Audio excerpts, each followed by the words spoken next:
compared to other star systems within the Ayanos Free Star Alliance, the Canning Planet, having joined the alliance for less than 50 years and possessing a history of fewer than 400 years, has little to boast about in terms of its past.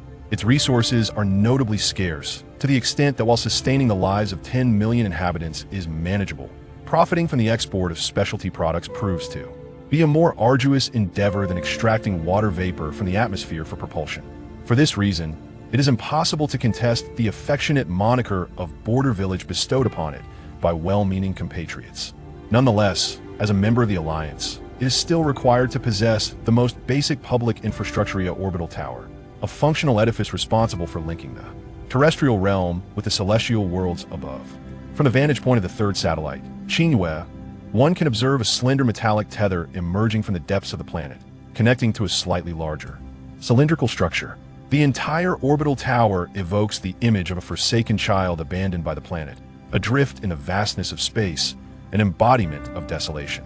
It is said that the initial construction of this orbital tower was motivated by a dual purpose: to conserve precious loans and due to the residents of Kanding still grappling with the reality of their inconsequential existence within human society. Thus, the nascent planetary government erected this tower, which can only be described as meager. Though the Alliance's government frowned upon such childish behavior, they ultimately refrained from comment, acknowledging the ample rights held by the planetary government. Ironically, it is now the successive iterations of that government that harbor regrets. Nestled at the periphery of the Alliance's territory, the Kanding planet, with its meager resources and an orbital tower that cannot function as a hub for substantial material exchange, finds itself largely overlooked within the vast interstellar trade network, resulting in stagnation in the development of its capital planet over the course of a century. While the local government has contemplated rebuilding the orbital tower, the lack of interstellar trade and the accompanying profits have rendered the prospect of constructing a magnificent tower a mere dream, eternally sighing in the hands of artists. Despite the absence of anticipation from anyone, the current orbital tower remains dutifully committed to its purpose. Alliance-appointed administrators rely on it to establish necessary communications with the planetary government, and occasionally, passing interstellar traders or spontaneous tourists utilize it to venture towards the terrestrial world. A medium-sized interstellar merchant vessel anchored 300 kilometers from the orbital tower, and a shuttle departed from the ship, reaching the tower's summit entrance 10 minutes later. This procedure was necessitated by the tower's inability to accommodate vessels exceeding 200 meters in length, compelling larger merchant ships to dock in outer space and rely on inefficient shuttles for cargo transfers. However, it seems the merchant's owner had no intention of surprising the nearly defunct Interstellar Trade Office of Kanding. He did not request the dispatch of a shuttle and declined the control center's automated guidance. Confident in his piloting skills, the merchant evidently preferred to retain control of his vessel rather than relinquish it to the tower's terminal computer. After a brief acceleration, the shuttle approached its target, gracefully tracing a deceleration arc before landing on a helipad. Shortly thereafter, a lift ascended along the orbital tower towards the terrestrial world of Kanding. I'm finally back," Lin Hung exclaimed with a grand sigh. Although he was stirred by the sights before him, such exaggerated emotional expression was, in truth, a fraud to mask his own unease after being away from his homeland for 9 long years. Perhaps due to the rarity of opportunities to utilize this space, the waiting hall appeared almost identical to how it had been 9 years prior. Dull gray ceilings, pitch black floors, a service desk huddled in a corner, and a sparse number of patrons that on that note, I didn't expect this place to be so impoverished. Although his remark was tinged with nostalgia, it was easily misconstrued as a malicious comment, drawing disapproving glances from several bystanders. However, upon noticing the companion accompanying the speaker, those unkind gazes quickly morphed into expressions of profound astonishment. "Ziyang there, all looking at you?" His companion tugged at his sleeve, appearing somewhat anxious. It was understandable for someone who had scarcely lived below the atmosphere. Summoning the courage to step onto this gravity-free surface was an accomplishment worthy of pride. Hence, it was unreasonable to expect her to maintain the same grace she exhibited among the stars. "Ilea, they're not looking at me." Temporarily setting aside his feelings of guilt and longing for his homeland, Lin Hung redirected his gaze towards his companion. His companion boasted a head of shoulder-length purple hair, a rarity in this terrestrial realm. Her exquisite beauty was accentuated by striking azure eyes that seemed to radiate brilliance, and her etheria long robe representative of the celestial people exuded an exotic cultural flair, making Aelia impossible to overlook. Yet, what truly astonished them was likely her very presence. A slight smile crept upon his lips as he contemplated this. I told you this would happen. You insisted on dressing like that. Ah, I reckon we won't reach his city until tonight at the earliest. So you might as well brace yourself for at least 3 hours, Aelia. Such a headache. Aelia rubbed her ear, looking quite troubled. Are the Shallan people really this rare here? The Shallan, a lineage that established the most formidable interstellar nation in human history and has continuously dominated human affairs, is a group deeply regarded with caution by their peers due to their unrestrained manipulation of their genetic heritage. During the dimensional quake, which fractured human society, many were left stranded on resource-deprived home planets. In a desperate bid for survival, they boarded immigrant ships and began to wander the cosmos, facing myriad challenges brought forth by the drastic changes in their living environments. However, while others endeavored to overcome these obstacles with hopes of returning to terrestrial life, the Shallan completely abandoned the ancient ways of existence inherited from their ancestors. To fully evolve into a species suited for survival in the cosmos, they undertook various adaptive modifications to their genetic makeup. They reinforced their skeletal structure to withstand gravities unimaginable to their forebears. They improved their circulatory systems so that their hearts and organs would not weaken even in prolonged zero-gravity conditions. They adjusted their nervous systems to enhance their ability to navigate spacecraft and respond swiftly to omnipresent dangers. Although centuries of continuous improvement have rendered the differences between the Shallan people and their kin so pronounced that they appear to belong to an entirely different species. Externally, the variations are rather subtle. The Shallan have chosen an exquisite manner to express their identity. Within the remnants of their culture preserved from their homeworld, there exists mention of a being referred to as the fairy. Though a close relative of humanity, there are significant distinctions between the two. As children of nature, they inhabit the forests, serving as both guardians and stewards of these realms. More importantly, they possess a pair of elegantly pointed ears, distinct from those of humans. It is said that when this proposal was first introduced, it garnered unanimous support from the Shallan populace, which at the time numbered fewer than 100,000. The subsequent developments led to the resurgence of this noble and graceful race, once relegated to the realm of legend throughout the cosmos.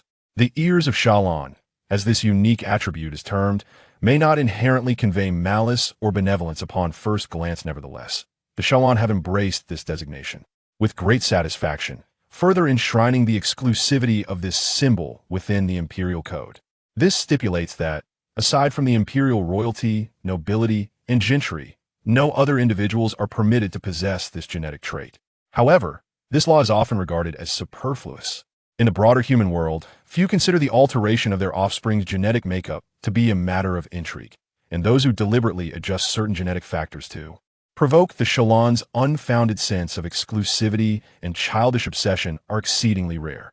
Thus, this enchanting long-eared woman undoubtedly hails from the most powerful realm among the starry worlds, self-identified as the children of the firmament.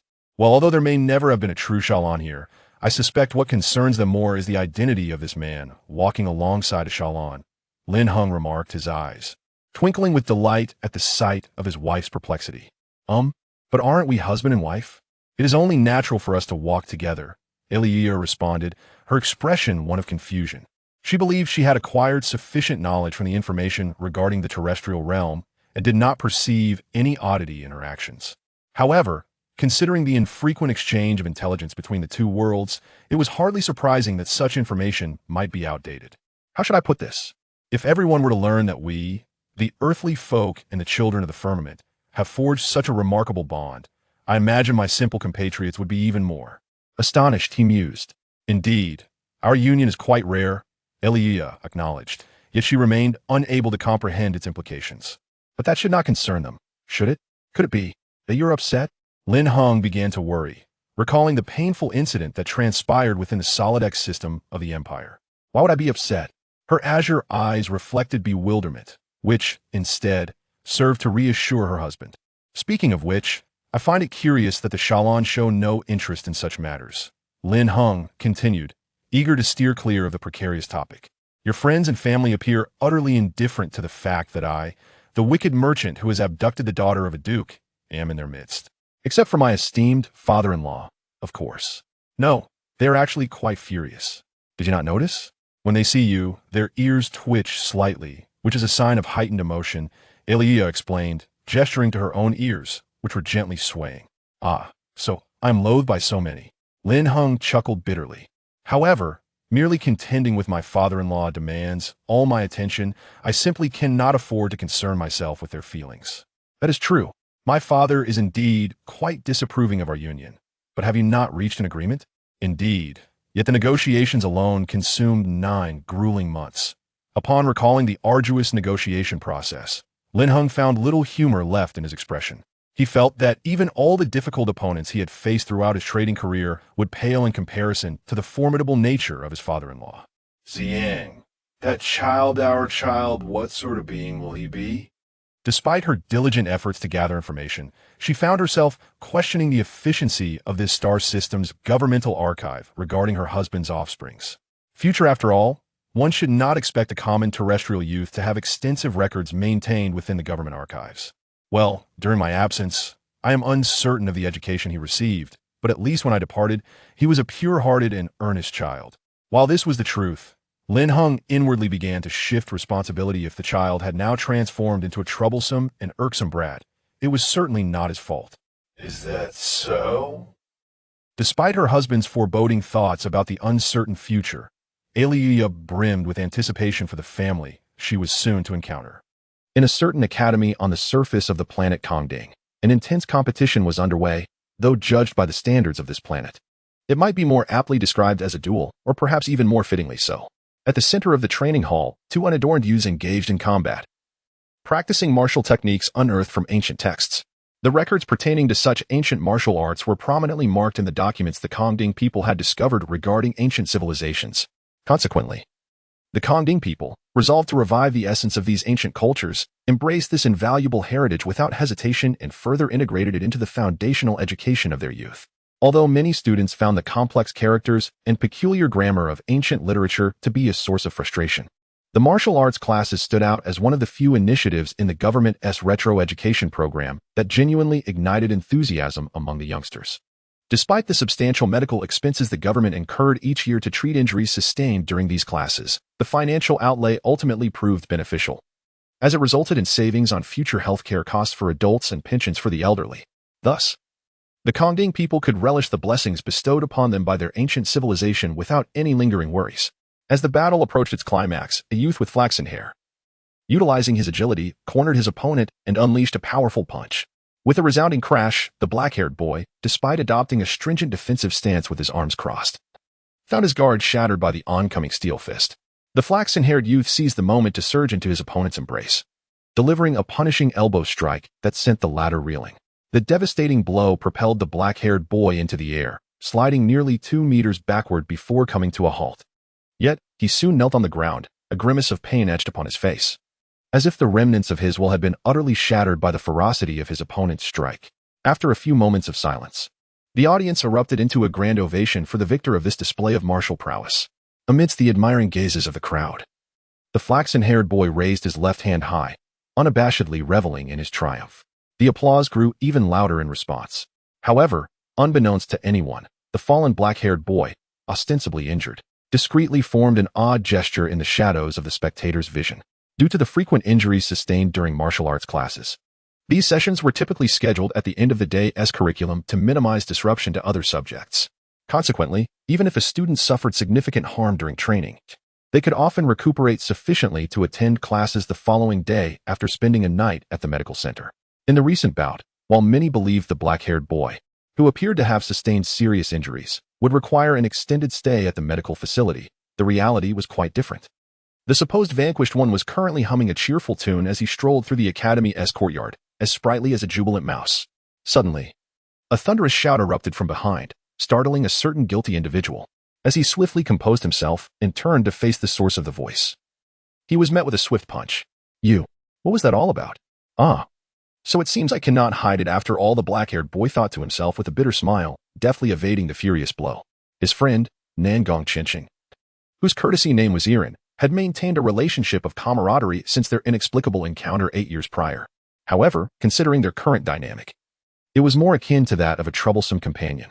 With this thought in mind, the black-haired boy feigned confusion and retorted, "What's the matter? Didn't you just defeat me? Don't jest." To others, it may appear so, but that final punch didn't even connect. You leapt back and pretended to fall. Is it truly necessary to be so angry, Aaron? In truth, even if we continued fighting, the outcome would likely remain unchanged. My friend, don't you think it's remarkable that I could contend with you for such an extended period, even while exerting only half of my ability? Of course, even if we persisted, you would undoubtedly not prevail against me. Chinching took a considerable amount of time to digest his friend's explanation, yet this did not equate to acceptance. What I need to address is your attitude. To approach the sacred training hall with such a half-hearted mindset, while battling a serious opponent, is a profound insult. Having reached this point, the black-haired boy found himself with no room for evasion and directly posed a question that had long troubled him. I must ask, if you're so concerned about this, why accept the congratulations of others? Why not simply refuse the title of champion? Well, Qianxing momentarily displayed a look of guilt, though it was fleeting. In the next instant, he presented an image of a compassionate sage. Alas, even a noble gentleman like myself can be blinded by desire. Such situations are unavoidable among humanity, yet I often find myself feeling remorseful. Let us refrain from discussing this topic further, my friend. Despite the boy's strong nerves, his friend's behavior, which almost entirely disregarded the virtue of humility, left a significant impact on him. After some time, he finally roused from his stupor and eagerly suggested, "Aaron, have you ever considered pursuing a career in politics? It seems a waste of your talents to limit yourself to being merely a martial artist." Is that so? Qianxing accepted the compliment with nonchalance and countered, "But from you, I believe you possess even greater aptitude for politics than I do. After all, my resilience is merely a product of 8 years of enduring your sharp tongue." Sharp tongue? The boy gazed at his friend in astonishment and pointed to himself in confusion. "Me? Are you completely unaware?" Qianxing appeared genuinely surprised by his friend's response. After a prolonged silence, he nodded, arriving at a conclusion. "So, it must indeed be hereditary? Truly, you are the heir of the foremost merchant family in Chizhou, monopolizing such a plethora of admirable qualities. The foremost merchant family in Chizhou?" The boy's expression soured as he declared resolutely, "Don't joke. I have no desire to be associated with that person." The boy's name was Lin Tiankong, courtesy named Songyun. According to Kongding customs, his surname Lin was placed first, followed by his given name Tiankong, with Songyun serving as his courtesy name. At 16 years of age, apart from possessing a rather lamentable and unremarkable background, he was otherwise quite typical compared to most of his peers. Though the skies may have forgotten, it is said that there once existed a warm family for him. However, 8 years ago, when he was merely 7, his beloved mother tragically passed away in an accident. The father who remained did not intend to shoulder double the responsibility. In fact, he was unwilling to even bear his own share of it, promptly abandoning his grieving son to the care of friends, the Nangong family. He then boarded an interstellar merchant ship and departed from the Chengzhou star system, embarking on a life as a space trader. Upon receiving an urgent request from a friend, Nangong Dingxin initially found himself in a state of considerable distress. Although the irresponsible man suggested that if they were unwilling to care for the child, he could be placed in a welfare institution, Dingxin and his wife, she ultimately decided to adopt the pitiable boy after discussing the matter. Fortunately, they already had experience in raising children, so even with the sudden addition of another son, they managed to maintain their composure. Now, the family consists of Dingxin, his wife Shi, and their son Qianxing. However, in the simple and unpretentious Chengzhou star system, most residents live their entire lives without ever leaving the atmosphere. And those who become interstellar merchants are an exceptionally rare breed. In such circumstances, no matter how discreet one tries to be, they inevitably become the center of attention. Although Tian Kong had not seen that man in the past 8 years, as his son, he had, to a certain extent, become a semi-celebrity on the Kanding planet. Moreover, it was rumored that the man was thriving outside, even purportedly establishing a vast trading organization spanning several interstellar nations, the so-called Chengzhou's foremost merchant clan, which was merely a jest at that time. It cannot be said that the choice of becoming an interstellar merchant was entirely irresponsible, for at least he consistently sent living expenses each year, and occasionally, local specialties found their way into their hands. Yet, in the heart of the youth, that man, who once was his father, had now become nothing more than that level of existence. "Oh, do you still harbor disdain for that man?" Qianxing remarked with an expression of anticipated surprise. Tian Kong seldom displayed such profound aversion towards anyone, yet that individual was an exception. "I do not intentionally despise him. It is simply that among all humanity, he is indeed the one who elicits the least favorable impression in me, Tian Kong replied, tilting his head with a cold demeanor. Wow, that is rather harsh. Qinsheng exclaimed, astonished by his friend's increasingly sharp tongue. What a pity. I, having a complete family, cannot comprehend your troubles. The moment the words escaped his lips, the youth began to regret them. Even among close friends, making such jokes about one's wounds could provoke anger, right? However, when he glanced over with unease, he found Tian Kong wearing an oddly enigmatic smile. It's of no concern, Aaron. The corners of Tian Kong's mouth curved into a chilling arc, and in his deep black eyes, a certain wicked enthusiasm seemed to ignite. For you, with your complete family, will soon possess a unique memory of misfortune, one that I do not have. What do you mean? Upon witnessing his friend's sinister expression, Qinsheng felt a shiver run down his spine and anxiously inquired, Are you planning something strange again? Alas, how disheartening. I sincerely wish to congratulate you on earning the right to represent our academy in the upcoming city martial arts competition. Yet here you are, doubting me. The martial arts competition? Wasn't it stated in last week's academy announcement? The top performer in this week's physical training class would be recommended to participate in the competition held a month from now, followed by the more prestigious martial arts event in the Canton capital. You haven't forgotten, have you? Tian Kong seemed genuinely surprised. Now that he thought about it, it did seem to be the case. Qinsheng furrowed his brow in recollection but soon relaxed. Well, it's a month away. There's no need to worry just yet. You are too naive, Aaron. Tian Kong scoffed, mercilessly trampling on his friend's leisurely disposition. According to our academy's custom, all students recommended for the competition are required to undergo a month of intensive training, meaning that starting tomorrow, you will have no time for leisure whatsoever. What awaits you is 16 hours of rigorous training each day. So I personally believe this should be an imminent concern, wouldn't you agree? That can't be true. The youth cried out in horror upon hearing the grim news, only to quickly realize the truth, glaring at his friend through gritted teeth. So that's why you deliberately lost to me, Tian Kong. Indeed, that is the case. The schemer admitted his misdeed with remarkable candor, and his bright smile paradoxically prevented the victim's ire from escalating. Qinsheng felt an overwhelming sense of frustration. How infuriating that you so readily confess. Tell me, do you feel even the slightest twinge of guilt, Tian Kong? Why should I feel guilty?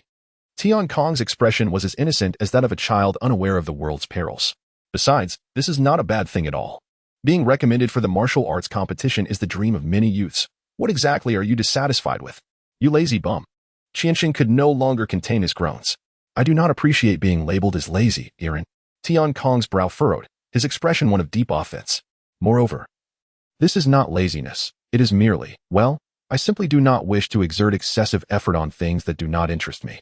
Do you not think that, as a human being, such behavior is perfectly rational? Speaking of which, due to work commitments, Dingxin and she had not returned home for quite some time. However, since the children had grown sufficiently capable of caring for themselves, the couple felt comfortable leaving everything in their hands. Yet for Tian Kong, this was a rather troubling decision. While one of the two had no particular demands regarding daily life, meaning Qinsheng could thrive even in a garbage heap, subsisting solely on instant noodles, Tian Kong could not force himself to endure such conditions. Consequently, faced with his friend's deplorable habits, Tian Kong found himself compelled to take on the household chores for both of them. Despite the considerable efforts he exerted to maintain a livable environment, he had not emerged empty-handed. The 2 years spent living at home had honed Tian Kong's culinary skills to a level that could be deemed masterful, and now, working part-time at a restaurant had become his primary source of pocket money. As they chatted idly, they unwittingly found themselves on the main street. Upon noticing the sun gradually descending, Tian Kong remembered a task he could not avoid. By the way, I must visit Baya Tower just now, Rube informed me. It seems a distinguished guest will be gracing him with their presence tonight. What about my dinner? This was Qinsheng's immediate reaction. How would I know? Tian Kong shrugged, a malicious grin creeping onto his face. Aren't you always proud of your resilient tongue and stomach? You can sort out your own meals, Yiren. How cold of you to so easily forsake your soul, brother. Qinsheng shivered, tightening his collar. Well, there is not much I can do about it. I can certainly consider myself a half-apprentice of Ruber, and it appears that among the distinguished guests gracing the Baya Tower tonight, there may be a presence of the Xiaolan people. It seems that only exceptional dishes shall be served. Thus he insists that I must assist, though I do not share this sentiment. The Xiaolan? Could it be that Xiaolan? Qinsheng's voice abruptly rose a few octaves. To the inhabitants of this border planet, this legendary race is as unattainable as a mythic tale. In truth, most members of the Alliance feel similarly. Remarkable. Truly remarkable. Qianqing began to feel an inexplicable excitement, casting eager glances towards the heavens. Indeed, I shall lend my aid as well. If the opponent is a figure of legend, it must be quite difficult for you to manage alone. Yes? HM? Manage. Are you suggesting that I am to engage in combat with a Xiaolon? The sky voiced its confusion, simultaneously dismissing its friend's fanciful notions. Furthermore, since your last escapade, where you dined at Baya Tower under the pretense of testing your lightness of foot, Ruber has taken the precaution of acquiring a hunting dog to deal with such guests. If your 8 steps to chase the cicada has indeed reached a superior level, you might dare to challenge that imported hunting dog from another star system. That wretched old man, how cruel. It feels as though he is entirely entrenched in the role of the victim, Qianqing muttered with indignation. In any case, do await with anticipation, my soul's brother. The sky relished the genuine exhilaration, proclaiming in a tone brimming with joy, upon my return, I shall delight in showcasing my achievements to you. On the planet of Kongding, where the surface is predominantly occupied by diverse biomes, the indigenous people hold a rather unique perspective. The concept of renowned landmarks is virtually non-existent due to the overwhelming abundance of natural beauty. Furthermore, the human society on this planet has undergone an unprecedented civilizational transformation, resulting in a scarcity of artificial structures that could be deemed historical relics. Among the few remnants of the past stands the establishment known as the Baihe Lu, which can be regarded as one of the rare historical sites on Kongding. This assertion stems from 2 main reasons. Firstly, this modest tavern boasts a history that parallels that of the small human community itself. Secondly, within its unassuming walls lies a culinary offering that is nothing short of exceptional, considered among the finest in the Alliance. As a quintessential representation of Kongding civilization, nearly every visitor to Kongding finds themselves drawn to this locale to savor its delights and experience the essence of ancient civilization that has accumulated over millennia, albeit tourists to Kongding are indeed a rare occurrence. A past survey revealed a rather disheartening statistic. In the several centuries since the Baihe Lu was established, fewer than 10,000 visitors from other star systems have graced its tables. This striking figure elucidates the reason behind the tavern's lack of popularity, despite its unparalleled taste and quality. However, today heralds a momentous turn of events for the 57th steward of this tavern, coinciding with the return of a certain wayward son. The Xiaolon Empire, the most formidable nation within human society, is poised to grace his tavern with its presence. The Xiaolon people, who self-identify as the denizens of the celestial realm, are renowned throughout the cosmos for their legendary heritage. Although the steward, Lu Bo, remains unaware of the underlying circumstances, he recognizes that such fortuitous fortune warrants his utmost dedication in hosting esteemed guests. Hence, upon learning this astonishing news from the galactic government, he resolves to personally oversee the kitchen, summoning his most talented apprentice to assist him and investing considerable resources to refurbish and adorn the establishment before sunset. The fruits of their labor culminate in a Baihe Lu that gleams with newfound vibrancy as Liya and her companions arrive.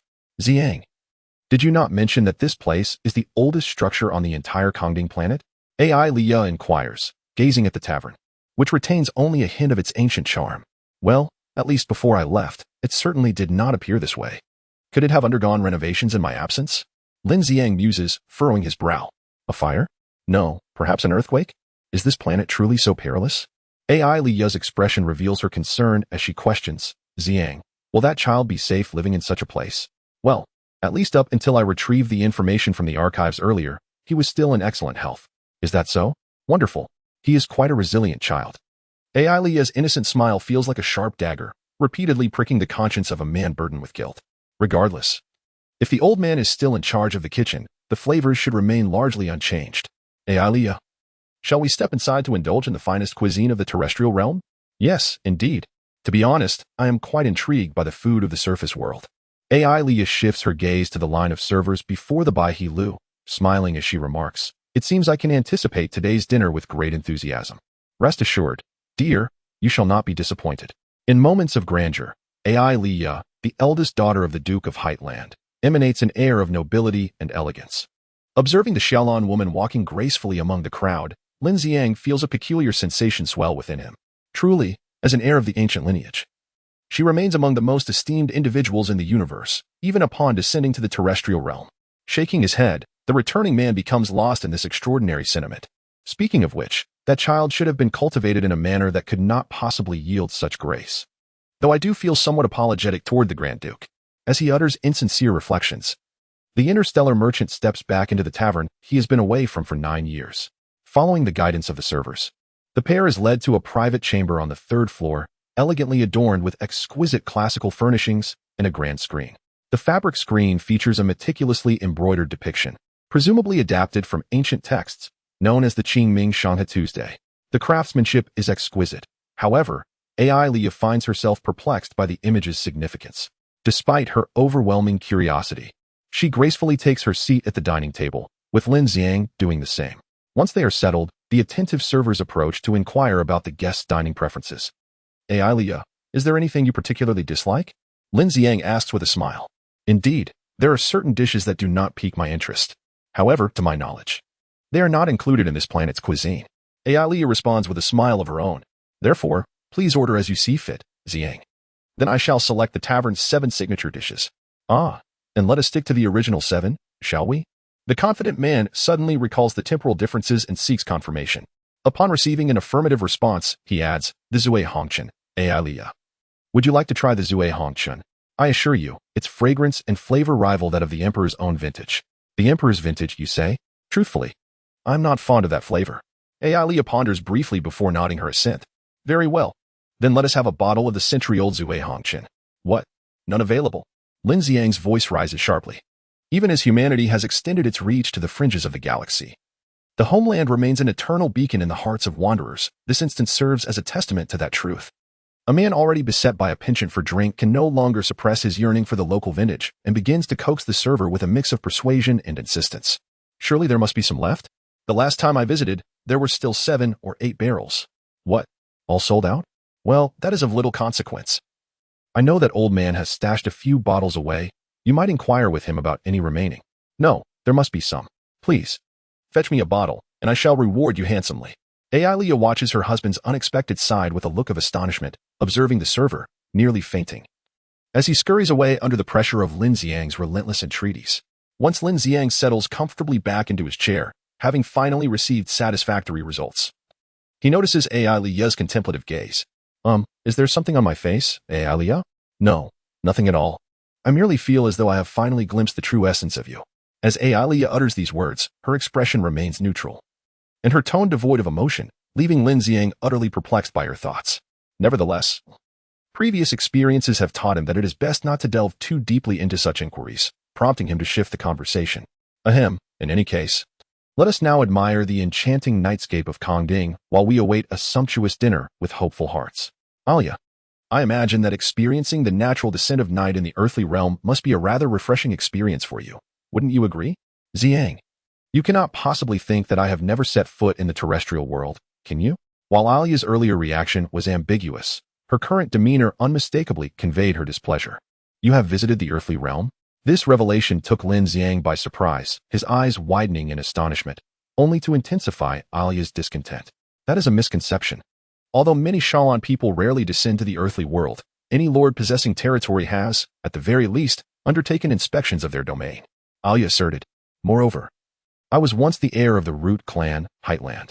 Just imagine, if the next leader of the Root clan were entirely ignorant of the lifestyle of the earthly inhabitants, who comprise over 90% of the Empire's population, what fate would await the Empire? Oh, I see. So, it implies that individuals of higher status among the Shalan possess a deeper understanding of the earthly realm? Indeed, that is likely the case. At this juncture, Alia suddenly recalled a friend residing far away in the imperial capital. However, among those I know, there exist Shalan who would rather perish than venture into the earthly world. You are aware of this, right? Count Helia is a prime example of such a person. Helia, the very count who challenged me to a duel? Lin Xiang instinctively touched his neck, recalling the close brush he had with a sharp blade just a moment ago. To be honest, had my luck been any worse at that time, I would likely be lying quietly in the soil of some planet in Eiffelhorn, awaiting my return to nature. Do not fret, Xiang. Alia offered a gentle consolation regarding the profound trials faced by suitors before achieving success. If it were merely a wound from a severed carotid artery, the treatment room of my family's residence could easily handle it. Thus, although it was nominally a duel, both parties were not in any real danger. Yet, the sensation of being pierced by a sword is quite distressing. Lin Xiang inwardly lamented. This conversation renewed his awareness of the insurmountable cultural chasm between the two worlds. At that moment, a soft knock resonated at the entrance of their private room, followed by the entrance of 2 attendants who set the tableware before them. The attendants proceeded to pour a certain amber liquid into two exquisite white jade cups. Throughout this, Lin Xiang's gaze remained transfixed on the wine jug in the attendant's hands. "Is this the drunken red dust you so adore, Xiang?" Alia elegantly lifted her wine glass, inhaling its aroma before expressing her admiration. "The fragrance is remarkably rich, and the color is splendid. It truly deserves comparison to the imperial wine." At that moment, Lin Xiang had just drained his own glass, his expression one of bliss as he reveled in the delightful sensations, completely oblivious to Alia's commentary on the drunken red dust. "Indeed, it is rich and mellow, with a delicate refreshment and a lingering aftertaste." Lin Xiang murmured excitedly, gazing at the jade cup still exuding fragrance in his hand. "Ah, this is the very taste I seek. It is indeed an extraordinary palate." Alia too took a small sip, savoring it before proposing. "If we were to transport this to the imperial capital for sale, I believe it would prove to be a lucrative venture. At least my father would surely appreciate its flavor." "Oh, that is quite an intriguing thought." True to his merchant nature, Lin Xiang instantly snapped back to reality, fully immersed in the prospects of profit. Drunken red dust is already produced in limited quantities. Transporting it to the imperial capital, coupled with shipping fees, would yield a rather unamusing figure. Even as a luxury item, it seems unlikely to generate substantial profit. Typically, that may be the case, but if we consider the court as the target market, it becomes an entirely different matter. Alia took another sip of the drunken red dust, reluctantly setting down her jade cup as she began to discuss this. Their first trade as a married couple. "In truth, the flavor of this wine is truly delightful. I can even guarantee it will be well received by the nobility. Due to its scarcity, if we can manage to make it popular within the court, the price would likely soar to astronomical heights amidst the nobles' fervent competition for it." "I see." Lin Xiang pondered for a moment before looking at his wife with an expression of astonishment. "You have once again surprised me, Alia. I never imagined that beyond your immense charm, you also possess such a remarkable business acumen." "Indeed, that is only natural. Do you recall our family's alias, Xiang?" Alia accepted her husband's praise without a hint of modesty. "Wings of Shalon is a title that only our family has achieved among the 13 root clans. This honor signifies that every member of our family possesses extraordinary talents, capable of becoming a pillar of the empire." From the perspective of an ordinary person, such words might be perceived as egotistical to the extreme. However, when Alia spoke them with such natural ease, it evoked a sense of inevitability. The Duke's eldest daughter boldly extolled her family's virtues, and beneath the resplendent pride that shone like white light, the man who had usurped the last glimmer of glory from this illustrious family wore an expression of guilt, rendered silent by his thoughts. Finally, the first dish arrived. Upon first glance, it appeared as if the chef had merely tossed together meat and vegetables in a simple stir-fry. However, the harmonious color combination lent it an air of sophistication, and the unique spices of Kongding added an enticing aroma. "This is..." Alia's gaze lingered on the dish for a moment before she turned to her husband with a perplexed expression. "Is there something amiss with the dish?" Lin Xiang responded. Yet he quickly realized the source of Alia's confusion and chuckled softly. "Ah, I see. You've never used chopsticks before, have you?" He rang the silver bell on the table, summoning the attendants to request a set of cutlery with knives and forks. While they awaited the new utensils, Alia curiously fiddled with the exquisitely crafted wooden sticks. "This thing is called chopsticks?"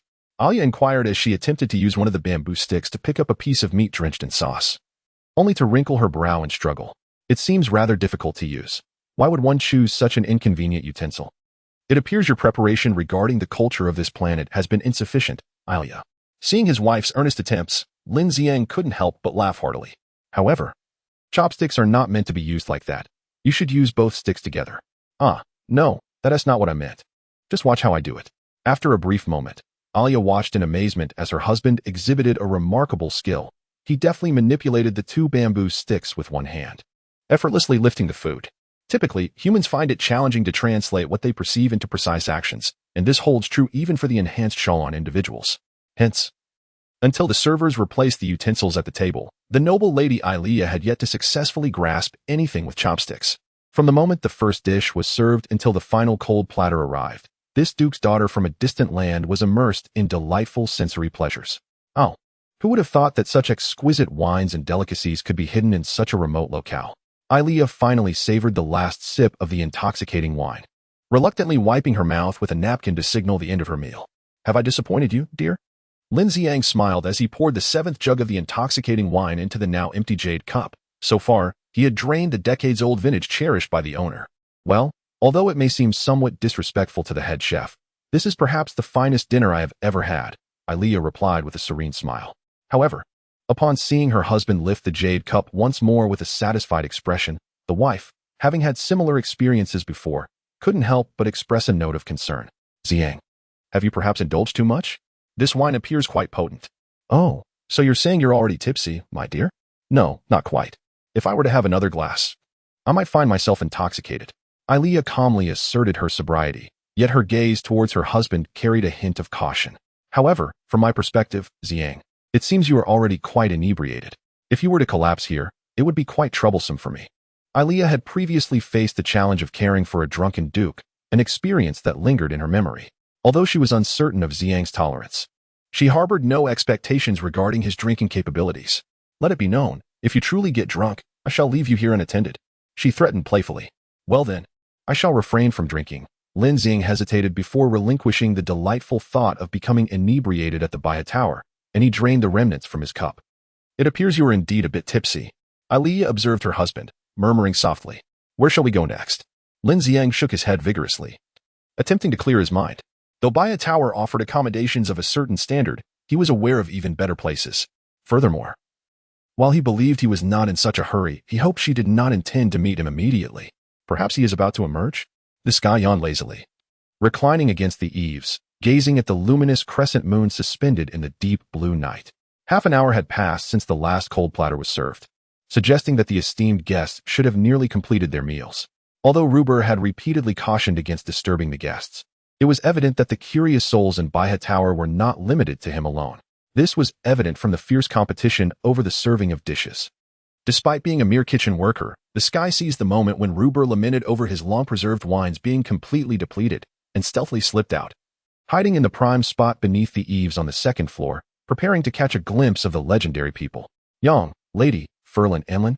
At that moment, a strange sound emerged from the hall below the eaves. It was a marvelous, rhythmic language. A clear female voice accompanied by a spirited melody melded into a song-like harmony. Thank you for the delightful meal.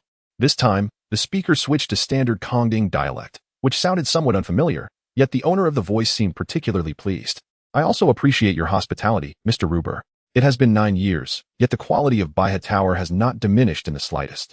The sky was surprised to hear such a pure Kongding accent among those bidding farewell, and it seemed that this individual was quite familiar with Ruber. Madam, you flatter me. Age has dulled my skills compared to my youth. In fact, half of today's dishes were prepared by my apprentice. I was concerned there might be issues. But since even the distinguished Shaolin guests are satisfied, it appears Baihe Tower need not worry about a lack of successors. Such high praise was utterly unexpected for the sky. And for a moment, he felt a sense of elation. However, he quickly regained his composure, muttering to himself, need not worry about successors. What does that mean? While it is rare for a 16-year-old to have detailed plans for their future, the sky had never contemplated such matters. The reason was simple, laziness.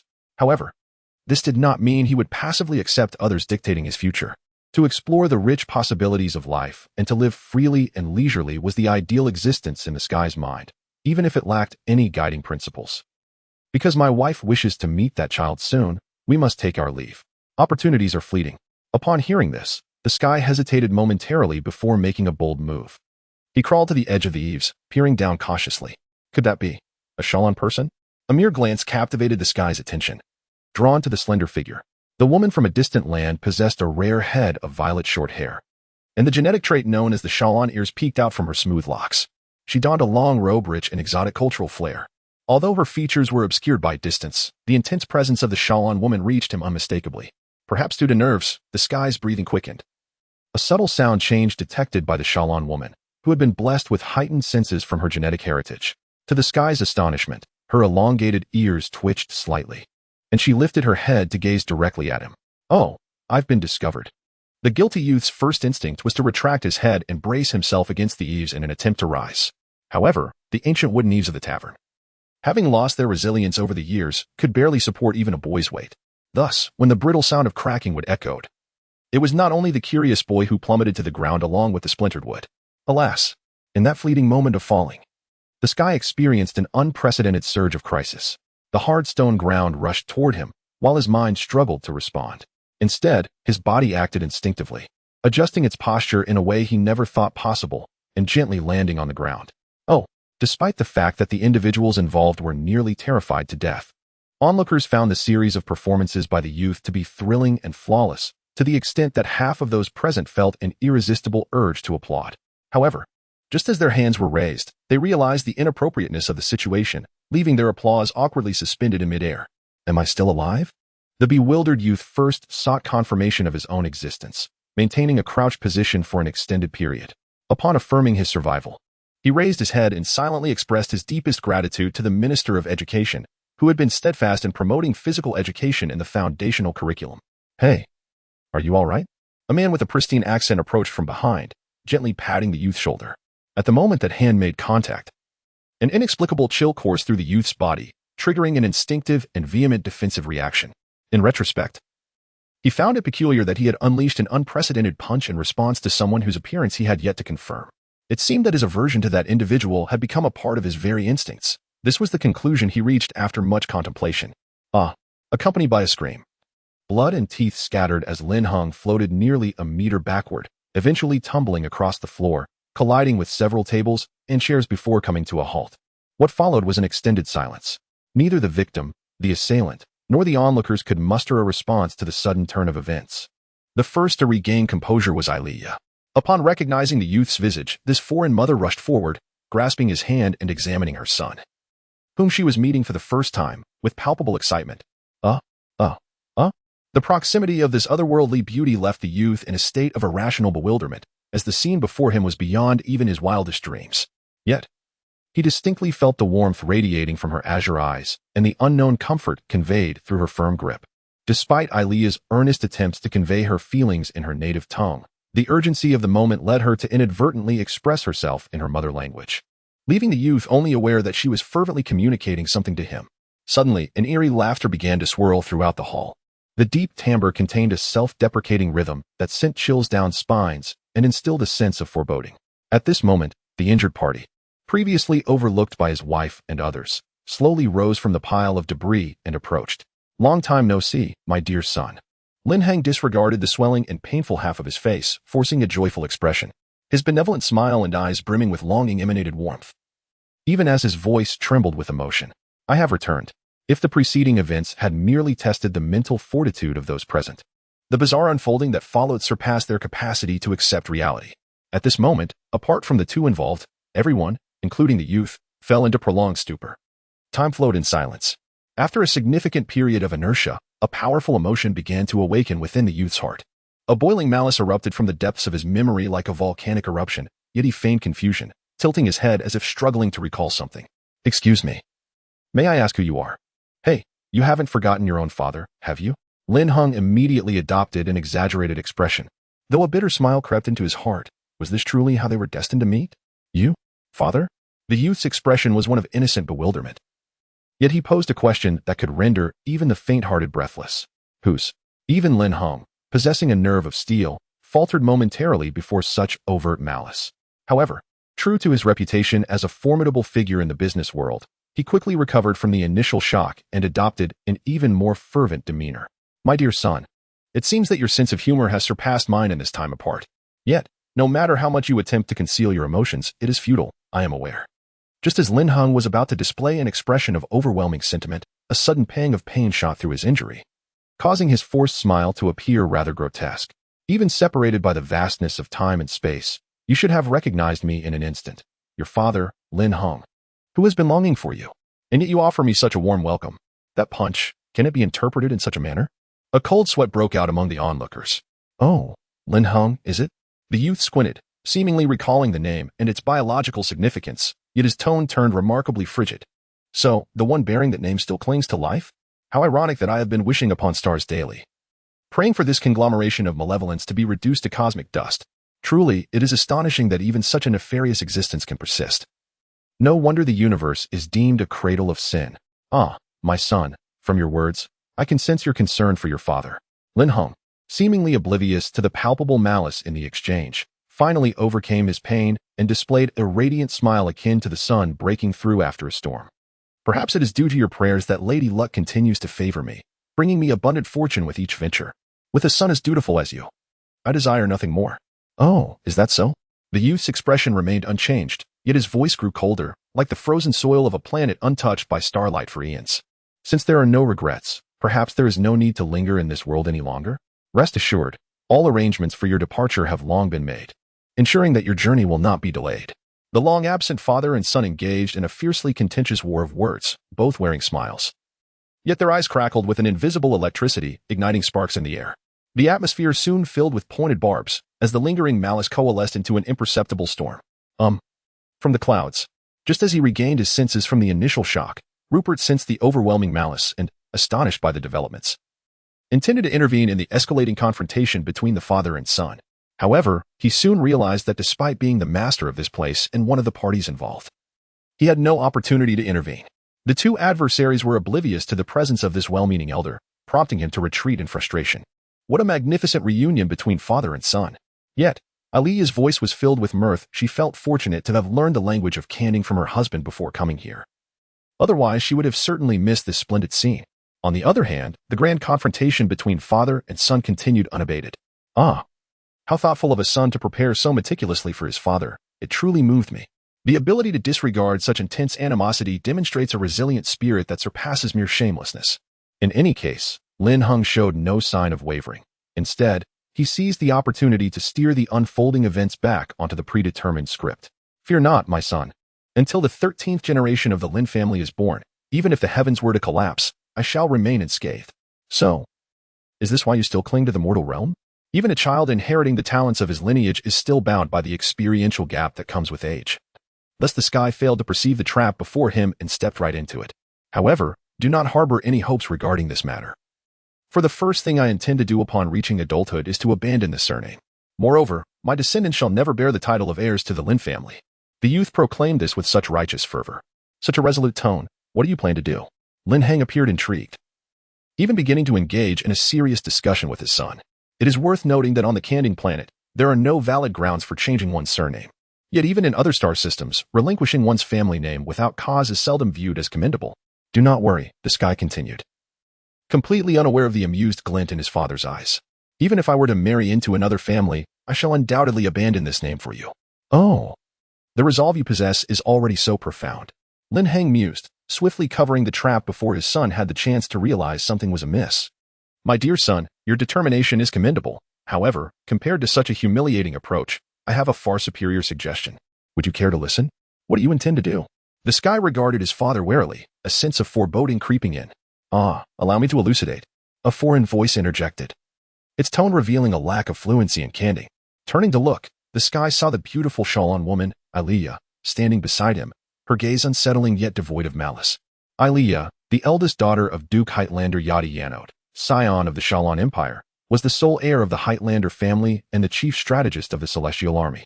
Regarded as a prodigy by the Empire, in all likelihood, she would soon receive the silver winged sword from the Emperor, symbolizing her status as a winged voyager, thus inheriting the title of Duke Highlander at the youngest age in the Empire's history. However, all these plans unraveled upon the emergence of a nefarious interstellar trader, Lin Heng, an interstellar merchant from the Ayanos Free Stellar Alliance. Despite possessing numerous flaws in character, was a capable individual who earned the blessing of the stars through his talents. In less than a decade, he had traversed the Empire and the Alliance, unawares establishing a vast trading enterprise that spanned two interstellar nations, amassing considerable wealth at an astonishing pace, a new record for the rise of the common folk. Their fates intertwined in the Redress system at the Empire's border, where Aliya was piloting her beloved ship freely among the planets, while Lin Heng's merchant vessel was laden with cargo for yet another journey. Their paths, which were never meant to cross, converged due to an unexpected cosmic storm, binding them together in a shared destiny. Amidst that perilous crisis, Aliya lost her cherished ship while Lin Heng sacrificed his cargo to rescue this unknown hero. The Duke's daughter and the interstellar merchant spent 74 hours in the same escape pod before being rescued by the Celestial Army's search team. Though the specifics of that time remain a mystery, upon returning to the imperial capital, Aliya's first action was to tender her resignation to the military and declare her renunciation of her family's inheritance. Choosing instead to lead an ordinary life as a Shalon citizen, she would embark on adventures as an interstellar trader, accompanied by a man from the Free Stellar Alliance as her husband. This unprecedented declaration detonated like a bomb within the serene core of the imperial military, which had remained undisturbed for a century. It is said that when the chief strategist's resignation was presented, the first to feel the shock was Marshal Sane of the Unified Forces. He promptly reported the matter to the emperor and mobilized every possible individual, even personally intervening multiple times in an attempt to persuade his most capable subordinate to retract her decision, although his efforts ultimately bore no fruit in the days that followed. Subordinates would often hear their commander muttering curses under his breath directed at a certain interstellar merchant. Renouncing one's familial inheritance signifies the relinquishing of corresponding obligations. And should the individual no longer harbor affection for the empire, even the emperor has no grounds to interfere, though this is a law that has become customary within the empire. Ayliya's status as the duke's daughter rendered her situation exceptionally unique, thereby encountering considerable resistance regarding their union. The most formidable opposition came from her father, Duke Yanot, the 27th head of the Highlander family. One side was determined to preserve the sole heir of the family, while the other sought to liberate his wife from familial constraints.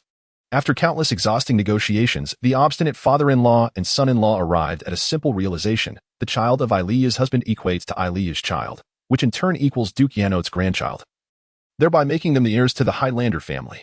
This revelation brought delight to both parties. After Lin Heng agreed to entrust the education of their child to the Duke and allow him to inherit the Highlander family in the future, he promptly received his bride, while the innocent youth was unwittingly thrust into a predetermined future. However, before the couple could indulge in their sweet journey, they had to accomplish one essential task: persuading the child to accept the fate that had been arranged for him and bringing him back to the Highlander family's residence in the imperial capital of Ifahor. In a private room prepared for the three of them at the White Crane Tower, Ayliya spent over an hour elucidating the entire sequence of events. "And that is the situation. Will you come with us?" Ayliya's face radiated sincerity as she extended her hand toward the sky. Yet, he merely stared blankly at her, offering no response to this heartfelt invitation. He was certain that despicable man must have concealed the majority of the truth about himself. Otherwise, even the most divergent-minded Shaolin would never make such a request upon learning the actual circumstances, except for that exceedingly brazen individual. Thus, the heavens directed their ire towards the origin of all calamities. "Do you have nothing to explain?" The more fury erupted, the more composed the voice of the heavens became. At this moment, even Lin Heng could not bear to gaze into his son's eyes, which blazed with intense rage. "Ah, everything is as Ayliya has said. My dear son, perhaps you find me overly capricious. Nonetheless, please believe that your father loves you in his own way.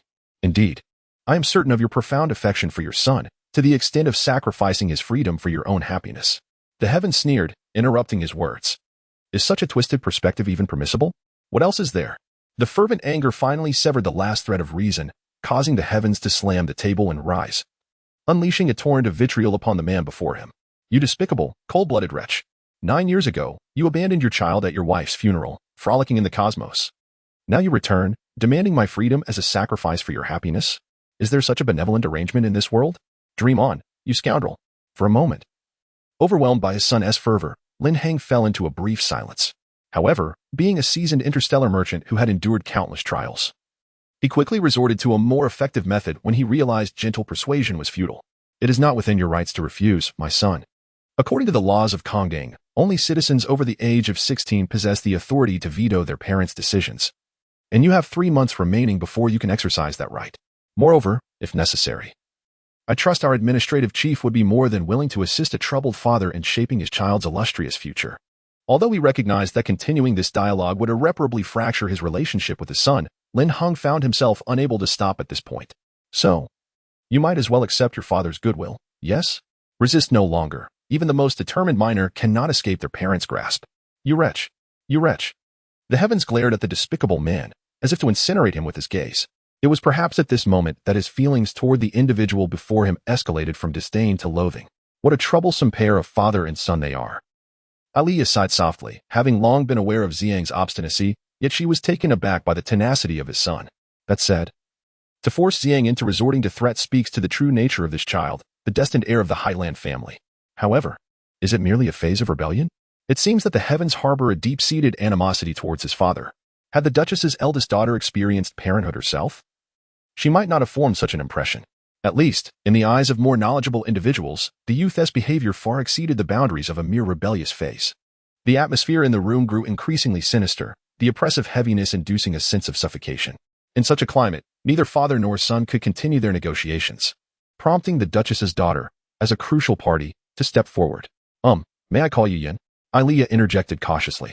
At that moment, all of the heavens' animosity was directed at another individual, so he displayed no overt resistance to the gentle-voiced, beautiful woman, merely regarding her with a watchful gaze. Listening to her words in silence. "You may not trust me entirely, but allow me to clarify."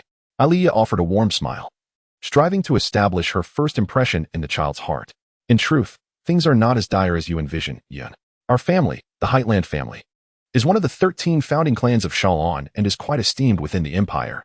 So you need not worry about facing any indignities upon arriving in the imperial capital. Furthermore, I believe you shall find the life of the Shalon people neither dull nor monotonous. In fact, once accustomed, you may discover a considerable amount of enjoyment within it." Aliyah endeavored to persuade the youth. "Perhaps you harbor no dissatisfaction with your current life. Yet having the opportunity to experience an entirely new way of life could hardly be deemed a misfortune, right? Moreover, even if, after this experience, you prefer your previous way of living, returning is still an option." "Really? Indeed, truly.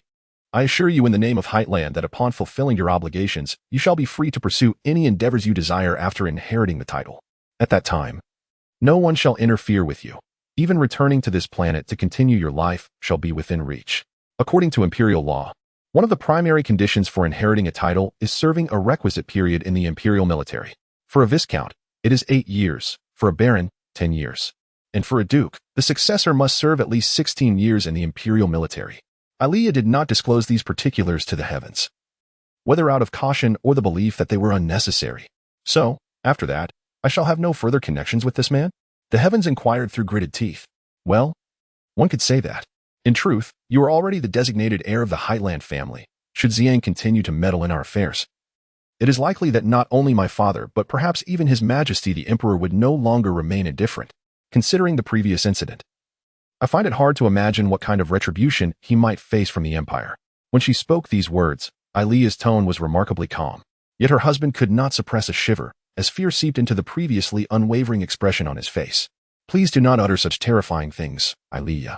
Observing all of this, the heavens could ascertain that this Shalon woman was not lying. There truly existed something that instilled such dread in this despicable man.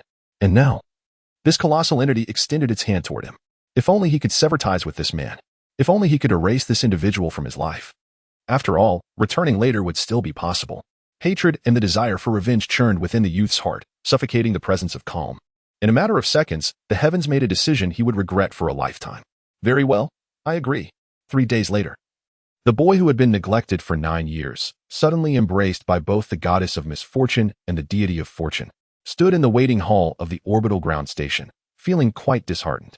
There were 2 reasons for his discontent, one of which was the traditional noble attire he now wore, said to be the most conventional in Shalon society.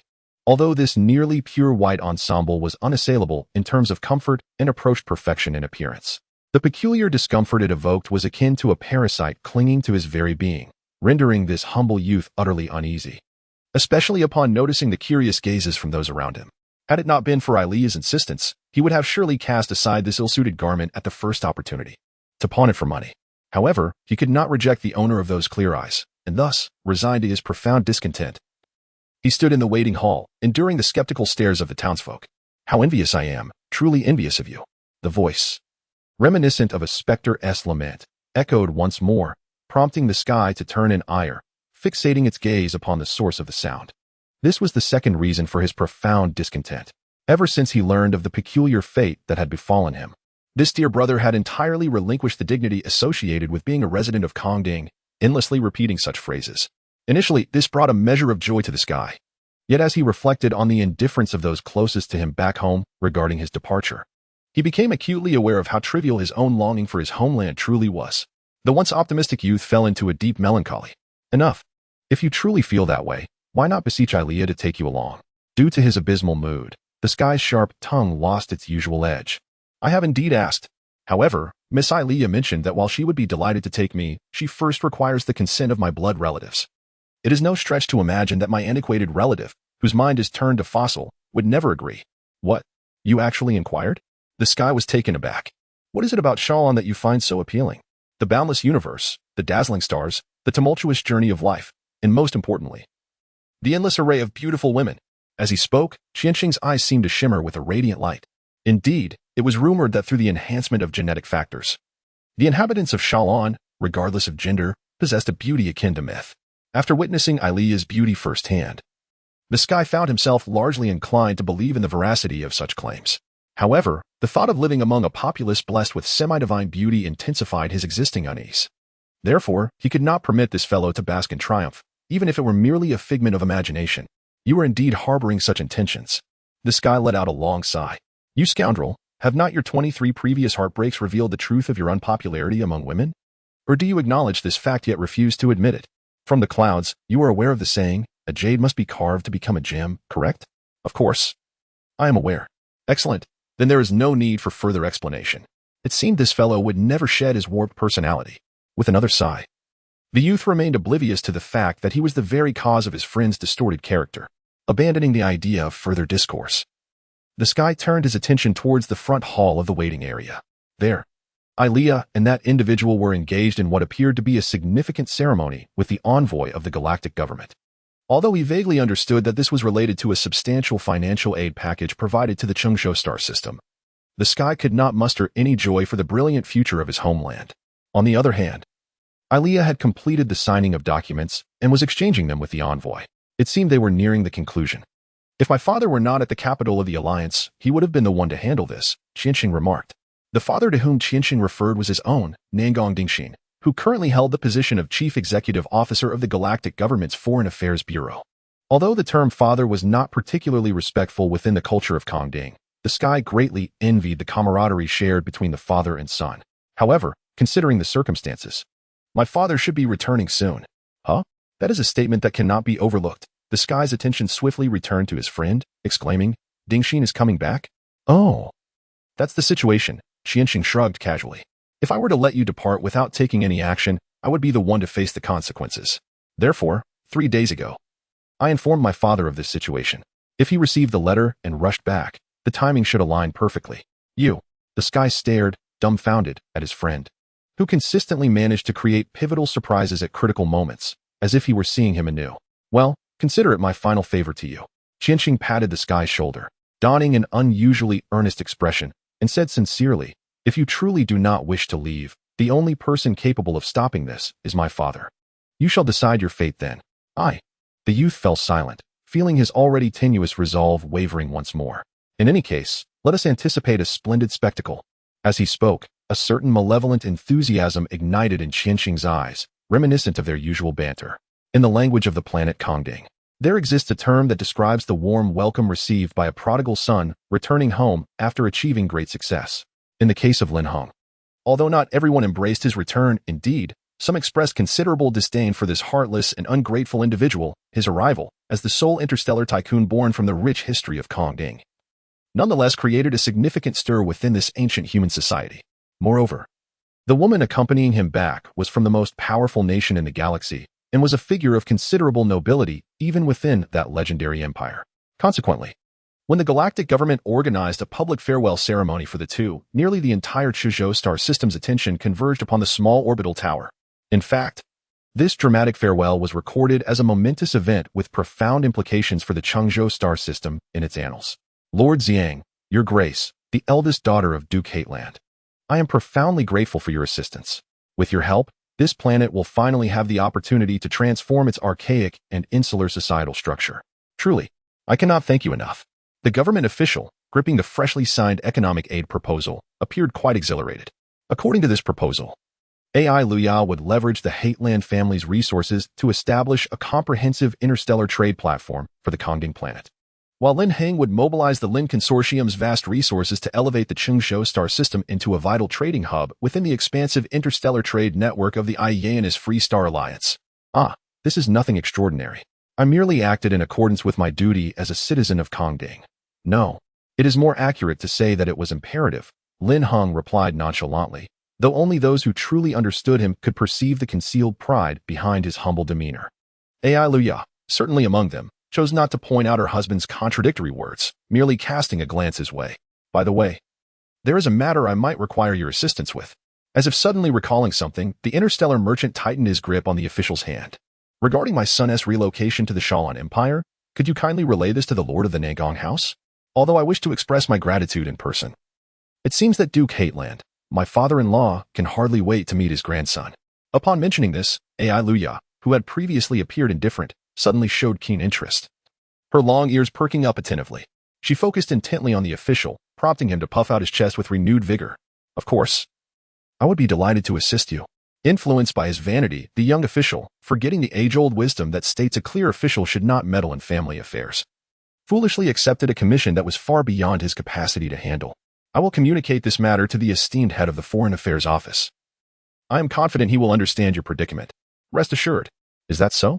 Then I must entrust this to you, Lin Heng replied, tightening his grip on the official's hand with a look of palpable relief.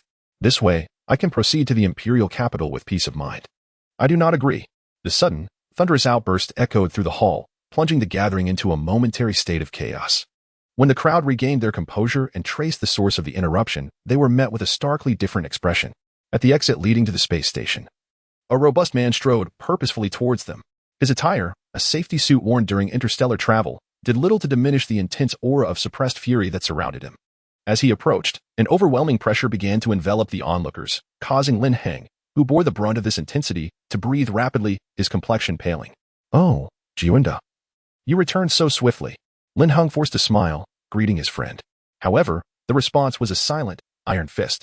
This furious blow, fueled by years of pin-up rage, surpassed the unintentional strike from 3 days prior, sending the unfortunate interstellar merchant tumbling through the air for an extended duration, accompanied by a drawn-out wail that defied the limits of freefall acrobatics.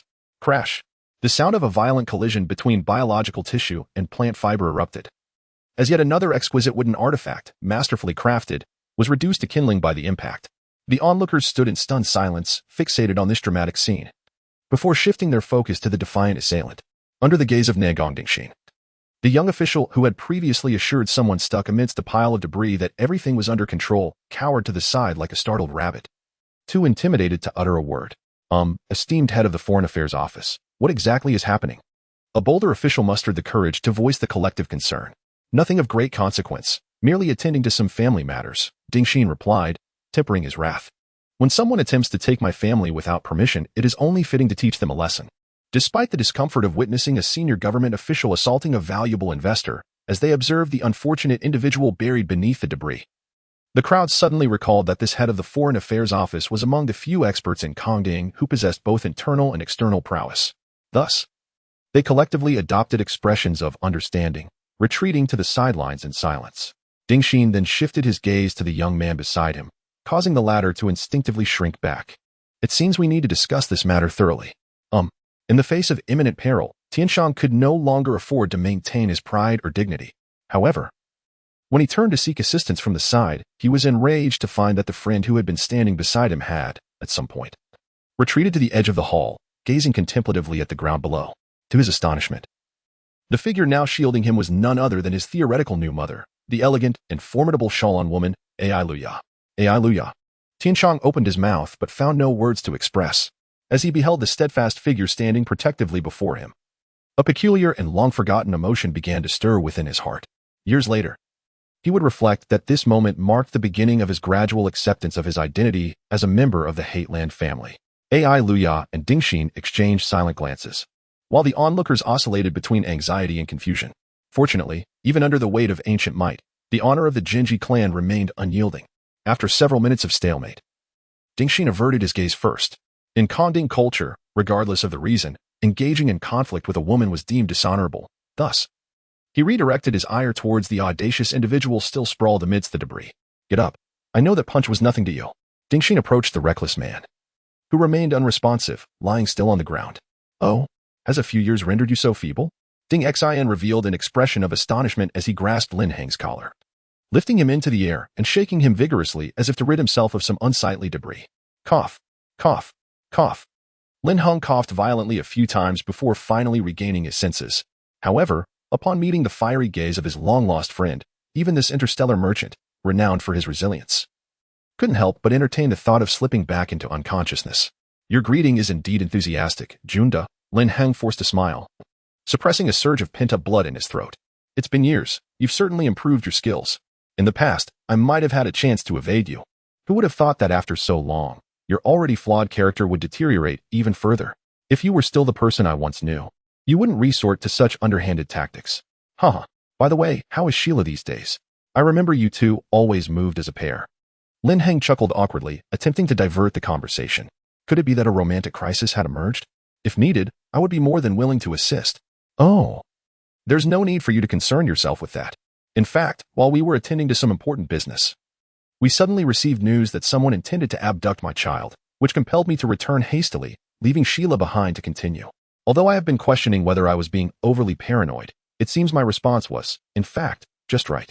The verbal sparring between the long-separated friends unfolded with one side clearly dominant. Although Lin Heng possessed a silver tongue honed through countless battles, his moral disadvantage rendered him incapable of retorting, leaving him to bear his friend's ire with great difficulty. I believe I have gleaned some information about you. While I am curious to know what the esteemed daughter of the Duke sees in you, I do not intend to pry into your affairs. After some time, Ding Xian slightly tempered his initial fury, yet his stance remained unequivocal. However, if you plan to interfere in my family's life, that is another matter altogether. Regardless of your reasons, I will not allow you to take him. Is that so? If you insist so stubbornly, then I, of course, cannot take this child away. Lin Heng forced a bitter smile and inquired, but, Junda, have you so carelessly condemned this child's bright future and the splendor of his homeland? Lin Heng gazed at his friend with a mixture of regret and helplessness, though the latter initially dismissed his reaction upon noticing the rare sincerity in Lin Heng's eyes. He hesitated and asked the question that he would soon come to regret. What does this mean? There is still hope.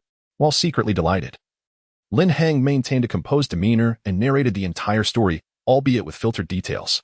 So, you both have received the blessings of all members of the Heightland family for your union, and they desire that the Duke's daughter's child, your child, inherits the family? Upon hearing Lin Heng's heavily embellished account, even the typically composed Ding Xian found himself momentarily lost in thought due to the bizarre nature of the tale. Indeed, at first, I was taken aback, but it is the truth. With a hint of gravity, Lin Heng nodded, acknowledging his friend's confusion. I have also conducted some inquiries. In the society of the Shalan people, it is not uncommon for individuals without any blood relations to inherit a family. Considering the Shalan's peculiar attitude towards genetic factors, this isn't entirely ungraspable. It feels like I'm listening to a fairy tale, Ding Xian exhaled, stating thus. Although he could confirm that his friend had misrepresented certain aspects, the sheer incredibility of the situation rendered it less like a fabricated lie. From what he understood, the Shalan were indeed a peculiar people capable of such things, leaving him unable to make a judgment and prompting him to seek the most direct confirmation from another party involved. Your Grace, the daughter of the Duke. Please forgive my earlier rudeness. I know the Shalan are a noble and honorable people, and as a member of the nobility, you are someone worthy of trust. Therefore, I wish to confirm with you, is everything he just mentioned indeed true? At that moment, not only Ding Xian but also Tian Kong and Qian Xing observed Ilea with tension, with Lin Heng also gazing at her with unease. While Ilea naturally stood by her own side, the widespread belief that the Shalan were not adept at deceit was almost universally acknowledged throughout the galaxy. In truth, for a people wielding the most formidable military force in the human realm, there was little need for verbal deception against their adversaries. However, this did not imply that the Shalan were inferior in their rhetorical skills compared to other humans. Between lies and truths, there typically exists a layer known as incomplete truths or guided misunderstandings, and most Shalan adeptly wield these tactics. Naturally, Ilea, as a direct descendant of the original clan, was even less likely to lack such simple rhetorical prowess.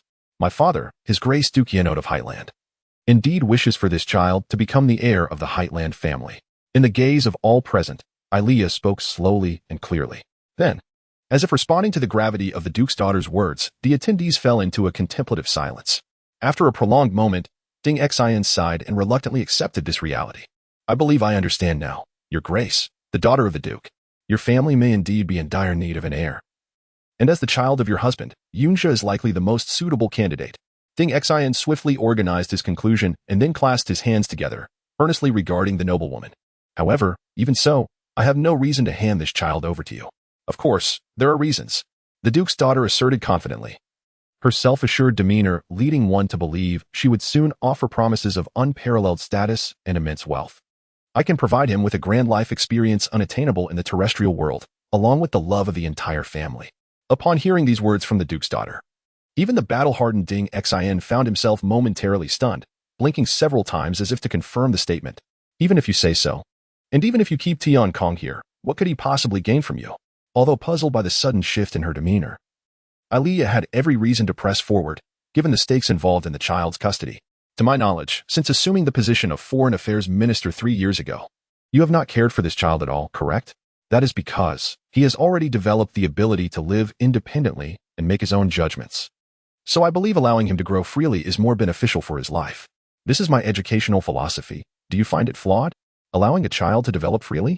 Ailea's lips curled into a faint smile, and she fixed her gaze upon Ding Exin, boldly declaring, as if proclaiming her victory, if that is the case. Then I shall now guide this fledgling, brimming with potential, to soar into the vast skies. Why would you seek to impede me? In the gaze of those azure eyes, Dingxin found himself momentarily at a loss for words. Upon reflection, he realized that he was indeed the one who was justified in his feelings. Yet, why was it that he felt so devoid of arguments at this moment? I shall not restrict the child's freedom, Dingxin contemplated earnestly, fixing his gaze upon the Duke's eldest daughter.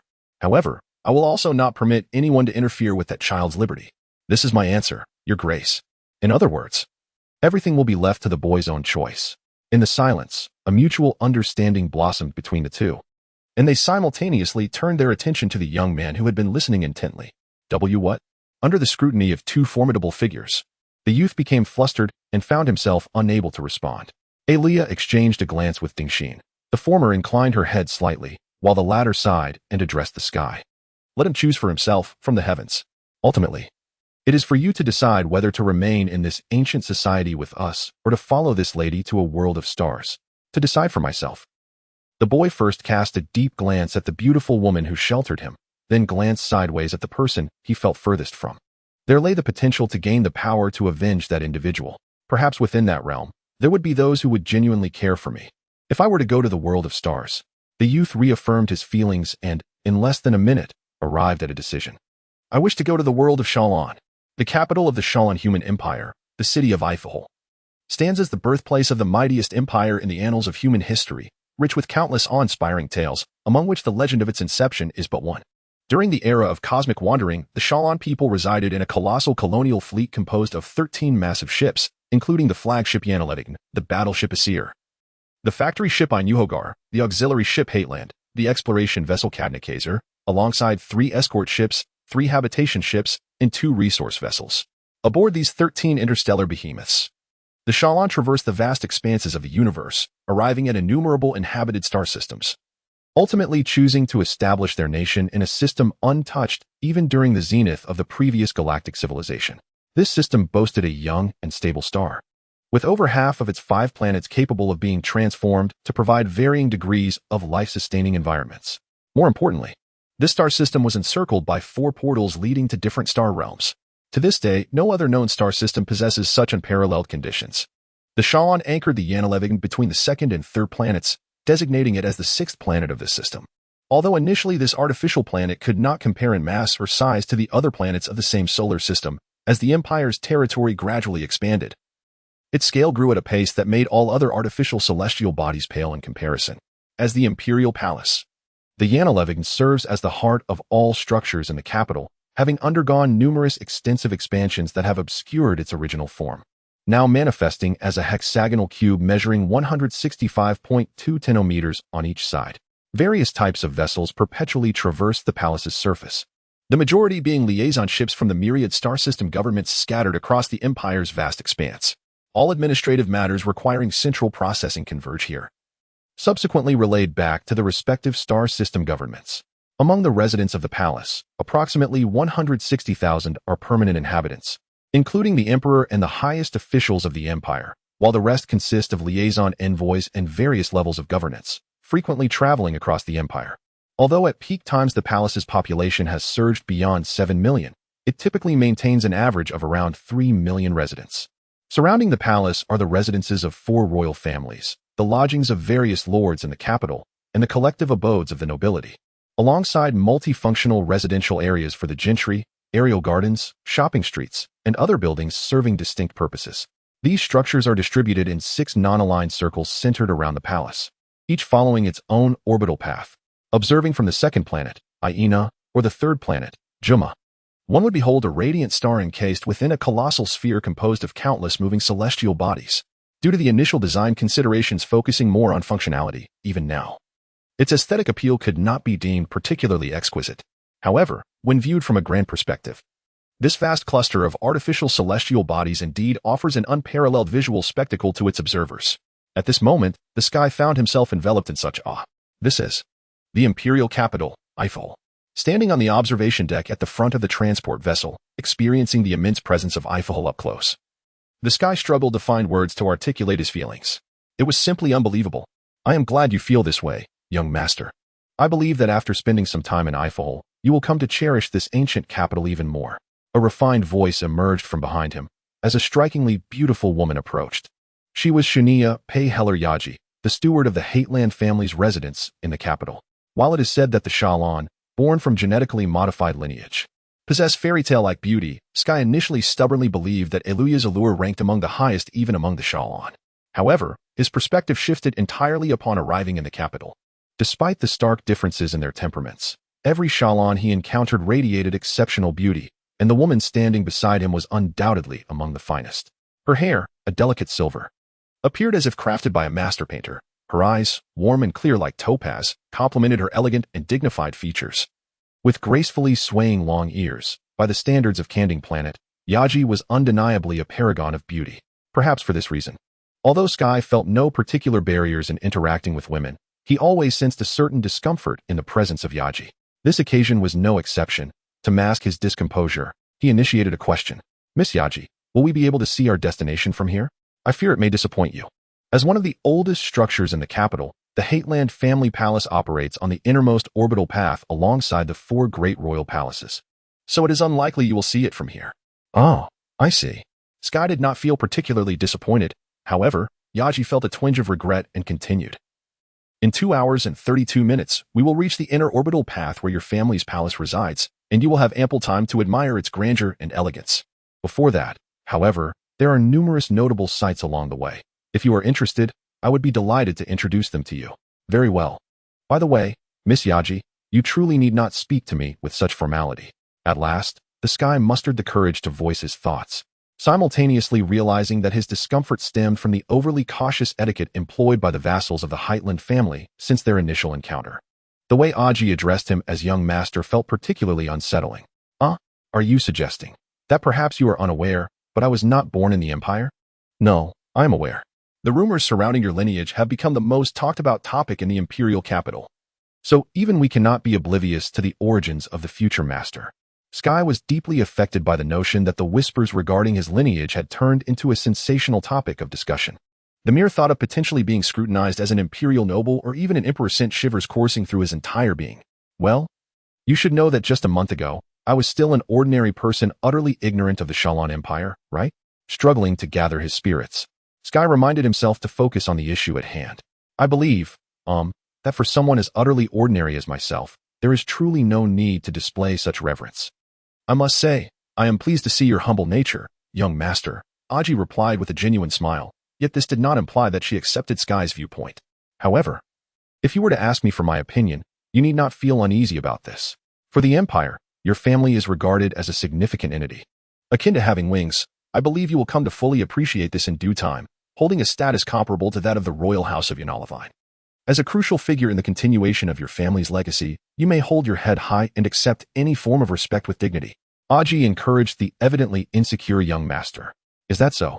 It seems unlikely that they will accept my perspective. Sky sighed. Although he had endeavored to glean as much information as possible about the Haitland family from Area, the actual experience was vastly different. While fretting over his future, new questions surged within the young man's mind. But isn't it strange? If the Haitland family is so vital to the Empire, why would they want me, an ordinary person with no ties to the Empire, to become their heir? Aji sighed, as if feeling quite powerless. Moreover, all your ancestors were quite the runaway troublemakers. What does that mean? Curiosity surged within Sky like a tidal wave, prompting him to inquire further about this peculiar family. However, Aji was not inclined to continue on that topic. Young master, look over there. The beautiful attendant pointed towards a distinctly oval-shaped artificial, celestial body in the right foreground.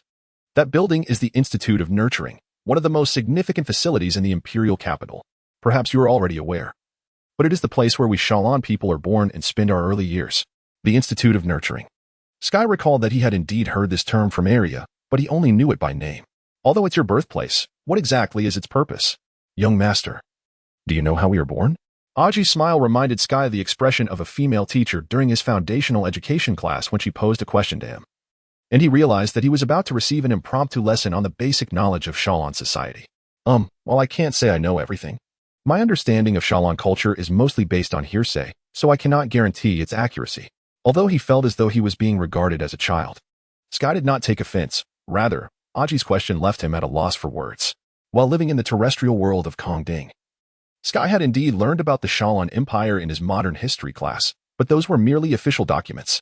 Although he managed to grasp the empire's political structure and governing methods, the textbooks made no mention of Shalon culture. Even though he had once been genuinely interested in Shalon culture and had actively sought relevant information, the insights he obtained were often baseless rumors or irresponsible speculations derived from those rumors, making it exceedingly difficult to extract anything useful from the vast sea of information. Furthermore, Sky himself was unsure of the criteria to determine which matters could be trusted and which could not. Even when he eventually procured a book about Shalon culture published in the terrestrial world within the Empire, the author was someone who had not even obtained citizenship. And to Sky, it seemed he had merely compiled a collection of various rumors about the Shalon people circulating in the terrestrial world, rendering it completely untrustworthy. In conclusion, the race that established the most powerful nation in human history displayed a striking lack of enthusiasm in explaining their culture, making it virtually impossible for outsiders to comprehend it. What sort of rumors? Aji's eyes sparkled with keen interest. Sky found Aji's reaction impossible to dismiss, and he reluctantly began to sift through his memories. It seems that you do not reproduce through natural means. I have heard rumors that Shalon people are born in artificial wombs, but before that, it appears you made considerable adjustments to the genetic factors of your offspring. While there are many rumors on this topic, at least in my homeland, the most popular speculation is that you obtain ageless bodies through genetic adjustments. How surprising. I never expected our way of life to have been conveyed so accurately to the terrestrial world. Aji's eyes widened, revealing a mixture of astonishment and disappointment. I was hoping to hear some marvelous imaginings from you. I apologize for disappointing you. At that moment, Sky began to ponder whether Aji's reaction stemmed from a shared characteristic of all Shalon people or was simply a reflection of her individual personality. Well, you have generally grasped the basics correctly, but allow me to add a few points. Firstly, while we mostly cultivate our offspring through artificial wombs, occasionally, some individuals wish to experience the sensation of pregnancy and will return genetically adjusted embryos to their wombs. Or there are those who prefer to give birth naturally and will skip the genetic adjustment process altogether. Skipping the genetic adjustment process? Is that even possible? Sky asked, astonished. But wouldn't that mean the child would be a natural person? It appears that the young master has misunderstood something, Aji said, covering her mouth with a light laugh. Thanks to our ancestors' continuous improvements over hundreds of years, our genetic makeup is now quite exceptional and stable. Therefore, even if we allow the genetic material to combine without any adjustments, the resulting child will be 100% Shalon in constitution. Moreover, do you not find it exceedingly wise to allow the methods of procreation to revert to the natural course of evolution when artificial enhancements have nearly reached their limits? At least, that is my personal belief. Indeed, is it not a rather splendid notion? It appears that within the Shalon people, there exists a myriad of thoughts. The Sky could not help but exclaim. Furthermore, when one partner is a native of the land, the majority tend to adopt natural methods of reproduction. Could it be that the young master born in the earthly realm will also eventually choose the natural way of procreation? At that, the 16-year-old boy blushed profusely. Due to the unique cultural context of the Kanding planet, the Sky had never experienced formal romantic relationships like his peers. Faced abruptly with the final stage of a process he had yet to traverse, the innocent youth found himself at a loss. Miss Yaji, you mentioned natives of the land earlier. Did you not? What does that mean? A deft change of topic. The son inherited a certain star merchant's skillful conversational tactics from that moment. Although he was far from adept, fortunately, Yaji did not ponder the underlying significance of the question and provided a detailed explanation to the Sky. The term natives of the land refers to the populations residing on land and its peripheries, just as the Shalon people refer to themselves as the people of the heavens. They call the inhabitants of the atmospheric space below as the natives of the land, while the Shalon take pride in being the people of the heavens. This does not imply any derogatory connotation towards the natives of the land in their lexicon. This nomenclature is solely for the sake of distinguishing between those who inhabit different spaces. Additionally, due to the unique political structure of the empire, the term usually also denotes the imperial subjects living on the planet's surface under the governance of the land's administration, while the people of the heavens also include those who voluntarily serve the empire and have ventured into cosmic space from the terrestrial world. Well then, why must your childhood be spent in the nurturing institute? The Sky opportunistically steered the conversation to a broader topic. This is because we must teach children how to live in a zero-gravity environment before their brains are fully developed. And the Nurturing Institute can provide facilities akin to a zero-gravity courtyard. Regardless, if a solid foundation is not laid during childhood, one cannot expect the child to become a competent flyer in the future. However, that is not the primary reason. Could you guess what the real answer is? Yaji winked at the sky, revealing a mischievous smile. The current situation feels increasingly reminiscent of basic education, the sky mused internally. Although he knew that there would be no repercussions for answering incorrectly, he nonetheless earnestly engaged his intellect to ponder the question. My apologies. This question may be somewhat challenging for a young master who has yet to experience childcare. Before the boy could gather any inkling, Yaji provided the answer. The primary reason is that infants are, in fact, exceptionally delicate beings. Even we, as the people of the heavens, cannot adapt to the environment of space travel until our bodies reach a certain level of maturity. Thus, we must spend our early years in the Nurturing Institute. By the way, this period is also the best time to cultivate parent-child relationships, so parents typically remain close to their children during this time. I see. Then how long does childhood last? Well, by interstellar standard time, it lasts about 10 months, although individual characteristics may vary slightly. It will not exceed 1 standard year in duration. Perhaps satisfied with the sky's earnest demeanor, Yaji smiled and extended the lesson. Speaking of which, do you know how many stages our growth is divided into? Several stages. Even after childhood, is there further division? The sky immediately began to feel confused. It is said that the Shaolin people possess ageless bodies through genetic adjustments. At least, every Shaolin he had encountered appeared as youthful as a young man. So how do they distinguish their ages? Moreover, in the case of eternally youthful bodies, what significance does the notion of growth hold? It seems that Lady Ilea did not impart much knowledge to you. Clearly, Ilea is a quintessential descendant of the Heitland family. Although I had already surmised this when she renounced her claim to inheritance, I did not expect this friend to abandon even the duty of educating children to such an extent. Yaji could not help but smile ruefully and continued to elucidate for the knowledge-deficient future master. Our growth is categorized into 4 stages: childhood, growth, stability, and aging. The childhood stage spans from birth until the brain development is essentially complete, while the growth phase is when the body matures, typically lasting from 18 to 20 years. During this period, our growth mirrors that of natural humans entirely. Entirely the same. That is true. Even the Shaolin cannot instantly transform from infants to adults. Although they are born from genetic modification, the ancestors of the Shaolin were originally natural humans. Considering this, it is quite natural for any similarities in their growth processes to exist. The sky began to feel a sense of reassurance from this seemingly obvious realization. Well, aside from the stability phase, our growth mirrors that of natural humans entirely. The only distinction lies in the fact that during the stability phase, our bodies retain a remarkable degree of vitality. However, to others, this phase may seem prolonged, which could lead to misunderstandings like yours previously. What exactly does prolonged mean? Approximately 150 to 180 years. I see. Indeed, that is quite extended. Even with prior preparation, the sky nearly fell into a stupor once more. The Shaolin typically boast lifespans exceeding 200 years, enjoying youthful vigor for as long as 180 years. The rumors circulating in the earthly realm about the Shaolin possessing ageless bodies may indeed warrant further discussion. Moreover, we do age, Yaji proclaimed with a sense of pride. In the final stages of life, we too will grow old. Although the functions of our internal organs do not diminish, at least outwardly, we will slowly age like natural humans. The sky felt a slight sense of reassurance once more and became even more curious. But why then? Since you can manipulate genetic factors to such an extent, why not simply maintain youthful appearances until the end? Do you find it amusing to maintain a youthful appearance while approaching death? Yaji widened her eyes, astonished. No, I do not find it so. Is that so? After all, the descent into death accompanied by bodily decline is an innate right of living beings. I believe no one would willingly relinquish such a precious right. Yaji asserted with certainty. Is that truly the case? The sky cautiously withheld his opinion. At least in the earthly realm he knew. There were those who harbored a profound interest in agelessness or eternal youth and sought to decipher the secrets of the Shaolin's immortality. However, if these individuals were to realize that the considerable effort they expended merely holds a trivial significance for the Shaolin people, they might be unable to suppress a lamentation to the heavens. That said, although our previous conversation did not delve into further details, this minuscule fragment of Shaolin culture has already piqued the sky as profound interest in this ethnicity.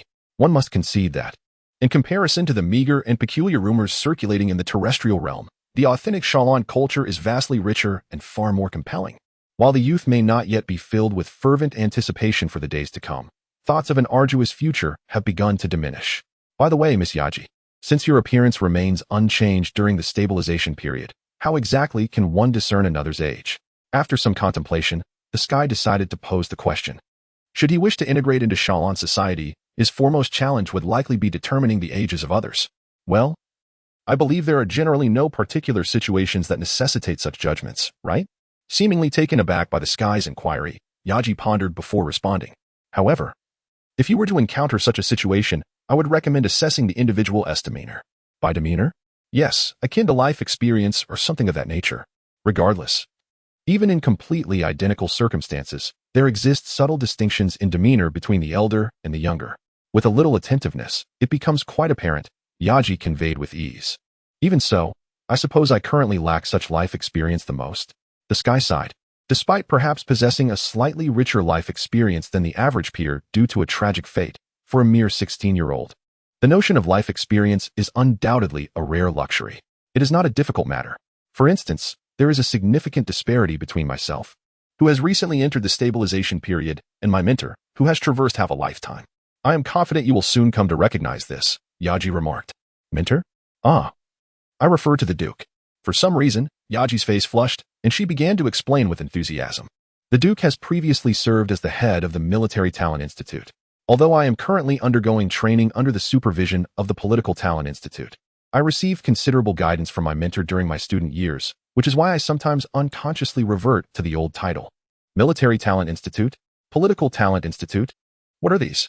Over the course of a single day, the Sky had encountered an overwhelming number of novel terms, causing a sense of dizziness to envelop him. Well, the so-called Military Talent Institute refers to. Completely oblivious to the Sky's condition, Yaji commenced yet another lengthy explanation regarding the Shalan educational system. Unlike most terrestrial societies, the concept of basic education is non-existent in the vocabulary of the Shalan people. As Shalan society fundamentally revolves around familial units, they place immense importance on what is known as family tradition.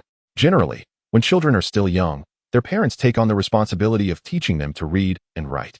During the period when a child's personality is still forming, parents impart the characteristics of their family through both verbal instruction and personal example, ensuring these traits are inherited. As children reach a certain stage of development, families typically gather all the younger generations for further learning, seizing this opportunity to refine the raw potential within them. The individuals responsible for teaching during this period are meticulously selected representatives of the family, generally the most outstanding members, although external hires are also possible, provided the candidates gain the approval of the family elders.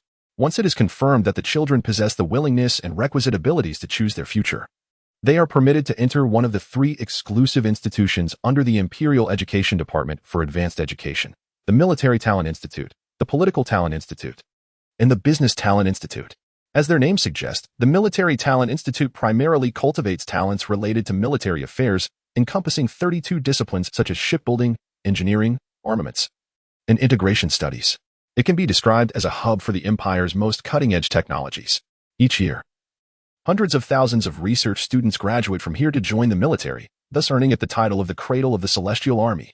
The Political Talent Institute caters to the Empire's political institutions, with 24 disciplines including domestic administration, finance, criminal law, and analysis.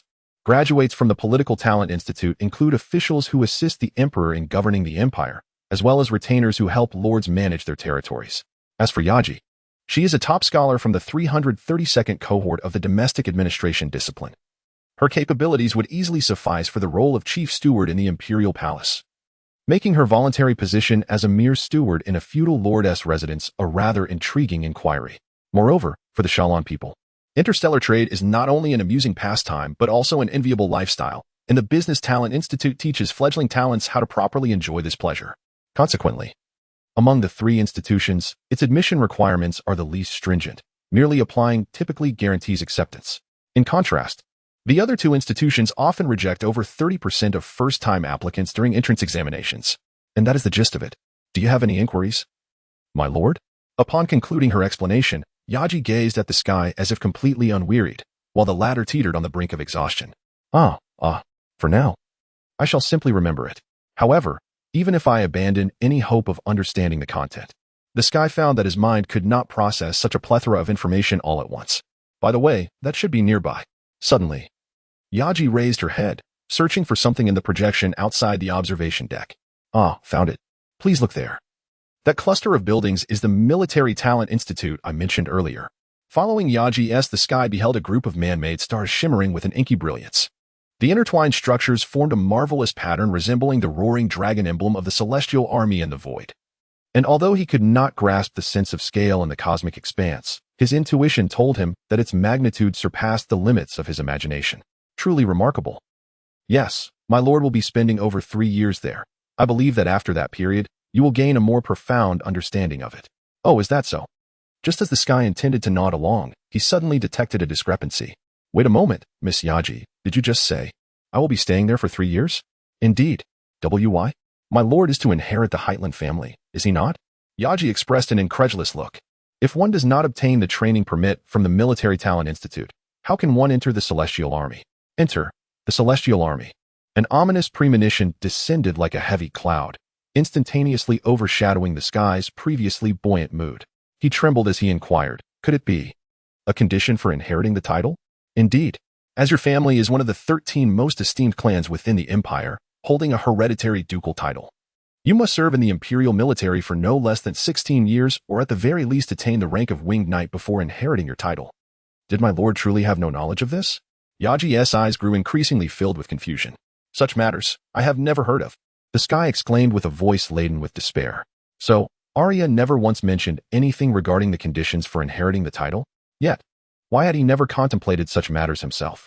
Even when one is utterly fatigued by the hellish rigors of road education, one ought not to be so negligent as to reach this extent, should they? While cursing his own foolishness, the heavens could not help but harbor resentment towards Arya.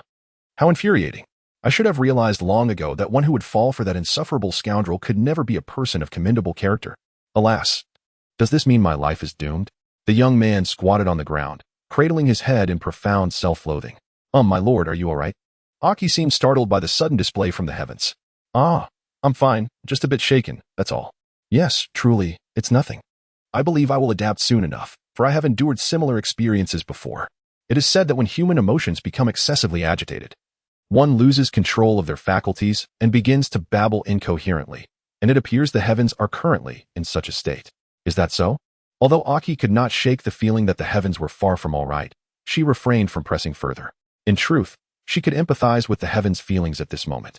To be abruptly uprooted from a mundane and tranquil existence to be thrust into a completely foreign world, entangled with a family replete with troubles. It seemed the young man's future would be irrevocably divorced from peace. Faced with an ordeal that could easily be deemed a nightmare, he still managed to maintain a semblance of calm. It appeared this lad from the terrestrial realm possessed an unexpectedly resilient spirit beneath his exterior. If you are feeling weary, allow me to escort you to the dormitory at the back for a brief respite. We still have over an hour until we reach the estate, so you may take the opportunity to rest for a while. Though she harbored deep sympathy for the heavens' plight, Aki could only strive to care for this youth who bore the hopes of the Haderland family. Very well, I appreciate it. The heavens' voice was weak, and even his steps began to waver.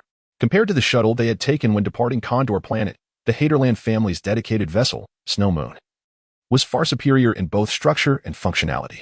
Originally designed with the highest caliber guests in mind, the interior, including all decorations, was crafted to the utmost standard. As he traversed the corridor of the ship, the heavens paid no heed to the exquisite adornments flanking either side, lost in a profound melancholy. By the way, my lord, you are quite remarkable. Aki attempted to dispel the somber atmosphere. HM? The heavens regarded her with confusion, utterly unable to recall any commendation he might have received. You only began to engage with the Shalon culture a month ago, and yet after such a brief period, you are already conversant in the Shalon language. Is that not a rather impressive gift? Although I had prepared a translator in advance, it seems it has not been needed at all. Aki gazed at the heavens with admiration.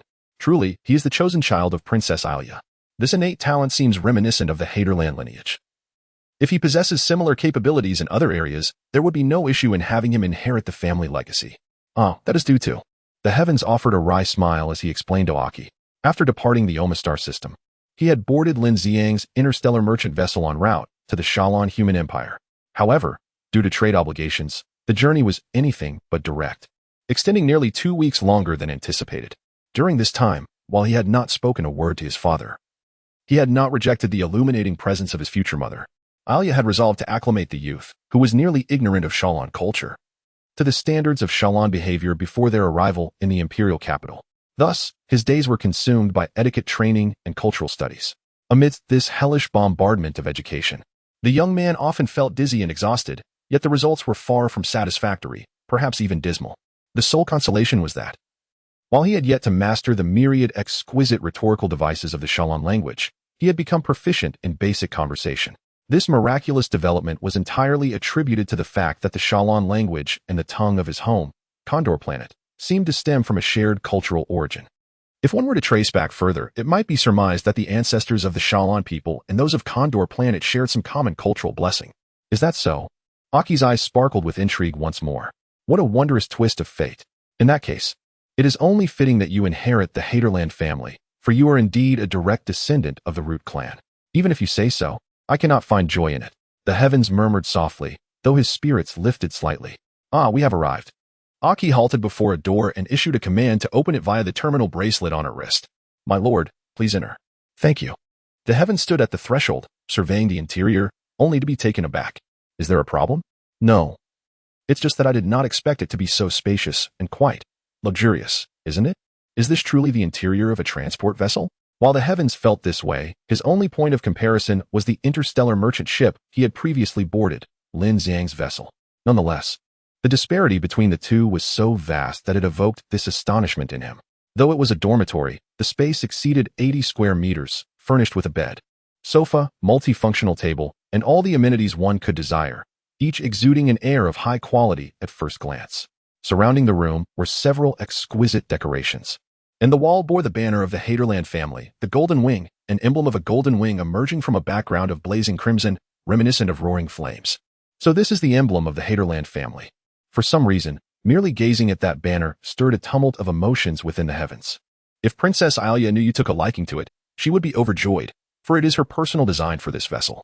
Aki entered the room, introducing it to the heavens. Originally, this ship was Alia's graduation project for her shipbuilding research, but due to its exceptional performance, it was repurposed by the Duke as a transport vessel. In truth, aside from Princess Alia, no one has fully comprehended the structure of this transport vessel. Not fully comprehended? Indeed. For instance, this dormitory, including the bathroom, electrical systems, and air circulation systems, are all entirely independent. Even the main intelligent core of the vessel cannot control them. Operations must be conducted within the room, and the same design applies to the other 11 dormitories. Honestly, I do not see the necessity of this. Alia displayed a perplexed expression. Could this design have any adverse effects? The heavens inquired cautiously. Rest assured. Aside from being somewhat space-consuming, this design does not impact usability. In fact, it enhances reliability. Moreover, there is no need to worry about insufficient space aboard this transport vessel. Indeed, that is true. Given that such a large area is allocated for a dormitory, there is no need to fret over minor space concerns. The heavens felt a wave of relief wash over him. My lord, if you wish to take a shower, please proceed to the bathroom behind that door. Furthermore, the storage cabinet here is replete with a diverse array of food and beverages. Should you have any further requests, you may communicate them to the service room via the terminal beside your bed. Very well, I understand. Please take a good rest. I shall return to greet you once the ship arrives at the palace. Thank you for your efforts. With that, Yaki stepped out, and the door closed behind her. Although the presence of Yaki often instilled an inexplicable tension in the air, solitude rendered one more susceptible to the encroachment of fatigue. It seemed that the burden of mental exhaustion outweighed that of the physical. In any case, it was best to lie down for a while. Sky collapsed onto the bed, and the room's lighting system compassionately transitioned to sleep mode. 16 years in the military lay ahead. Sky gazed at the starry projection on the ceiling, silently grappling with his heart's unexpressed sorrow. The transport ship sailed smoothly and quietly, the serene room suffused with a gentle glow. The mattress, woven from some soft plant fibers, was both warm and comfortable, creating an environment that was perhaps unparalleled in its ability to soothe the mind and usher one into slumber. However, after staring at the ceiling for over 10 minutes, Sky realized he was still wide awake. Reluctantly, he rose from the bed and approached the door that led to the bathroom. He had heard that a shower could wash away one's troubles, and now he intended to put this notion to the test. As he had imagined, upon opening the door, he discovered a luxurious bathroom complete with a wash area. Though it was a freestanding tub, it was spacious enough to accommodate two, adorned with an overwhelming array of additional features. Yet, he hesitated, should he undress? Sometimes, These freestanding tubs came equipped with automatic drying devices, allowing the bather to shower fully clothed without concern. But did this tub have such a feature? After a moment's contemplation, Sky resolved to disrobe for the bath. After all, even if he misjudged, the worst outcome would be merely wearing his clothes again, which was certainly preferable to the alternative. Besides, although the noble attire was somewhat cumbersome to wear, it was surprisingly simple to remove. Upon entering the tub, the door closed automatically, and warm water cascaded down from above, collecting at his neck. The invigorating flow of water danced across his body like the fingers of a skilled masseur, dispelling fatigue and revitalizing him, eliciting a contented sigh. Unbeknownst to him, his spirits began to lift, and after relishing this lengthy shower, his naturally cheerful disposition returned. Perhaps wallowing in gloom was not the solution. In any case, he would first meet with his grandfather. After arriving at a simple conclusion regarding his future plans, Sky intended to cease the shower, only to find himself at a loss for how to communicate his intent to the automatic shower system. How does one open this door? He meticulously searched the walls of the tub, scanning from top to bottom, but found no buttons or controls. If the Duke's grandson had possessed even a modicum of common sense, he might have considered the possibility of voice activation, and thus would not have resorted to the next ill-fated action. How vexing. Why was there not a single button? Must I remain in this place until I reach the palace? The thought of potentially emerging from the tub in the presence of the lovely and gracious Shalon made Sky shiver involuntarily. With renewed fervor, he resumed his quest for the elusive button and, to his surprise, discovered a red button protected by a layer of transparent resin in a rather inconspicuous corner. This must be it. In retrospect, the youth found it rather perplexing that he had not paused to consider his actions before delivering a punch to the button. Nevertheless, with the force of his blow, the resin shattered and the red button was indeed pressed. Click. A sound akin to a mechanical release echoed from outside the tub. And in the next instant, he was abruptly subjected to a tremendous centrifugal force that pinned him to the floor, rendering him immobile, while the warm water was swiftly withdrawn. When Sky was finally liberated from the overwhelming force, the first sensation he felt was the absence of gravity. At 17 hours, 32 minutes, and 50 seconds of Imperial Standard Time, a mistakenly activated escape pod carrying the Duke's grandson detached from the transport vessel and began to drift aimlessly in the void. However, as this rescue system operated independently from the main system, no one became aware of this fact until the transport ship arrived at the palace an hour and 37 minutes later. Within the inner orbital realm of the imperial capital, Aphal, lies a grand artificial celestial body adorned with the emblem of golden wings, serving as the residence of the illustrious Haderland family. Aside from the palaces owned by the four royal families of the Analavine dynasty, it stands as the largest inhabited celestial entity within the capital. Centuries ago, when the Shalon people resolved to establish a nation in the Aphal star system, the auxiliary vessel Haderland simultaneously ceased its function. The Shalon, initially troubled by the fate of this colossal mothership, ultimately decided to repurpose it as a living space. Years later, the third emperor bestowed this transformed vessel upon the descendants of its captain, the Haderland family, who have since used it as their residence in the capital. Even today, the structure retains the battleship's original form, enhanced by elegant curves that soften its once rugged demeanor, making it a worthy piece of art. Inside the palace, there exists ample living space accommodating tens of thousands, as well as a transportation hub capable of docking large military vessels, features inherited from the Haderland. The interior has undergone considerable transformation. All unnecessary early equipment has been dismantled, and the internal spaces have been reconfigured, with corridors adorned in utmost elegance and luxury. From the emperor's perspective, this residence is anything but humble. Historically, this palace has been the birthplace of 12 imperial marshals, 9 chancellors, and countless other luminaries who have shaped the empire. However, in comparison to the family's true worth, these figures pale in significance, akin to mere appetizers before a grand feast.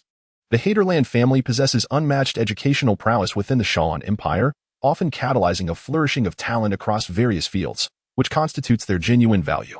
For instance, Duke Samuel Haderland, the 13th head of the family and the empire's chief technical marshal, witnessed the emergence of over 200 individuals, later revered as geniuses, during his 30 years of service, ensuring that the empire remains a formidable technological force even centuries later. Moreover, among the newly risen nobility in the empire, countless have thrived due to the influence of the Haderland family, with estimates suggesting that this number exceeds 50%. Throughout the long history of the Shalon human empire, the Haderland family has shone like a constant star, radiating brilliance, and is referred to as the wings of the empire, marked by the emblem of golden wings. Regrettably, despite the exceptional talents possessed by its members, They are often unable to escape the hereditary fate inscribed in their genetic makeup, a fervent yearning for freedom. Few adult members of the Haderland family are inclined to remain in the capital for royal service. Some embark on a quest for freedom alongside their kin before reaching adulthood, never to return. Those unfortunate souls bound by titles often neglect their duty to uphold the family's prosperity, hastily transferring their titles to newly adult cousins without ensuring the lineage's continuity, only to follow in the footsteps of their ancestors toward liberation. For a prolonged period, such antics persisted until the situation escalated beyond remedy, prompting the previous emperor to issue an unprecedented decree against this capricious family. While countless descendants of the Haderland family may exist within the empire and human society, only 4 individuals remain officially recognized in the imperial heraldic records as connected to this once glorious lineage, one of the 13 foundational clans. At this moment, within the autumnal maple grove of the palace's upper wing, the 27th head of the Haderland family, Duke Haderland Lu Loki Yanot, finds himself ensnared in a troubling predicament. Are you truly determined to proceed with this, my teacher? A strikingly handsome man endeavors to persuade the elderly duke to reconsider a decision already made. He is a member of the Yanalivine royal family, currently the head of the esteemed Fienberg lineage, His Highness Yanalivine Jean Fienberg Kane Souls. While nearly all royals harbor goodwill and respect for the duke, who has devoted half his life to the empire, the young Fienberg regards him as a cherished mentor. Thus, he has been chosen as the family representative to dissuade the head of this foundational clan from his obstinacy, fulfilling his mother's request. Teacher, what a nostalgic title. How long has it been since we last met in such a manner, Your Highness Souls? The duke's expression softens with reminiscence as he pours freshly brewed red tea into a porcelain cup and offers it to his pupil. Please refrain from using such pleasantries to brush me off, teacher. Despite his words, the young duke accepts the cup, only to place it directly on the table. You must understand, our family, and the entire empire, holds great expectations for you. Even so, the seated duke's visage reveals his turmoil as he laments. An exhausted old man like me cannot rekindle the fervor of youth. Moreover, unlike my wayward ancestors, I at least have a duty to fulfill the obligations set forth by the late emperor for our family. Do not speak in such a manner, teacher. The young duke offers a wry smile. Regarding the decree, even without considering the emperor's perspective, my mother, and indeed all members of the Yanalivine family, do not wish to witness the decline of the Haderland family. We hope you can appreciate the sentiment. You seem to have misunderstood, my dear prince. Yanot sets down his teacup and gazes warmly at his former student. I have never harbored any resentment towards Her Majesty, Norfina. In fact, I feel quite apologetic for requiring her assistance in sorting through the mess left by my ancestors. While I wish to support her as much as possible, my mediocre abilities render me incapable of nurturing a successor like Aria. I had hoped she could shoulder the burdens I could not, yet the outcome was unforeseen. At this juncture, the duke's brow furrows, the visage of the scoundrel who absconded with his daughter resurfacing in his mind. Indeed, although much time has passed, every thought of that shameless man stirs my emotions anew. I believe I can empathize with your feelings, teacher. While I have heard that he is not entirely detestable, it is difficult for me to harbor any affection for him, as he is the root of our current troubles. Indeed, the two lapse into silence, a shared disdain for a certain individual creating a peculiar resonance between them. For a moment, amidst the quiet maple grove, only the rustling of the wind through the crimson leaves fills the air. Well then, do you truly intend for that boy, born in the realm of mortals, to inherit this family? The question was suddenly posed by King Fane. To be frank, I still find it an exceedingly cruel notion.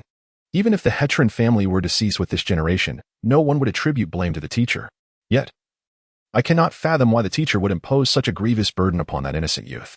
Do you share this sentiment, Souls? It was evident that Janet was so astonished that he forgot to employ honorifics and addressed King Fane by name directly. Is it not so? King Fane appeared even more taken aback. Really? It seems that this is indeed how people perceive it. The old duke let out a long sigh, but soon regained his composure. It matters little. My ancestors have amassed an unspeakable number of heinous deeds under the guise of freedom. Even if I, their unworthy descendant, were to add one more, it would not make a difference. Do you truly intend to see the empire's wings clipped by the hands of that boy? Let us say it is so, Souls. The old duke wore an enigmatic smile. It appears I cannot persuade you. Although I had anticipated this outcome, I initially held a glimmer of hope. King Fane spoke with a tone of regret. Have you given up so soon? What a pity, my proud disciple. The you of yore would never have faltered in the face of such adversity. The old duke mirrored the expression of regret and earnestly inquired, Are you truly certain you wish to relinquish this? You did give me pause just now, you know. If you were to persist, perhaps success would follow. Hearing you say that only serves to diminish my confidence. As if to conclude the topic, King Fane lifted his teacup and began to savor the beautiful amber liquid within, while Janet refrained from teasing his former pupil any further. After a moment, King Fane rose to take his leave. I believe I must take my leave now, teacher. While it has been a great pleasure to meet with you, I am concerned for my restless fledgling. You know, like all members of my family, she possesses no patience for dull moments. If I do not return soon, she may very well take flight without me.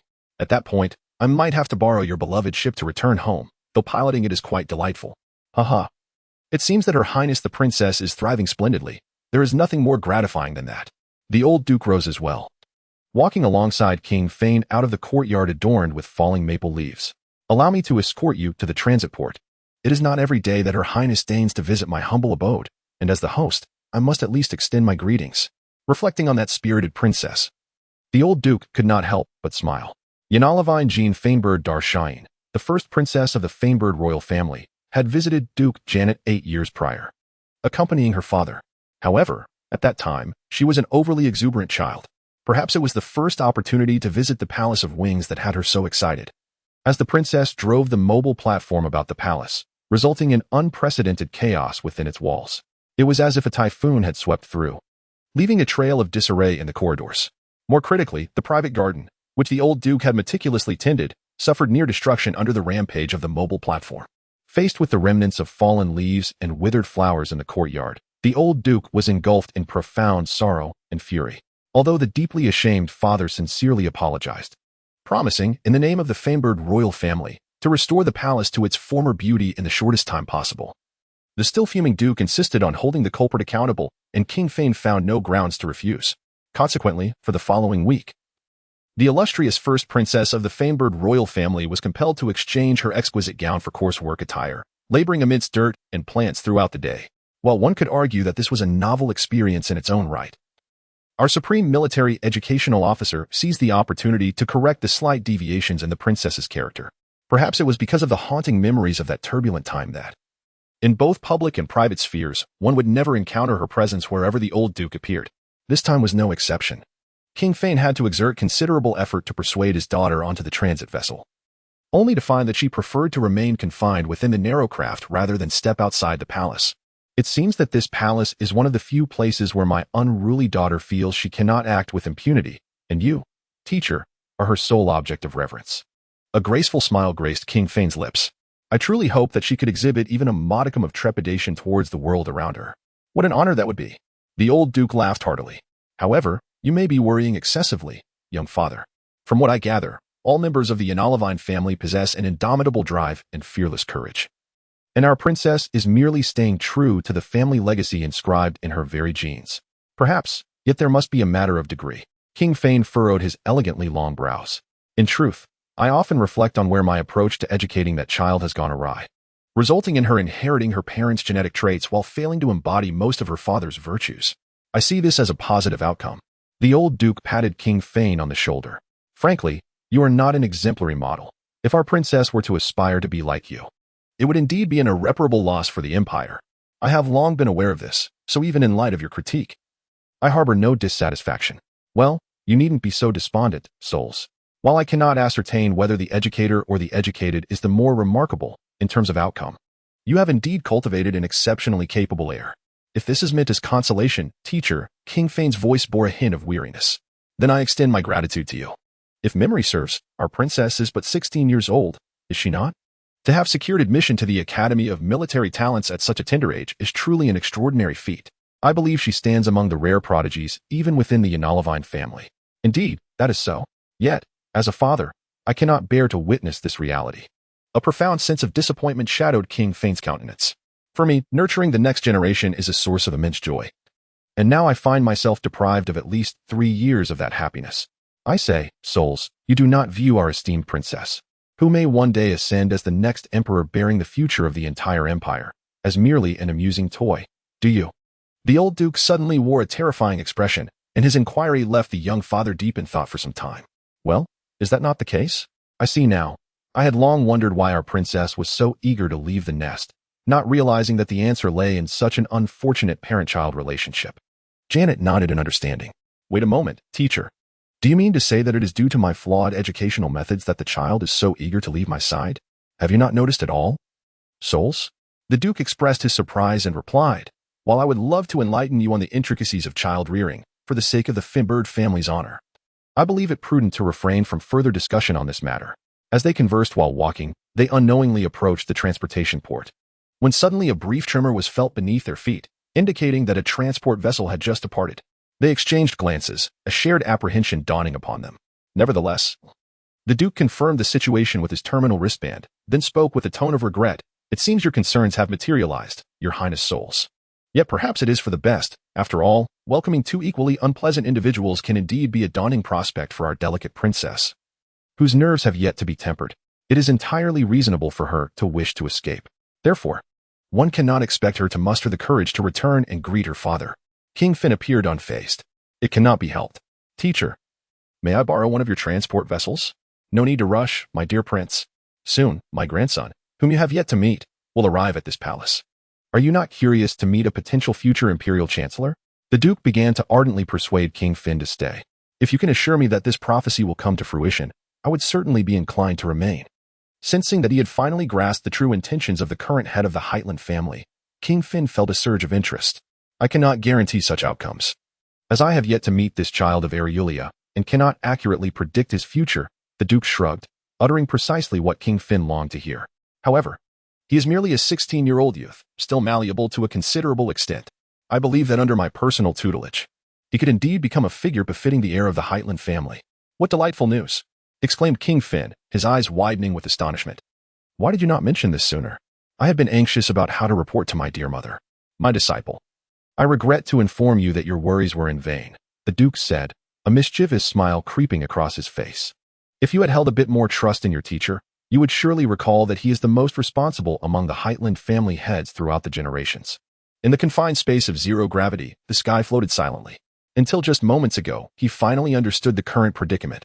While he could not fathom the necessity of an escape pod in a bathing chamber, now that such an inexplicable misfortune had befallen him, it seemed futile to question his own foolishness in activating the escape pod's launch button. However, his thoughts were not solely focused on how to extricate himself from the present crisis.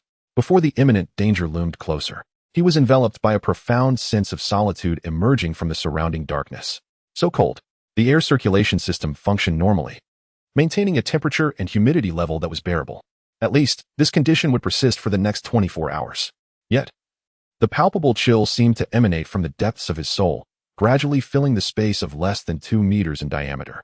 Though he presented himself as an inquisitive youth from the terrestrial realm before Ariulia and Aki, the moment he departed from his familiar homeland, the very ground of his birth, he found himself perpetually encircled by fear. In this small space filled with the unknown, the icy desolation began to gnaw at his spirit. "Canding," he muttered, wrapping his arms around himself instinctively. The surrounding darkness seemed to retreat abruptly, and the encroaching chill within him dissipated in an instant. Astonished by this transformation, he soon became aware of the boundless warmth resonating deep within his heart. So this is what it feels like to long for one's homeland? For a 16-year-old, who had never before experienced such distance from home, this overwhelming nostalgia was entirely foreign. He began to exert effort to adjust his posture, searching within the pod. Aside from the weightlessness experienced during the compulsory education class on Canding, this was his first attempt to perform a task in a zero-gravity environment. Time passed, and at long last, he completed his search. While not entirely fruitless, he uncovered a concealed box where the bathing chamber's ceiling had been, containing a scant supply of food, water, and some first aid supplies. However, beyond that, there was nothing else of use. Just one day, the quantity of food and water could only sustain him for 3 meals, leading him to deduce that the life support system here would likely only last 24 hours.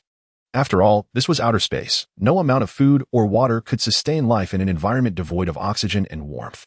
Thus, it seemed there was nothing left but to wait and pray. A wry smile crossed his lips as he likened his plight to that of castaways adrift in the ocean of olden times. Except he could not see the passing ships nor call for help. Having concluded that he was powerless to alter his current situation, he relinquished any further action. However, his spirits did not sink once more. Upon reflection, he realized that this was indeed within the vast expanse of humanity's most significant artificial star cluster. Surely, someone would soon discover this mysteriously appearing escape pod, and Miss Aki would likely have already noticed his absence. If she retraced her steps to seek him out, he could be free from this predicament within the hour. Well then, let us wait. With renewed confidence, he relaxed his body and floated, only to realize that his clothing remained in the washroom of the communication vessel, and panic immediately took hold. Meanwhile, within the inner orbit of Ifahal, a transport vessel radiating a dark crimson glow sped through space. It was the exclusive transport of the Finbird Royal Palace, a vessel beloved by the current King Fin, aptly named Yanglan due to its unruly temperament. At this moment, piloted by the first princess of the Finbird family, Yanglan soared at unprecedented speeds. Never before reached since its departure from the shipyard, it relentlessly overtook everything in its path, often intimidating passing ships with various aggressive maneuvers, akin to a wild stallion. Brimming with an indomitable spirit, the main engine, operating at maximum power, emitted a deafening roar, while the lightweight composite metal hull trembled from the acceleration. The stellar winds tore against the vessel's sharp prow, causing ions to burst forth in brilliant displays against the protective magnetic field. Fully immersed in the pure exhilaration brought forth by the incredible speed, Shine could not help but emit sounds of sheer delight. Although she had previously taken this transport vessel numerous times, her experience was rather unremarkable as she sat in the passenger seat. However, when Xiaoyan personally maneuvered the Yanglan, she immediately felt an intoxicating sense of unity. Even the slightest gravitational shifts during the vessel's rotation were distinctly relayed to the operator, and the commands issued were executed flawlessly, as if the ship itself were responding to her will. Truly, this bespoke craft was remarkable, capable of executing such intricate maneuvers at high speeds. Well, let's try something else. With enthusiasm, Xiaoyan skillfully handled her father's beloved ship, constantly pushing its limits. As she left half of the imperial capital in her wake at a meteoric pace, the Yanglan's engine, which had been operating at its utmost capacity, finally returned to a more moderate output after leaving an impressive mark on nearly 2 years of unremarkable records in the commuting hall. Ah, what a thrill. After the exhilarating ride, Xiaoyan felt a satisfying fatigue wash over her. Once she relinquished control of the ship to the autopilot system, she made her way to the aft cabin. There, her father, His Highness Prince Souls of the Finbird family, had set up a small dining area out of personal interest. Although it seemed imprudent to install such a luxury in the relatively cramped transport vessel, Xiaoyan had grown fond of the intimate space that could barely accommodate 2 people. To be frank, she preferred the culinary delights crafted by the palace chefs over the monotonous fare produced by the automatic food processor. However, if it meant soaring through the stars, that was another matter entirely. Furthermore, in terms of efficiency for replenishing energy after vigorous activity, the former had a significant advantage. Under the autopilot's control, the Yanglan glided smoothly along the outer orbit of the capital, and Xiaoyan, spooning soup, felt not a single ripple disturb her calm. Perhaps her father had borrowed the Duke's transport vessel to return to the palace? It would be even better if he still harbored hope that I would return to fetch him and linger in that mansion a while longer. A smile, unbefitting of royal demeanor, graced the face of the first princess of the Finbird family, making her appear less like a noble princess and more like a mischievous girl who had just played a prank. Although Xiaoyan's genetic code was indeed logged in the Yanglan's intelligent core, it was something she had insisted upon at the age of 8, utilizing the entitlement of childhood. Strictly speaking, the true owner of this transport vessel remained Prince Souls of the Finbird family. Without the owner's permission, commandeering another ship would be seen as an extreme breach of etiquette, if not outright theft. Of course, exceptions existed. Members of the same family or those with closer ties, like Xiaoyan, would face little more than a stern reprimand from her father, followed by a few weeks of confinement. Such consequences paled in comparison to the significance of her undertaking. Thus, seizing the opportunity, Xiaoyan unhesitatingly left her father at the Duke's mansion and embarked on her grand plan. Well, by mechanical standards, this meal was quite satisfactory. Xiaoyan assumed a regal posture before the terminal, nodding slightly. Although there was still food left on the table, she had no intention of continuing her meal, yet she did not immediately call for the self-service table to be cleared. The princess began to playfully dangle her fork, then reclined back into the soft chair. If the head attendant of the Finbird family were to witness her impolite demeanor, mere admonishment would not suffice. However, seizing this rare moment of solitude, Xiaoyan decided to indulge in the freedom she had long denied herself, propping one leg up and leaning back in a very languid manner. In short, the first step of her plan had been successfully executed. Next, just as Xiaoyan began to contemplate her next course of action, a mechanical synthetic voice emanated from her terminal wristband, signaling a message from the ship's intelligent core. Report, debris suspected to be an escape pod detected ahead. Would you like to initiate recovery operations? Oh. Display external footage, magnify. Xiaoyan scrutinized the cylindrical object floating over 10 nomas, approximately 12 meters, away. It was slightly smaller than the standard escape pod, but that did not preclude the possibility of survivors, and she was aware that some capricious Shalons often modified everything on board, including escape pods to their liking. Survivors. It's been decades since such occurrences have vanished from the imperial capital. I never expected to encounter something so novel. Suddenly intrigued, the princess resolved to retrieve the object first, even if there were no survivors. Allowing such a sizable piece of debris to linger was an inconvenience to the normal traffic of the capital. Convincing herself thus, she completely forgot the chaos she had previously caused in the annals of the capital's transportation history. Regaining control of the Yanglan, Xiaoyin piloted the transport vessel around the object suspected to be an escape pod several times, confirming there was no danger before deftly positioning the vessel above it and using mechanical tendrils to retrieve it into the aft cabin. Given the functional requirements, the rear compartment of typical transport vessels is relatively spacious, ensuring there was still room to maneuver even after accommodating such an object.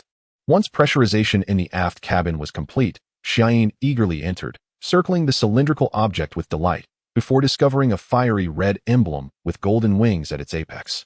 Golden wings. Is this from the Heitland family? Like all Shalons, the princess immediately recognized the emblem associated with what was deemed the wings of Shalon. Confirming her earlier speculation, if the owner of this object were indeed from the Heitland family, it could only be an escape pod. At this moment, it was highly likely that some unfortunate soul lay inside. However, how did this individual become a victim? With a blend of curiosity and anticipation, Xiaoyin pressed the button to open the escape pod's door. Soon, the door creaked open, and a figure seemingly disoriented tumbled out as the hatch swung wide. Hey, are you all right? Can you stand? Rest assured, you are safe now. This is the transport vessel of the Finberg family. Just as Xiaoyin endeavored to convey her goodwill in accordance with the rescue manual, attempting to reassure the individual, she was suddenly confronted with a shocking revelation that would astonish even a pure-hearted girl of her age. The survivor was a young man. More importantly, he was completely unclothed. Oh my. Even among the talented ranks of the Sky Legion, selecting the most distinguished pilot from within would be a formidable challenge.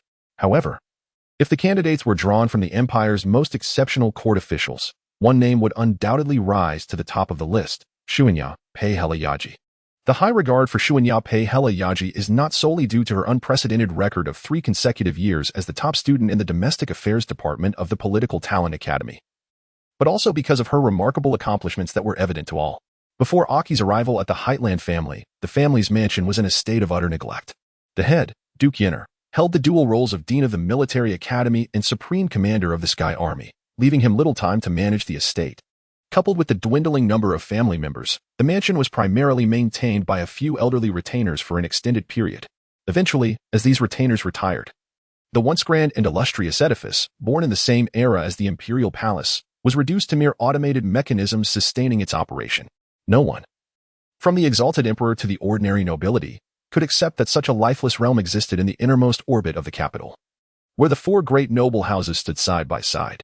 However, the lack of willingness from those in charge to remedy the situation rendered the efforts of outsiders fruitless. Ultimately, Aki, unable to bear the sight of the decline, approached her former mentor with a resolute demeanor, compelling him to appoint her as the steward of the mansion. Subsequently, this prodigious talent of the military academy demonstrated her formidable influence and initiative, not only recruiting all the contemporaneous elite from the academy but also hiring a substantial number of local residents from her family's territory to address the severe talent gap accumulated over generations within the Empire's wing. She even directly petitioned the emperor to alleviate the duke's workload to allow him time for rest at the mansion. In summary, through Aki's relentless efforts, the Heitland family, one of the Empire's founding clans, finally began to fulfill its rightful role.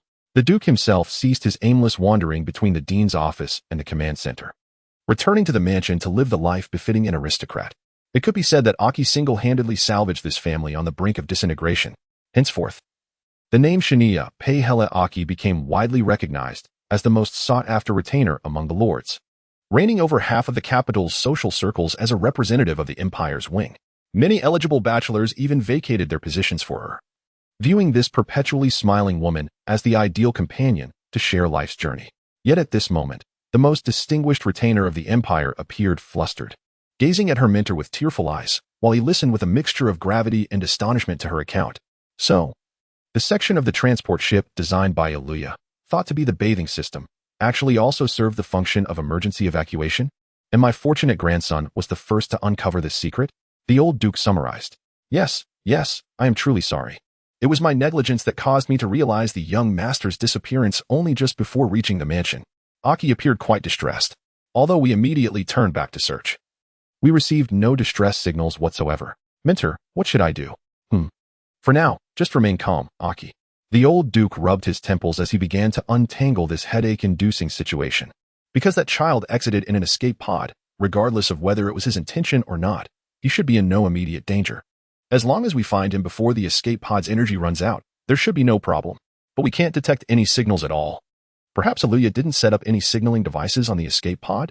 I can somewhat guess what that fellow is scheming. The old Duke mused empathetically. For this family, which cherishes freedom above all, the power and obligations attached to the Duke's title are the heaviest shackles of their lives. To escape this burden, generations of Heightland family members have devised countless means, seizing any opportunity to flee at once. Although the Empire has exerted every effort to prevent their escape, these exceptionally gifted individuals will stop at nothing for their freedom. Aluya, as one of them, must have left a way out when designing the Snow Moon, right? If we consider it this way, it is only natural that no signaling device was installed on the escape pod. How lamentable. This flawed creation passed the shipbuilding department's review. It seems I, as the dean, must reflect deeply on this. The old Duke shook his head and sighed, only to notice Aki looking at him with a terrifying gaze, prompting him to clear his throat and redirect the conversation. In any case, we now have no choice but to resort to the most primitive search methods. As long as we know the approximate location, something as conspicuous as an escape pod should be easily found, even with the small radar on the patrol ship. Aki, do you know the exact time the escape pod departed from the transport ship? Regarding that, since each suite on the ship operates independently, there are no records left on the main intelligent core crystal.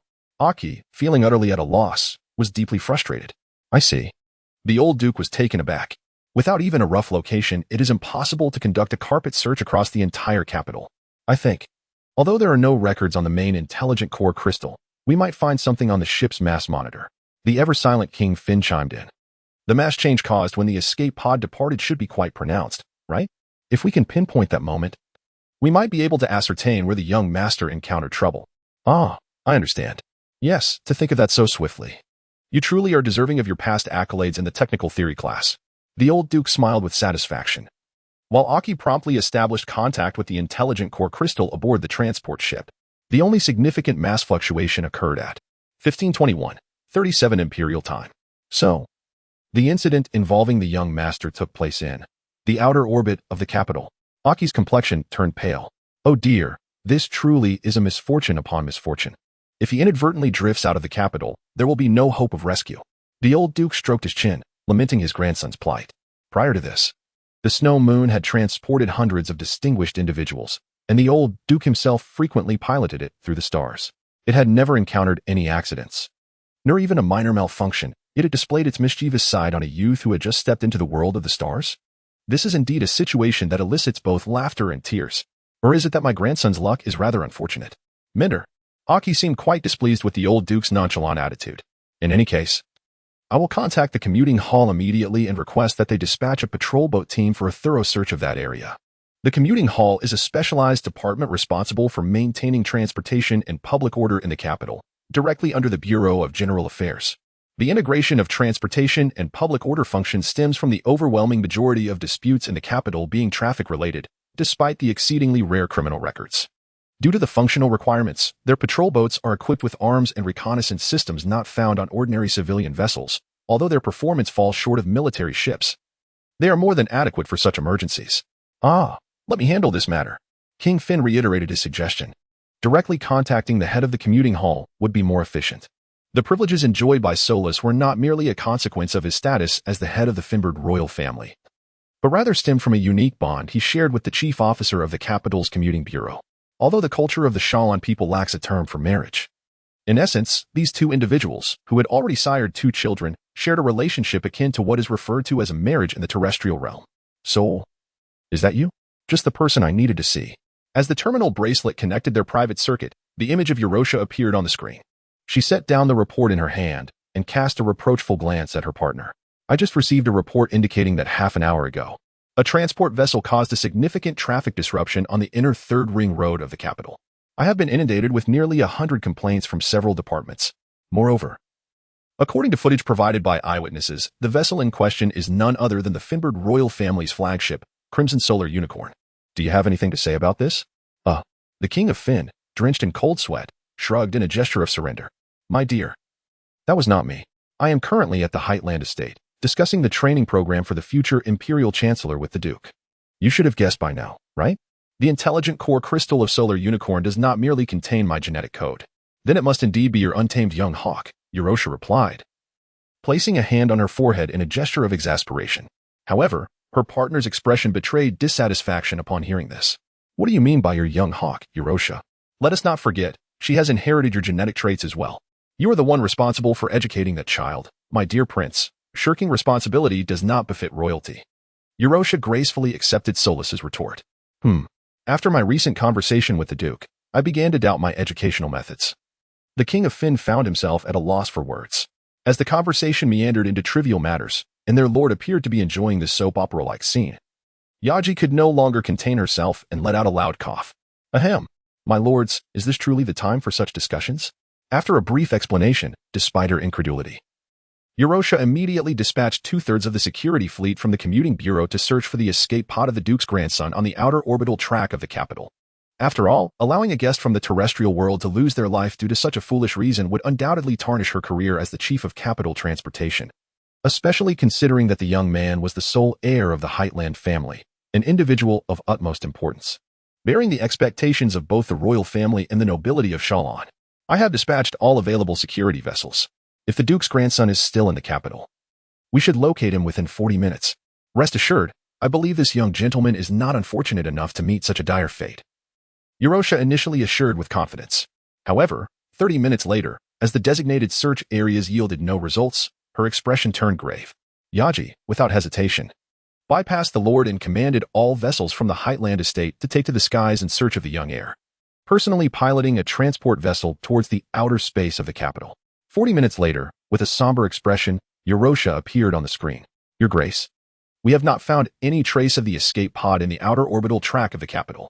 I have even requested the assistance of the Security Bureau to search the inner orbital track, but to no avail. I fear that our young lord is truly beset by unprecedented misfortune. The usually composed and calm Duke, often mistaken for being dull-witted, now appeared pale. And even the King of Fynn, who commanded thousands of fleets, was not much better off, struggling to regain his composure. Solas posed a final question in the hope of clinging to a shred of optimism. If we cannot locate him, perhaps he was rescued by a passing vessel. Yorosha, since the escape pod of the Duke's grandson ejected, have any ships within the capital reported finding an escape pod? According to the basic navigation laws, all ships have an unconditional duty to rescue any discovered victims and must report the specifics to the local control center at the earliest opportunity. If the area where the victim was found is beyond the reach of communication, such as uninhabited star systems or outer space, they are permitted to report to the nearest inhabited star systems control center upon arrival. Regrettably, I have already investigated, and there have been no records of any discovered victims in the past 6 hours. Is that so? The King of Fynn's expression darkened, soon revealing a look of determination. In that case, we shall commence the search from the outer space at the edge of the capital. Fortunately, the young lord's escape pod has not been ejected for long, so we should not have strayed too far. Are you serious, Sol? Yorosha looked at him in shock. That area has no boundaries. Moreover, such an extensive search would be impossible even if we called upon all resources from the Bureau of General Affairs. Unless we deploy military forces, it would require at least 2 fleets. Yes, I understand. I shall petition His Majesty the Emperor at once. I trust he will not object. After all, this young gentleman is the sole heir of the Heightland family and a figure of great significance to the Empire. Wait, Solas. The contemplative Duke suddenly raised his head. What if it's a ship leaving the capital? If discovered at the edge of the capital, it could have been taken to the next inhabited star system before reporting. Chief of Commuting, can we send inquiries to the ships that departed the capital after that time? Indeed, this is a possibility. However, due to some vessels having entered the Windway, even if we dispatch a communication vessel immediately, we will not receive a response for at least 2 hours, Yorosha explained. The so-called Windway is the term the Shalon people use to refer to the continuously accelerating independent spatial corridors essential for every inhabited star system. It is akin to the highways of the terrestrial realm. Although one can reach locations within a star system without using the Windway, the speed difference is as vast as walking compared to driving. Furthermore, vessels within the Windway cannot establish communication with the outside world. The only means of communication is for a liaison vessel to also enter the Windway to relay messages to the target ship. However, due to the inefficiency of this one-sided communication method, it is only employed when absolutely necessary. Not a problem. Please dispatch a liaison vessel immediately. The Duke nodded and then added, during this time, Solus, and I will petition His Majesty the Emperor directly. I must take responsibility for my grandson's life. On this day, the 73rd day of the second season of the 423rd year of the Shalon calendar, it was recorded in the history of the capital as a day of unprecedented traffic chaos. However, the cause of this disruption was not disclosed in any public documents. Only unverified rumors circulated among the soldiers of the 2nd and 3rd Fleet of the Sky Army, who had been dispatched to search the outer space surrounding the capital. For instance, the Empire's highly confidential intelligence was pilfered by a foreign spy, prompting the military to embark on a fervent pursuit of the delusional spy who sought to escape in a rescue pod. Alternatively, the latest weapon secretly developed by the Celestial Army vanished during an experimental phase, leading the military to cordon off the area within a radius of 7,000 star miles surrounding the imperial capital to prevent any leakage of the weapon under development. Furthermore, the last descendant of a family cursed by freedom could no longer resist the urge to follow in the footsteps of their ancestors. Enraged, His Majesty the Emperor commanded the Celestial Army to apprehend this reckless noble of the Empire at any cost. Although some of these speculations held a semblance of truth, the actual circumstances were so incredulous that, even if shared, few would believe them. Thus, a certain duke could only smile wryly in acquiescence. Alas, why must I encounter such a predicament?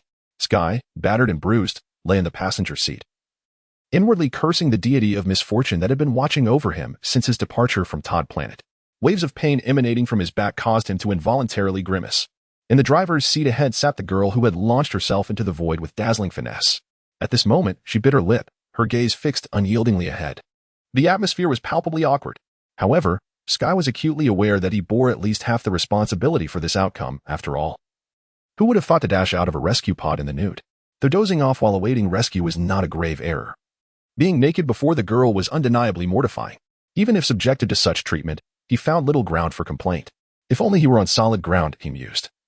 He could dig a hole to hide in, sparing himself the embarrassment and fear he felt now. Bowing his head low, his eyes wandered to his toes. Just as he thought this unbearable silence would persist indefinitely, the girl suddenly spoke.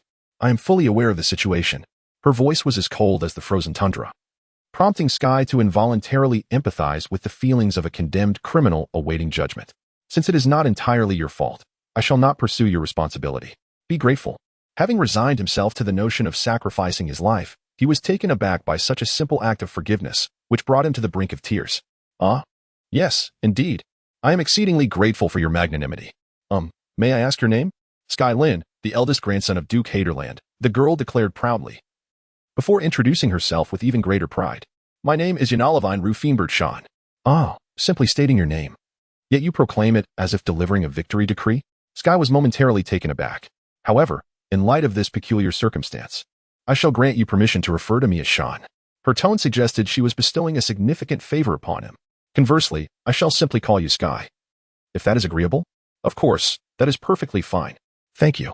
Unconsciously influenced by the girl's demeanor, Sky found himself inexplicably thanking her once more. Well then, Sky. The girl pivoted to face him, her azure eyes radiating a commanding presence that left him momentarily flustered.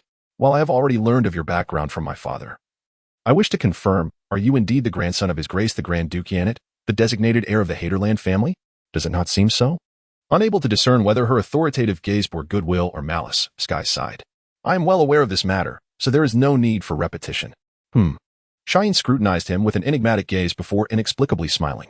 I believe I have come to understand the extraordinary circumstances you find yourself in.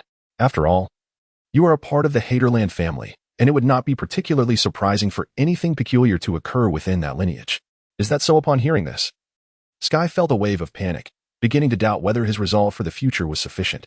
At the same time, realizing that Shine was not truly angry provided him with some relief, and he was soon captivated by her radiant smile. Yet, to encounter misfortune in a bathing chamber, that must indeed be an unprecedented oddity, even among the Haderland family. The girl gently swayed her body, her deep blue hair cascading in the weightlessness. She stepped closer, reducing the distance between them to a breath's length. Sky's reflection flickered in her cerulean eyes, evoking the sensation of gazing up at a sunlit azure sky from the depths of a crystalline lake, gentle and resplendent. The proximity of the girl exuded an overwhelming presence, causing Sky to feel a surge of nervousness, prompting him to step back slightly. Even if you say so, that is not my fault. Who would have known that someone would place a rescue pod in the bathing chamber? You truly are peculiar, Sky. Shine observed his reaction with keen interest. Though a native of the ground world, You hold the status of an heir of an imperial lineage, yet seem to lack common knowledge. I have many retainers originally from the ground world in my household, yet they seem to embody the essence of Shallan more than you. That is hardly my fault. I only began to engage with Shallan culture a month ago, and merely learning your language has consumed all my time, leaving no opportunity to study anything else. Whether it was Yaki or this girl named Shine, Sky felt an overwhelming sense of injustice at their relentless admonishment of his perceived ignorance. A month ago? Shine was momentarily taken aback, her gaze now tinged with a hint of respect. So, you were rather impressive. I spent several months merely learning the official language of the Pien community during my time at the military academy. Well, it's not that remarkable. Sky sheepishly accepted the girl as praise, yet his pride led him to utter more than intended. And speaking of impressive, you were quite skilled as well. Was that Shallan martial arts I witnessed? I was utterly unprepared for your sudden throw that was merely basic self-defense. Shan shot him a frosty glare, her tone laced with resentment. Let me clarify, though I mentioned not holding you accountable, it does not imply that I have forgiven you, Sky. To find oneself in such a humiliating position before a pure-hearted maiden, do you comprehend the depth of that humiliation?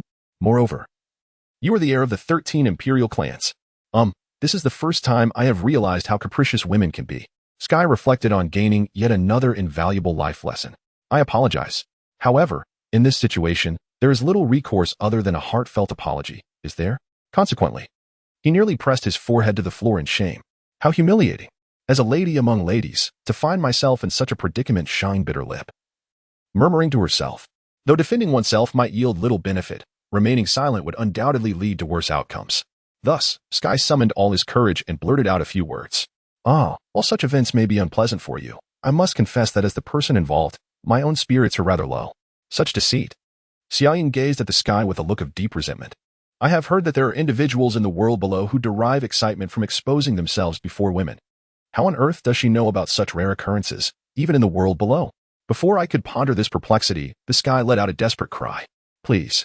I'm not the kind of perverse individual. Though such characters do exist in my homeland, they are the sins of adulthood, and I have no connection to them. It seems there truly are such peculiar humans in this world. While Xiaoyin marveled at this, she was also taken aback by the sky's intense reaction. Is this, perhaps, an ignominious title for the people of the land? Despite harboring such questions, the princess's expression remained utterly unyielding. Your hurried explanations only serve to heighten my suspicions. What must I do for you to forgive me, Xiaoyin? The sky finally emitted a cry that bordered on despair. With a suppressed smile, the princess managed to maintain her serious demeanor for 10 seconds before bursting into laughter. In an instant, the previously tense atmosphere aboard the ship dissipated, replaced by an air of delightful ease. You truly have a knack for frightening people. Xiaoyin.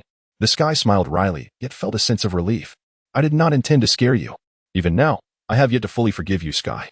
While it is not possible to settle this matter at present, I assure you that one day, you shall pay for this. You must remember that, the princess declared with a frosty smile. At that moment, as she caught a glimpse of the glimmering mirth in those icy blue eyes, the sky suddenly felt an inexplicable chill. Years later, as the star of the empire, the sky would reflect on this moment, perhaps realizing that it marked the beginning of a life destined to be devoid of tranquility. So, may I pose a question, Xiaoyin? The sky, breaking into a cold sweat, shifted the topic. This is a transport vessel, is it not? And what is our destination? Well, at this moment, Xiaoyin's face displayed an unmistakable hesitance, as if she were troubled over whether to share that secret with her unexpected companion. This is my family's transport vessel, the Yonglin. We have already departed from the imperial capital and our destination. What was originally planned as a seamless solo journey has now transformed into an ambiguous adventure for a boy and girl due to unforeseen circumstances. Unless Xiaoyin can find a place to set down this unintentional trouble, the situation will continue to unfold in a direction she absolutely does not wish for. However, revealing her identity would mean that the meticulously devised plan she had crafted over several weeks would face the grim fate of being thwarted before it even bore fruit. Well, with no other choice, Xiaoyin made a significant decision in her heart and candidly shared the purpose of her journey with the sky.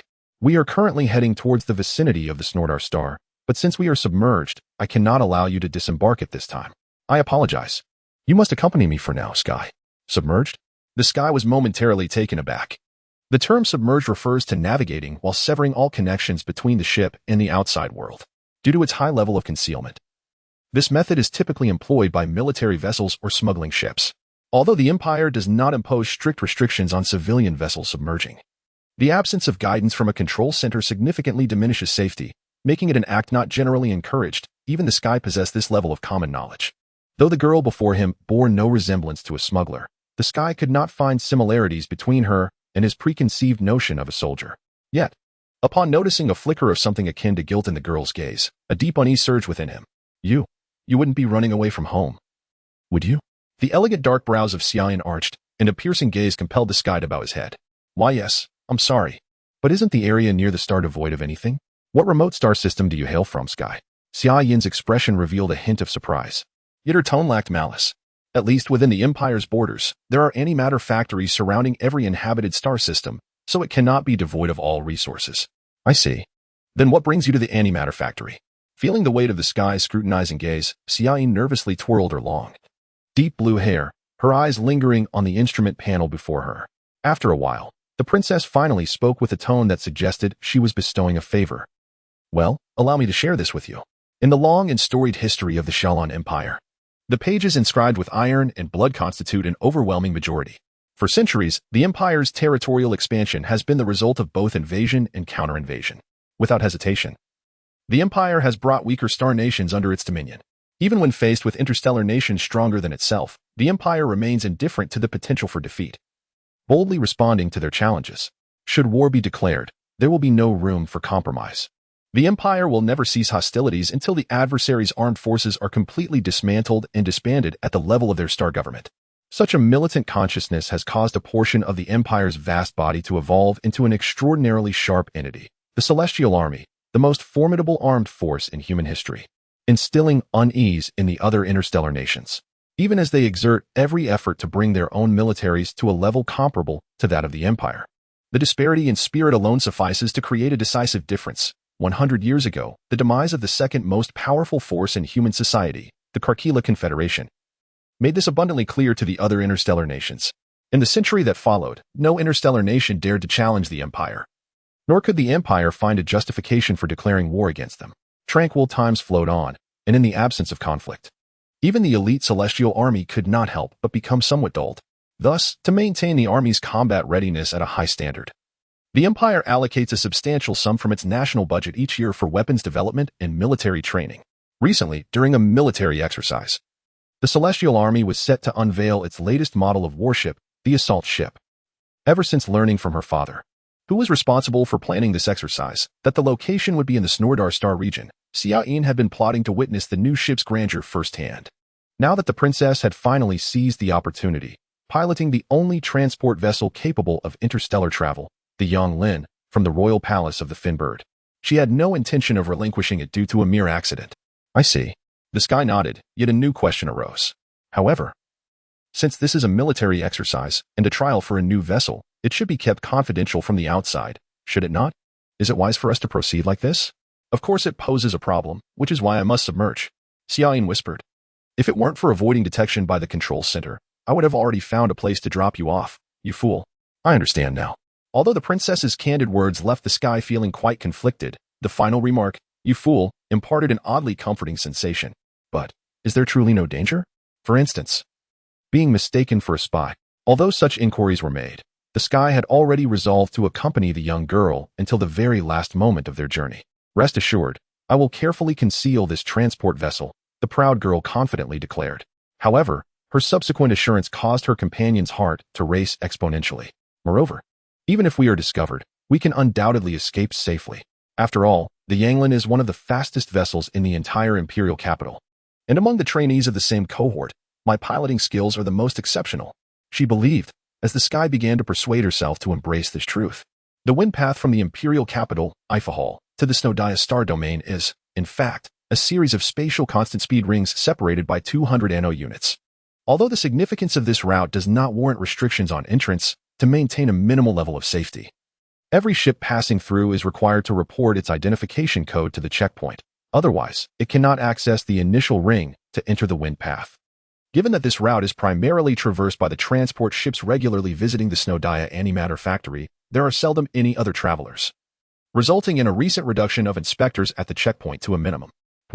That is, a newly appointed inspector, exiled to this diminutive checkpoint for severe violations of navigation safety regulations, turned to his sole companion and said, Commander, there's something peculiar here. Please take a look. Something peculiar? The one referred to as commander was a middle-aged man, evidently exuding an air of despondency. Upon hearing this, he removed the book obscuring his face and turned his head to look. Isn't that just a transport vessel? Though it does appear somewhat ostentatious. Well, it is indeed strange for a visitor to arrive merely 12 days after the last. The previous wait was a full 30 days. Is that what you mean, Shujia? No, that's not my point. The novice inspector, sweating profusely, magnified the image of the transport vessel. Look, Commander. This transport vessel's trajectory is deviating from the center line. It seems it does not intend to pass through here. Could it be attempting to navigate through normal space to the next ring? Although checkpoints are only established at the entrances and exits of the wind path, there are actually other points within the wind path that can serve as temporary entry points. However, due to the considerable distance between the rings and normal space and concerns for safety, those who dare to utilize such temporary passages are exceedingly rare. Let alone brazen violators before a checkpoint. Oh, what a bold individual. Let me see which little rascal it is. The inspector sat up and adjusted the magnified image before him, but upon viewing it, his expression changed drastically. This is Yanglin, that scoundrel. Yanglin. Isn't that the vessel of the Fiendbird royal family? The novice inspector was taken aback, but soon became curious. So, Commander, do you know anyone from the royal family? Of course I do. The inspector glared at the screen, gritting his teeth. When I was a rookie like you, that fellow never failed to cause me trouble. And after growing up, he even eloped with my daughter. Well, though he has matured somewhat now, he has transferred this atrocious behavior to my dear granddaughter. The inspector slammed his hand on the desk in anger, causing a mountain of clutter to topple over. The cascade of paper, empty bottles, and debris engulfed the innocent novice inspector. Huff, huh. After struggling for some time, the novice inspector emerged from the pile of rubbish and inquired of his commander, Commander, should we send an inquiry signal to them first? Yes. Let us do that. The inspector laboriously pushed aside the heavy books atop him and managed to utter that sentence. The signal has been sent. But there has been no response. It seems they are ignoring us. The novice inspector stared at the console for a long time before turning back, dejectedly reporting. What should we do, Commander? Should we dispatch a liaison vessel to confirm? Good idea. Will you go? If possible, the novice inspector replied, eager for the task. Forget it. Young man. The inspector rose again, straightened his uniform, and sat back down. That is the Crimson Yanglin, the vessel that created the legend of the fastest in the imperial capital. The momentary emperor, steed of time. Do you think our one measly liaison vessel, a mass-produced cheap model, could possibly catch up? Even if there are performance differences, we can compensate with skill. The novice inspector retorted, somewhat unconvinced. Some differences can be bridged, but the limits of skill have long been surpassed by Yanglin. The inspector's expression grew complex. Moreover, speaking of piloting skills, my granddaughter is second to none. Well, at least that aspect of his education was satisfactory. Then, shall we just watch it pass? It has already begun to accelerate. The Yanglin on the screen had adjusted its course, skimming past the initial ring. Its engines now emitting azure-white particles of light. Let it go. After all, we have no authority to halt a royal vessel. HM? The inspector's terminal bracelet chimed, followed by an urgent transmission. Using a level 3 military code for encryption, what could possibly be so important? The inspector strained to decipher the code, and upon seeing the translated orders, he wore a perplexed expression. Xiojia, you are to immediately board the liaison vessel and pursue that transport vessel. Confirm whether they have picked up a local youth in the outer orbital region of the imperial capital. The inspector relayed the order to his subordinate, but upon hearing it, the novice inspector displayed the same bewildered expression as his superior, prompting the inspector to add, do not pose any questions. I know no more than you. Yes, the novice inspector, filled with questions, saluted and was about to leave when suddenly he recalled something. But Commander, didn't you just say that our liaison vessel would never catch up to that Yanglin? And that the pilot's skills were exceptional? Young man, do not dwell on trifles. The inspector dismissed his previous words without a hint of embarrassment. Remember, no matter how difficult the circumstances, if one perseveres, miracles will surely occur. Commander, it seems you did not say that just now. Enough. As your grandfather, I permit it. Why are you still hesitating here? Consider the rare opportunity to pursue a princess of the empire, an occasion that comes only a few times in your lifetime. Do you wish to squander such fortuitous luck? This statement proved more effective than any encouragement, and the novice inspector immediately turned and dashed out of the room, the echoes of jubilant cheers trailing behind him. During their smooth sailing, not only was the sky at ease, but even Xiayin, the helmsman, found herself with little to do. In an effort to avoid having idle individuals aboard her ship, the princess took it upon herself to instruct the young nobleman on the fundamentals of piloting a vessel. In fact, on a small vessel like the liaison craft, the helmsman typically undertook nearly all responsibilities, leaving scant career options for the sky. After much deliberation, Xiaoyin decided to delegate the communications duties away from her own responsibilities. In other words, the sky was temporarily appointed as the communication officer for the transport vessel. Due to the simplicity of the communications officer's tasks, even someone devoid of experience can swiftly master them, although he initially struggled with his phrasing. After a single demonstration from Xiaoyin, he grasped the routine language of navigation. Now, however, the newly appointed communications officer wore a face of hesitation and confusion, as the emergency contact signal had flashed on his instrument panel for the 5th time. Xiaoyin, are we really not going to respond? What are you saying? Communications officer? Xiaoyin replied leisurely, reclining in her chair without a hint of urgency. Our ship's communication system is experiencing decoding failures due to dual interference, rendering us incapable of receiving external messages. Surely, you are well aware of this? Although he had only whimsically accepted the position of communications officer, it seemed this young woman had entirely assumed a subordinate role. Yet, he wondered, would the other party not be angered by our silence? It appears they are already upset. A small vessel was visible on the screen, departing from the inspection station and heading straight towards them. What should we do? Captain, that vessel is pursuing us. Should we turn back now? Turn back? Absolutely not. Xiaoyin's demeanor shifted as she quickly magnified the image of the communication boat, only to reveal her disappointment. What a letdown, it's merely a mass-produced variant of the Dragonwing type. This low-cost model lacks even the qualifications to serve as a training opponent for Yanglin. So, does this mean we are temporarily safe? Of course. That cheap production model has a maximum speed of only 12 knots, while Yanglin can reach 18 knots under normal conditions. If they intend to chase us with such a vessel, they might as well pray for Yanglin's fuel to run out for a more effective strategy. That's splendid. Shall we simply outpace them then? Tian Kong eagerly suggested. Although he had grown aware of the imminent danger, he found no reason to invite crisis upon himself. Xiaoyin hesitated. Do you think that helmsman will consider me a despicable individual who relies solely on the ship's performance to win? Well, perhaps they might misconstrue it that way, but such misunderstandings are unavoidable. It's not as if we can change ships and race them again, is it? Besides, what significance does such a victory hold? Could this be some facet of Summerland culture unknown to him? Observing Xiaoyin earnestly contemplate his suggestion, the boy couldn't help but think so. I have made my decision, Xiaoyin suddenly declared. While avoiding this battle poses no loss to me personally, it would irreparably tarnish the honor of the Yanileving family. Thus, I shall accept this challenge. I will restrict Yanglin's performance to match that of the communication boat, and we shall compete fairly. Tian Kong stared blankly at Xiaoyin as she delivered this impassioned declaration, the term impulsive flickering in his mind. Though many of his peers in the terrestrial world exhibited similar tendencies, it was his first realization that Summerland girls could also act impulsively, and in such an extreme manner. Please proceed as you see fit, Captain, he could only say, feeling powerless. In the pathway to the star Snowdaya, the distance between the initial ring and the second layer was 215.05 Yano codes, a vast expanse of void interspersed with a few meteorite belts, where Yanglin and the Dragonwing communication boat engaged in a fierce pursuit. The chase began after Xiaoyin executed a series of remarkable maneuvers aboard Yanglin. Although she claimed it was merely a common challenge signal, the immediate acceleration of the opponent upon witnessing those actions indicated that the signal was far from a friendly greeting. The early stages of the race unfolded in the emptiness of space, with Xiaoyin curbing Yanglin's acceleration to match that of her pursuer, resulting in a stalemate where neither could shake off the other. During this deadlock, the most relaxed participant was ironically the unwilling one, with nothing to do. Tian Kong seized the opportunity to change into a well-fitted outfit, discarding the long garment hastily lent by the princess. And he even savored a nutritious meal in the aft dining room. However, this calm demeanor was utterly transformed once Yanglin entered the meteorite belt. For reasons unknown, Xiaoyin neglected to advise her communications officer to brace himself. The unfortunate boy endured a series of rolls and impacts, barely managing to cling to a post to avert serious injury, yet he was still tossed about by unpredictable inertia, leaving him dizzy and disoriented. Xiaoyin, could you please ease up on the speed a little? No way. That fellow is right on Yanglin's tail. Do you want me to lose? At least. Could you refrain from such violent shaking? Are you suggesting we allow the ship to collide with a meteorite? But I can't take it anymore. Ugh. I'm going to be sick. Just as Tian Kong felt his world spinning and teetering, Yanglin finally burst free from the initial meteorite belt, granting him a brief respite.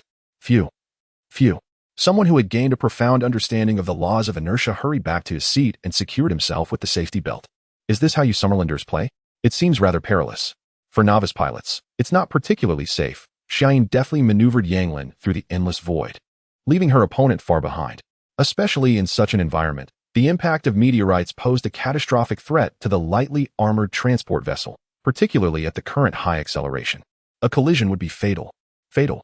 Tian Kong swallowed hard, struggling to ask, "Are you certain that such a possibility won't become a reality?" "I cannot guarantee that," the princess replied bluntly. "Even the most skilled pilots can face death due to a moment's negligence, let alone I, a mere trainee.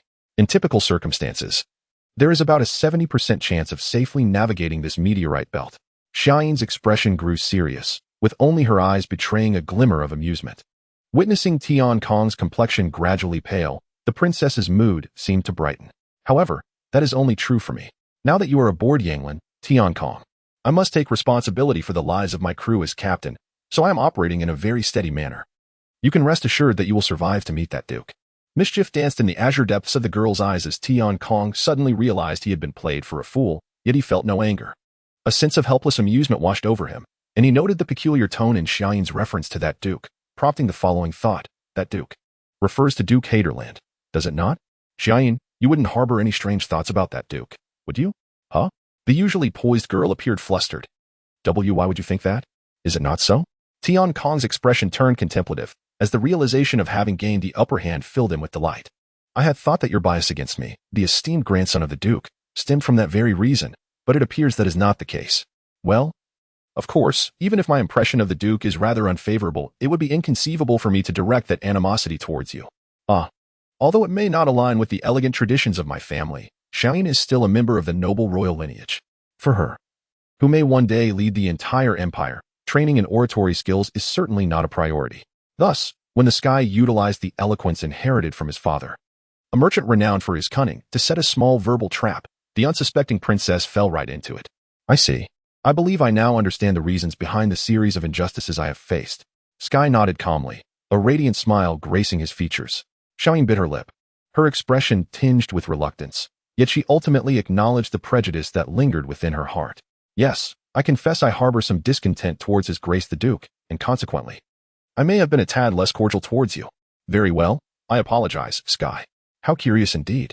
At that moment, Sky suddenly realized that the solitude that had plagued him was gradually dissipating without him even noticing. He had to admit, simply conversing with Xiaoyin in such a back-and-forth manner evoked a peculiar sense of nostalgia within him.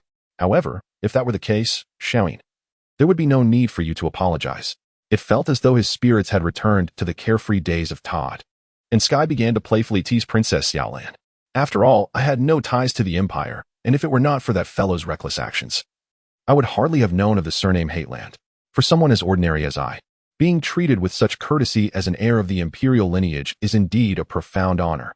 "Sky," the princess interrupted him, her face stern. "I am beginning to find you rather bothersome. Perhaps I should consider returning you to that life pod and sending you off." "Please, do not do that." Is she jesting? Yet Xiaoyin's expression seemed quite serious, causing Sky to feel a twinge of unease. Being exiled to such a desolate place might indeed lead to my demise. My luck has always been rather poor. That will not happen. Look, do we not have a communication vessel right behind us? It would certainly not abandon you in your time of need. Xiaoyin began to contemplate this possibility earnestly. However, her gentle tone sent shivers down the spines of her companions. "If I were to place you in a life pod and send you away, that communication vessel would undoubtedly prioritize rescuing the distressed. Thus, I could easily rid myself of it and embark on a journey of freedom once more." Is she being serious? Seeing the subtle curve of Xiaoyin's lips, Sky felt a sudden chill. Xiaoyin, I am the communications officer aboard this vessel. It is of no consequence. In fact, the position of communications officer is not indispensable on a transport craft, as the helmsman can easily take on that role as well. However, without me, you would have no subordinates at all. Captain? Sky felt a cold sweat break out as he desperately sought to justify his existence aboard this transport vessel. Well, that is true. Xiaoyin momentarily fell into contemplation. As the first princess of the Fiendbird royal family, Xiaoyin is destined to command a fleet and may even become the next emperor, ruling over the entire empire. However, for now, despite having completed her studies at the military academy, she remains a research student who simply accepts orders, never having had even a single subordinate. Thus, even if she is dissatisfied with the current situation, she finds it difficult to part with this memorable first subordinate. Very well, you may remain aboard the ship. After much deliberation, Xiaoyin ultimately chose to forego the thrill of adventure and retain her very first subordinate. But you must promise not to make me angry again. Of course. I promise. Wait, were you angry just now, Xiaoyin? Sky asked, his expression one of surprise, which left Xiaoyin feeling somewhat puzzled. To be honest, the princess did not perceive anything unpleasant about the earlier experience. If one were to label that feeling of reluctance as anger, it would be somewhat inaccurate. Anger for her would only surface following her father's cruel jokes. Moreover, upon deeper reflection, she found herself quite fond of the peculiar exhilaration that arose during their conversation. However, this princess would never admit such sentiments before him. Indeed, you dim-witted fool. As a member of the royal family, while Xiaoyin was not entirely incapable of lying, she was far from adept at such blatantly unroyal behavior. Thus, even though the princess masked her feelings with an impassioned tone, Sky did not perceive the blushing girl before him as threatening. Rather, she seemed adorable. Why do you keep staring at my face? Xiaoyin immediately sensed Sky's peculiar gaze and, for reasons unknown, felt rather displeased, returning his gaze with a fierce glare. I merely thought. No, it is nothing. Considering the potential physical harm that could ensue, Sky shook his head, refraining from voicing the rest of his thoughts. Indeed, the term adorable should not be applied to this girl before him. No, perhaps it would be more fitting to describe her as spirited? Xiaoyin fixed her unwavering gaze upon Sky, her azure eyes revealing a hint of skepticism. Xiaoyin. Sky felt a wave of guilt wash over him, avoiding her piercing stare as he sought to redirect her attention. The communication vessel behind us is drawing near. Are you not planning to accelerate? Having focused her attention solely on the person before her, the princess unconsciously relaxed her control over the vessel, resulting in the communication craft, which had been left behind, now approaching at an alarming speed. Oh, quite impressive. Xiaoyin's expression displayed evident surprise. However, the next moment, a disconcerting smile appeared at the corners of her mouth. Sky, establish contact with that communication vessel and send them a message. But our communication system was rendered inoperative due to dual interference and cannot be used, right? The malfunction was rectified a minute ago, communications officer. Is that so? Understood, Captain. Why does this person always find fault with my words? Xiaoyin began to glare at Sky once more, while he awkwardly complied with his superior's first command. Observing Sky's somewhat clumsy movements, the princess's gaze softened. Perhaps it was due to the fact that this person was inherently earnest? For the inhabitants of Shalon, who dwell in the infinite expanse above the atmosphere, interstellar travel has long ceased to be a necessity for survival. Soaring through the cosmos aboard their beloved ships has become an indispensable element of their lives. Indeed, it might be more accurate to call it instinct. Those Shalon people who excel in piloting skills are bestowed with the title of pilot by the Imperial Education Bureau. While this title does not confer any privileges, once they join the Celestial Army, it is immediately preceded by terms denoting military rank, executive pilot, provisional pilot, feathered pilot, wing pilot, and so forth. Although the rank reflects a pilot's ability to command subordinates, it does not necessarily indicate their proficiency in piloting skills. Indeed, a wing commander in charge of a fleet rarely has the opportunity to personally engage in frontline combat. Consequently, the most skilled starship operators are typically the lowliest space knights within the Azure Sky Army.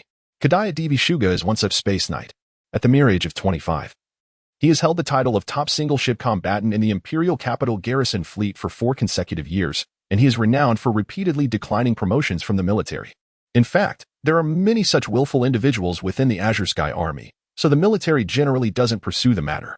However, his actions were a bit too excessive, destroying both enemy and allied forces in a training exercise, which led to his exile to a remote checkpoint as a minor controller.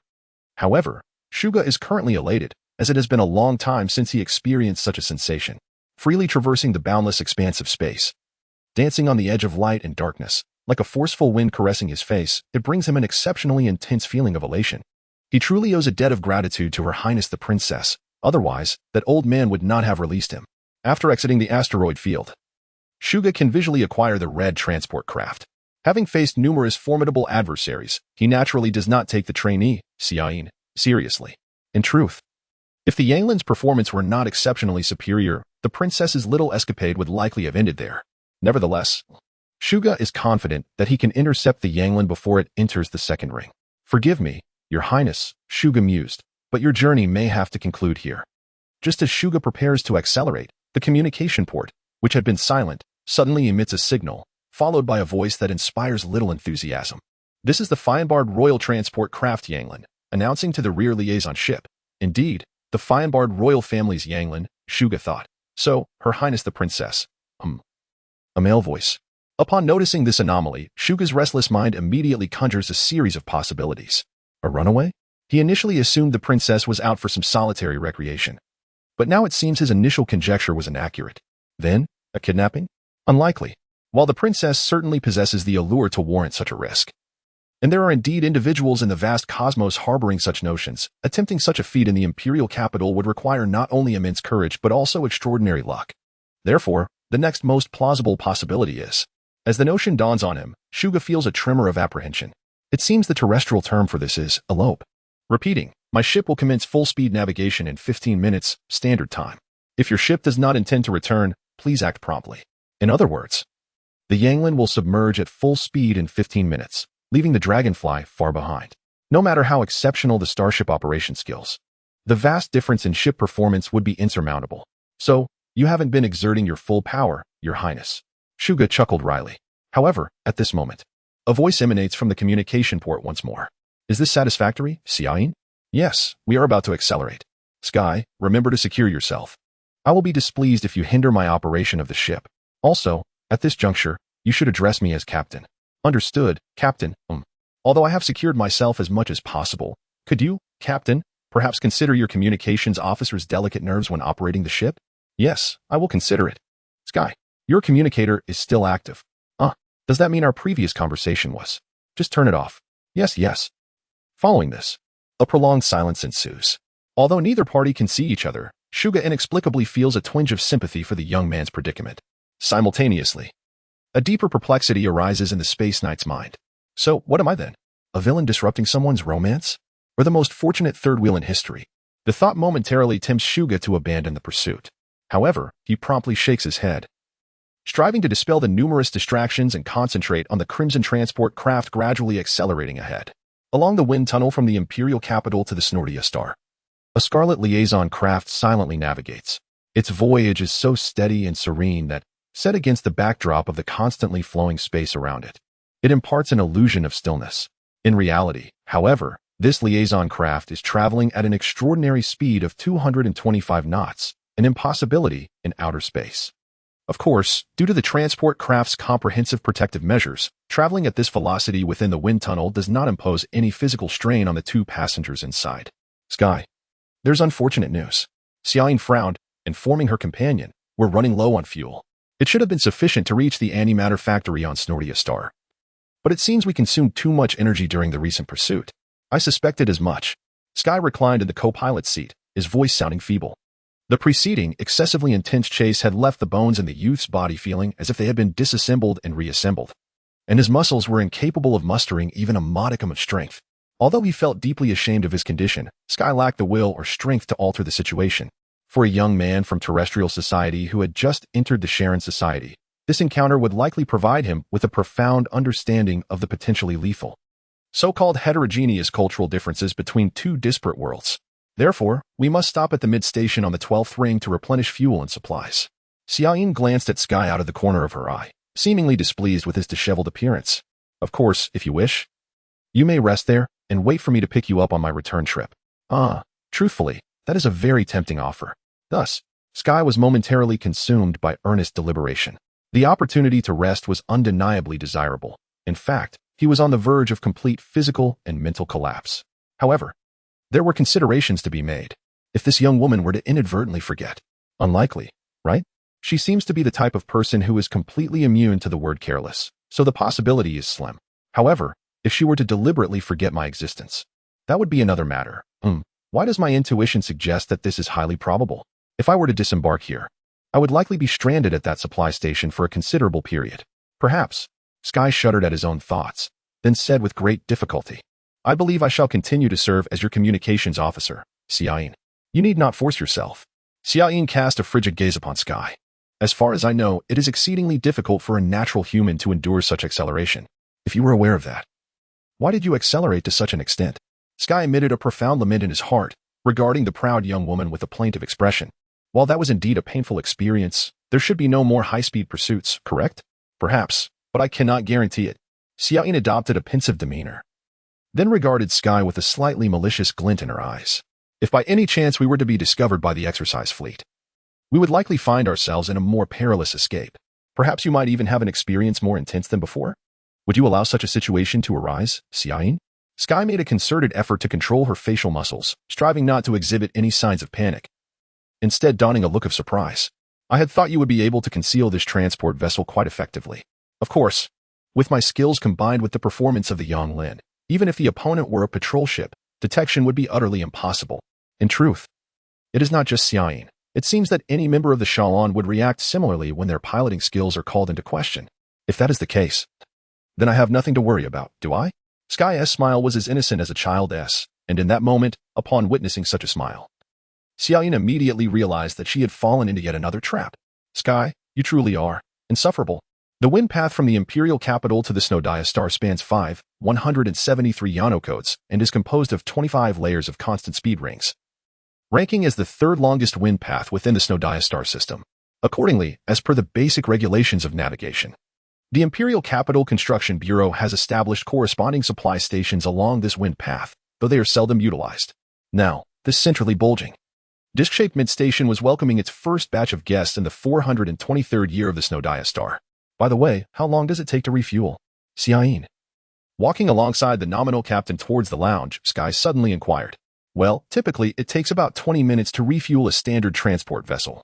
But the Yonglin is somewhat special, so it will take a bit longer. Oh, that sounds rather inconvenient. Sky, did you say something? Xiaoyin squinted her eyes, her deep gaze sending a shiver down Sky's spine.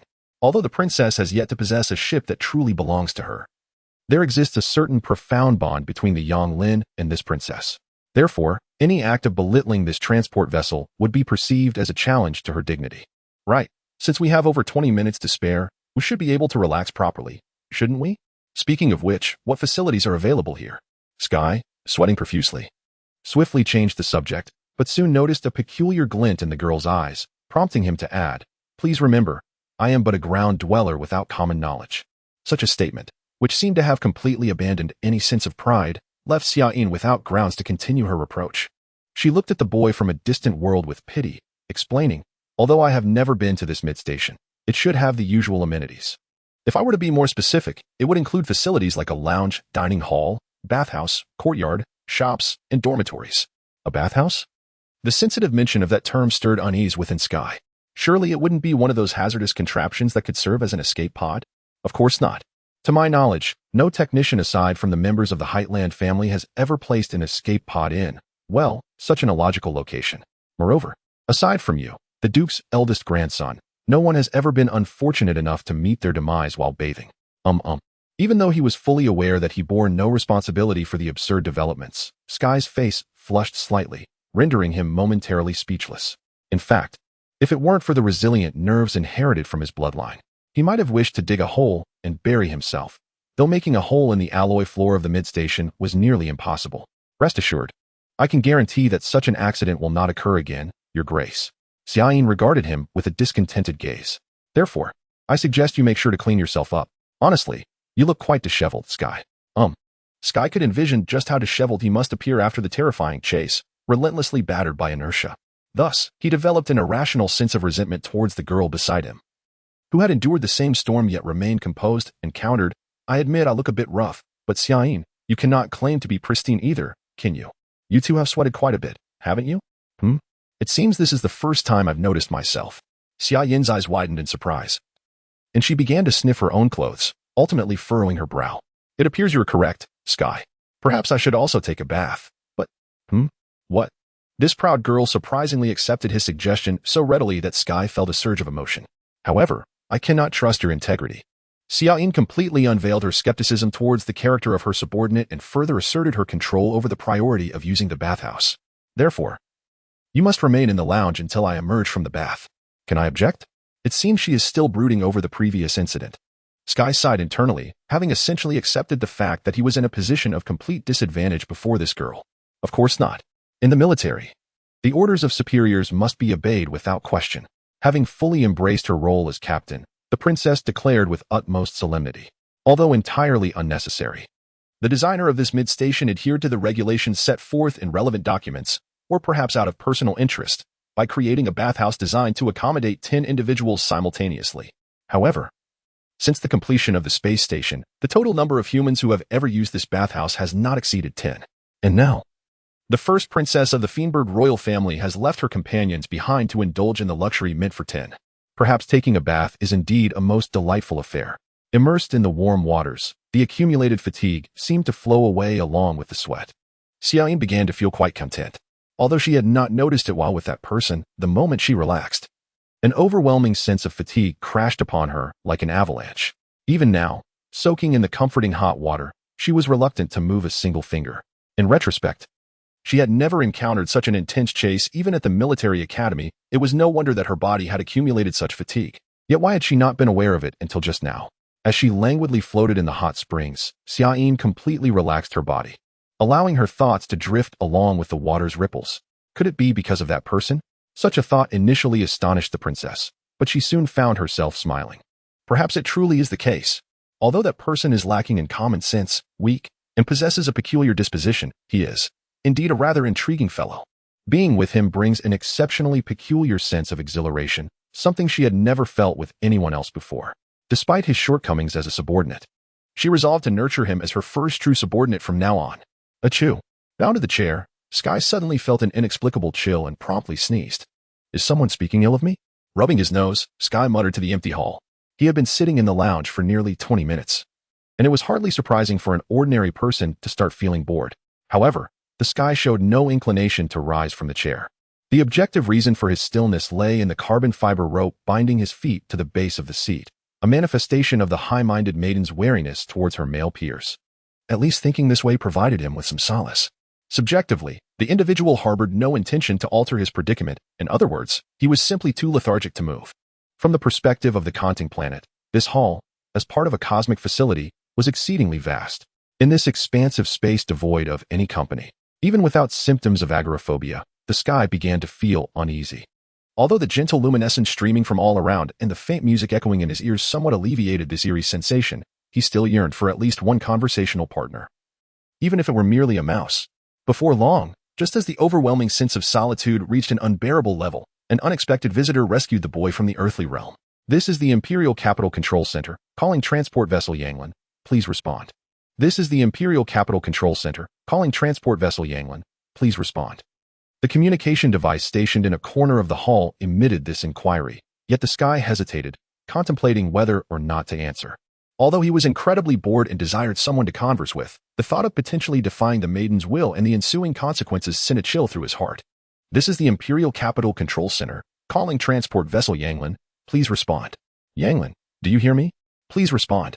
Minutes passed, and the voice from the communicator grew increasingly impatient, while the individual directly bearing the brunt of this pressure became more anxious. Xiaoyin, I know you're there. Why won't you respond? Without waiting for the Sky to reply, a massive shadow screen abruptly materialized from the communicator, and a magnified female visage boldly occupied half the hall's space. The enlarged female face swept across the hall before finally honing in on the individual sprawled awkwardly on the ground. Who are you? You, hello. Bound by the ropes around his feet, the Sky could only manage a clumsy smile to convey his goodwill. My apologies. The shadow screen shrank back to its normal size, and the woman began to regard the fallen duke's grandson with an incredulous gaze. May I ask, what are you doing there? Well, there are many reasons for this. Perhaps having completely given up, the Sky's face bore no trace of shame. Is that so?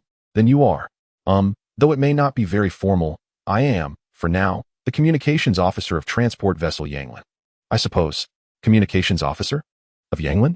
The woman on the screen seemed momentarily taken aback, but upon regaining her composure, her expression transformed into one of lively interest. Hello, communications officer of Yanglin.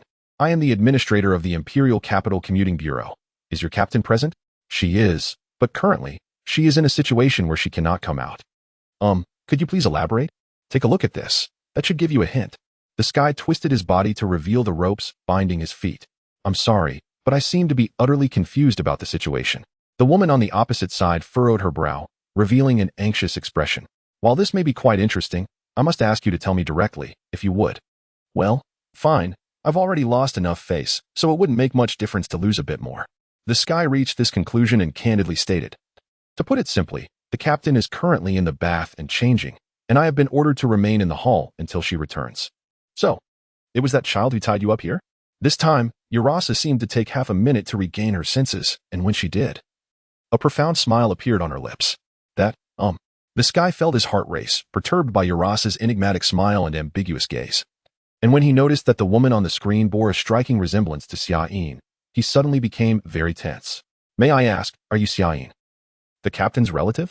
Indeed, I am her blood kin, Kawaiian's like Urasa. Witnessing the collapse of the boy's calm demeanor with great amusement, Urasa introduced herself. You may call me Urasa. However, I still do not know your name, young man. My name is Hateland Lu Gil, or rather, Lin Sky, I suppose. Although Ilea had thoroughly educated the Sky on all matters concerning nobility, there were times when he would forget even his full name. Hateland, Sky, unlike her previous surprise. This time Urasa exclaimed, her astonishment so profound that it rippled across the vast distances to this intermediary station, followed by a long silence. The woman on the screen appeared to be in a daze, prompting the Sky to tentatively inquire, Miss Urasa? You consistently bring us surprises, Your Grace.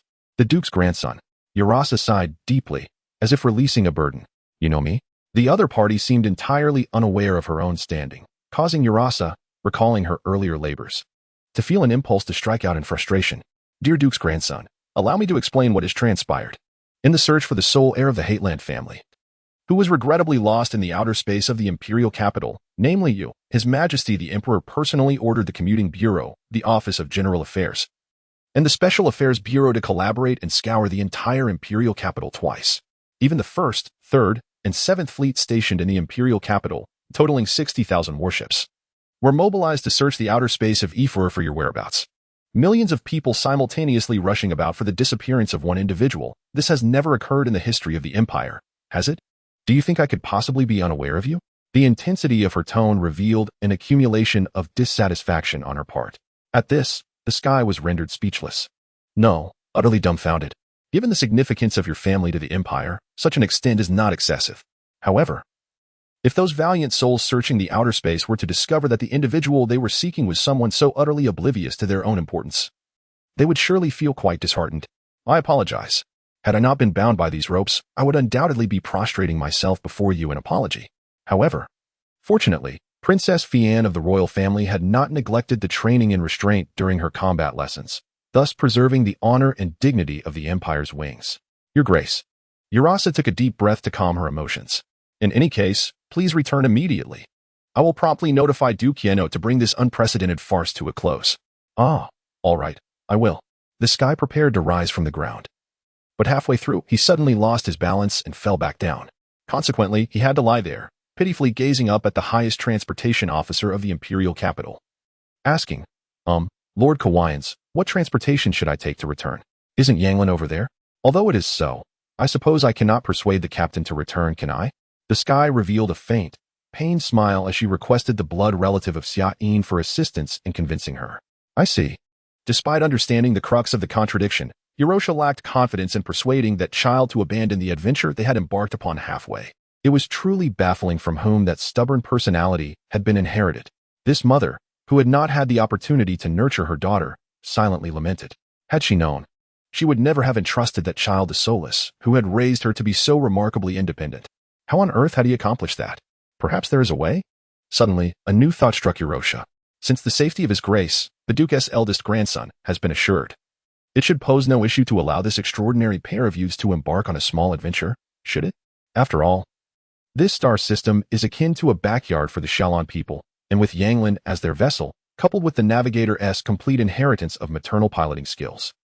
Indeed, it was hard to pinpoint any cause for concern. I apologize, Your Grace. I fear I am also unable to persuade that child. As I am not the one responsible for her upbringing, Urasa feigned a helpless expression and spoke. Is that so? The Sky gazed somewhat dazedly at the woman in the shadow screen. But are you not her blood relative? Yes, indeed. However, there are times when the right to raise one's own child is a privilege that even blood relatives cannot enjoy. This time, Urasa sighed sincerely. Huh? What does that mean? The Sky began to feel confused. I apologize. I overlooked that it is only natural for Your Grace, who has yet to encounter our culture, to be unaware. Urasa offered a warm smile as she elucidated. In Shalon society, there exists a social relationship known as partners, which closely resembles the marital relationship termed husband and wife in terrestrial realms. In fact, aside from the latter having a legal definition, the only distinction lies in the matter of the offspring's affiliation. For a family-oriented society like Shalon, a substantial number of new generations are essential to sustain the family's prosperity. especially for an extreme lineage like the Heightland, where heirs are regarded as invaluable. Thus, the scenario of shared custody among two families is utterly inconceivable. If both partners belong to the same family, such issues are unlikely to arise. However, in many cases, partners hail from different families, making this dilemma the source of distress for all partners. Generally, the more dominant partner's family retains custody of the offspring, though occasionally both partners may be equally strong-willed. In such scenarios, if the partners cannot reach a consensus, their respective families may directly intervene in negotiations, which are inevitably fraught with tension. Fortunately, although there was no clear dominant party in Eurosha and Solus's relationship, they managed to navigate this period known as the thorny forest of love and scathe, resulting in the births of Xia-in and Canes. The two children were raised separately and belonged to their respective families, which was their conclusion. In other words, although you are related to the captain by blood, the one responsible for her upbringing is your partner, correct? After considerable time, the sky finally reconciled this peculiar fact. Yes. Thus my influence over that child is quite limited. In truth, even Solus himself likely finds it challenging to manage her. Eurosha exhibited clear disdain and contempt for her partner's educational approach. That fellow Solus. He has reaped what he sowed, hasn't he?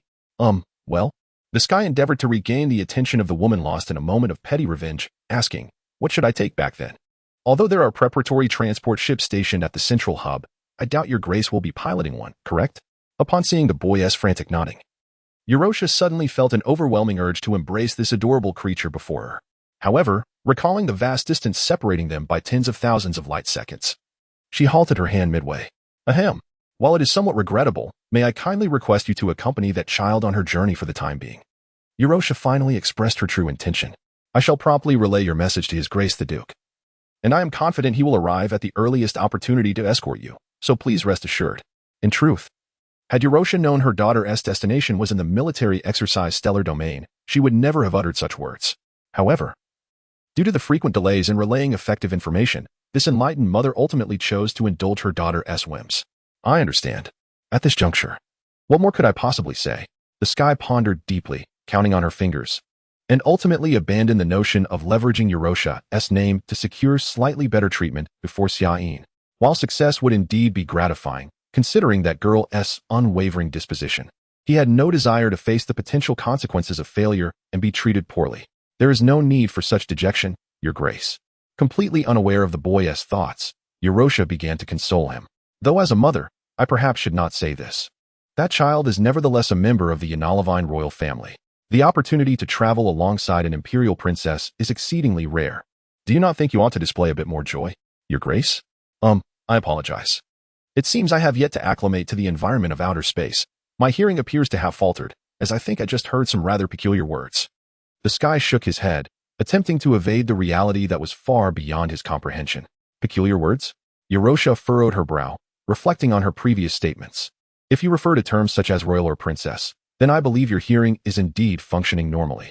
So, you did indeed utter those words? The color began to drain from the sky's face. Yes, I did say so. Eurosha gazed at him in confusion, then suddenly appeared to remember something, her expression shifting to one of dawning realization.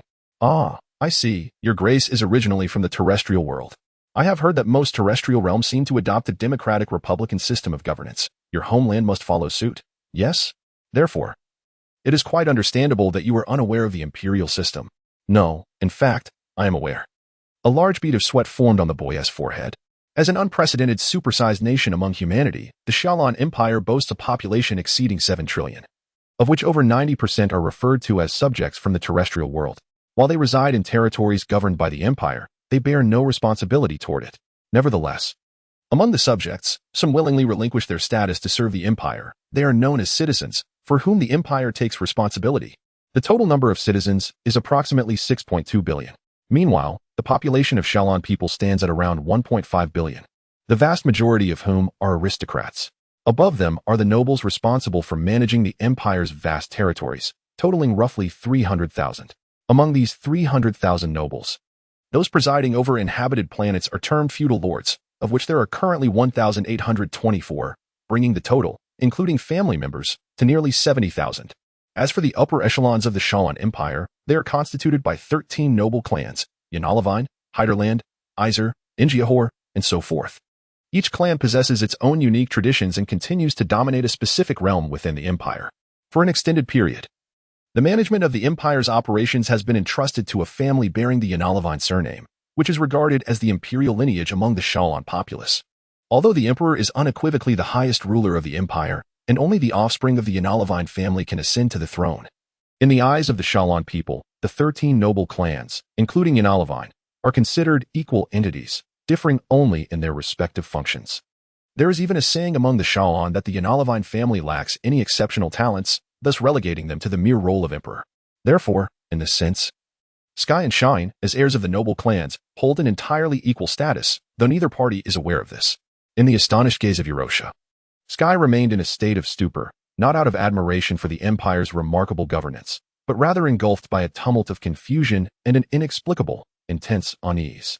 Ever since departing from the land of his birth, the youth's heart had languished in a mire of anxiety and bewilderment, even when he had finally adapted to the unfamiliar surroundings, allowing himself a brief respite. The current situation felt akin to being abruptly submerged in a quagmire just as he had begun to breathe freely. He had contemplated the possibility of encountering royalty. For even if it was not by his own volition, as an heir of a noble clan, he had ample opportunity to meet with the royal family. However, he had envisioned such an encounter occurring within the grand halls of a palace or amidst the splendor of a banquet through formal introductions. The chaotic nature of their current meeting was something he could not have fathomed, even in dreams. The very thought that the girl he had once traveled alongside was a direct relative of the emperor, ruling over billions of humans, and one of the most esteemed figures in the empire, filled him with a surreal sense of bewilderment regarding all he had experienced prior. If this were to be likened to a dream, it could scarcely be termed a nightmare, yet it seemed even further from the realm of a pleasant dream. Your Excellency? The Duke's eldest grandson, Your Excellency? Eurosha's repeated calls roused the youth from his reverie, though for him, it merely returned him to the chaotic beginning. Pray tell, what has transpired? Indeed, some events have unfolded. Although he had never been instructed in the etiquette concerning royalty, Sky could ascertain that his recent actions had been so egregiously inappropriate that ignorance could no longer serve as an excuse. It appears I only just noticed that. Is there any way I might be of service? In truth, until just recently, I was unaware that Shine, no, the captain was of royal descent. Is that so? Eurosha appeared quite taken aback, yet after a moment, she expressed her understanding. Considering your circumstances, that is indeed a possibility. But that child should have informed you of her name, no? Well, it seems she did mention it, but I didn't pay attention. Sky scratched his head, revealing a look of exasperation. Then, Eurosha stared at him in a daze before suddenly bursting into laughter. I see, just as Aki said. You are indeed quite an interesting person, Your Excellency. Is that so? So, I am perceived as such by others? Hearing this ambiguous compliment, the youth's emotions became somewhat complex. Then, what is it that troubles you, Your Excellency? Eurosha made a valiant effort to suppress her urge to continue laughing, forcing a serious expression as she inquired. Is it so difficult for you to accept that the young lady's father is Prince Fiendbird? No, certainly not. Recalling Shane's dignified demeanor, Sky had no doubt about her being a princess of the empire. In fact, if such a maiden did not possess a noble status that commanded respect, that would indeed be incomprehensible. Well, perhaps it was my oversight, but I truly did not notice the identity of Shine. No, Her Highness the Princess. Upon further reflection, Sky realized he was uncertain about the source of his own fluster. Thus, he simply voiced his thoughts. So, perhaps I inadvertently committed numerous improprieties before Her Highness. Does this matter? Of course, it does matter, depending on the severity of the situation. Your actions should have corresponding provisions in the Code of Conduct, along with suitable penalties. Eurosha's first words terrified the youth. However, I believe you need not worry, she added, observing the fluctuation of his pale and flushed complexion with keen interest. After some time, Eurosha finally relinquished the temptation to continue teasing this innocent lad. After all, the prerequisite for punishment is a complaint from the involved party, and from my perspective, that child seems rather happy at present. You see, apart from the immediate family like Souls and Carl, she generally does not pay much attention to others. As for permitting you to accompany her, and even aboard her beloved Yanglin, this truly is an exception among exceptions. Is that so? While feeling somewhat reassured, Sky still harbored doubts. But you just mentioned that there are such provisions in the code? That, Eurosha replied, adopting a dismissive expression. Indeed, such provisions exist, but they have never been truly enforced. The so-called law against disrespect was instituted by the 17th emperor of the empire, Nabis, seemingly prompted by the increasingly chaotic hierarchical relationships within the Sky Army. However, like all unpopular laws, it had never been taken seriously since its inception. For if it were to be enforced, nearly all soldiers of the Sky Army would have, to varying degrees, enjoyed the experience of teasing their superiors. Thus, unless one were prepared to see the Sky Army crumble overnight, the law could not be enforced. Presently, this law against disrespect has become a rather comical footnote in the otherwise tranquil and mundane history of the Empire.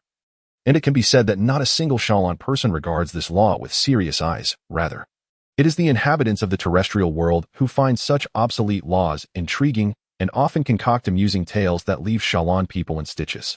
Therefore, regardless of how many improprieties you may have committed against that child, you need not fear repercussions from the Imperial Court.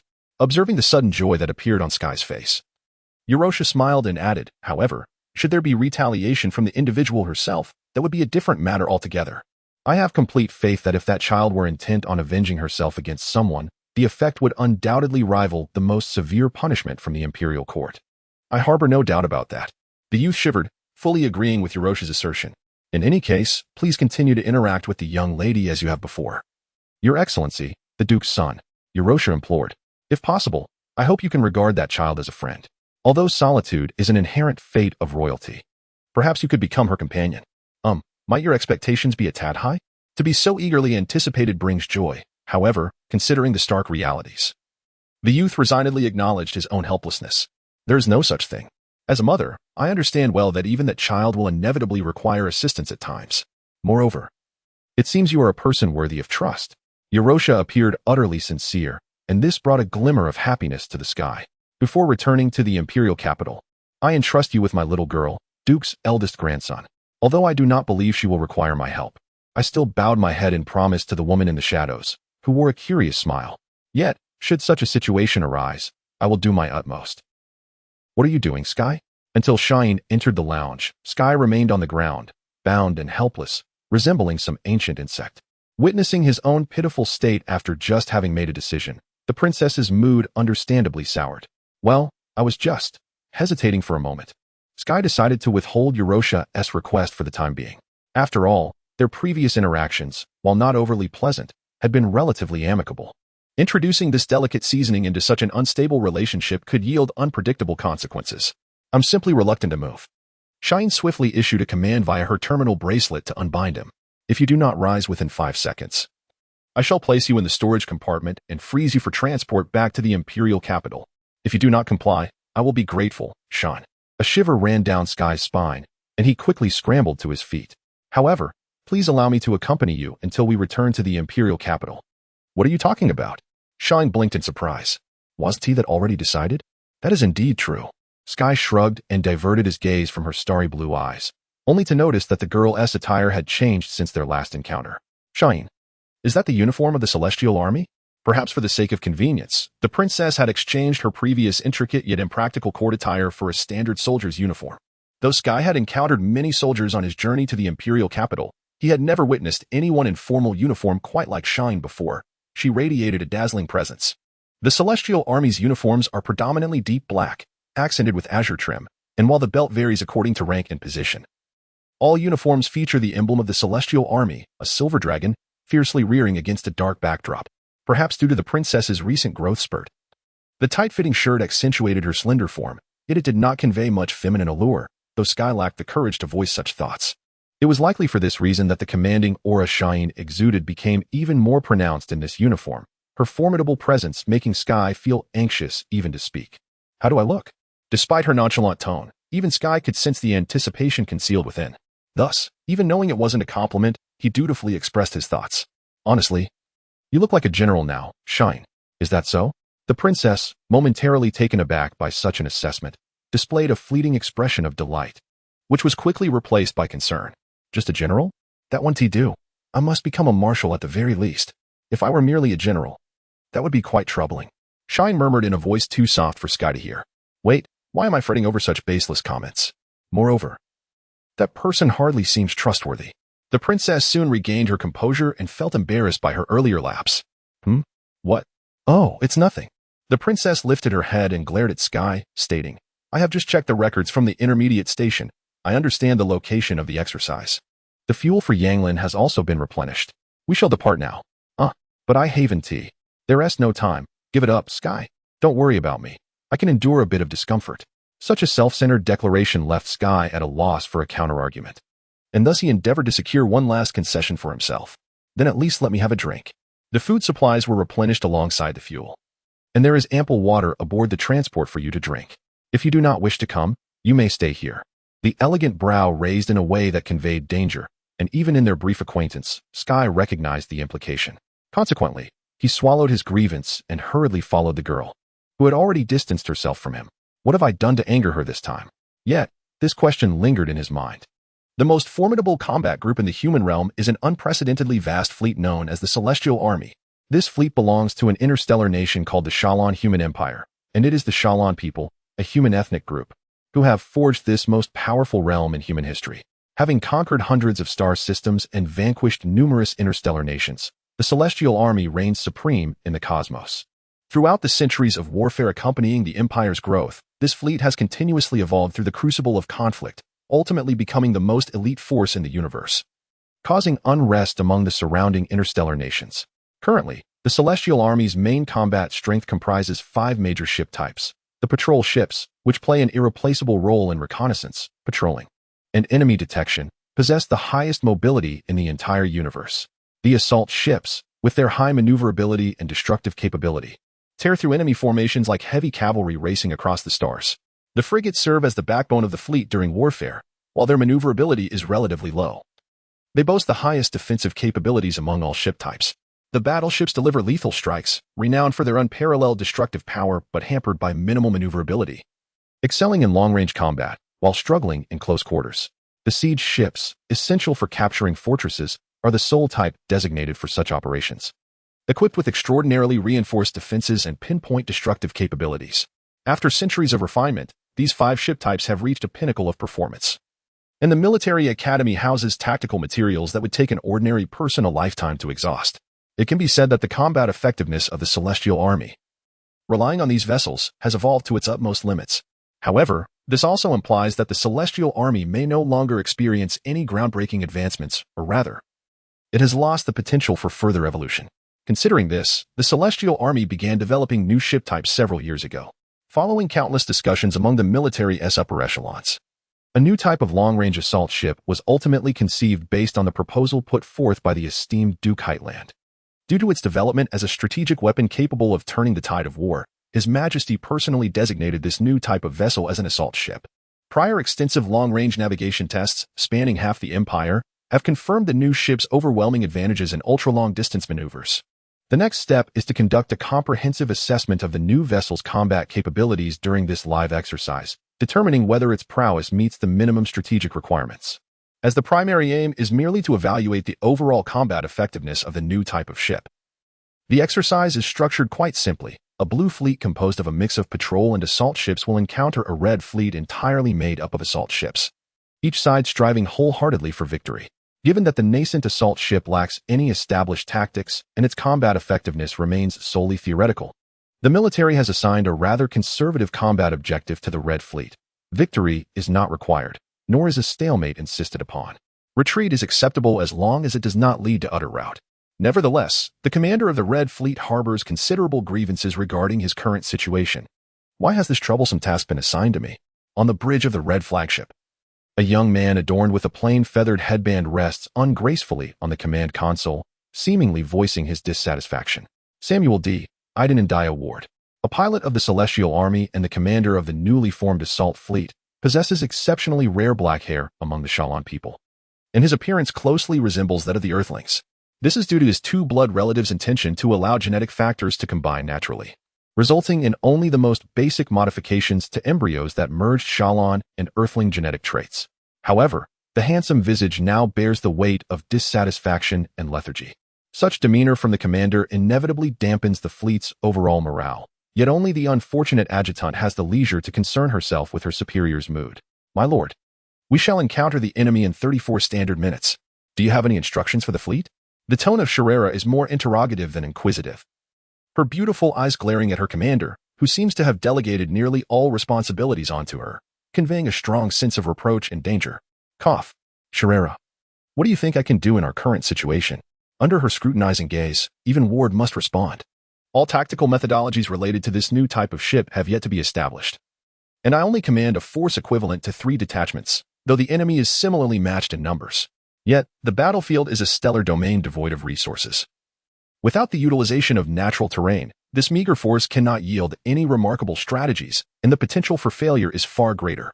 Thus, maintaining the status quo is the best choice. Is that so? Sherera observes her commander, her skepticism unmasked. Although this lord may not be particularly striking in appearance, he possesses exceptional military talent and is highly regarded as a prodigy among the new generation of the Celestial Army. However, it is also well known among the pilots that this young colleague has a penchant for laziness. Sherera's 3 predecessors had all requested transfers due to their inability to tolerate the commander's sloth. Yet, despite this, the commander shows no sign of remorse.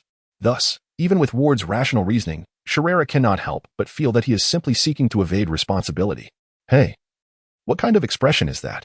You don't think I'm just trying to be lazy, do you? My lord, is it not so? Of course not. Faced with such bluntness, even Ward flushes slightly, quickly suppressing his embarrassment with a cough. Sherera, what is the primary purpose of this exercise? To evaluate the combat capabilities of the new warship. Precisely. The focus of this exercise is to assess the assault ship's combat effectiveness, not my command ability.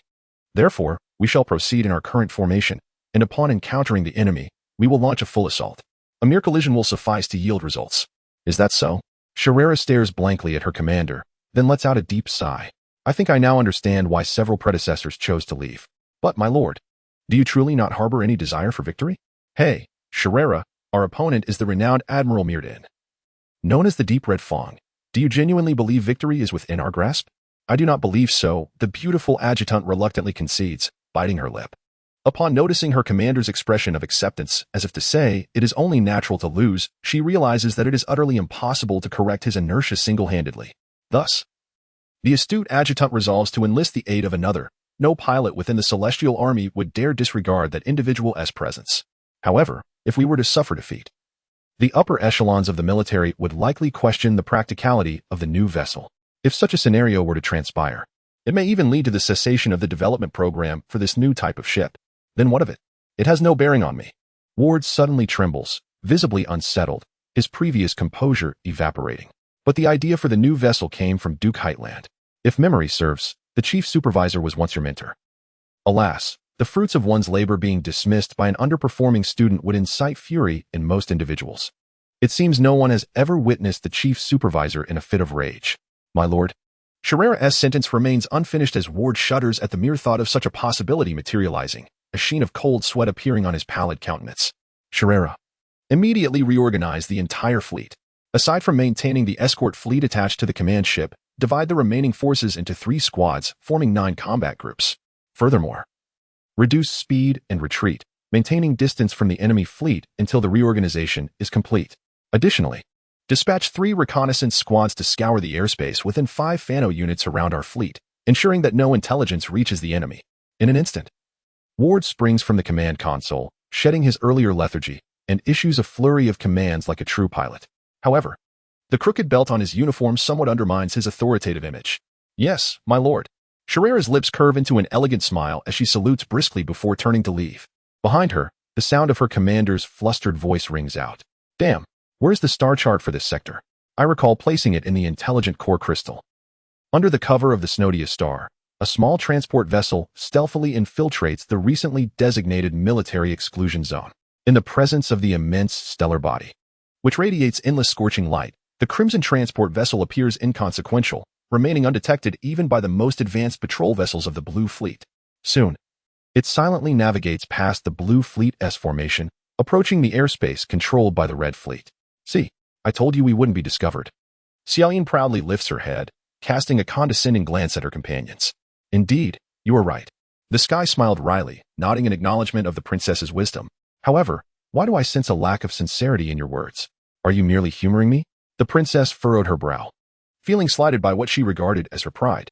No, that's not the case. I genuinely find you impressive. The girl's keen intuition startled the sky, causing him to break into a cold sweat. At least, I cannot deftly maneuver the transport vessel to evade those warships, so I truly admire you, Xiaoyin. Well, in fact, Yonglin also played a significant role in our ability to smoothly avoid the patrol ships. Xiaoyin focused intently on the instrument panel before her. caressing it gently, reminiscent of a rider tenderly stroking her steed. So what shall we do next? Shall we lie in wait here for the new class ship to pass by? Here, Sky, do you wish to become a target for stray fire? Xia Yin's eyes widened in astonishment at his suggestion. This is the designated battlefield for the exercise. Soon, it will be filled with various destructive energies. Although the projectiles used in combat are merely training rounds, they still possess lethal destructive power against vessels like the transport ship. Then, I leave everything to you, Captain. Sky shrugged, decisively relinquishing his opinion. Ultimately, under the insistence of a certain formidable woman, Yang Lin advanced to a position approximately 3 nautical miles from the Red Army fleet, and, with the favor of fortune, was able to witness the legendary new class assault ship in all its glory at such a close range. It was a black warship, as dark as the endless void. Without the shipborne detection equipment aboard Yang Lin, it would have been impossible to discern whether the darkness before them was indeed a warship or a true abyss. The warship's hull was elongated and graceful, with 3 massive wings positioned about 4/5 of the way back along its body. It was said that each wing housed 3 engines designed for annihilation, while the remaining 1/5 of the hull was a vast energy reservoir, capable of providing powerful and sustained propulsion for long-distance operations. Extending silently from the front of the warship were 4 enormous Sharphorns, newly developed shipborne cannons specifically designed for this class of vessel, serving as the primary armament of the assault ship, the versatile electromagnetic projectile cannon. Depending on the type of warhead it carried, this cannon could rival the precision of frigates and even unleash destructive power comparable to that of dreadnoughts, making it the most suitable weapon for an assault ship. Truly spectacular, the assault ship. Xiaolan gazed enraptured at the image outside, murmuring to herself. Spectacular, you say? Sky found it challenging to resonate aesthetically with the young girl beside him. To be honest, even now, he struggled to grasp the sense of distance created by spatial disparity, leaving him indifferent to whether the warship before him was indeed magnificent. While the data indicated that the warship possessed a mass 13,000 times greater than Yang Lin's, what left a deep impression on Sky was the ship's fearsome, sinister appearance, reminiscent of a malevolent blade, seemingly shrouded in the dark void. If it were you, Xia Yin, you would probably command such a warship in no time, wouldn't you? Sky turned to the girl, who appeared lost in a reverie, jesting lightly. However, in the next instant, her eyes narrowed into slits as fear replaced the joy that had once adorned her face. Sky swiftly realized the unfolding situation and redirected his gaze to the image outside the ship. What he witnessed was a colossal black vessel steadily expanding within his field of vision. My lord, the reorganization of the fleet has been completed. As per your instructions, it has been divided into 9 combat formations, numbered 1 through 9. The 1st to 5th formations are positioned at the front of the fleet, while the 6th to 9th formations are distributed along the flanks. The escort fleet remains in its original configuration at the rear of the fleet. Truly commendable, the talented scholar. Cyrilla accomplished the reorganization of the entire subfleet comprising 3,000 warships in under 30 minutes, an efficiency that sets a new record for pre-battle preparations. Yet, his superior, seemingly oblivious to the fortune of being in charge of such an outstanding officer, was merely nodding absent-mindedly while engrossed in the star map of the Snowdia star region. So, what is the distance between our forces and the enemy? During our withdrawal, the enemy did not take any provocation or coercive action. They are currently maintaining the same speed as our fleet. After delivering the report, Cyrilla awaited Ward's instructions. However, 10 minutes passed, and the soon-to-be admiral, having detached himself from the star map and now lost in thought at the command console, still issued no directives. Consequently, the former officer had no choice but to clear his throat, attempting to rouse his superior from his apparent reverie. Ahem, my lord, all pre-battle preparations are complete. If you do not intend to retreat to the imperial capital indefinitely, should you not order the fleet to halt? Cyrilla, what were the results of the previous reconnaissance sweep? Ward pondered for a moment, posing the question, though his gaze remained fixed on the command console. According to your orders, we dispatched 3 reconnaissance teams to conduct sweeps within 5 nautical miles of the fleet. However, aside from a single liaison vessel, we have detected no enemy presence. A liaison vessel? Ward lifted his head, surprised to gaze at his aide. Indeed, a liaison vessel. Compared to the massive patrol ships, liaison vessels can be more effective in close-range reconnaissance. I believe Admiral Meerding considered this. While it is indeed a highly effective tactic, it is rather cruel for a liaison vessel. Cyrilla assessed calmly. Of course, we will not let that deter us. That liaison vessel was indeed struck by the assault ship's beam cannon. Although we did not pursue its movements further, I suspect it has already been condemned to destruction. Oh, it seems our intelligence has yet to reach the enemy. So there remains a possibility of success for this operation, does it not? Given Ward's lack of confidence, Cyrilla found herself growing anxious as well. However, when Ward revealed his plans, the aide's previously eager expression transformed into one of unabashed disappointment. This operation is truly mundane, my lord. In the void, 7 nautical miles from the assault fleet, a crimson transport vessel floated quietly. On the smooth right side of its hull, a striking charred scar marred its surface. This was the first blemish the transport vessel had sustained since its berth at the Imperial shipyard, and it served as the source of its temporary owner's current despondency. Sigh. Sky let out a heavy sigh, noticing that the girl beside him remained unresponsive, deepening his own sense of gloom. Ever since Yang Lin brushed past that brilliant blue beam half an hour ago, the princess had maintained a dangerously dormant state, akin to a sleeping volcano, lamenting the injury inflicted upon her beloved ship.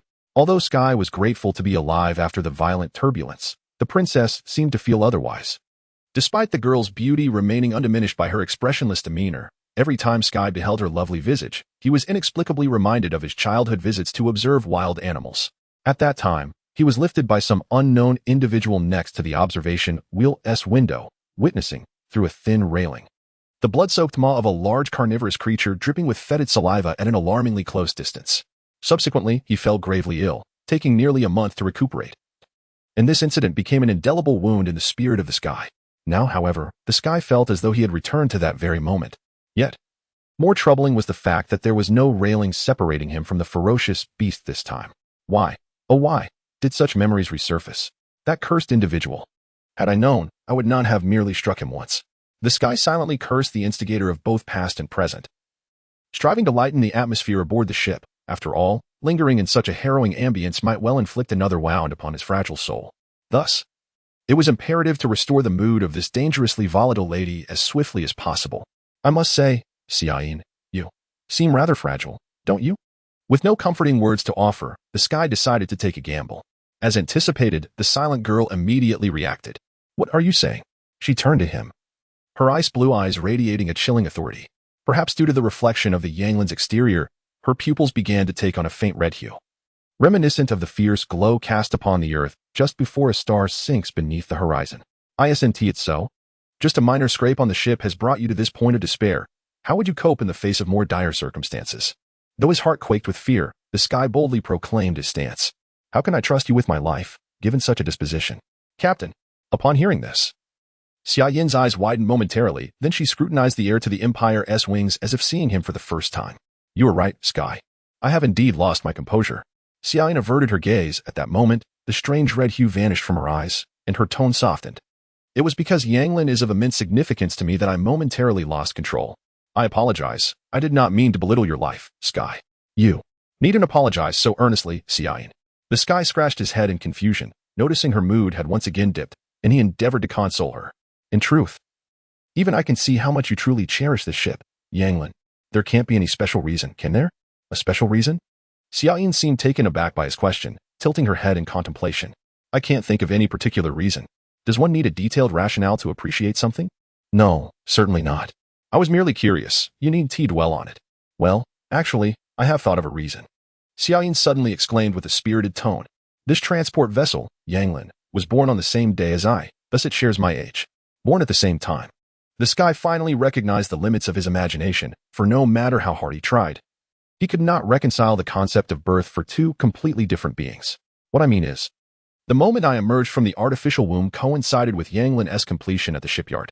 Xia Yin shot him a glance and elaborated. Ah, I see. What a coincidence. Wait, is it truly mere coincidence? Could there be some special significance behind it? Indeed.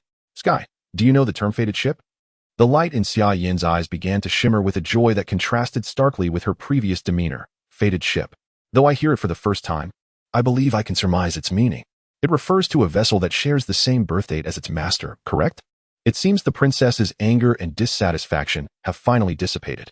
The Sky breathed a sigh of relief, his previously racing heart now steadying. Yes, but there is an even more significant meaning. Do you know what that is? I do not. It signifies blessings and hopes. When Xia Yin spoke this, her expression was so gentle that the boy's heart raced unexpectedly. Each child, upon birth, is bestowed with their own fated ship, symbolizing the family's blessings for their arrival and hopes for their future. For that child, the fated ship is an incredibly important memento, a treasure to be cherished for a lifetime. I see.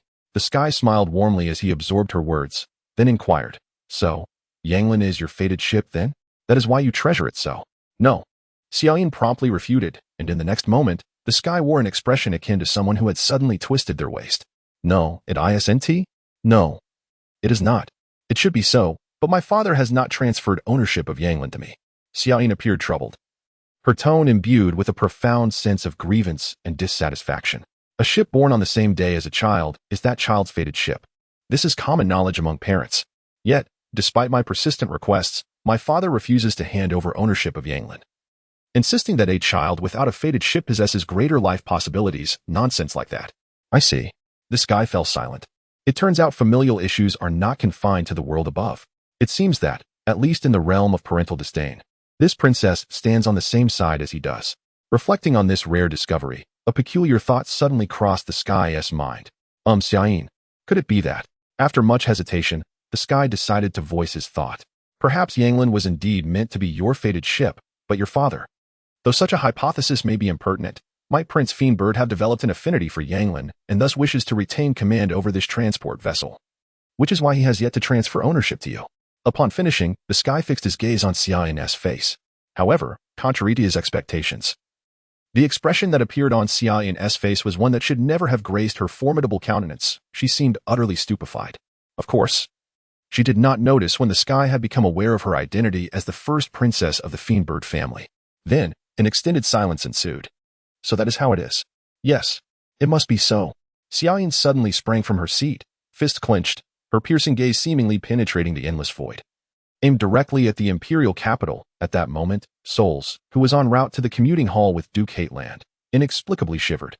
"Sky." The authoritative and resolute tone of the girl made the boy shudder, compelling him to stand upright and respond loudly. "At your service. I must thank you. His Grace the Duke of Hateland's grandson. You have unraveled a knot that has troubled me for years, and now I can finally act without hesitation.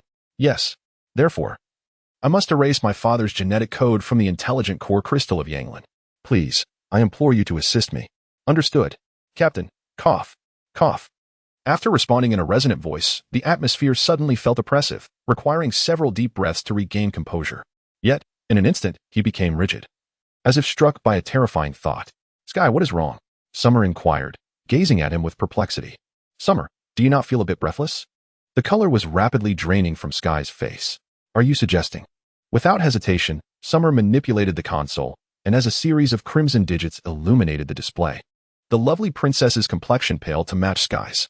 Just as the inhabitants of the earthly realm utilize vehicles for transportation, the Shelon people of the starry world rely on transport vessels as their fundamental means of conveyance, depending on their intended use. Civilian transport vessels exhibit considerable variations in size and capacity. In contrast, military transport vessels, characterized by specific objectives and stringent performance standards, are remarkably uniform. To distinguish between civilian transport vessels and military crafts, the Shelon typically refer to the former simply as transport vessels, while the latter is aptly termed communication vessels according to their purpose. Due to the Empire's strict limitations on the capabilities of civilian transport vessels, they fall considerably short in defensive armor and detection radar compared to their military counterparts. Even the flagship of the Fiendbird royal family is no exception. Consequently, after enduring an attack from the Red Army's assault ship, which, while not enough to inflict genuine harm on the communication vessel, caused the already fragile armor of the transport vessel to warp and crack. Had it not been for Yanglin's exceptional resistance to damage, this transport vessel, which had once achieved countless legends in the capital's orbital routes, would likely have been shattered upon receiving the initial strike. In summary, it was fortunate that King Fiendbird did not skimp on preparing a flagship for his daughter, allowing the hopes of the two ancient clans to survive the initial crisis. However, even though Yanglin successfully delayed the atmospheric breach, the peril faced by the Duke's grandson and the first princess was far from over. In fact, it had only just begun. With fervent determination, Summer leaped to the control room's wall and struck it with a fist. The wall immediately opened, revealing a diverse array of onboard emergency equipment. "Sky, put this on." Summer retrieved 2 pressure helmets, tossing one to Sky before donning her own. "Oh, thank you, huh? Lacking any prior experience in such a situation, Sky struggled to maintain composure, finding it nearly impossible to don the unfamiliar helmet. Fool. As fresh air flooded in, Sky felt a piercing wail and accompanying agony resonate through his eardrums. Fortunately, as he began to breathe normally, The pain induced by the rapid change in pressure swiftly receded. Sky, your expression is quite peculiar. Is something amiss? The princess's clear voice echoed from within the helmet near his ear. Yet, upon witnessing her nonchalant demeanor, he felt a surge of indignation over the disparity in treatment between Xiaolan and Earthlings. Summer, do you not feel anything at all? Feel what? You know. That sharp pain when there's a beep in your ears. What is that? Under the gaze of the princess, whose innocence was almost palpable, the young man felt an indescribable frustration, realizing that no matter how he tried, he could not convey this discomfort to the genetic engineering victor. He abandoned his efforts. So, what should we do now, Summer? Well, first, we need to locate the source of the atmospheric leak and then seal the breach. Summer recalled her emergency training at the military academy and arrived at a decisive conclusion. I'll handle the search for the breach, Sky. You go to that emergency cabinet and find a solidifier. After issuing instructions to her only subordinate, Summer accessed the ship's schematics from the terminal core and meticulously cross-referenced the pressure data throughout the vessel. What does the solidifier look like? Sky desperately suppressed the urge to ask further questions. Observing the girl of his age fervently striving to save them both, he felt an overwhelming compulsion to contribute. Hesitantly, he approached the emergency cabinet, which took up nearly half the wall, and began to sift through a multitude of items, relying on his intuition and luck. 3,590, 3,420, 2,210, 3,180. Found it. It's in the aft storage room, Summer exclaimed, slapping the table and turning to Sky. Sky, let us go. I've confirmed that there's only one leak. Located in the aft storage room. But I haven't. There is no time. While Yanglin has a reserve of emergency oxygen, excessive atmospheric leakage cannot be managed. We must hurry. Without waiting for a response, Summer snatched a cylindrical object from Sky's hand and briskly headed towards the aft. Hey, Summer, that's not. Watching her confident stride, Sky lamented his lack of courage to stop her. With no other option, he hastily grabbed a few more cylindrical items that resembled solidifiers and followed her unwavering silhouette. Command, disengage aft isolation.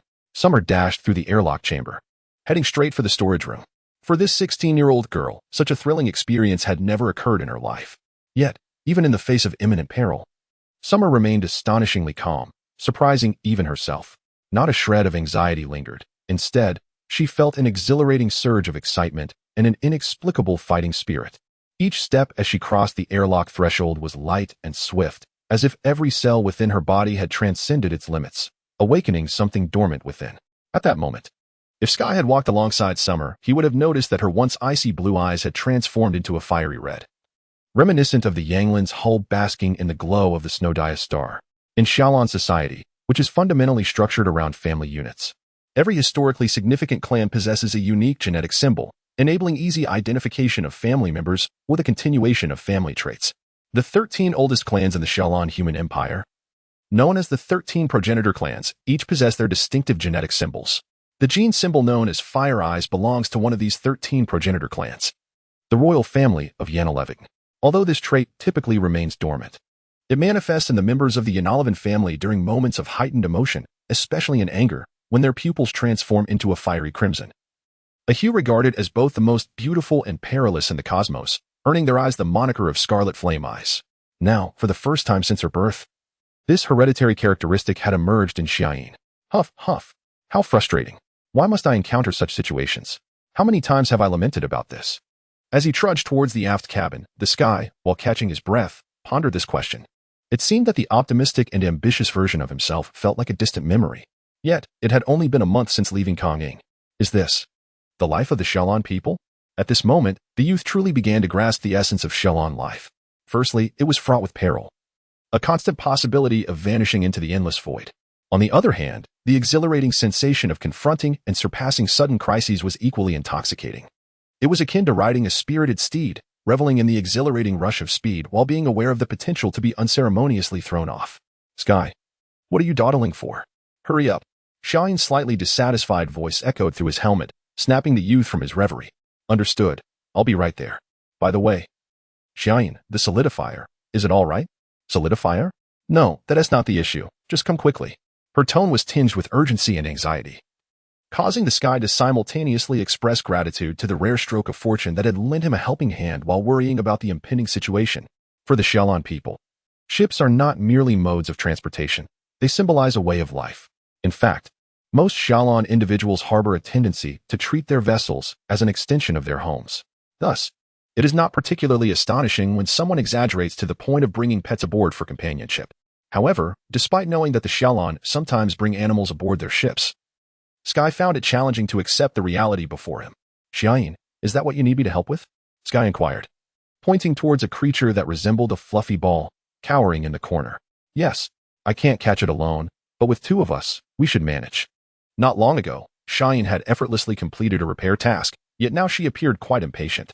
The storage room bore the scars of a recent tumultuous chase, revealing the ferocity of their earlier pursuit. "All right, I understand. Despite my overwhelming curiosity, I will prioritize your request, Xiaoyin. How can I assist you?" Sky. You go over there. We will approach it slowly from both sides. Earlier, I found a fiber net. Once you drive it towards me, I will use it to capture it." Although their communication was facilitated through pressure helmets, Xiaoyin spoke softly, likely to avoid startling the creature, prompting Sky to instinctively lower his voice as well. "Understood, Captain." The fact that two young scions of prominent clans were required to capture this unidentified creature might very well make it the most fortunate stowaway in history. "Xiaoyin, shall we begin?" Once they took their positions, the Duke's grandson gently called out to his companion. Meanwhile, the princess appeared tense, tightly gripping the fiber net and nodding solemnly. In this tense moment, surprisingly, it was the fluffy creature that made the first move. Astonishingly, it chose to break through towards Xiaoyin's side, seemingly perceiving the unarmed youth as a greater threat than the girl wielding the net. Indeed, it effortlessly breached the defenses that the princess had painstakingly constructed. Observing the creature's speed and remarkable agility, Sky finally understood why this seemingly omnipotent girl had sought his aid. So that's how it is. However, for a youth trained in Kongding's martial arts, even if this peculiar creature were to double its speed, capturing it would not pose a significant challenge. With just a fraction of his grappling technique, Sky managed to seize the skittish little creature in his hands. Xiaoyin's eyes widened in astonishment, as if this scene had profoundly shocked her. "All right, let me see what you truly are." Sky slowly raised the fluffy creature to his eyes, only to freeze in disbelief. What on earth is this? At first glance, Sky perceived it as a miniature rabbit, but upon a second look, it resembled a squirrel. After another glance, he thought it might be closer to a chinchilla. By the fourth look, he was utterly perplexed about what lay before him. Ultimately, Sky concluded that this rabbit-like creature was certainly not akin to any species he recognized. Truly, the Xiaolon people. Even their pets are so extraordinary. After recovering from her earlier shock, Xiaoyin firmly refuted. "This is an Ethnicity mouse, a detestable creature often referred to as the cosmic cockroach." The Ethnicity mouse, named after one of the 13 root clans, Ethnicity, is not derived from any terrestrial world within the vast galaxy, nor is it a product of natural evolution. In fact, it is merely the whimsical creation of a mad genius in genetic engineering who just so happened to be an ordinary member of the Ethnicity family. Although manipulating the genetic codes of non-human entities is generally frowned upon among the Xiaolon, for the Ethnicity, it is a relatively common indulgence. Thus, when the first genetic mouse was born, and even as it was carelessly lost within the imperial palace, no one anticipated that this seemingly adorable creature would later bring endless troubles to the residents of the imperial capital. This newly evolved rodent, achieved through artificial means, inherited the cunning and resilience of its ancestors while boasting a vitality far surpassing theirs, allowing it to survive for considerable durations even in the void of space. Initially, no one recognized its potential threat, which enabled this creature to proliferate rapidly throughout every corner of the imperial capital. It was not until this moment that the Xiaolon realized the grievous crimes it had committed. Incidents such as environmental destruction aboard ships or the pilfering of food supplies occurred frequently and were indeed bothersome. Yet they paled in comparison to the true dangers posed by this rodent. For instance, it had a penchant for collecting intelligent core crystals by any means necessary. Long ago, while other interstellar nations were still utilizing outdated computer technologies, the Xiaolon had already developed a substitute for computers. This was known as the Intelligent Core Crystal, a composite processing unit. Over the ensuing 100 years, this processing unit was continuously refined and evolved, becoming an indispensable tool in the lives of the Xiaolon. On every type of vessel, a significant quantity and scale of intelligent core crystals are installed, serving as the most vital core components of the ships. Simultaneously, for the Xiaolon people, who wear terminal wristbands throughout the day, intelligent core crystals are also an indispensable presence. Originally, even with artificial adjustments leading to evolution, the mice had not reached a level of intelligence that would draw their interest towards such advanced technology. However, the issue lies in the fact that, at first glance, Intelligent core crystals appear almost identical to ordinary gemstones, and these rodents, whose genetic makeup has been augmented with various other biological genes, exhibit an extraordinary fascination for luminous objects. It is not uncommon for individuals to wake up to find a large hole in their terminal wristband, with the intelligent core crystal mysteriously vanished. Occasionally, an unfortunate ship may find itself entirely stripped of its main control circuit's intelligent core crystal, reducing it to the most primitive of arcs. Of course, the Shalon have devised numerous methods to combat these nuisances that significantly inflate their daily expenses, yet effective solutions are exceedingly rare. Even more aggravating is the fact that these devilish agents possess an adorably charming appearance, making it difficult for the Shalon to muster the resolve to exterminate them completely. Ultimately, the victims can only ruefully reinforce their intelligent core crystals with sturdier protection and seek a less aesthetically pleasing replacement from a core crystal technician to reinstall in their terminal wristbands. As for the captured offenders, they are typically exiled to a terrestrial world within the Ifahor system, with the hefty transportation costs borne by the victims themselves. In summary, due to the ceaseless troubles caused by these rodents born from the hands of Ainuhogar to the residents of the imperial capital, the reputation of Ainuhogar has also diminished significantly. Although those responsible feel no shame, the discontented populace has taken to referring to these rodents as the Ainuhogar mice. Indeed, after listening to Xiaoyin's introduction, the sky could not help but cast a glance at the Ainuhogar mouse, which was leaping about in the makeshift cage, and felt a deep admiration for the profundity of the origin clans. In a single day, he had already interacted with representatives from 3 origin clans, Heitland, Yanalavine, and Ainuhogar. Despite each clan possessing distinct traits that were unforgettable, none manifested the weightiness and antiquity that the sky had anticipated from noble families. Freedom, strength, madness. How did the Shalon Empire harmonize these entirely disparate, even contradictory, melodies into the most resounding symphony in human history? The young man felt his curiosity intensifying. Tian Kong, what are you thinking? Perhaps noticing the complexity of emotions reflected in his companion's gaze, Xiaoyin inquired. No, I was merely pondering whether you, Xiaoyin, are quite frightened of such creatures. Recalling Xiaoyin's stiff movements during the capture operation, a sudden realization struck Tian Kong. Why, wait, do you have any objections? The girl's piercing gaze met him head-on, but this time, Tian Kong distinctly sensed the bluster behind it, and thus he felt no fear. Instead, he burst into laughter. Ah, so that's it. Now I can be at ease, Xiaoyin. Tian Kong squinted, scrutinizing the girl beside him. It seems, after all, you are still a girl. Tian Kong, are you declaring a wish for immediate demise? If so, I would be more than willing to assist. Her elegant brows tilted dangerously, prompting a bead of cold sweat to form on Tian Kong's forehead. Ah, now that I think about it, it's truly regrettable, Xiaoyin. Let's change the subject. Instinctively sensing impending misfortune, Tian Kong unwittingly resorted to his previously despised rhetoric. After finally locating the trace of the new model ship, they had barely caught a glimpse. What are you talking about? Xiaoyin appeared astonished by his assumption. The exercises in the Snowdia star domain have only just commenced. If we approach the battlefield, there will surely be further opportunities for observation. What? Are we heading back? This time, the color drained rapidly from Tian Kong's face. Battles between 2 fleets, particularly in vast expanses like the Snowdia space, typically leave little room for intricate strategies, but rigorously test the fleet commander's micromanagement skills and instantaneous judgment. The Blue Army, comprising 3,000 mixed vessels of patrol and assault ships, advanced with the assault ships, possessing the destructive power to tear apart enemy formations, leading the charge. While the high-speed patrol ships flanked the sides, forming a densely layered narrow formation, gradually closing in on the Red Army's fleet.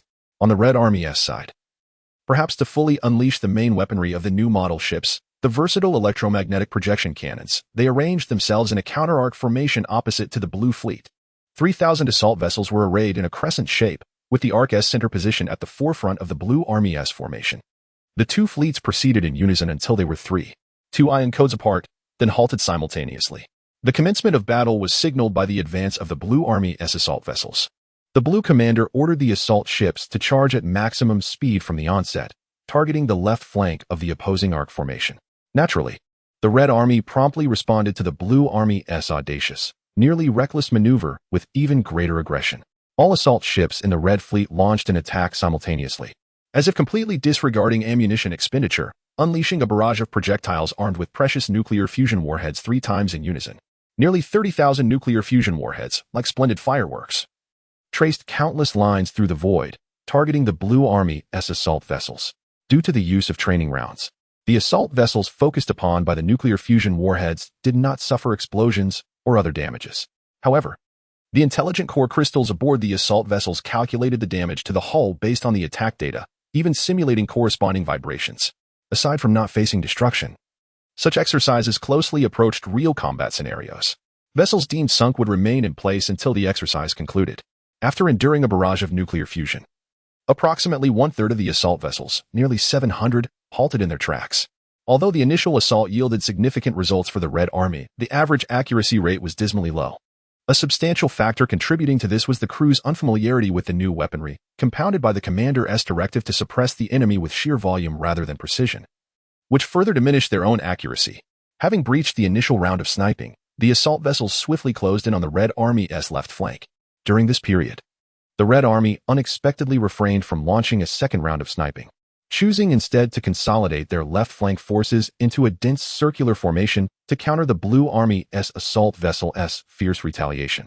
Due to the prior division of two combat groups to confront the Blue Army's patrol fleet, the Red Army's right-wing forces found themselves severely undermanned.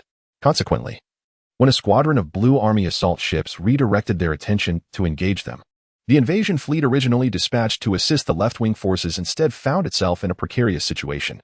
Meanwhile, the Blue Army's Vanguard Assault Squadron had already clashed with the Red Army's left-wing forces. However, apart from an initial strike that inflicted considerable losses on the Red Fleet, subsequent encounters yielded little significant success. The assault ships, known for their formidable impact, also possessed unparalleled close combat capabilities among all ship types. Logically, no other class of ship should be able to contend with them in hand-to-hand engagements. Nevertheless, the invasion ships, having replaced their fusion warheads with high-precision cruise missile heads, somewhat mitigated the offensive prowess of these close combat champions. At this juncture, whether by design or coincidence, the battlefield had been distinctly partitioned into three segments. In the forefront, the Blue Army's assault squadron was locked in an unyielding struggle with the Red Army's left-wing forces. In the center, the Red Army's right wing was firmly defending against another Blue Army assault squadron's onslaught, with no immediate prospect of a turnaround, though a complete rout was not imminent.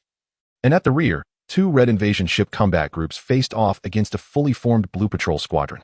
Despite being outnumbered nearly 2-to-1, the patrol ships, not particularly renowned for their offensive capabilities, managed to maintain a relatively balanced engagement. Thus, the entire battle had devolved into a stalemate, while the Blue Army held the advantage. A decisive outcome was not forthcoming in the near term. Wow, this seems so complicated, Tian Kong muttered, feeling somewhat dizzy. This is my first time witnessing such a unique battlefield, agreed Xiaoyin. Even she, having studied numerous classic fleet combat cases during her tenure at the military academy, found this chaotic melee astonishing, a situation entirely orchestrated by the Red Army. Traditional fleet battles of this scale typically adhere to the principles of joint operations, yet this notion had been utterly subverted by the new invasion ships. The versatile application of the electromagnetic projectile cannon allowed these new vessels to exhibit limitless tactical potential. Xiaoyin was now fully convinced that it would not be long before such ships would become a mainstay within the Songqiang army, heralding a new era of power. If her fleet were to comprise invasion ships at that time, it would be an extraordinary fortune. Xiaoyin fervently wished for this. How peculiar. Tian Kong mused aloud, having been monitoring the war situation. Peculiar? In what way? While Xiaoyin did not expect this young duke, who had moments ago struggled to comprehend the star map, to have any remarkable insights, she could not simply dismiss his remarks. The central fleet of the Red Army has not moved since the onset of the battle, Tian Kong pointed out, indicating a sizable red square on the screen. Although this fleet has executed several long-range attacks, I believe there must be more effective tactics at play. You truly lack basic knowledge, Tian Kong. Xiaoyin sighed, beginning to explain to this youth from the terrestrial realm, who exhibited a complete absence of military acumen. In battle, the Central Army cannot afford to move recklessly, especially in a situation where forces are dispersed. If the Central Army were to advance carelessly, the left and right wings would immediately be isolated, facing destruction in detail. However, in the current scenario, the distinctions between left and right wings have vanished, haven't they? Since the chaos has engulfed all. What significance remains in the Central Fleet stationary bombardment? Tian Kong interrupted Xiaoyin's explanation, expressing his viewpoint. Surely, she cannot think I know nothing of warfare? I have read numerous military texts, starting with the art of war. Although I have indeed not experienced cosmic warfare, wait. I seem to have never even participated in terrestrial battles? No, but I still possess basic judgment. He reassured himself, albeit with less conviction. It seemed that might indeed be the case. On the other hand, after meticulously comparing the star map, Xiaoyin nodded in agreement with Tian Kong's assessment. Is there some conspiracy at play here? What could the conspiracy be? Xiaoyin's gaze remained fixed on the star map before her, her furrowed brow revealing her entrapment within a labyrinth of thought. Could it be that the Red Army commander intends to conserve strength, only to unleash this critical force at the last moment? No, that cannot be. The Blue Army's advantage has become increasingly apparent, and if this continues, the Red Army's defeat is nearly assured. By then, even a reinforcements would hold little value. Perhaps that Central Fleet is actually seeking a flaw in the enemy's formation, preparing to execute a thunderous strike to turn the tide? She pondered. For now, let us not consider whether the Blue Army fleet would grant them such an opportunity. With the battlefield already fragmented into 3 chaotic segments, the likelihood of a miraculous reversal, even with humanity's fortune on the line, seems exceedingly slim. So, what are the Blue Army commanders planning? Tian Kong muttered, though the outcome of the battle bore no consequence for him, and he held little interest in such conjectural deliberations. Witnessing the girl's earnestness compelled him to follow her into the depths of contemplation. Fortunately, the young duke soon perceived a glimmer of insight. Xiaoyin, I suspect that Central Fleet may be some form of deception? Xiaoyin swiftly turned to Tian Kong, her penetrating gaze unsettling him.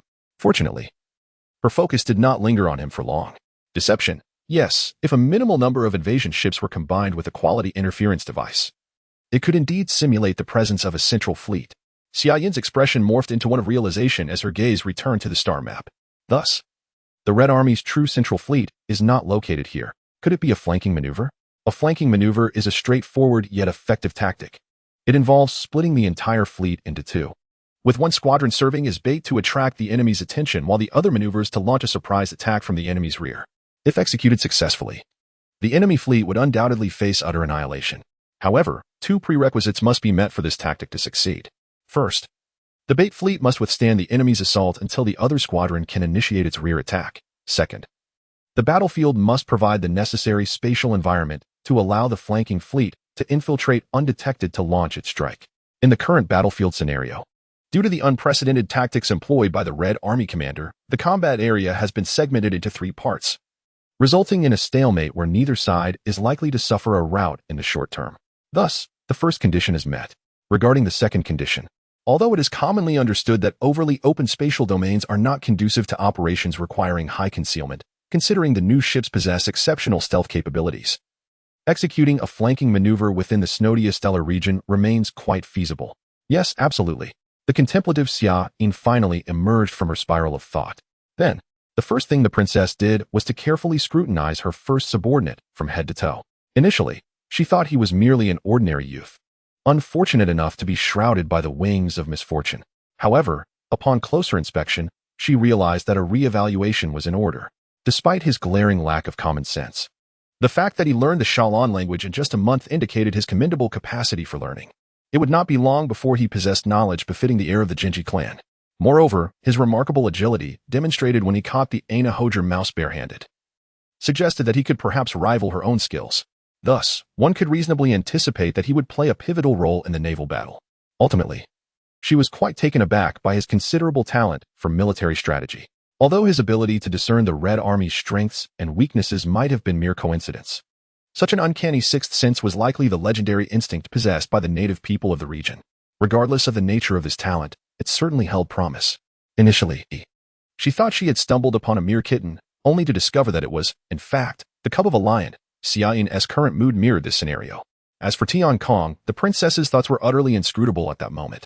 Yet, under Xiaoyin's peculiar gaze, the duke's grandson felt a wave of unease, prompting him to break the peculiar silence that had enveloped the ship. What is the matter, Tian Kong? Xiaoyin, in a cheerful mood, could not help but display a sweet smile.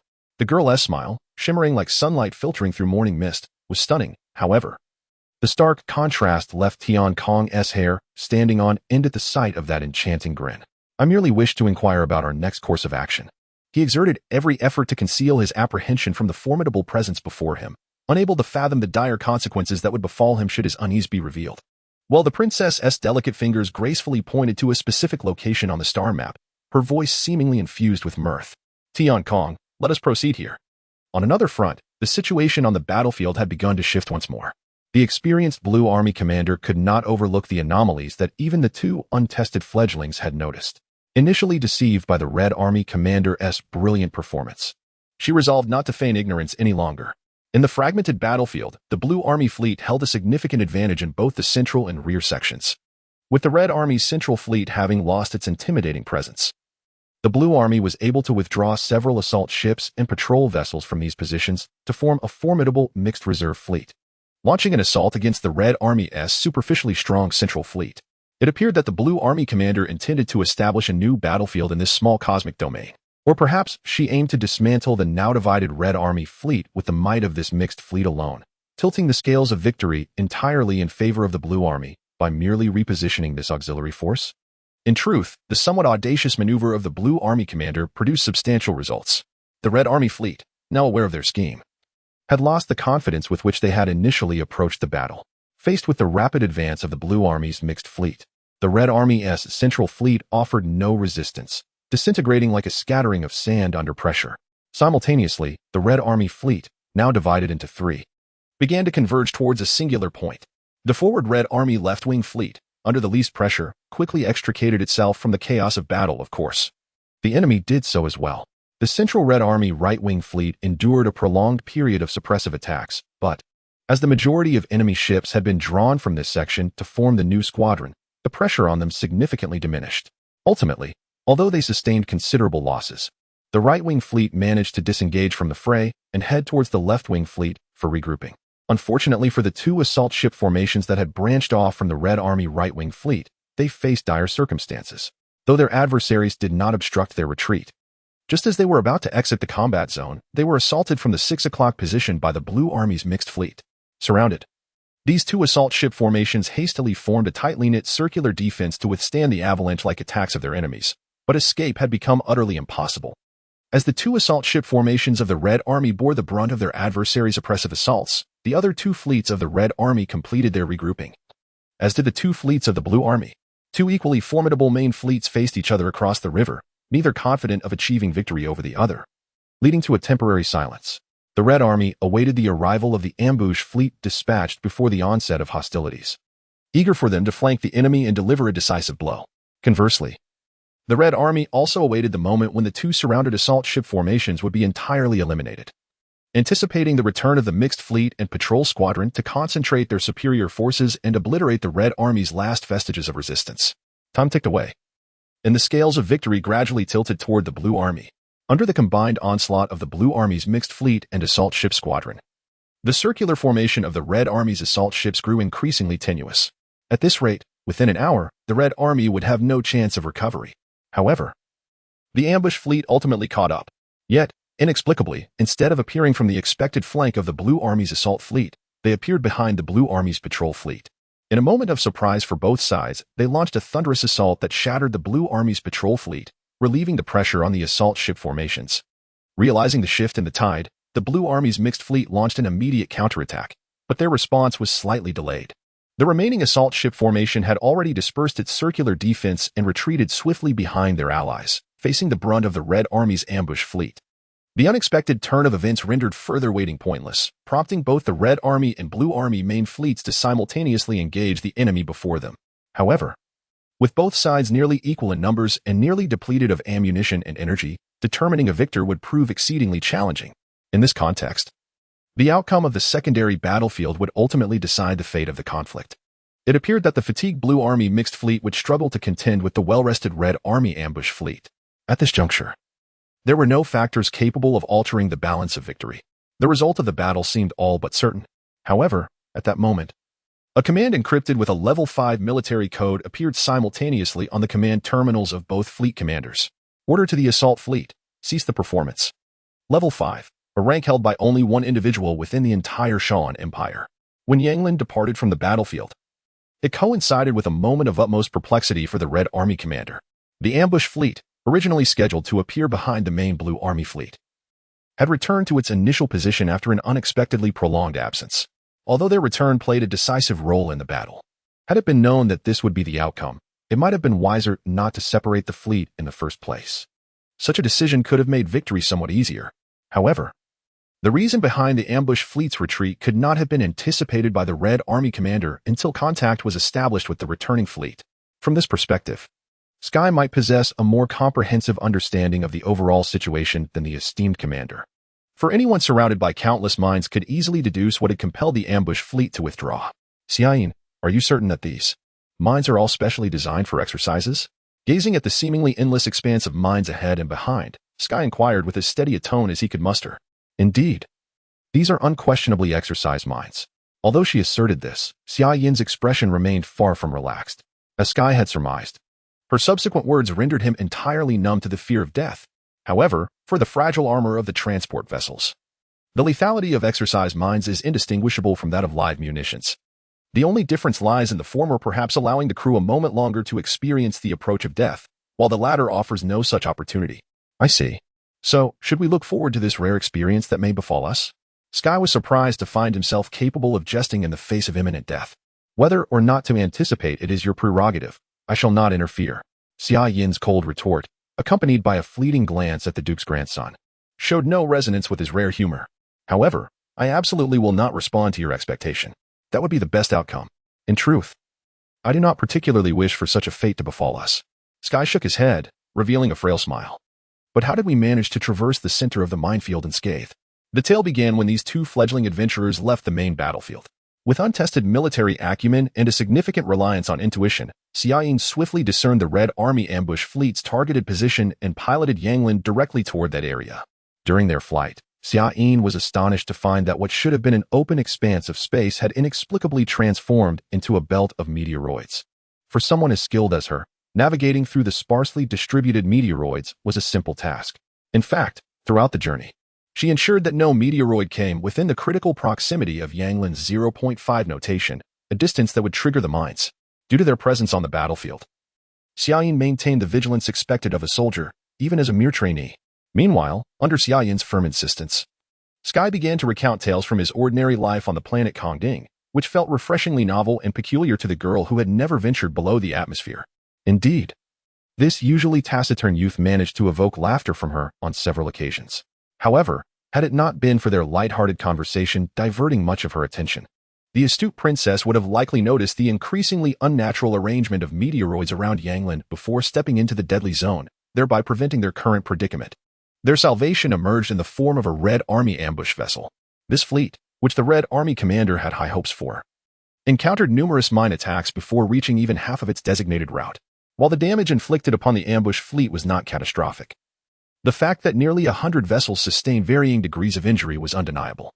Moreover, the unknown number of dormant mines lying in wait ahead posed an ominous threat. Despite the vast and awe-inspiring minefield's origins remaining a mystery, after all, even if the Blue Army ships were exclusively patrol vessels, the sheer quantity of mines was staggering. Any reasonably informed pilot would refrain from advancing further. Thus, the ambush fleet's commander made the decision to retrace their path, leading to the bizarre scene that unfolded on the battlefield. Despite the decision to return, the nearly 100 damaged vessels could not keep pace with their counterparts. Naturally, in the fleeting chaos of battle, the fleet could not afford to wait for them, forcing the damaged vessels to conduct repairs while gradually attempting to catch up. The extent of damage and repair time for each ship was calculated meticulously by the intelligent corps, resulting in assessments closely mirroring real combat scenarios. Originally, this theoretically beleaguered fleet should have exited the minefield unscathed. However, among the nearly 100 damaged vessels, one particular ambush ship suffered a most unfortunate fate. Its misfortune stemmed from the fact that, according to the intelligent corps' simulation data, it had only been brushed by the shockwave of a mine's explosion, with no visible damage to the ship's hull. Yet astonishingly, the impaired component was the power core, a critically vital part responsible for the entire vessel's operation.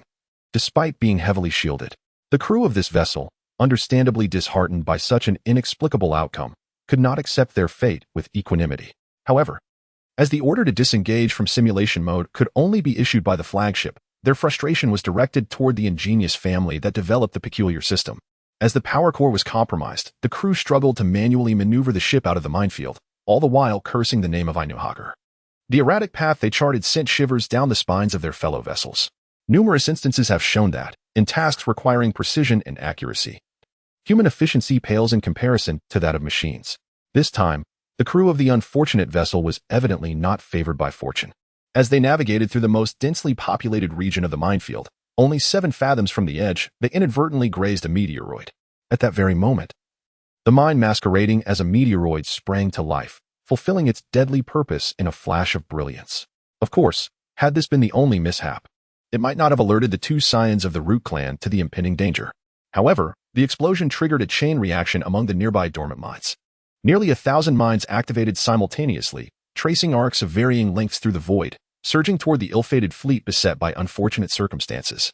Then, amidst a breathtaking display of light that illuminated the heavens, the nearly 100 ambush vessels met a rare and complete annihilation. As for the instigator of the chaos, after enduring a multitude of sea mines, even those with significantly reduced power meant for training exercises, they ultimately sustained substantial damage amidst the continuous tremors. Specifically, their sewage treatment equipment was irreparably destroyed. Consequently, before returning to the Imperial shipyard in the capital for extensive repairs, the crew had to endure the discomfort of standing with their feet submerged in a liquid that emitted a peculiar odor. Meanwhile, at that very moment, as tens of thousands cursed the name of Ainuogar, 2 young individuals deep within the minefield finally became aware of the abyss at their feet. Upon realizing they were surrounded by thousands of mines, even the composed Shine turned pale. As for the sky, it only began to feel a chill in its extremities after Sean elaborated on the gravity of their situation. Shine, should we remain still? The sky suggested. Since the mines were trigger-based weapons, staying outside their attack range would ostensibly pose no danger. At the very least, it was certain that they had not yet entered the mine's lethal zone. Thus, maintaining their current position until the exercise concluded seemed to be the wisest course of action. Indeed, that appeared to be the case. Yet a flicker of hesitation crossed Shane's face. But if we do, won't our sneaking out be exposed? Come on. What time is it? You're still worrying about that? This guy groaned wearily. Sean, I need to tell you something. After much deliberation between the impending threat of death and the certainty of harm, the sky resolved to inform the girl, who evidently prioritized her pride over the lives of everyone, including herself.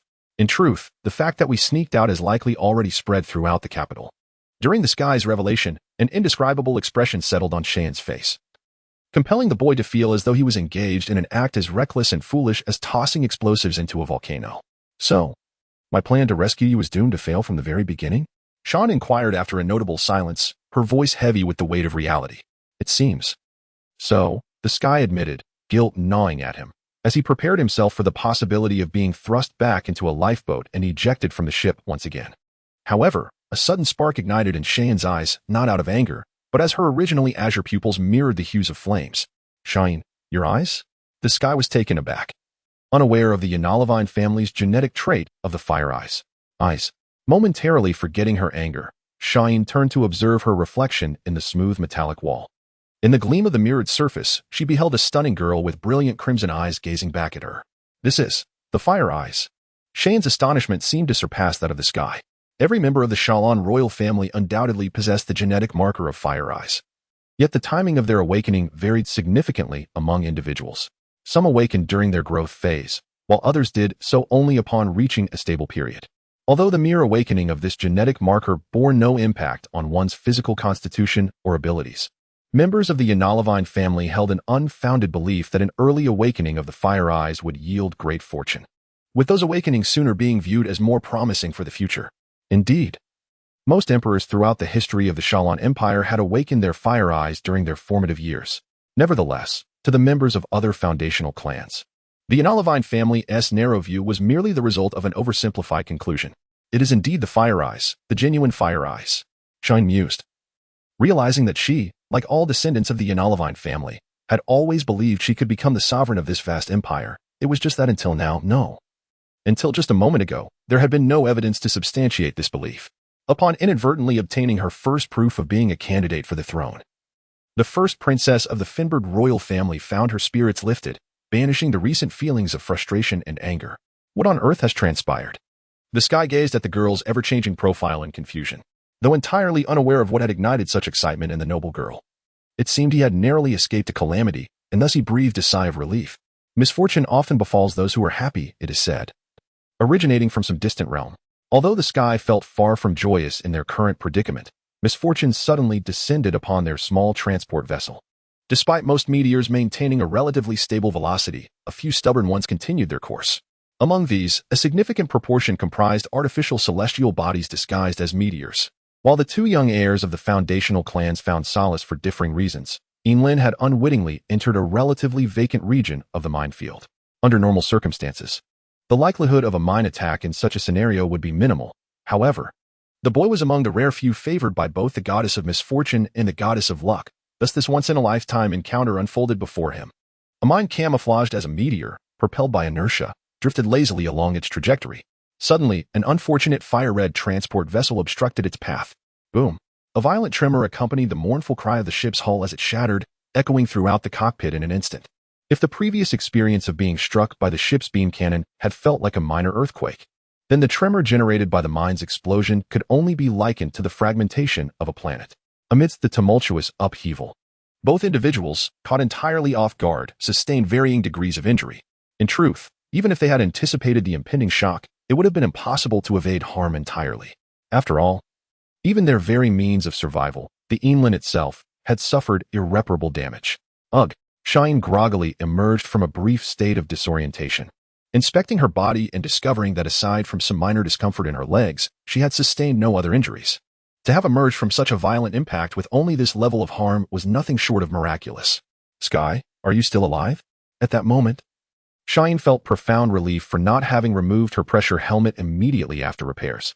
For even though smoke and bright lights obscured her vision, she could distinctly sense the absence of artificial gravity and the rapid depletion of air within the cockpit. It seems we're still. Ugh. The Sky had just freed himself from the disorienting blast when the swiftly declining cabin pressure rendered direct communication between them impossible. Thus, the Sky, suspended in midair, struggled to find a support point and began to laboriously adjust the communication port on his pressure helmet. However, with his movements, a sudden jolt of pain surged through his left shoulder, causing him to momentarily black out and cry out in distress. Sky, are you hurt? The panicked voice of Xiaoyin echoed through the communicator. No, I just got pricked by a piece of metal on my left hand. It's nothing serious. Even if he were to confess his injury to Xiaoyin, under the current circumstances, she would hardly have the luxury to attend to his wounds. So he chose to conceal his pain. Oh, that's a relief.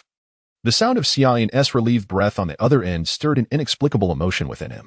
But Xiaoyin, what is the situation now? He inquired, trying to maintain a cheerful tone despite the dire circumstances. Well, I've been trying to contact the main intelligence corps, but there has been no response. Xiaoyin's expression turned grave. If that's the case, the main intelligence corps of Yanglan might have. What implications does that entail? Sky asked. His curiosity piqued. Sky, you. For a fleeting moment, Xiaoyin thought he was joking, prompting her to glare at him with irritation. Yet, upon witnessing his bewildered expression, she realized she had misjudged this boy from the terrestrial realm. Do you know? Before meeting you, I never imagined there could be a human in this galaxy so devoid of common sense. Xiaoyin sighed deeply, the tension that had pervaded the ship beginning to dissipate. The main intelligence core is an immensely vital component for a vessel akin to the human brain. Without its support, much of the control room's equipment would merely serve as decoration. That sounds rather dire. Sky began to grasp the gravity of the situation. Indeed, it is very dire. Xiaoyin confirmed with a solemn nod. With the main intelligence core damaged, we have completely lost the means to control the transport vessel. If the power core isn't severely damaged, we might find a way to manually operate Yanglan, but connecting to the power core presents another challenge. Ah, the terminal wristband, Xiaoyin exclaimed. Though the intelligence core embedded within the wristband was vastly inferior to the main intelligence core in functionality, it could still somewhat substitute for the latter in information processing. Xiaoyin swiftly began to operate the intelligence core, attempting to establish a connection with the vessel's basic functional detection equipment. Meanwhile, the pain from his injured left shoulder was becoming increasingly intolerable, causing Sky's complexion to pale and cold sweat to bead on his forehead. Fearing he might faint if he did not act soon, he turned to Xiaoyin. So, can this transport vessel be repaired? I have good news for you, Sky. Despite her words, Xiaoyin's face bore no trace of a smile, filling Sky with a foreboding sense of dread. We no longer need to worry about the damage to the power core, and we can disregard the condition of the engine room as well. Why, England? You don't mean to say? Sky inhaled sharply, tremblingly voicing the half-formed question. It seems that the mine struck the rear section of Yanglan, allowing us to survive the explosion. Xiaoyin nodded, confirming his suspicion. However, as a consequence, the transport vessel's power systems, energy storage, and even life support systems have been reduced to cosmic dust in that explosion. Now, the only thing connected to this control room is merely the remaining half of the aft cabin. Her tone was oddly detached, as if the calamity bore no relation to her. So, that means... Sky glanced fearfully at the seemingly fragile airlock behind him. Indeed. Beyond that airlock lies the vastness of space, Xiaoyin confirmed, nodding at his deduction. Why is it that we only resonate so deeply now? Sky internally seethed. An unsettling mix of emotions flooding his heart. Anxiety, fear, anger, or perhaps regret. He could not quite unravel the intense discomfort within, whether it stemmed from one singular feeling or a confluence of them all. Yet one thing was clear. He was utterly unwilling to accept the current predicament. So, as long as we don't open that airlock, we are temporarily safe, right? Clinging to a final shred of hope, he posed the question. Well, until the oxygen in the pressure helmet runs out, we are safe for the next 90 minutes, Xiaoyin replied in a monotone voice. How can you remain so composed? Sky inadvertently shouted in frustration. He glared at Xiaoyin, as if attempting to penetrate her with his gaze. Composed? Is it not the natural response given our circumstances? Xiaoyin raised an eyebrow, returning his stare with unwavering intensity. Or would it be preferable if I were to panic? No, that is not what I meant. Then what exactly do you mean, Duca's grandson? Her question was sharp, revealing the pent-up anger she had accumulated from the damage to Yanglin. In that moment, Sky found himself momentarily bewildered. Why had he reacted so intensely? Was it genuine fear he felt for the first time? No, that was it. What truly irked him was the realization that he alone felt this fear. He found himself unwittingly yearning for this noble princess to share in his turmoil. I apologize. Xiaoyin, I overreacted. Having recognized his inner turmoil, Sky bowed deeply to the girl beside him. Those are my words, Sky. Xiaoyin gazed silently at the rare side of his downcast head. After a long pause, a weary sigh escaped her lips. I'm sorry. Though I've been contemplating ways to escape since earlier, I cannot seem to devise a solution. Sky, I promise to take responsibility for your life. But it seems the promise cannot be fulfilled. Please forgive me. What? Sky, momentarily dazed, felt his emotions boil over once more. It wasn't merely the impending end of his 16-year life that fueled his anger. It was the fact that this girl, who should have represented hope, was so readily relinquishing it.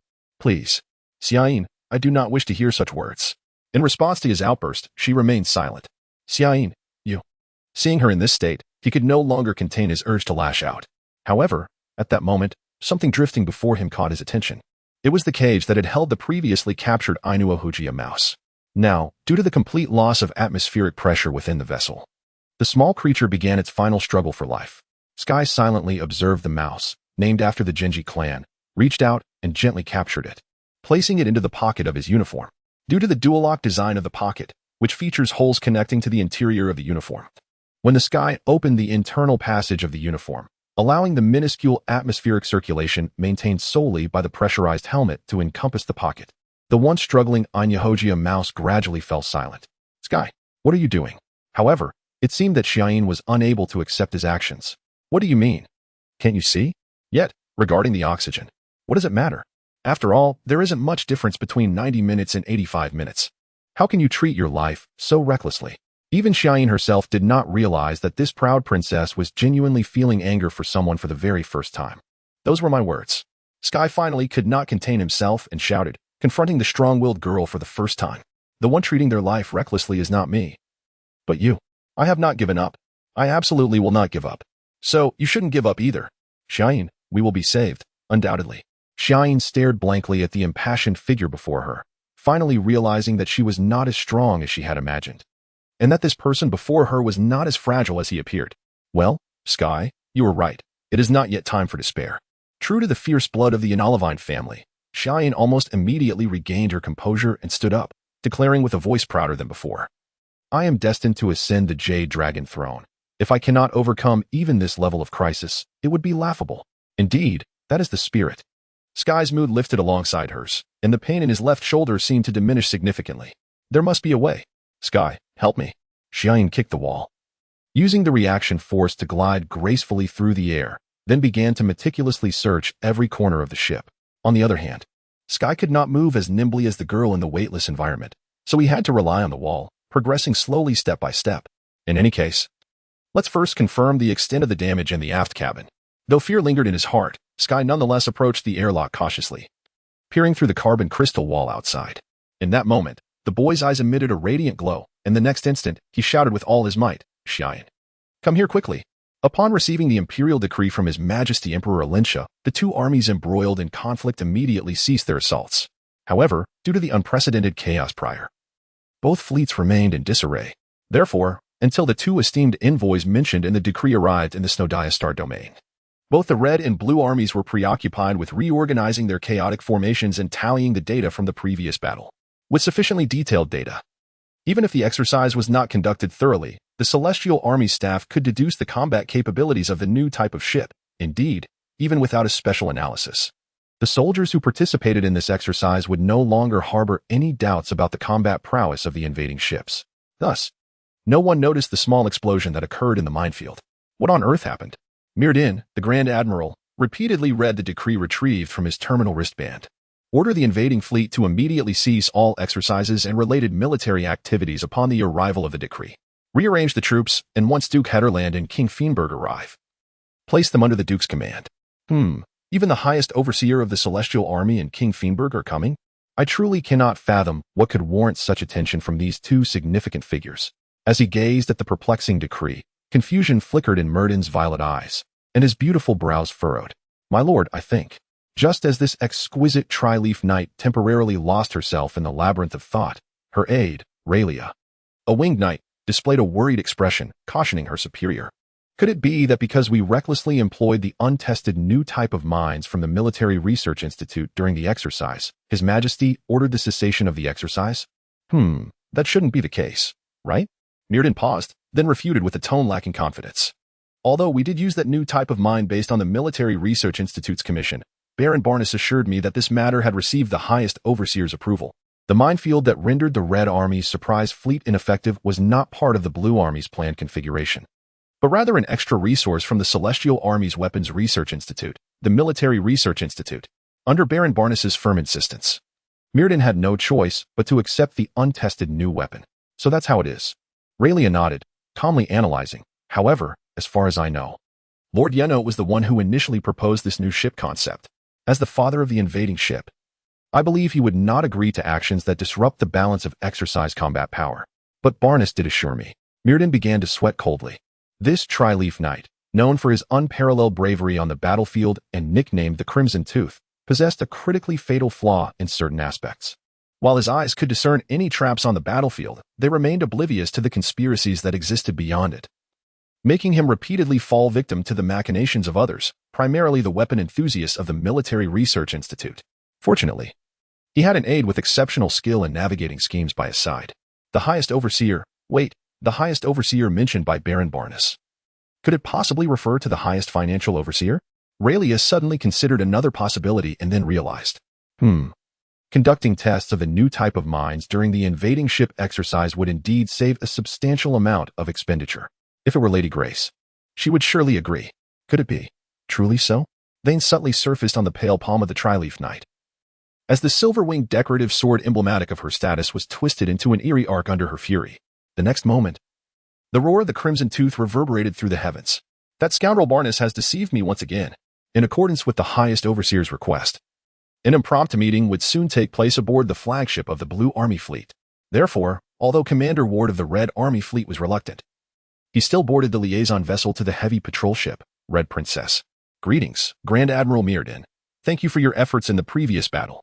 Ward wore an unabashed smile, and his nearly squinting eyes fully conveyed his current mood. Although this theoretical victor was making every effort to project a demeanor befitting a winner, his overly exuberant demeanor inevitably evoked thoughts of a small person reveling in their success. This fact left his aide, Sarira, a feathered knight, feeling deeply ashamed, as she had not once raised her head. There, I have long heard of your esteemed reputation in battle. Seeing you today, it is indeed well-deserved. As if oblivious to the demeanor of this junior, Grand Admiral Mirrodin responded to his greeting with calmness and courtesy. Well, you flatter me. Wade's tone suddenly rose at the end, and his expression contorted unnaturally. By the way, have the two esteemed guests not yet arrived? Finally unable to contain herself, Sarilla discreetly kicked the officer and inquired thus.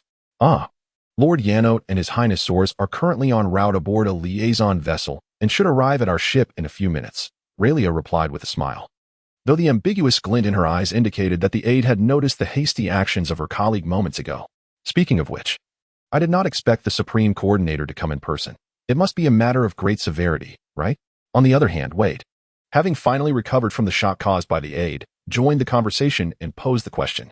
Well, perhaps those familiar with the circumstances could easily detect the unease in the voice of the Mitsubishi pilot. If it were possible, I truly would prefer not to meet the Supreme Coordinator. Wade, utterly oblivious to the situation, began to murmur to himself. Before Myrding could express her curiosity, a voice filled with astonishment emanated from the nearby doorway belonging to the old Duke. Oh, is it true that you detest me so, Wade? Old teacher. The one-winged pilot shuddered at once and quickly adjusted his expression, presenting the most sincere smile as he faced the approaching Duke Yanot. You jest. For a student as inept as I, your nurturing is so meticulous I can hardly express my gratitude. How could I possibly harbor any ill will towards you?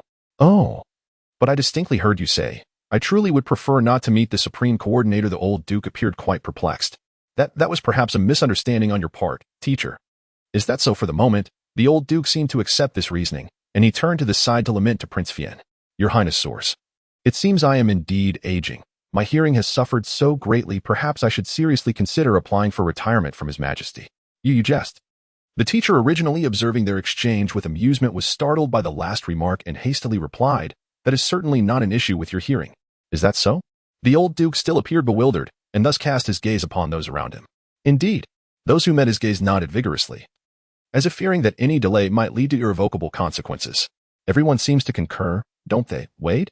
When the old Duke's gaze returned to his former student, the one-winged pilot was already drenched in cold sweat, teetering on the brink of collapse. Cyrilla could not bear to watch any longer and turned her head to gaze at a corner of the ship. Ahem, sir, you surely have more pressing matters to attend to? If the steward, concerned for the future heir's safety, interrupted the current lord's playful antics, it could leave a profound scar on the unfortunate soul's psyche. There is indeed something of great importance, since the Shadow Lord of the Haterland family has said so. The old Duke reluctantly relinquished this delightful diversion and began recounting the bizarre situation to Myrding and others. In fact, it concerns my wayward grandson. This is truly astonishing. Upon hearing the old Duke's tale, even the battle-hardened Myrding found himself at a loss for words. Indeed, it is no wonder that he is a descendant of the Haterland family, Cyrilla managed to utter with difficulty. This story should become one of the most vibrant pages in the annals of the imperial capital's mundane history. Right? The adventure of a boy favored by both the god of misfortune and the goddess of fortune. What a splendid theme is for a certain individual endowed with remarkable resilience. He expressed such sentiments after regaining his composure. Even the wild and unruly young girl easily accepted him. It seems this young lad could indeed bring us considerable surprises. Prince Fien nodded in agreement and then suggested to the old Duke. However, teacher, let us first locate the two of them. That is also true. Lord Myrding, may I borrow one of your patrol ships? Once we ascertain the communication number of the target vessel, we can easily determine its location through the unique corresponding radio frequency. Moreover, the search mission will be undertaken by a patrol ship, specifically designed for reconnaissance. Therefore, according to Duke Yanot's estimation, we should be able to find Yanglin's trace within 30 minutes at most. Odd, there has been no sign of them thus far. Could it be they have already returned? 40 minutes had passed, and the search fleet had yet to yield any news, causing unease to well up within Aki as she began pacing within the room. Surely not. This is a scheme she painstakingly devised, knowing the young girl's character. She would not rest until it was thoroughly executed. As he spoke these words, Prince Fien's expression was a mix of pride and concern. Could it be that His Grace the Duke's grandson requested an early return? Cyrilla cautiously suggested her opinion. Well, according to Eurosha, in the dynamic between those two, my grandson seems to be in a position of utter disadvantage. The old Duke chuckled ruefully, his tone exceedingly forlorn. I suspect that even if he made such a request, the princess would likely disregard it. Source. Prince Fien was instantly drenched in cold sweat, but before he could formulate a response, urgent footsteps echoed from outside. Lord Yanot, your Highness source. Myrding, having sprinted over, barely had time to catch his breath before calling out the names of the two concerned parties. I regret to inform you both of some unfortunate news. Realizing that no matter how he phrased it, the impact of the fact would remain unchanged, Myrding took a deep breath and delivered the remainder in one go. The patrol fleet we dispatched has discovered the wreckage of a transport vessel in the minefield. Recovery is currently underway. In an instant, everyone's faces turned ashen. At that moment, in a narrow, dark space, the sky suddenly turned to the girl lying beside him. Xiaoyin, did you feel as if there was a tremor just now? If one were to rank the famed vessels of the imperial capital, the transport ship named Yanglin would undoubtedly be a prime candidate for the top spot. This is not merely due to it being the flagship of the Fiendbird royal family, but because, for the past decade, it has held the record for the fastest speed on the imperial capital's circumferential route, becoming the aspiration of souls entranced by boundless velocity. and has been bestowed with numerous titles such as Emperor of the Moment and Steed of Time. However, most people still refer to it as the Crimson Yanglan. Presently, what lay before Prince Fien was a transport vessel whose complete shape was no longer discernible. Half of the ship had vanished without a trace. The broken edges revealed a tragic state, and the graceful curves that once hinted at ruggedness were now completely distorted, leaving only the marks of the vessel's agonizing struggle in its final moments.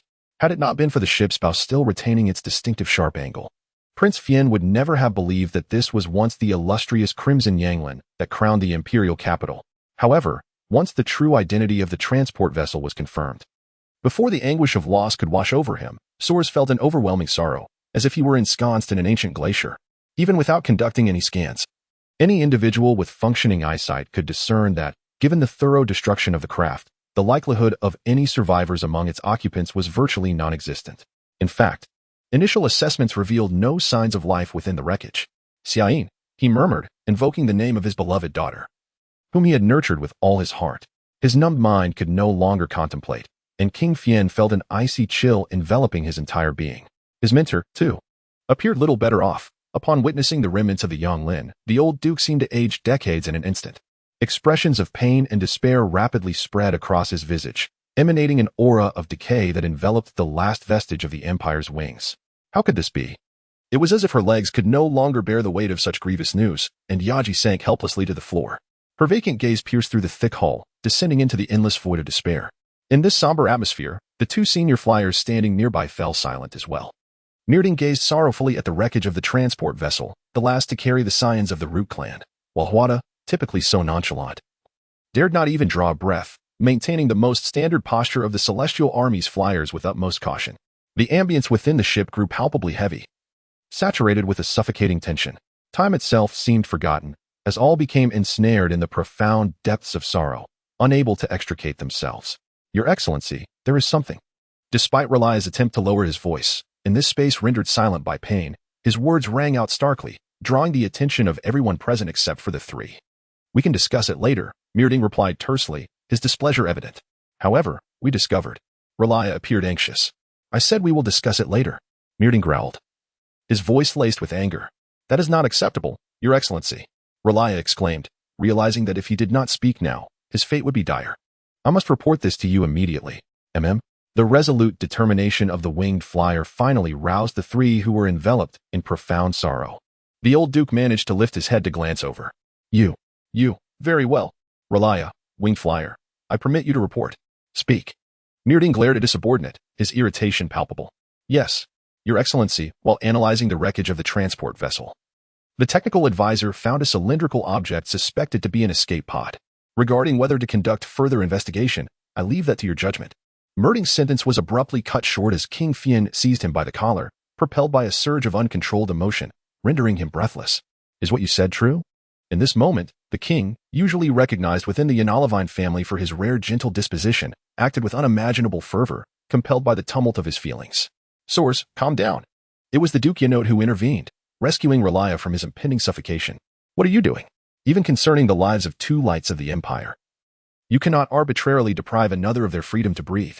The old duke's voice returned to its customary wit, though the hands he clasped revealed the tumult of his inner emotions. Ah, my apologies.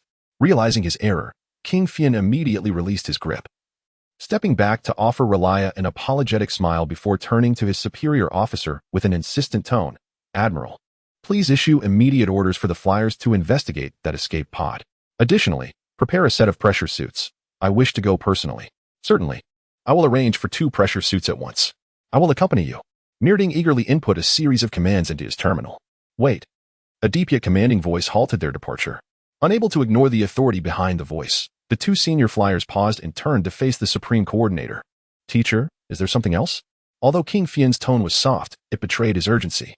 Yaji, the old duke, seemingly oblivious to Soares' inquiry, directed his gentle gaze toward the woman beside him, earnestly requesting, could you temporarily return to the Shu? Teacher, even at your behest, I cannot comply with this request. Yaji's eyes conveyed her resolute message to the old duke. Though that child is not a pure-blooded Shalon, he is now a member of the Haterland family. When we first met, we should have greeted him with the appropriate decorum befitting the heir of the Root clan. Ignoring the steward's defiance, the old duke continued. It should have been a grand welcoming celebration with all the kin gathered at the estate. However, I suppose we cannot demand such grandeur now. He offered a bitter smile and continued, thus, I hope that at least you, as a member of the kin, can don the most formal attire to welcome the return of the young heir of the Haderland family. Can you accept my request? Understood. If that is the case, I will gladly comply. Yaji nodded, accepting this commission, the opportunity of which remained uncertain. In truth, she empathized with the old duke's sentiments. To wear formal attire to receive the returning young heir bore not only symbolic significance, but also a deeper connotation of hope. Though I have only spent a brief time with the young master, I find him to be a well-mannered child. Therefore, I trust he would never commit the discourtesy of keeping his family waiting unprepared. Is that so? That is good. Now go. Upon hearing such a response, a smile finally graced the old duke's features. He waved Yaji off and turned to approach Soares and the others. Through the efforts of the flyers, as fragments of the hull were removed, the escape pod concealed within the Yonglin wreckage finally emerged. It was a cylindrical object approximately 3 meters in diameter. Despite the numerous scratches marring its surface, it exhibited no significant structural flaws. At its apex, a crest adorned with a crimson background and golden wings was prominently displayed. Indeed, this is the lost escape pod of the Shuyue.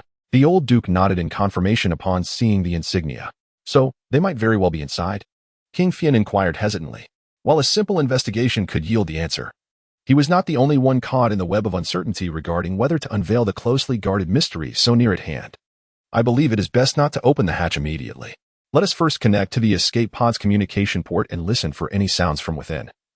The old duke suggested, having endured an overwhelming torrent of joy and despair within a single day, recognizing that his once steadfast nerves had become exceedingly fragile. Upon opening the hatch, he could scarcely fathom the events that might transpire. Naturally, King Fin acquiesced to the suggestion without objection. It seemed that the father's nerves had been thoroughly frayed by his daughter's relentless torment. The technical advisor swiftly connected to the escape pod's communication port, broadcasting the signals through the ship's speakers. The initial moments were filled with a heart-stopping silence, and just as the two heads of the Genji clan began to pale once more, the voices of a boy and girl suddenly resonated through the speakers.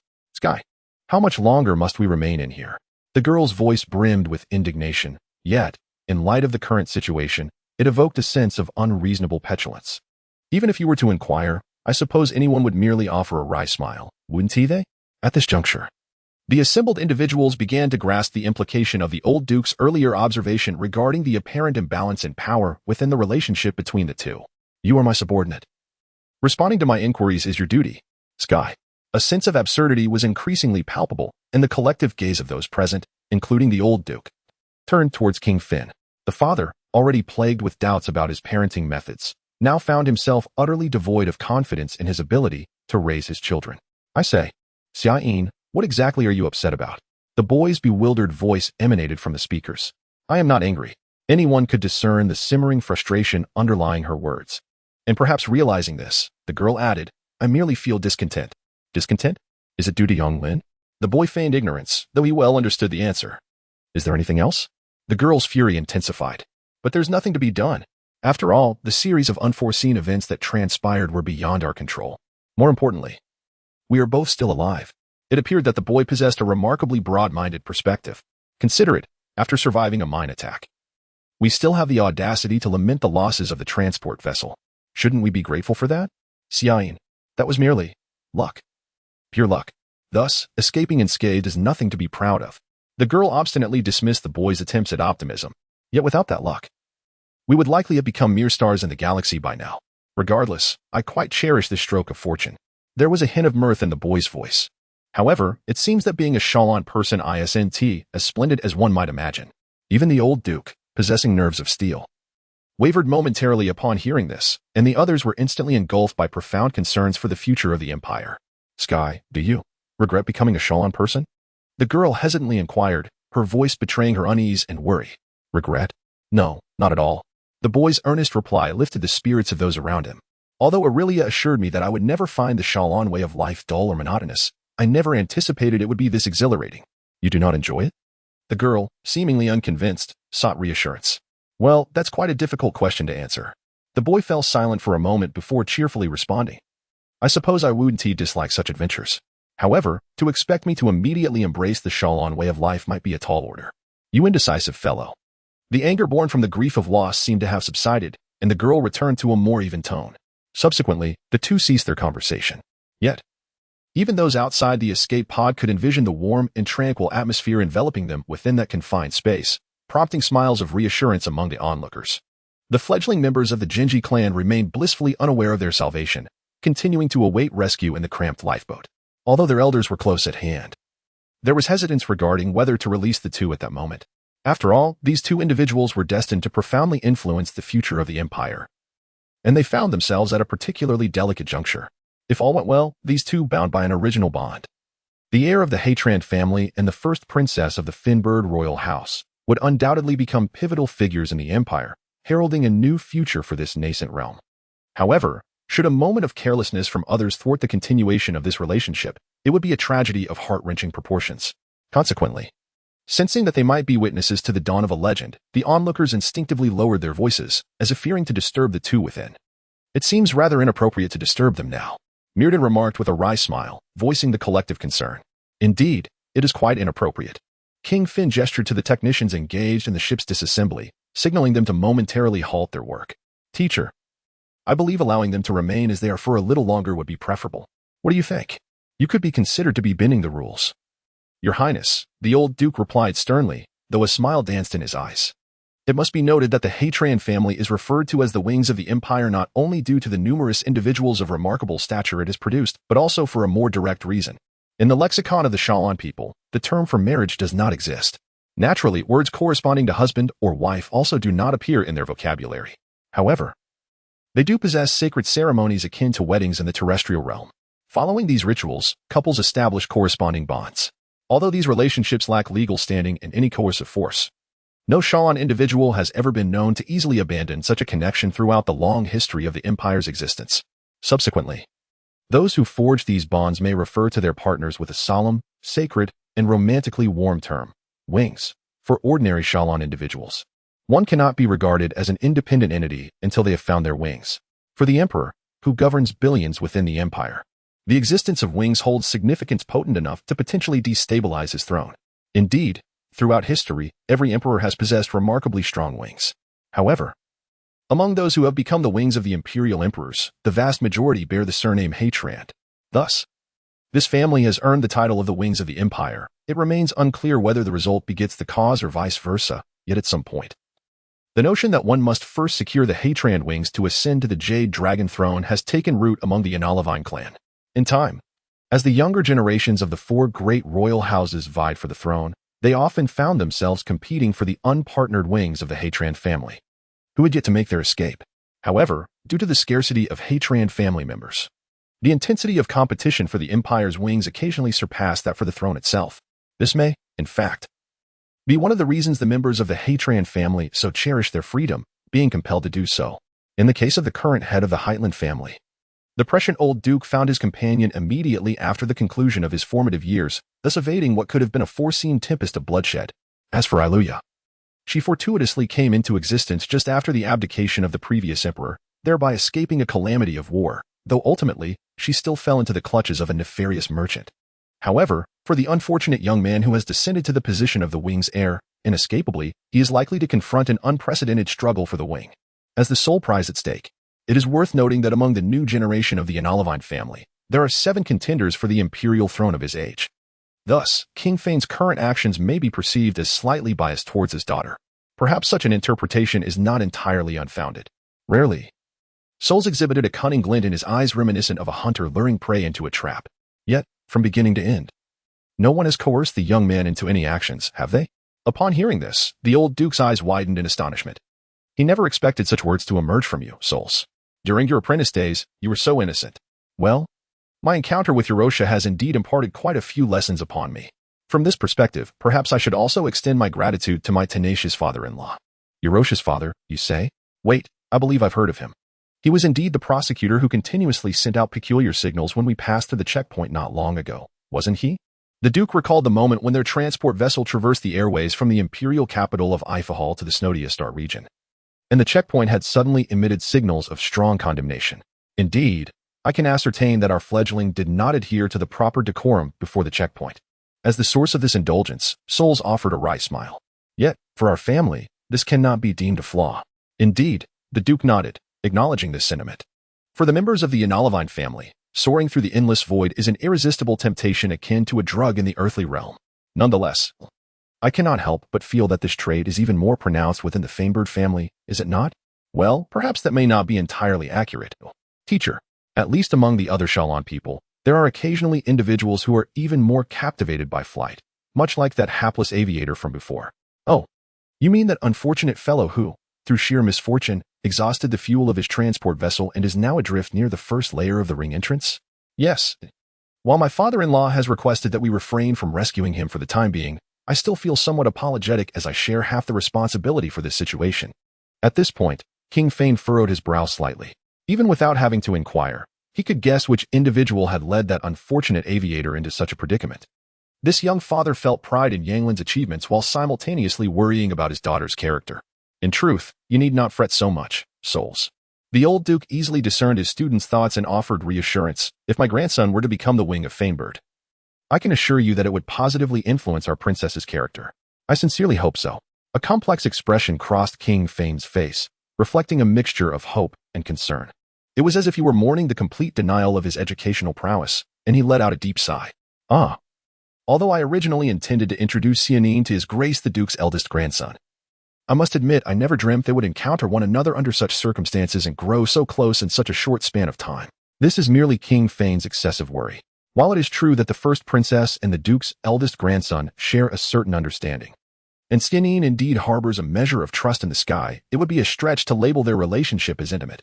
After all, intimacy cannot be achieved unilaterally. Even if one party holds such sentiments, without a response from the other, it can at best be regarded as trust. For the young man, repeatedly tossed by the hands of misfortune, that lofty maiden seems more akin to a figure deserving of reverence, at least for the moment. The sky is unable to surmount this psychological barrier and regard the princess of the stars as an ordinary friend. Indeed, one might find it hard to believe if such a notion were to be voiced aloud. Seemingly stirred by some poignant recollections, the old duke also wore a wry smile. However, back then, I never imagined Iluya would elope with that fellow. In a sudden resonance, the two men, separated by nearly a generation, exchanged glances and simultaneously sighed deeply.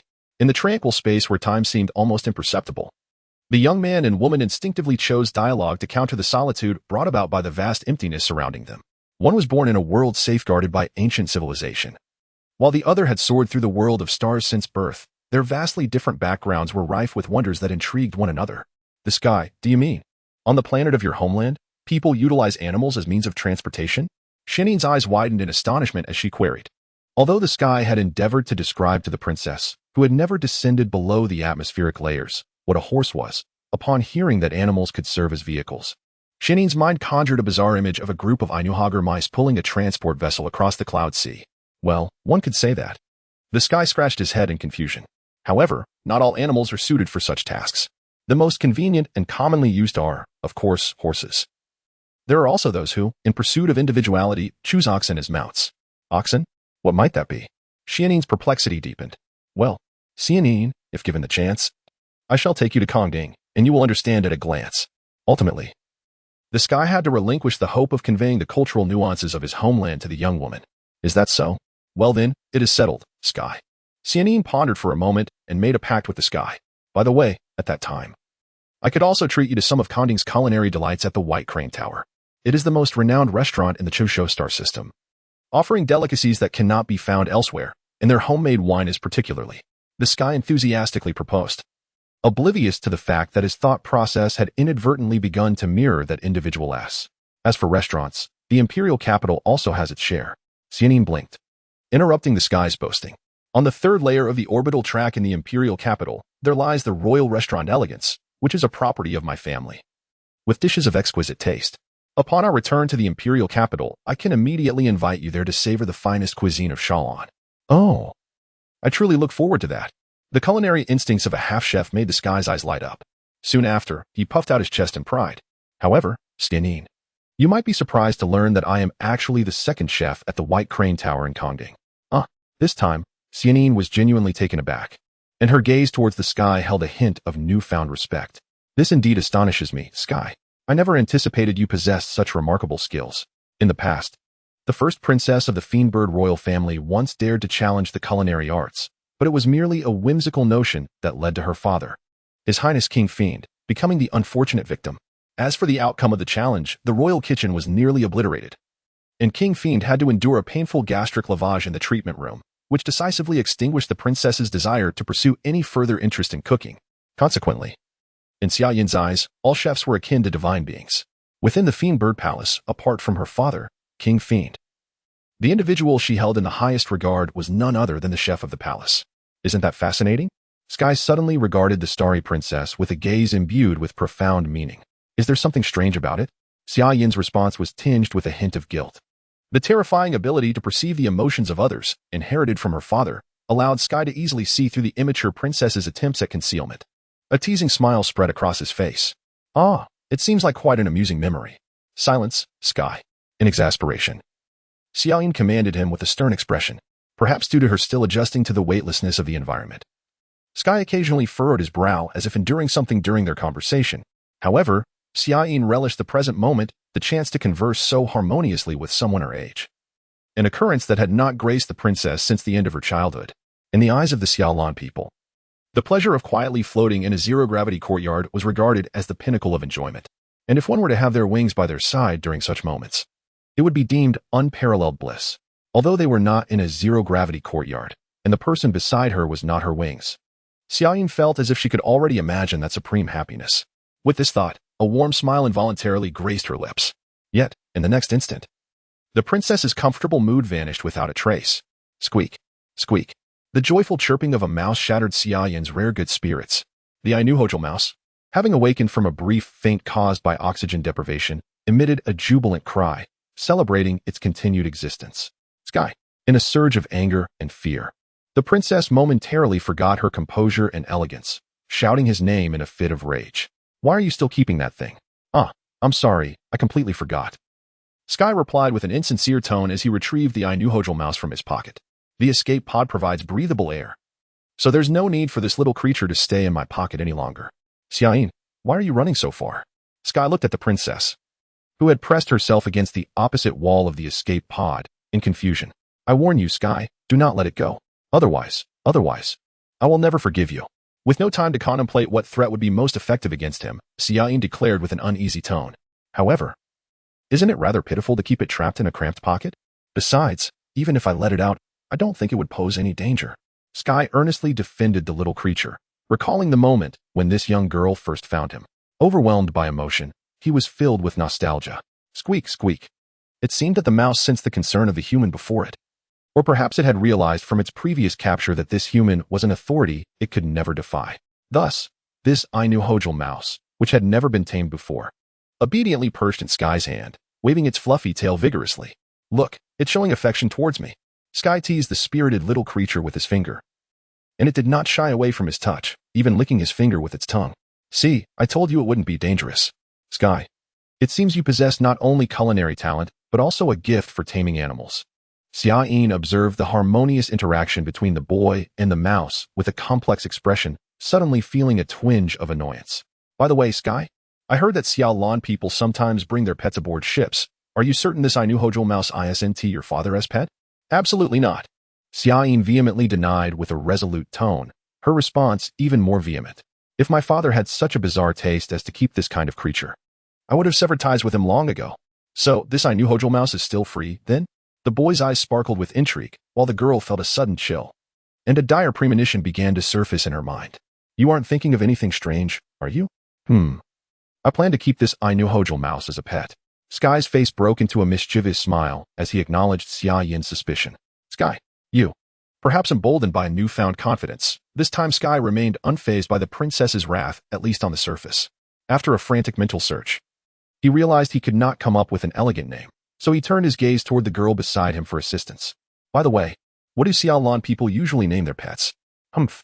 Although she sensed the expectation in Sky's gaze, Xia Yin, her heart boiling with anger, turned her head away from the annoying boy with a huff.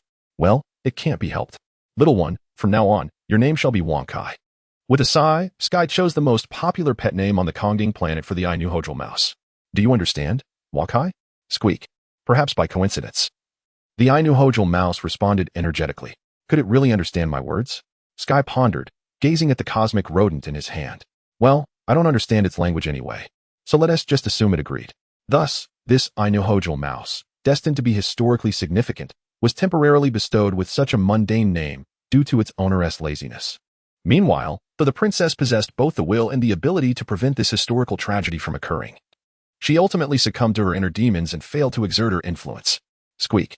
Suddenly, the mouse named Wonkai seemed to sense something unusual, lifting its head and twitching its nose. Squeak, squeak.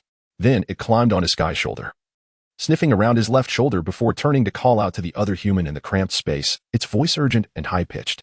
This mouse seems quite intelligent, doesn't he? Even Xiaoyin, despite her disdain for such rodents, had to concede this point and felt a desire to observe it more closely. However, when the princess noticed that Sky's expression grew increasingly flustered as she approached, her elegantly arched brows began to curve dangerously. Sky, what are you hiding? What do you mean? Xiaoyin, I have nothing to conceal. Let me see. Wait. Xiaoyin jokingly reached out to grasp Sky's shoulder. In that fleeting moment, the young boy displayed an expression of near faintness and could no longer suppress a wretched scream. You are injured. Yes, it seems so, but it's nothing serious. The Sky attempted to break free from Xiaoyin's grasp, quietly retreating. Lie down. The princess, realizing the gravity of the situation, found no room for jest. Ignoring the Sky's resistance, Xiaoyin executed a precise immobilization maneuver, swiftly bringing the restless injured boy to the ground, before tearing open his uniform to examine his wounds meticulously. This is blood. So much.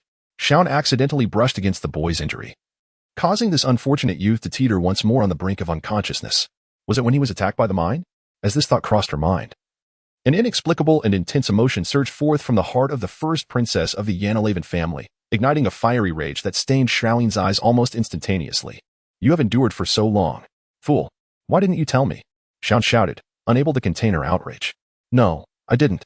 Just as the Sky was about to defend himself, the escape pod suddenly shook violently, accompanied by sounds of panic from outside, as if many were in distress. Once the two regained their balance, the first sensation they felt was the return of gravity. On the exclusive transport vessel, Yue, belonging to the Hateland family, there existed a room meticulously designed by the eldest daughter of Duke Ailia. The decor was, of course, opulent to the extreme, with even the wardrobe being as spacious as a small transport vessel's cargo hold. Since the Duke's daughter had relinquished the rights to her room to her closest friend before departing from the family, it was now Yaji who claimed ownership of this chamber. At this moment, she stood quietly before a silver mirror-like wall, yet she gazed past her own reflection. What form should I take to meet him? For the past 20 minutes, Yaji had pondered this question, but even now, she remained without a conclusion. The old Duke had requested she welcome the young man's return in the family's most formal attire, yet within the family, there existed two interpretations of what constituted the most formal attire, each carrying vastly different implications. Now, Yaji was troubled over which of the two she should choose. Suddenly, memories of her brief time with the young man flooded her mind. As if to affirm her choice, countless questions arose only to dissipate. Is he an important person to me? He is the crucial heir of the Hateland family, and I am a steward of the family. Thus, he is indeed important. Am I willing to sacrifice my life for him? He is the last glimmer of hope for the empire. An existence I must protect at all costs. For that, I would sacrifice everything. The answer soon became clear. Please allow me to intrude upon your future, my lord. As she uttered these words, Yaji's expression radiated infinite tenderness. Subsequently, she gently picked up the attire placed to her left and began to adorn herself. Before donning the formal garments, Yaji first removed her ordinary dress, so as not to hinder the free movement essential to the family's true form. The formal attire, including undergarments, was specially designed. As she shed her undergarments, Yaji's figure revealed graceful curves, and on her pristine back were two peculiar markings, golden and symmetrical, resembling an infinity symbol. Although they appeared to be a product of some external influence, they possessed an innate harmony, as if the markings were an integral part of her skin. Next, Yaji began to don her undergarments. Similar to before, they were crafted from a certain plant fiber, though not more comfortable. The back of the undergarments bore two openings corresponding to the markings' locations. After dressing, Yaji selected a pale blue, elegantly simple shirt, which hugged her waist, accentuating an enticing silhouette. Of course, the back of the shirt also featured two openings. Concealing this captivating form was a long garment, as pure as fresh snow. The collar was adorned with red gemstones, while the cuffs were embellished with blue stones. The family crest, the rose shield of the Shania family, was embroidered in blue silk thread on the left side of the long garment, and the silken sash at her waist mirrored the colors of the crest. The back of the long garment also bore two openings. Once fully attired, Yaji stood before the mirror, assessing her poise. In truth, Even the most discerning aesthete in the imperial capital would find it impossible to detect even the slightest flaw in her ensemble. Should the noble youths behold such a Yaji? The resentment felt by the Hateland family for monopolizing such a beautiful woman would likely double in an instant. Yes, this will suffice. After a final appraisal of her reflection, Yaji smiled with satisfaction. Then, as if to concentrate her thoughts, she closed her eyes. Soon, the two markings on Yaji's back began to shimmer. Gradually, the pure white light intensified, extending outward.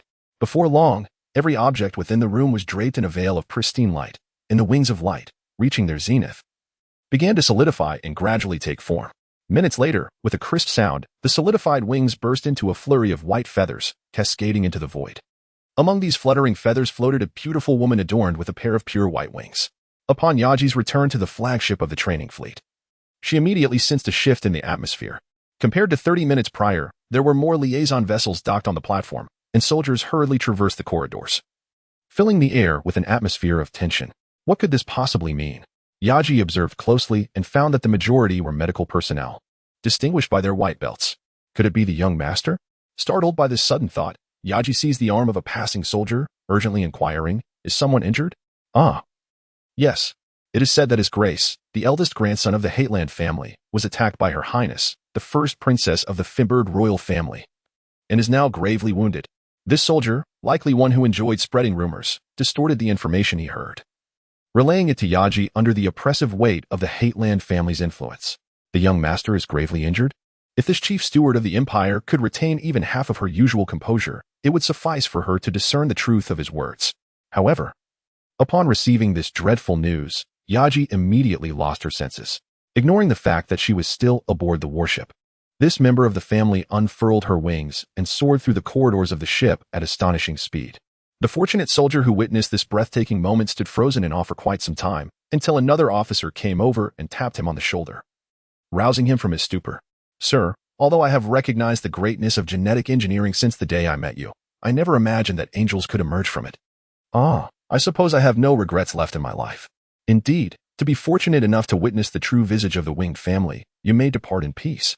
The officer gazed at the feathers that Yaji had shed when she initially unfurled her wings, falling gracefully from the air, his expression one of profound emotion.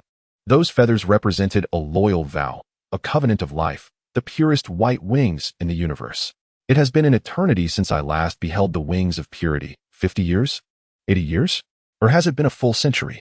Hey, what are you doing? Heh, do I even need to ask? This is an exceedingly rare artifact that has re-emerged after a century. Surely someone would pay a handsome price for it. So now is the time. Put it down. That belongs to Miss Yaki. You shall not desecrate it." Xiang's hands trembled with anger. "Sir, if you shout so loudly, you'll attract attention. How about we split it 2 ways? 3 to 7. Do not forget, I am your superior, after all." The atmosphere was charged with an unusual excitement, evident from the deep crimson hue of his face. Curse those incompetent doctors. He seethed internally.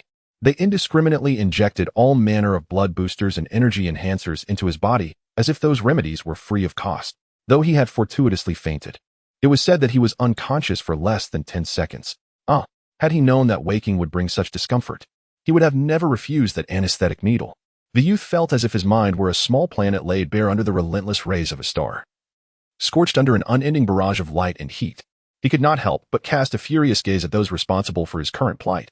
"You say my grandson is out of danger?" The old duke scrutinized the sergeant before him, seeking reassurance. "But why does he appear so unwell? Look, he is staring this way and his eyes are bloodshot." Faced with the supreme overseer of the celestial army, the head of the imperial bloodline, the sergeant, originally a man of the land, could not help but feel anxious. Just as he hesitated, contemplating whether to confess his medical blunder, inspiration struck him, and he said, "Sir, that is a side effect of the blood booster." "A side effect of the blood booster?" The duke frowned, clearly skeptical. Indeed, this should not have occurred. But it seems the young master's constitution is far superior to that of an average person, thus amplifying the booster's effects to the point of causing side effects. Realizing there was no retreat, the sergeant continued weaving his web of deceit, mentally drafting a resignation letter and an apology. However, it was evident that much blood had been lost, staining even his undergarments.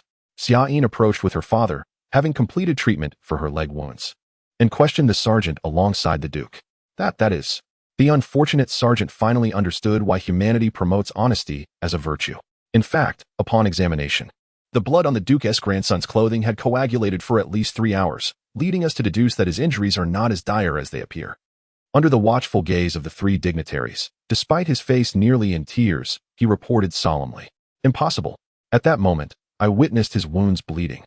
The princess's skeptical gaze deepened the sergeant's conviction regarding the significance of honesty. Indeed, that is the case. King Fian also sided with his daughter. "Oh, well, that is." The sergeant gritted his teeth and ventured his hypothesis. It can only be speculated that before the Duke's grandson left the escape pod, he suffered some impact, causing his wounds to reopen. The atmosphere chilled instantly. The old Duke wore an expression that oscillated between wanting to laugh and feeling it inappropriate, while King Fian appeared troubled, continuously ruffling his hair. "So, you mean the reopening of Tian Kong's wounds is my doing?" Under the weight of the gazes from both paternal figures, the first princess displayed no emotion, merely confirming with the sergeant in a stiff tone. This. The unfortunate sergeant relived the myriad of terrors he had encountered throughout his 30 years of life in those brief 10 minutes. "Brave daughter of the Fian family, please do not further torment others." The king, feeling deep remorse for the youth's plight, spoke to rescue the sergeant from the brink of collapse. "How about you bravely take responsibility?" "I understand now, father." After responding softly to King Fian, the valiant princess of the Yanalavine family lowered her shoulders and walked step by step toward the individual in question. It seems this journey has imparted many lessons upon her. Watching his daughter's dejected figure, King Fian could not help but smile with relief. "The lessons I long wished to impart but failed to convey. Her grace has effortlessly grasped through the young lord. Truly, the heir of the Empire's wings possesses enviable talents." "Solus, it seems your teaching methods are woefully misguided." Just as the 2 paternal figures were about to resume their discourse on child rearing, their charges unexpectedly found themselves in a profoundly complex situation. "Tian Kong, I am sorry for causing your injury," before Xiaoyin could complete her thought, a sudden sharp voice echoed from above. "Stop." The 2 fledgling members of the bloodline looked upward at the source of the voice, witnessing a graceful figure descending against the backdrop of the dark starry sky, adorned with pure white wings. Pure wings. Upon seeing those pristine wings, Xiaoyin was taken aback. "You are of the winged kin. In the human empire of Shalon, there exist 13 most illustrious families, known as the 13 bloodlines. The luminescence of these families has illuminated over half of the empire's history. However, beyond them, there are still numerous prestigious families. Among them, the most renowned is the winged kin. Strictly speaking, the winged kin cannot be classified as a singular noble family, for it is a collective term for various families born under similar circumstances. It is well known that the Hateland family possesses unparalleled educational prowess, with over half of the newly emergent nobility in the empire tracing their rise to the influence of a member of the Hateland family. Among these burgeoning aristocrats, many families, having greatly benefited from the Hateland clan, willingly vowed to serve the empire's wings for life. Although initially, such families were few. As the empire expanded and the ranks of the new nobility grew, the number of families pledging lifelong service to the empire's wings surged, reaching a peak of 23 at one point. To express their loyalty to the Hateland family and foster a sense of resonance among those serving the same lineage, these families began to incorporate a quasi-genetic symbol, the wings of purity, alongside their own genetic markers in their descendants. Thus, it was from this point onward that the denizens of the empire began referring to these bloodline servants of the empire's wings as the winged kin. In the past century, however, the Hateland family has gradually weakened due to the continuous fleeing of its members, and the winged kin no longer enjoys its former glory. By the time of Duke Yanet, the winged kin had nearly faded into legend, with the genetic symbol known as the pure wings having been absent from the imperial capital for almost a century. Thus, when Xiaoyin beheld Aji's white wings, her astonishment was palpable. To think, Aji actually revealed her wings. The old duke withdrew his gaze from the pristine feathers. A mixture of excitement and regret etched on his face, murmuring to himself. King Fin, witnessing the legendary pure wings for the first time, managed to contain his emotions despite his exhilaration. Upon hearing the duke's sigh, he could not help but inquire, does the unveiling of wings carry a special significance? Indeed, it bears profound meaning. The duke sighed deeply, explaining that it was a plea to fulfill the winged covenant, a promise made by the ancestors of the Heitland family with their kin, symbolizing a pledge of loyalty and a lifelong contract. For our kin, these wings are revealed only before a lord they recognize, and those who glimpse them are granted unwavering loyalty for a lifetime. Is that so? But why do you seem somewhat disappointed, teacher? Fin, keenly sensing the hidden sorrow in the duke's words, jested. Alas, even as the head of the family, I have not seen Aji's wings in 15 years, yet that young lad has. The duke furrowed his brow, as if the image of the boy was merging with someone from his past. I feel as though I have witnessed my beloved child walk away with a stranger. Why is it so? This is because, teacher, Solus's lips curled into a mysterious smile, as if he feared startling the Duke. You are now an old man. What is this? Sky, in an almost surreal state of bewilderment, felt disoriented. Half of it stemmed from the side effects of the recent stimulants and hematopoietic agents, while the other half was due to the pair of pure white wings that dominated his vision, and their ethereal owner, a woman who descended like a goddess. Could it be an angel? If not for the faint pain emanating from his left wrist, he might have doubted the reality of his arrival in paradise. Young master, are you well? A gentle voice cascaded through the air, akin to a warm breeze brushing against his face, reminiscent of a soothing hot spring blanketed in fresh snow. Had it not been for a flicker of anger piercing through the gap between the wings, he might have remained in a daze. Sky jolted, regaining his senses, and then noticed the woman, who resembled a female eagle, sheltering him with her wings, evoking a sense of familiarity. Miss Aji? Yes, young master. I heard you were injured. Is there any discomfort in your body? The angel with white wings turned her head, her smile seemingly capable of warming even the soul. Her inexplicably comforting visage now conveyed sincere concern through eyes that shone like the winter sun. A profound sense of emotion surged within him, leaving him breathless. Aji, why do you look? His face flushed, whether from emotion or excitement, and speaking became an arduous task. Ah, are you referring to these wings? A rare bashfulness adorned Aji's face. Yes, I am speaking of them. Sky gazed curiously at the pure white wings. From any angle, they were undeniably true wings. Had the genetic engineering of the Shaolin people advanced to such a degree? Acting on instinct, Sky reached out to touch the wings. However, just as his fingers were about to make contact, the wings trembled slightly, retreating swiftly behind Aji in response to their owner's startled heart. Young master. The first steward of the Heitland family, Shunya, flushed red as if protesting against the future head of the family. I am sorry. Abruptly realizing his actions, Sky retracted his hand. Yet he was uncertain where to place it next, resorting to scratching his head as he continued his previous inquiry. By the way, Miss Aji, what exactly is this? That is the proof of the winged kin, known as the pure wing's genetic symbol. A voice, seemingly suppressing a surge of anger, interjected from the side. As a girl who had been overlooked approached with pride, Shunya, it's been a while. Ignoring the slightly uneasy expression on Sky's face, Xiaoyin calmly greeted Aji. 2 years have passed since the last royal banquet, hasn't it? Aji smiled in response, subtly moving her body to shield Sky from view. It is a profound joy for us to witness your healthy growth, Your Highness. Not at all. However, it is quite surprising to learn that you are of the winged kin. Xiaoyin scrutinized the impeccably elegant woman before her, a wave of deep frustration washing over her. Though she quickly suppressed this feeling. Yet, in hindsight, it seems entirely natural. Thank you for your kind words, Your Highness. A satisfied smile graced Aji's face. Yet Xiaoyin sensed her mood inexplicably darkening. I have heard rumors regarding the pure wings. So your wings. Xiaoyin turned to Sky, hesitantly confirming with Aji. Is it because of this person? Yes, Your Highness. Aji answered without hesitation, albeit somewhat shyly. Just as Sky was grappling with the cryptic exchange between the two women, he suddenly noticed flames igniting in Xiaoyin's gaze directed at him, causing him to panic. Why is she suddenly angry? Did I do something wrong? No. I haven't done anything since earlier. Or could it be something I did before? But that should have. Unbeknownst to Sky, his fear of the girl began to evolve into a tragic instinctive reaction. However, Xiaoyin soon averted her gaze, preventing him from spiraling further into panic. Yet the next moment, doubts about his hearing crept in. Sky, I must apologize to you. Xiaoyin lowered her head, rendering her expression invisible to Sky. Yet her voice lacked its usual commanding presence. Your wound will reopen due to my rough handling. Please forgive me. Oh, I see. The young man, slow to grasp the entire situation, burst into laughter. It is of no concern, Xiaoyin. Such injuries are hardly significant. During my time in my homeland, I would often sustain minor wounds every couple of days. Thus I have developed a considerable resilience. If one does not include time as a criterion for judgment, then the words from the sky cannot truly be regarded as falsehood. In the foundational education course on the planet Kongding, while initially practicing ancient martial arts, both I and my training partners struggled to master the nuances of force, leading this group of youths to report to the recovery center every few days, with some severe cases necessitating a longer stay. For Sky, who particularly lacked a fighting spirit, this situation persisted until he cultivated his internal energy and could heal himself. Now, I have adeptly learned to regulate my internal energy to enhance my body's recuperative abilities, rendering such minor injuries inconsequential. You need not worry at all, Xiaoyin. With this statement, the youth concluded. Although among the Summerland people there are women who are attracted to robust and valiant men in this instance.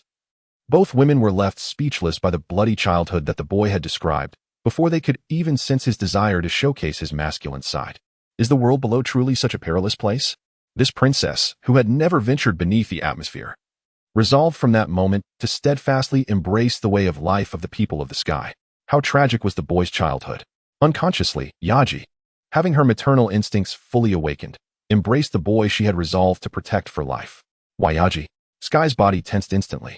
This was a reality he had never even dared to dream of, being embraced by a woman of such divine grace and elegance.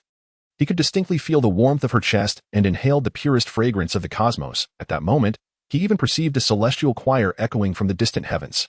I swear by the glory of these pure wings that I shall never allow anyone to harm you again. Yaji held the boy tightly, while her wings unfurled once more, slowly enveloping him in a cocoon of pure white feathers. So, my dear boy, please rest easy. The pristine wings shielded him from all external light and sound, and the infinitely gentle voice dissolved all of the boy's resolve.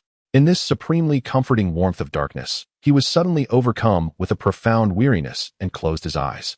As Sky, with a blissful smile, sank into a tranquil slumber, two men, who had been observing this rare scene with great interest, felt the climax had passed and began conversing. Teacher, is it all right for us to remain here? King Fane initially expressed concern, seeking confirmation from the Duke. Why not? The Duke replied nonchalantly. With the principal actor having taken his bow, should we two old men rush in to assist? No. I simply think there is indeed some lingering resentment, King Fane said with a wry smile. The atmosphere between those two seems rather peculiar. Do you not think? Teacher? It does indeed appear so. The Duke squinted, observing closely and agreeing with King Fane's assessment. It is akin to a kitten that has yet to learn to hunt, confronting a bird that fiercely wishes to protect its young. Is it not? Yes, that description is quite fitting. King Fane stifled a laugh, expressing his concerns. However, if they were to engage in battle, both might sustain injuries. You need not worry about that, souls. The Duke declared confidently. After all, that bird is a female eagle, fully spread her wings and sharpened her talons, and she will undoubtedly fight fiercely to protect her young. Therefore, the chance of Yaji being harmed should be exceedingly low. Well, speaking of my wayward little kitten, even a few scratches may not be entirely without merit. King Fane mused, contemplating the situation. Oh, your perspective truly pleases me, Prince Fanebird. This leaves only 3 royal families. I trust the ancestors of the Heightland family will bless that child, allowing him to attain freedom with ease. The Duke referred to the legend passed down within the yearning family, which states that to ascend to the Jade Dragon Throne, one must first obtain the wings of Heightland. Though every member of the Heightland family scoffs at such simplistic conclusions, they cannot fathom why so many from yearning choose to believe this evident falsehood. Due to this legend, nearly every generation of Heightland's key members must endure the trials of the 4 royal families of yearning upon reaching adulthood. Thus, the Duke earnestly hoped that such misfortune would not befall the last hope of the Heightland family. However, should they be defeated here, it would tarnish the valiant reputation of yearning. As soon as the topic of rumors was mentioned, King Fane swiftly retracted his opinion. Souls, very well. Since it has come to this, we shall fight under the honor of the winged kin. Given that it concerns the family's fate, the Duke also began to act with passion. Subsequently, the two began to glare at each other. Surely, we cannot truly employ the strength of the Fanebird family to aid our daughter in seizing the Empire's wings? Setting aside the potential effectiveness, merely keeping it concealed from the other 3 royal families would be an impossible task. King Fane furrowed his brow, pondering for a moment before making a prudent decision. I believe it best that we refrain from interfering in the affairs of those 3. Teacher? Oh, only today? You jest. Of course it is from this day forward. In the innermost orbit of the imperial capital, Afal, 5 colossal artificial celestial bodies revolve around the imperial palace simultaneously. These grand creations were born at the same time as the palace, serving as enduring witnesses to the Empire's rich history. Among these 5 massive constructs, the one that retains the ancient battleship's form is known as the Wings of the Empire, the estate of the Heightland family. The other 4, each with distinct architectural styles, are the palaces of the 4 major royal families of the Shallan Empire: the Fanebird, the Terrestrial, the Noravia, and the Gerindis. The rulers of these 4 houses constitute the most renowned families in the galaxy, the royal lineage of the unprecedentedly vast Shallan human empire, the Analavine. At this moment, the first princess, renowned for her unparalleled bravery among the 4 royal families, the eldest daughter of King Fanebird, is returning to her palace after yet another thrilling adventure. Summer silently gazes at the palace, which looms larger in her vision, furrowing her brow in concern. Ah, indeed it is here. A warm voice emanates from behind her, and even without turning, she recognizes its owner to be her father, His Majesty King Souls of the Fiendbird family. Pray tell. My precious jewel, what troubles you so? Father. The princess turns to face King Fien. Do not wear such a countenance unbefitting of you. The valiant heart of Yanolivine. Observing the lack of grandeur in his daughter's demeanor, Souls feels a peculiar sense of delight swell within him, though he conceals this emotion. I am not troubled. Summer protests vehemently. Of course, I know you are not distressed, my princess. King Fien raises an eyebrow, a smile gracing his lips. It seems that whenever you are in a foul mood, I am addressed as father followed by your majesty, a rather curious phenomenon indeed. Is that so? Summer responds, a look of confusion crossing her face. Noticing her bewilderment, Fien finds himself further amused and continues to tease her. Could it be that your brief separation from his grace, the heir of the Heightland family, has caused you such anguish that you cannot even feel the joy of returning home? Father. Summer interjects, her voice rising even higher. The princess gazes intently at her father, evidently angered by his frivolous jest. I am not that close to his grace, she asserts firmly. There is no need for such a vehement denial. Souls begins to feel sympathy for the young man, who is surely nursing his own wounds. As an enlightened parent, I have no intention of interfering with your feelings, he muses, though I believe romance may still be a trifle premature for you. My little girl. Is that so? Summer questions, her gaze filled with skepticism. Furthermore, I do not believe this is an appropriate time for such jesting, father. Why is it not appropriate? Souls appears unfazed by his daughter's anger, maintaining his serene demeanor, and a smile still lingers on his lips. After enduring such perilous adventures, to have my most cherished child return to me unscathed, how could I harbor any discontent? To overlook this miraculous joy would be an arduous task for anyone. However, Yanglin. Indeed, that is rather unfortunate. Despite his words, there is no trace of sorrow on Fien's face, which instead becomes expressionless. But as Yanglin is mine, the one who mourns for it need only be myself. My princess, you need not share in this sorrow. Father, do you intend to continue concealing the truth? Unable to suppress her frustration over her father's apparent deception regarding their flagship, Summer confronts him with intensity. Conceal? I do not comprehend your meaning. Souls looks at her, perplexed. Seeing his genuine confusion, Summer recounts her earlier deductions regarding the situation. Oh, I see. Souls closes his eyes as if to steady himself. Murmuring thoughtfully, truly, the chosen heir of the Heightland family possesses remarkable insight, even without any blood relation. It seems placing the hope of revitalizing the wings of the empire upon that child is not misguided, temporarily suppressing a torrent of emotions. Souls opens one eye to regard his daughter. So, you are convinced that Yanglin is your destined ship, isn't it? Well, very well. You have reached the age of 16. It is time you knew the truth. Moreover, continuing to conceal it holds little amusement.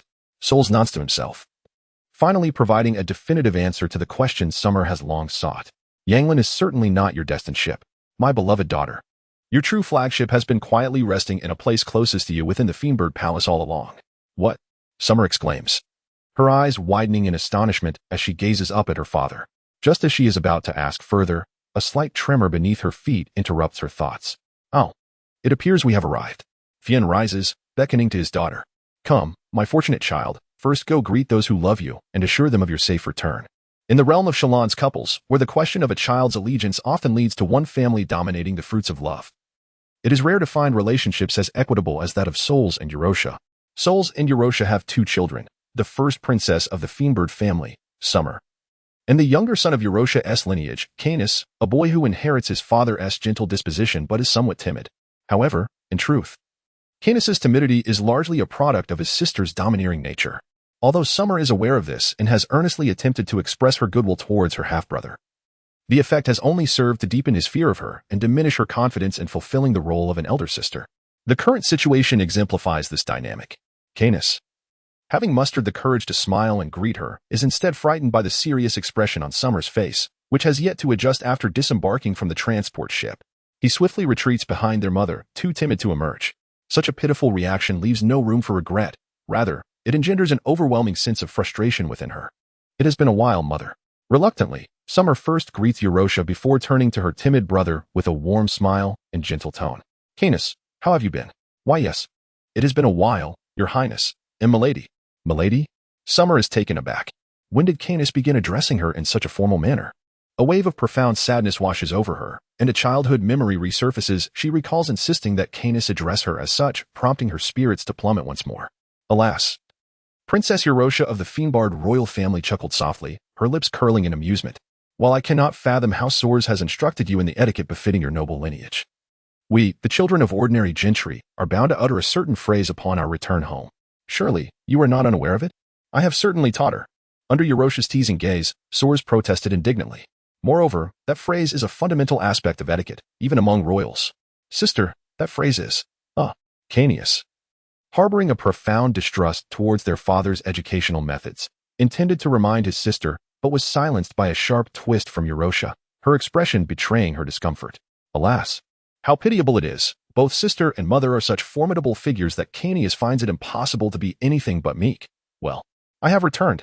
The instant those words escaped her lips, an overwhelming surge of emotion compelled Shine to lower her gaze. For she lacked the confidence to maintain the elegance befitting her royal status.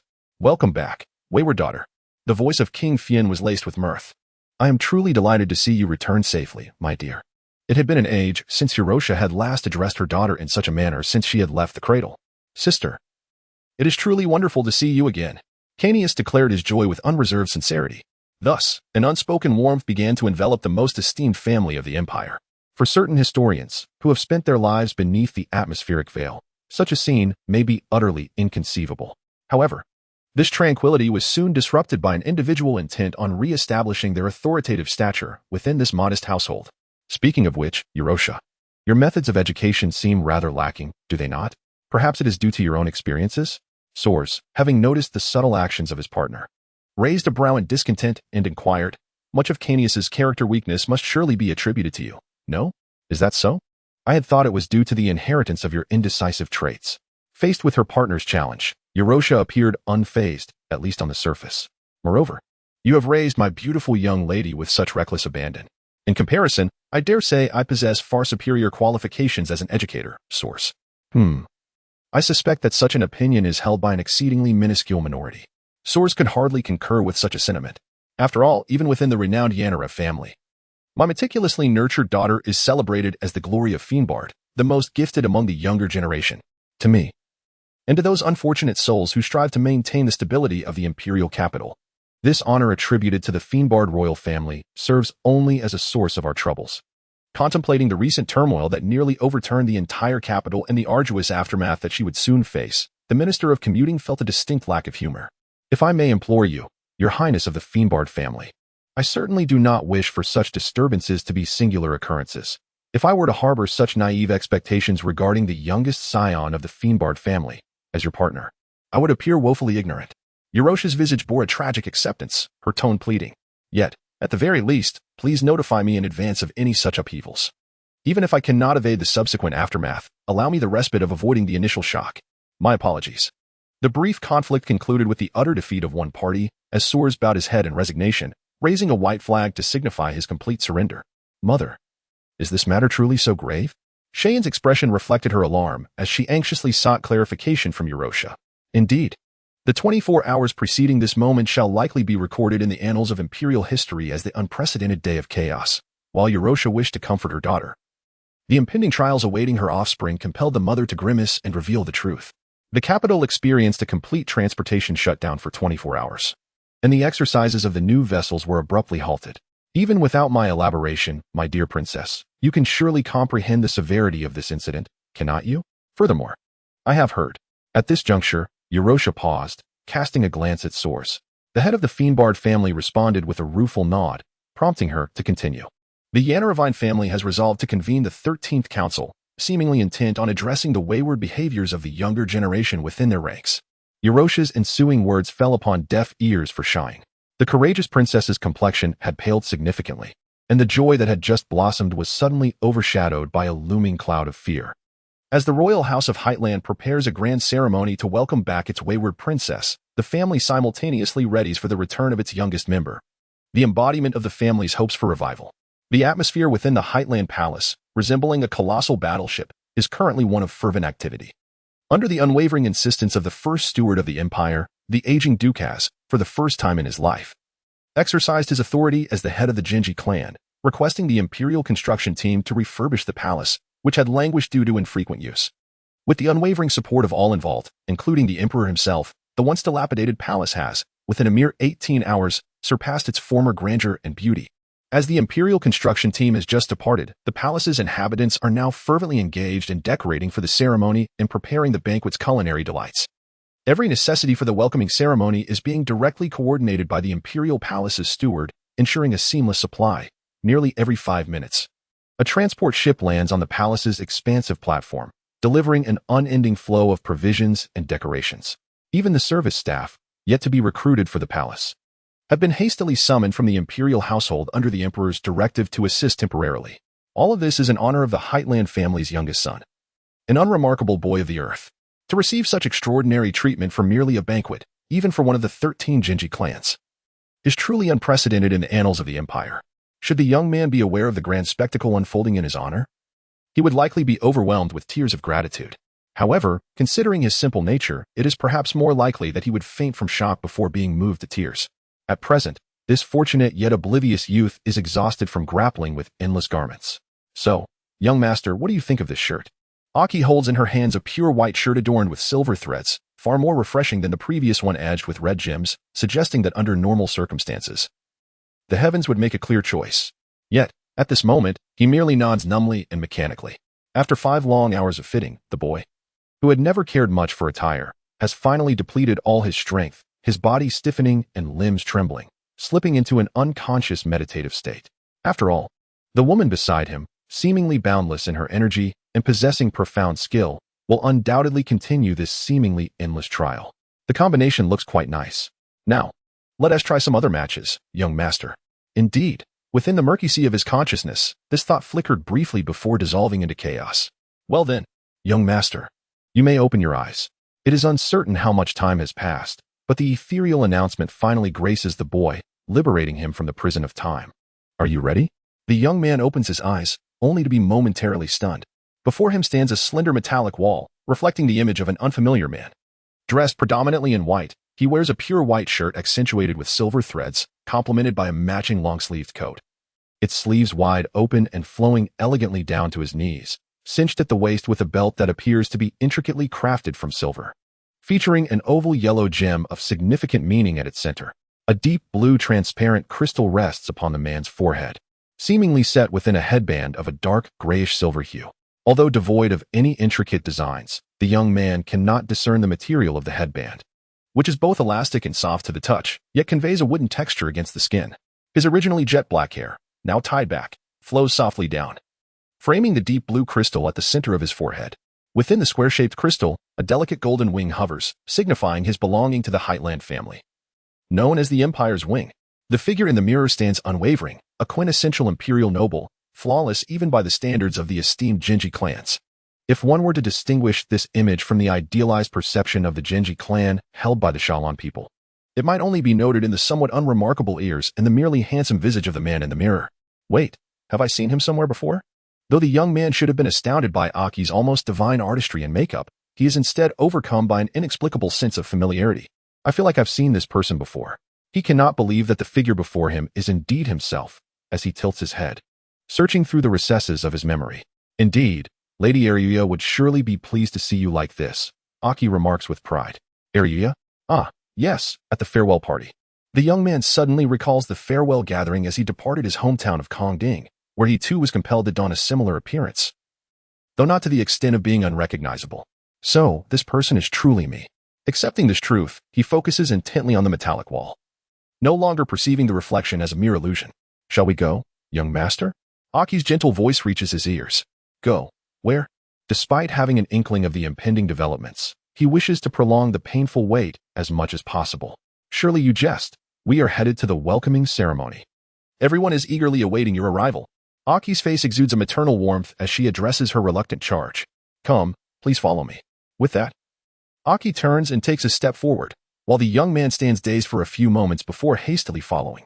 For in that moment of returning, the pure white wings inadvertently brushed against his face, warm and gentle, carrying a fragrance that quickened his heartbeat. The newly renovated Heightland Palace now displays its most magnificent visage since its inception. All preparations for the welcoming ceremony are complete, and it could commence at any moment. Everyone awaits patiently, anticipating the arrival of the boy said to be favored by both the gods of misfortune and fortune. As the young man and Aki walk through the corridor of the palace toward the grand hall, he clandestinely surveys his surroundings. Since stepping off the transport ship, he has been unable to fathom that he is indeed within an artificial structure floating in the vastness of space. The surroundings bore an uncanny resemblance to the terrestrial world he was familiar with. The corridor, meticulously crafted from stone akin to pristine white jade, was broad enough to accommodate 3 carriages side by side.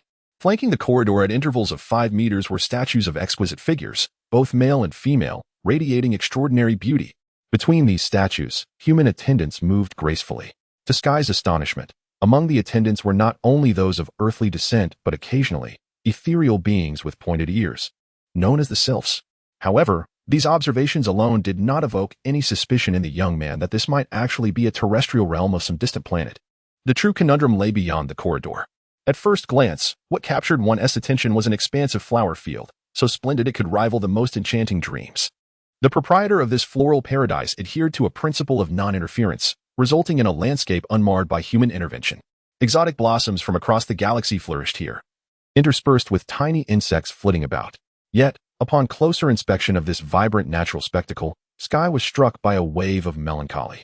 Having been born and raised in the terrestrial world for 16 years, he should have felt more attuned to nature than any sylph. Although he did not aspire to identify every plant within the field, he was disheartened to find that many of the insects were beyond his ken. This realization was a significant blow to a young man proud of his culture's harmonious coexistence with nature. Was this truly the estate of the Heightland family? Could it possibly be the terrestrial realm of some distant planet? Or was it that the estate was indeed situated within the terrestrial realm of another world? Lost in thought, Sky raised his gaze. At the far end of the vast flower field stood a lush, verdant forest. Were it not for the radiant light spilling from the wall behind him, emanating from the Eiffel star, he might have found it difficult to gauge the forest's actual depth, which was less than 100 meters. Young master? Sky stood transfixed, absorbed in the scenery beyond the corridor, inadvertently halting his steps. Yaji, sensing his sentiment, refrained from urging him onward, choosing instead to observe him with a satisfied smile. Yaji, just how vast is this estate? After a prolonged silence, Sky inquired, his voice tinged with a sigh. Well, you shall have ample time to explore it at your leisure, Yaji replied with a gentle smile, clearly uninterested in hastening the joy of future discoveries into the present. Now, let us make our way to the hall. I believe all the family members should be gathered by now, and it would be rather cruel to keep them waiting. Ah, my apologies. The two then proceeded along the corridor. Expecting a hurried journey due to Yaji's remark, Sky was surprised to find that the pace was anything but frantic. La, la la. Yaji hummed a whimsical tune as she gracefully traversed the white jade corridor, her wings swaying gently in rhythm with the melodious sound. Her movements exuded such joy that Sky felt as though she might break into a dance at any moment. In that instant, Yaji resembled a child who had just received an intriguing new toy, contemplating how best to showcase it to her friends. Yaji, may I ask a question? Sky hesitated, observing the almost buoyant demeanor of the woman beside him. Aren't we pressed for time? What is it, young master? Yaji responded in a melodious tone. Your wings, they appear almost real. The words slipped from his lips unexpectedly. Young master, they are indeed real. Yaji halted her dance, casting him a mildly reproachful gaze. Realizing his misstep, Sky felt a rush of panic, though it was markedly different from his previous encounters with the sylph. This time it stemmed from embarrassment rather than fear. No. What I meant was, those wings are beautiful, and, well, quite extraordinary. Sky struggled to mend his blunder. The first time I saw you, you didn't have them, yet by the second time, they had appeared, all within less than a day's time. It's truly remarkable. Well, those wings are not entirely composed of biological tissue, Yaji replied, a hint of regret crossing her face. While the cells that comprise my wings are indeed part of my body, without the assistance of nanomachines, it would be impossible to achieve such an effect. Even with genetic modification, the nanomachines she referred to were the 2 symmetrical golden marks on her back, which were actually a collective of billions of tiny machines. Their function was not only to replicate the host cells to form the wings, but also to facilitate the transmission of neural signals between the wings and the brain. Furthermore, Yaji's ability to fly with such grace was due to the nanomachine shouldering much of the energy required to flap her wings. I see. Sky marveled at the sylph's remarkable technological prowess that could materialize fantasies, redirecting his gaze towards her pristine white wings. Noticing Sky's fascination, a playful smile danced upon Yaji's lips. Then, her pure white wings unfurled silently, enveloping both the young man and herself in their embrace. How does it feel, young master? They are indeed real wings, aren't they? In the gentle cocoon of white, Sky felt the familiar warmth of a soothing fragrance. Yet, unlike the serene slumber he had previously experienced this time, he found himself entranced and his heart fluttered. In the winged palace of the Heitland family, the first master named the 4 grand halls according to the seasons of the earthly realm: the Hall of Spring Buds, the Hall of Summer Cicadas, the Hall of Autumn Maples, and the Hall of Winter Snow. Although each hall varies greatly in size and style, their distinctions do not end there. The 4 halls, named after the seasons, possess internal environments that correspond with their titles. In the Hall of Spring Buds, the atmosphere is perpetually warm and inviting, while the Hall of Summer Cicadas is bathed in everlasting sunlight. A refreshing breeze constantly wafts through the Hall of Autumn Maples, and the Hall of Winter Snow remains eternally blanketed in unmelting white snow. In fact, the vibrant corridor that the two had traversed earlier is part of the Hall of Spring Buds. This hall is the only one among the 4 that does not impose special requirements regarding the warmth or breathability of the attire worn by its guests, making it the traditional venue for formal banquets throughout the generations of Heitland family heads. Standing before the grand door inscribed with the emblem of wings, the young man felt an exhilarating surge within him. Despite lingering unease, he cast a deep glance at the woman beside him and placed his hand upon the heavy door, which then swung open with a resounding creak. Before him lay a lush, verdant forest, dew-kissed emerald grass, a crystal-clear babbling brook, and an expansive azure sky unmarred by the sun. Yet, the hall was aglow with a warm light reminiscent of the dawn. Such a dreamlike scene is a rare gem, even in the bountiful natural beauty of the Canning planet. If one were to claim that this enchanting vista was birthed from a palace suspended above the atmosphere, the humble denizens of the earth would undoubtedly find it hard to believe. Even among the Summerlanders, it would be difficult to accept such a miracle crafted by their own kin without witnessing it firsthand. This magnificent creation is the result of the most talented families within an empire of billions who have devoted centuries of effort to its realization. If, perchance, there exists a trace of human artistry in this exquisite natural replica, it could only point to the 7 imposing stone pillars that rise towards the heavens, each broad enough for 3 men to embrace. Constructed of ordinary bluestone, their ancient and weathered appearance evokes a sense of solemn antiquity. Arranged along either side of the hall, the 7 pillars exude an overwhelming sense of majesty. Each pillar is adorned with a variety of distinctive emblems, yet upon closer inspection, one would notice that each emblem shares a common feature: a wing at its center, symbolizing supreme honor. A badge of loyalty reserved for only a few noble families within the empire, representing the Heitland family's long-standing service as the wings of the empire. It is akin to a scene from mythology. Indeed, even if a few fairies were to flit out from the forest at this moment, it would not seem out of place. Yet, amidst the wilderness surrounded by trees and streams, there are indeed dozens of beings as beautiful as fairies. Ah, it seems our young master enjoys making people wait, remarked a strikingly handsome man with deep blue hair in a teasing tone. Behind him stood a towering stone pillar adorned with the emblem of birds and clouds. That might not be quite appropriate, Lord Aaron, questioned a mature woman with golden-hued eyes, standing beneath another pillar emblazoned with lightning and fire. I believe you do not intend to keep us waiting. Perhaps something has delayed him? Speaking of which, the one attending to you is from the Shania family, the pure wing, is it not? Commented a tall man standing under the pillar of olive branches and doves, casting a curious gaze towards another pillar marked with a rose shield. It is rather astonishing that she would set aside such a significant responsibility to care for a stranger she met just a day ago. A rather unimaginable choice for that overly serious child. Indeed, the Shania family head, resembling her daughter in beauty, could only offer a silent, wry smile. It appears our young master possesses a charm that is reminiscent of that person, does it not, Lord Lawrence? A strikingly beautiful figure with enigmatic purple hair, whose gender was difficult to discern, sighed in admiration. Her gaze subtly lingered on the owner of the pillar marked with swords and steeds, which bore the emblem of thorns and lilies. Humph, detestable lineage, declared Lord Lawrence, a remarkably youthful man with vibrant red hair, his expression contorted in anger. I can never accept this. Even if it is Lady Eluya's choice, that despicable fellow's child cannot possibly possess noble qualities. The notion of him inheriting the wings of the empire. Silence, a silver-haired woman with crimson eyes shot him a piercing glare. Do not project your inadequacies onto an innocent child. Rikishis, you. Lord Lawrence's face twisted in outrage, yet his gaze was involuntarily drawn to the pillar above her, which bore the emblem of a scythe and a cross. Thus, he was compelled to suppress his indignation. Before all the pillars, beneath the one inscribed with golden wings, stood the figure of the old duke. The current master of the Heitland family cleared his throat, restoring silence to the hall. All the Loyalkin gazed at this embodiment of the empire's wings, awaiting his words. Esteemed heads of the Loyalkin, I extend my gratitude for your presence once more. The Duke's commanding voice resonated throughout the hall.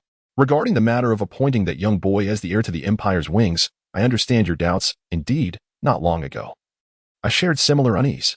However, that uncertainty was dispelled upon witnessing the boy's safe return. He is a child recognized by Eluya, possessing a grounded nature derived from the earth, and has been blessed by the stars. His grand adventure alongside Princess Fiendbird has solidified my belief in this. At this revelation, the corners of the mouths of all the loyal kin turned upwards, with the exception of Lord Lawrence. The grand adventure of the Duke's grandson and the first princess had recently spread through the imperial capital, and as the people marveled at the emergence of another valiant princess from the Yanaleving family, their respect for the courageous boy who accompanied her on this journey surged deeply. Regardless of the circumstances, he is a legendary figure who managed to follow the fiery sun using only an escape pod, safely traversing a minefield spanning thousands of runo miles, and at a critical moment, rescued the princess from peril, a feat that could only be described as unparalleled loyalty and bravery. Moreover, this young boy is the heir of the Empire's wings, the Heitland family. All who learned of this news among the Summerlanders felt their spirits soar. Within just a few days, the long-silenced calls for the revival of the Empire's wings had risen to a crescendo, surpassing even the highest peaks of anticipation from before. The familial gathering, occurring once every century, has captivated the attention of the capital's residents as a symbol of hope for the Empire's future. You need not fret excessively. Our esteemed leader of the Shania family has articulated the collective sentiment of our kin with poise. For those of us who belong to the Winged clan, every opportunity to revive the Empire's wings is invaluable. Presently, Lady Ilea has bestowed upon us a remarkable surprise. The youth born in the terrestrial realm represents an unprecedented opportunity. Thus no one opposes his inheritance of the Heitland family name. Is that not so, Lord Lawrence? The red-haired man reluctantly bowed his head under the scrutiny of the elder Duke and other clan leaders. Humph, since it is Lady Ilea's will, I shall acquiesce. However, this does not imply that I accept him as the next leader of the wings. Should he exhibit any traits reminiscent of that individual in the future, I shall not hesitate to impeach him. Yet, he emphasized his discontent with a subsequent declaration, though the heads of the clans chose to disregard him. Thus, it seems all have acquiesced. Even the elder Duke has followed the will of the people, ignoring one individual's dissatisfaction. Let us now eagerly await the arrival of the fortunate wing. As the sky entered the blossoming spring with Aji at his side, he was met with the unanimous and cheerful gazes of the gathered clansmen. Upon opening the door, he was immediately scrutinized by dozens of eyes of varying hues, causing him to feel an unsettling anxiety. As he forced himself to calm down and surveyed the hall, he became increasingly flustered. Despite his boldest imaginings of the forthcoming welcoming ceremony, he sadly recognized the stark limitations of his imagination, setting aside the breathtaking beauty that surpassed his comprehension. Merely the towering stone pillars flanking the sides, and the dignified winged clan members standing beneath them, evoked in him the illusion of being in a mythical celestial hall, in the presence of deities. To all present, Sky was astonished to find his body responding autonomously, disregarding his consciousness. Thank you for your patience. The youth's voice was humble yet dignified. Even the most critical observer could only conclude he appeared slightly arrogant. However, for the heir of the Root clan, a degree of arrogance could hardly be deemed a vice. Consequently, the clan leaders displayed expressions of satisfaction, smiling in response to the young lord's greeting. Ilea's child, I extend a warm welcome on behalf of all the clans gathered here. The elder Duke stepped forth from beneath a pillar adorned with golden wings to stand before the youth. Yes, thank you for your hospitality, your grace, Sky replied, inclining his head. This is not mere hospitality, Ilea's child. The Duke's voice suddenly took on a tone of melancholy, prompting the surprised youth to lift his gaze.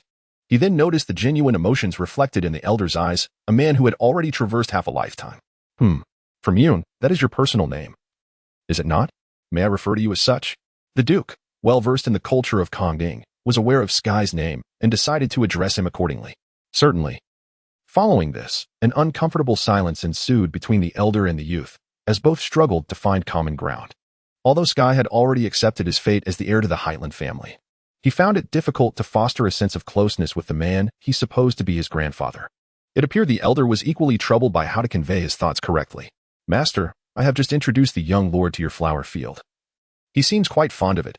Aji, the trusted steward of both the present and future heads of the family, interjected with a smile, alleviating the awkwardness. Is that so? From Yoon, do you admire that flower field? The Duke's eyes sparkled with excitement. For this multifaceted imperial dignitary, horticulture was the sole passion he had cultivated in his earlier years, a source of pride. Indeed, it is a magnificent and beautiful flower field, Sky nodded, candidly admitting.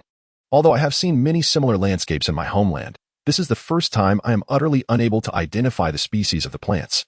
Ah, those plants originate from thousands of distinct ecosystems in the terrestrial realm, so it is only natural you do not recognize them. The Duke beamed with pride.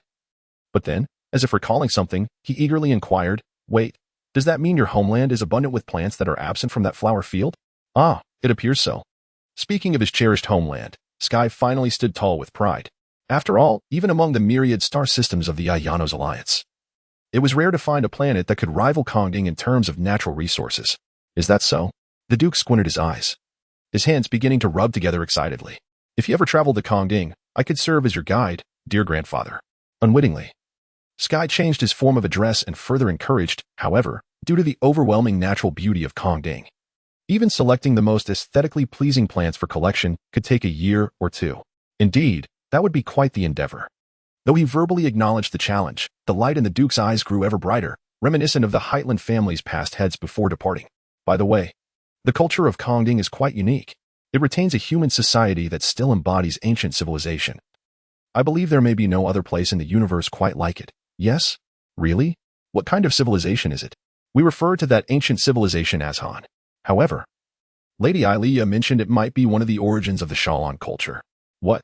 Such a thing exists.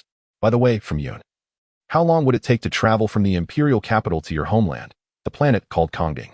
The initial barriers had dissipated unnoticed. Observing this intimate exchange between grandfather and grandson, the clan leaders felt a mix of relief and profound concern. This formidable youth, they pondered. Could he truly be scheming to abduct the last vestige of the Empire's wings? As the clan leaders witnessed events unfolding in the direction of their fears, they found themselves helpless under the constraints of etiquette. To prevent this last remnant of the Empire's wings from embarking on a path of no return like the forebears of the Heitland family, the head of the Shania family cast a desperate glance toward his daughter, the only one capable of intervening. Ahem, though not her intention. Aji could not disregard her mother's plea for assistance. She coughed lightly, stepping in between the last two members of the Heitland family. Master, should we not first introduce the young lord to the esteemed clan leaders? Yes. The Duke snapped back to reality, breaking into a cold sweat. He had never anticipated that the latent curse of freedom, hidden within the bloodline of the Heitland family, could be so easily triggered. It seemed this youth possessed talents that transcended mere insight into human nature. Come now, from the clouds. Allow me to introduce you to the esteemed leaders of the clans that uphold the reputation of the Empire's wings. The old Duke grasped the young man's hand and approached the nearest stone pillar, pointing to the engraved olive branch and white dove emblem. This is the emblem of the Ailirua family, and this gentleman is the head of the Ailirua clan, Count San. It is a pleasure to meet you, Your Excellency. The Count greeted the young man in as steady a tone as the sky could muster. You may simply call me San, young sir, replied the tall man at the base of the pillar, leaning slightly to meet the youth's gaze with polite courtesy. Upon your arrival in the imperial capital, your heroic deeds have already reached our ears, which is indeed astonishing. If you were to inherit the Empire's wings, it would surely herald a dramatic transformation for this family, which has suffered for freedom, would it not? This is surely a jest by the Shalons, thought the sky, intending to feign ignorance. San, so you truly harbor such expectations? The old Duke remarked with mild surprise at Count Ailirua, then nodded in agreement with his anticipation. Indeed, if some dramatic change were to occur, that would be quite delightful. Are they serious? The sky suddenly realized the error he had made, yet the old Duke had already pulled him toward another stone pillar. The emblem of the Barnder family depicts lightning and fire. Through countless trials of war, their family holds a reputation second only to the Izeri family within the Sky Legion. The old Duke proclaimed with pride illuminating his features. You overstated, wing leader. In comparison to the accomplishments and renown of the Izeri, the Barnder family still falls significantly short. A woman with golden eyes stepped forward, taking the young man's hand in earnest. It is a pleasure to meet you, young master of the Heitland family. I am Ilvarda, the head of the Barnder family. Henceforth, please do not disappoint our clan's expectations, and strive to become a leader worthy of the Empire's wings. Though the stern gaze emanating from her golden orbs unsettled the sky, he felt an inexplicable warmth in her grip. Thus, the young man straightened his posture and resolutely replied, Yes, I will strive to do so. I eagerly anticipate the day I shall fight under your command. Satisfied with the youth's response, Ilvarda smiled and stepped back. Under my command. A wry smile crept upon the sky's lips as he followed the old Duke toward the next stone pillar. Although he was uncertain of the current military rank of this Barnder head, The notion that an ordinary boy from his homeland might one day attain such a position was met with skepticism, primarily from the boy himself. "Ah, greetings, young master."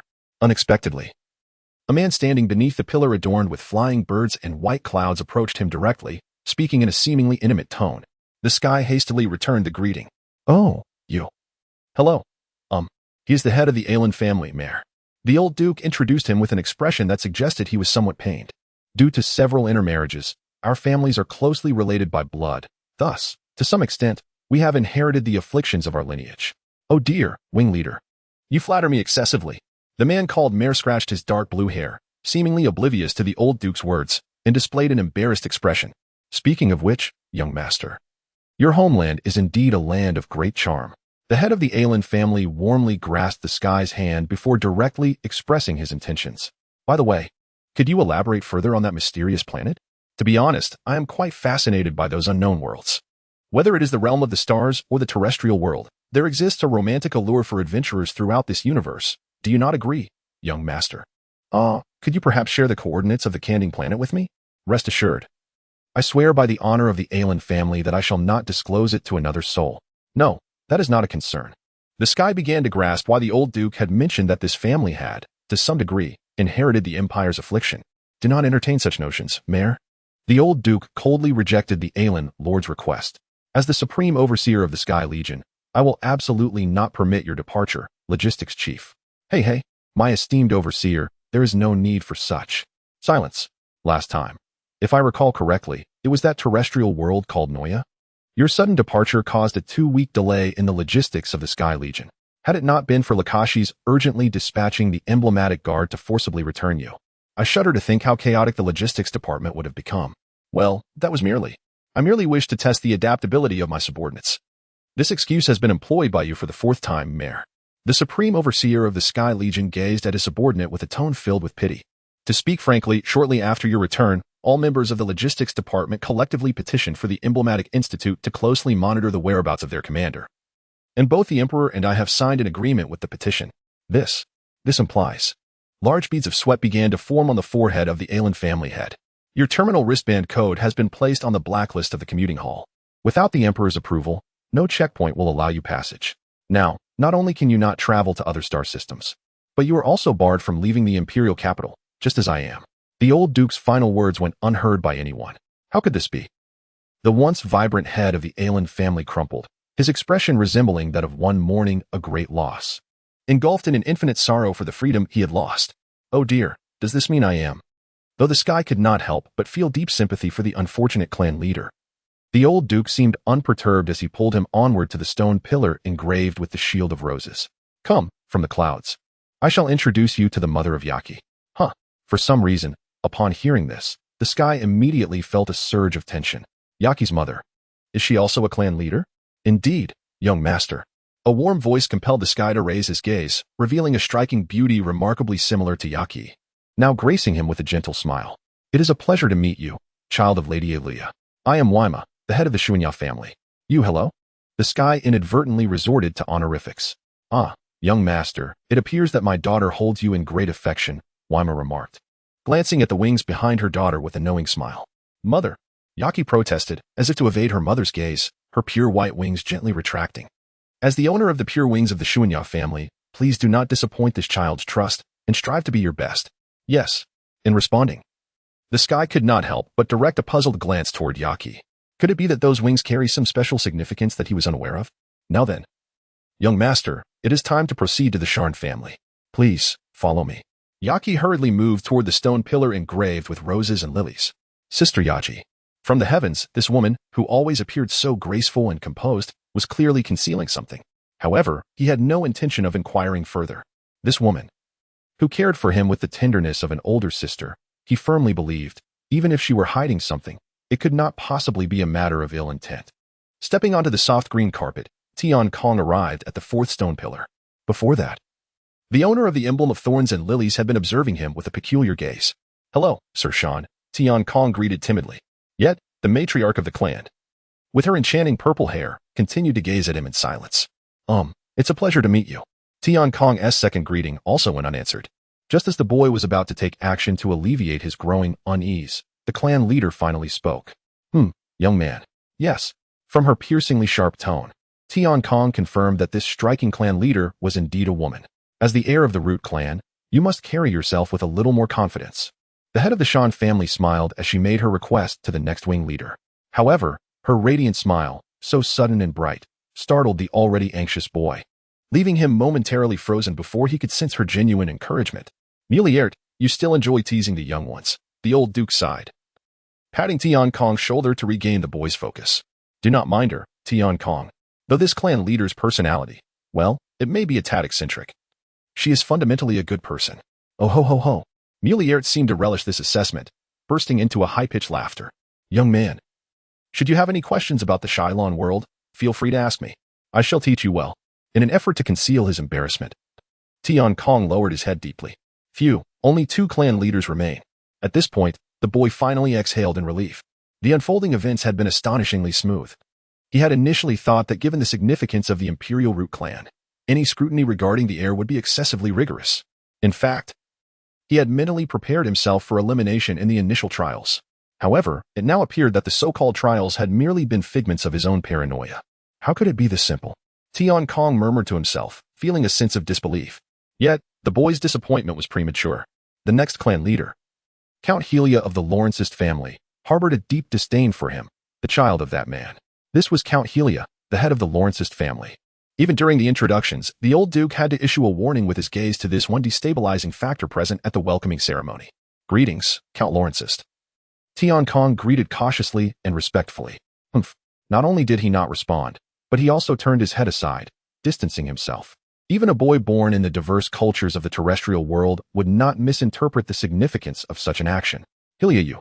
This blatant rudeness drew frowns from the other clan leaders, while Muliert, closest to him, voiced her discontent outright. Let me clarify. Though it is Lady Alia's intention, I absolutely refuse to accept you as the next wing leader. Perhaps realizing his own shortcomings, the red-haired man preemptively declared this before anyone else could intervene. Respected wing leader, I regret to inform you that if that despicable man's son becomes the next head of the Heightland family, then the Lawrencist family shall renounce its identity as the Wing clan from that moment forth. This story unfolded not long ago. At that time, Alia was serving as the chief strategist of the Celestial Army's Unified Division. For a woman who was flawless in both demeanor and appearance, it seemed natural to have multiple suitors, and Count Helia was among them. Fortunately, the new generation of the 4 great royal families had yet to mature to a level capable of captivating this mature woman. Moreover, compared to other suitors, Helia, with his affiliation to the Wing clan, was undeniably closer to the heir of the Empire's wings. Hence, the young count believed he had a considerable chance of becoming Lady Alia's partner and exerted immense effort toward that end. However, just as he had earned the military merits necessary to elevate to a wing knight, intending to request a transfer to the Unified Division, news suddenly arrived that Alia's wing knight, during a stellar storm, had met with misfortune. Helia rushed to the scene. But what he encountered was the noble star maiden embracing a lewd terrestrial man intimately. Before he could recover from this blow, he learned that the woman to whom he had pledged his loyalty intended to abandon the expectations of her clan and elope with that terrestrial man. While the entire empire united in opposition to the Duke's daughter eloping, aside from Duke Janet of the Heightland family, his efforts were perhaps the most fervent. Yet, this devotion ultimately failed to reach Alia. In despair, Helia challenged the lewd man to a duel. Surprisingly, the terrestrial man accepted and behaved with the integrity of a true knight. At that moment, the young count even found himself slightly reassessing the man. The duel was to take place within the Heightland estate, and the weapon of choice for the count was his most proficient sword, to which the man had no objections. Beneath the blazing sun of midsummer, the 2 men faced each other with swords drawn. With the sound of a cicada's cry, their sharp steel blades reflected the starlight, cutting arcs in the air. To Helia's astonishment, this terrestrial man possessed a level of swordsmanship that was surprisingly comparable to his own. Despite his considerable effort, the young count eventually forced the terrestrial man into a corner, just a single strike away from victory. Unexpectedly, at that moment, the man relinquished his sword entirely and charged straight at him. As Helia hesitated on whether to strike, the man suddenly accelerated into his embrace, followed by a flurry of punches that left the count defending himself until he ultimately lost consciousness. The sheer simplicity of his defeat left Helia feeling utterly frustrated. Yet his integrity prevented him from harboring deep-seated resentment. What truly infuriated this winged knight was that the man had audaciously treated this sacred duel as a wagering event, leveraging the name of the Empire's wings to win nearly 300 million Imperial coins.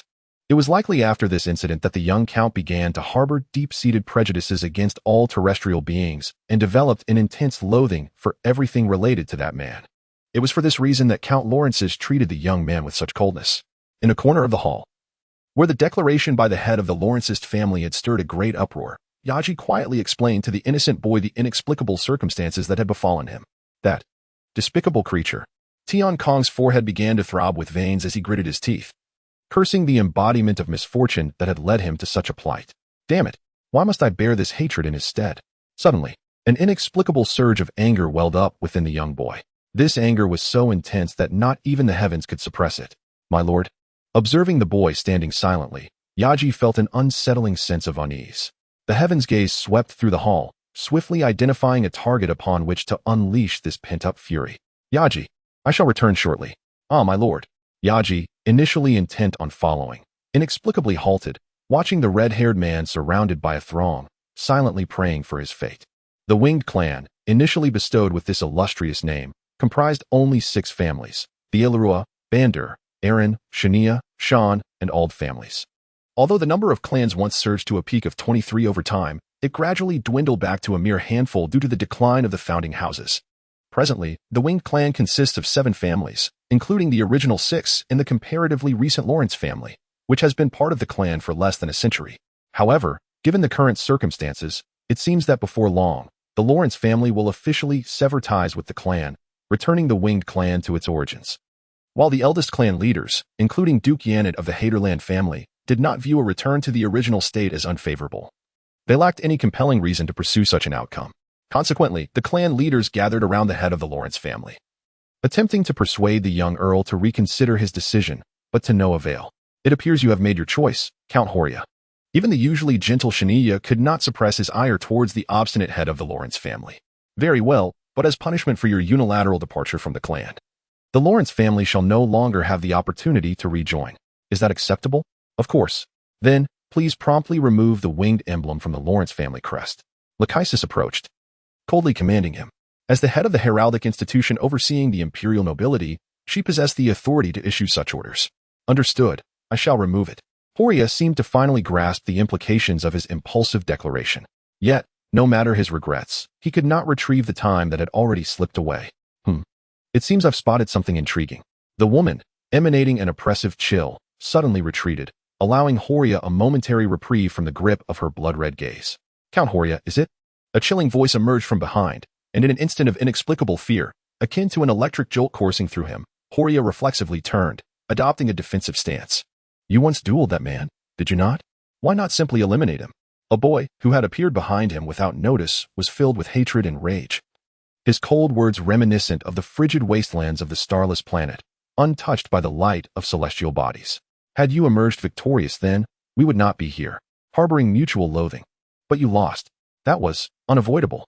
Overwhelmed by the boy's forceful presence, Horia unwittingly found himself in the position of a victim, attempting to justify his actions.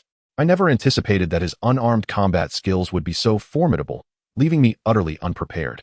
Formidable indeed, the heavens murmured, then swiftly closed the distance to the earl. Ugh. The boy's strike was executed with such vigor that even Horia, who possessed considerable swordsmanship, could only bend slightly before feeling excruciating pain in his abdomen. His left hand was seized, and after a tumultuous upheaval, the once proud knight found himself lying on his back upon the soft grass. The boy, the heir of the empire from the terrestrial realm, now looked down upon him with a gaze that exuded superiority and a trace of pity. So weak, such meager strength. It is only natural to lose to that man, the heavens murmured, consumed by disappointment and anger. The boy remained oblivious to the astonished reactions of the clan leaders surrounding him. They never could have imagined that the scion of the Haderland family, born in the terrestrial realm, possessed courage rivaling that of Iser. This revelation left the clan leaders profoundly moved, and they collectively directed their intrigued gazes towards the two, none daring to intervene in the unfolding drama. Indeed, whether the Lawrence family would sever ties with the clan was no longer their concern. What do you want to say? Like a spring that had been compressed to its limit, Horia quickly rose from the ground, angrily questioning the boy. You are unaware, are you? In the homeland of that man, nearly everyone possesses strength equal to his. The calm tone of the heavens dulled the earl's fury. I understand your animosity towards me because I am that man's child.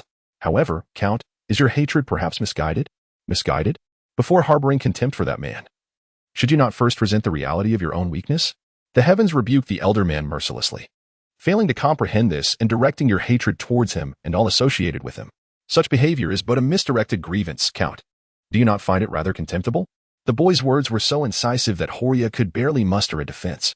My long-held convictions have been utterly invalidated. Horia's expression resembled one of complete collapse as he stood dazed. Observing the once vibrant head of the Lawrence family, the clan leaders turned away in sympathy. Nonetheless, they appeared disinclined to intervene, leaving the precarious task to the leader of the winged clan. Enough, let this end here. Although the old duke attempted to mediate, the clan leaders present understood that for the prideful Lawrence family, the rebuke from the scion of the Haterland family rendered it impossible for them to remain among the clan any longer. Yet, they could not fault the boy for his somewhat excessive actions. Their feelings were merely astonishment. However, the situation did not conclude there. An astonishing development unfolded amidst the boy's slow, somber utterances. Count Horia, the heavens fixed their gaze on the man before them, speaking earnestly and deliberately. If your hatred for that man is genuine and sufficiently strong, I can offer you assistance. Huh? Not only did Horia display a look of bewilderment, but the other clan leaders were equally taken aback. I can teach you the combat techniques of Kongdin. If you master what I impart, you shall undoubtedly defeat that man. Oblivious to the scrutiny of those around him, the heavens continued, do not doubt it. You are young and full of vigor, while that man has already surpassed his physical prime. As time passes, the balance of power between you will inevitably shift. At that point, challenge him to a duel once more. Once more? A duel? Is this even permissible? The Count's bewilderment was clearly etched upon his face. Indeed, another duel. The sky nodded resolutely, as if the one preparing to duel was himself. Or perhaps, have you so easily relinquished your claim to Aurelia? Is your life truly more precious than that of the woman you cherish? My lord Count, such a notion is unfathomable. Horia vehemently denied it. Yet, the prospect of a defeated challenger rising again is fraught with complexities. While the Empire does not prohibit dueling, it imposes stringent regulations regarding its conduct. Firstly, both parties must engage personally without the delegation of proxies. Furthermore, the defeated party forfeits their right to challenge again. Although Sky remained unclear about these stipulations, he could surmise the Count's apprehensions. Surely, this is merely a custom of Shalon? In my homeland of Kongding, it is commonplace for men to wager their lives in pursuit of the women they desire, continuously rising to challenge, regardless of the number of failures, until victory is attained.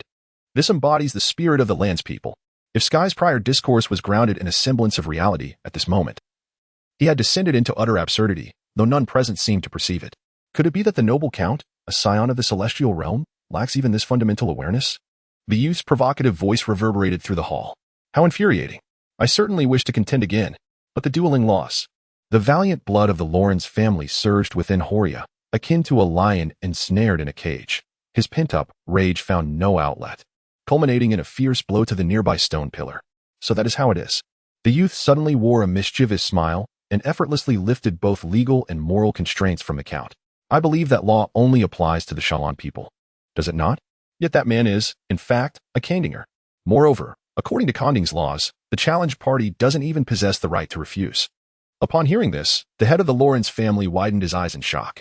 Meanwhile, the elder relatives who had witnessed the noble knight's fall from grace felt a chilling dread seep into their bones, confronted by the progeny of the demon from the earthly realm. For the Shalon Empire, which governs thousands of inhabited star systems and billions of citizens, maintaining the most colossal bureaucratic institution in human history is a crucial and arduous task. To uncover its answer, the Empire has studied every political system that has ever existed in human history, dedicating nearly a century to practice and refinement before establishing its guiding principles. The apex of imperial governance is comprised of 13 root clans that oversee various domains, with the head of the Yanalavine family serving as the supreme ruler, known as the Emperor, who delineates the overarching direction of the empire, while the other root clans exercise oversight and guidance over the Emperor's authority through the Supreme Council. This council, formally titled the 13 Root Clan Council, is abbreviated as the 13 Council. Only the heads of the 13 root clans may participate, and their paramount responsibility is to prevent the Emperor from jeopardizing the entire empire for personal gain, thus granting the 13 Council the power to impeach the Emperor.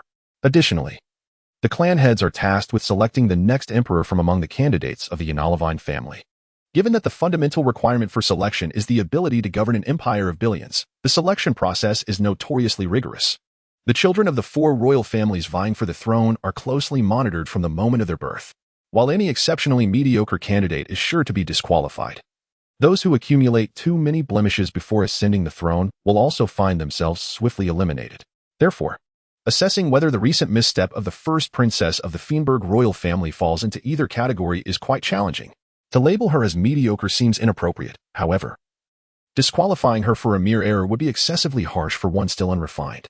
Somewhere within the imperial palace, the heads of the root clans, harboring these two diverging opinions, have been deliberating the princess's punishment for 3 days, unbeknownst to the parties involved. Sigh. Ever since learning that she would attend the 13 Council as a non-root clan head, Cheyenne's spirits have never brightened. Although the initial fear had dissipated, the lingering unease cloaked her heart like a damp fog. At this moment, even strolling through the palace gardens, bathed in the most agreeable rays of sunlight, could not dispel the ominous clouds enveloping the princess. "Ah, you are indeed here, Cheyenne." The voice of King Fian resonated at the garden's entrance. "Father." Cheyenne turned to see her father swiftly navigating the verdant maze towards her. "It appears you remain troubled by the impending trial, the source of the storm."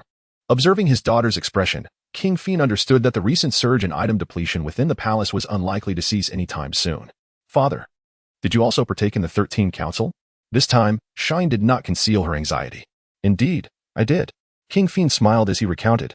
"At that time, I was one of the previous emperor candidates. Lacking the courage to commit a transgression serious enough, I ultimately found myself ensnared in that dark little room by your grandmother, enduring an unforgettable interrogation of my soul." Interrogation. Cheyenne's complexion paled slightly. "What was it like?" "That remains my secret, dear daughter. One I have never even divulged to Eurosha." King Fian chuckled lightly, evading her inquisitive gaze.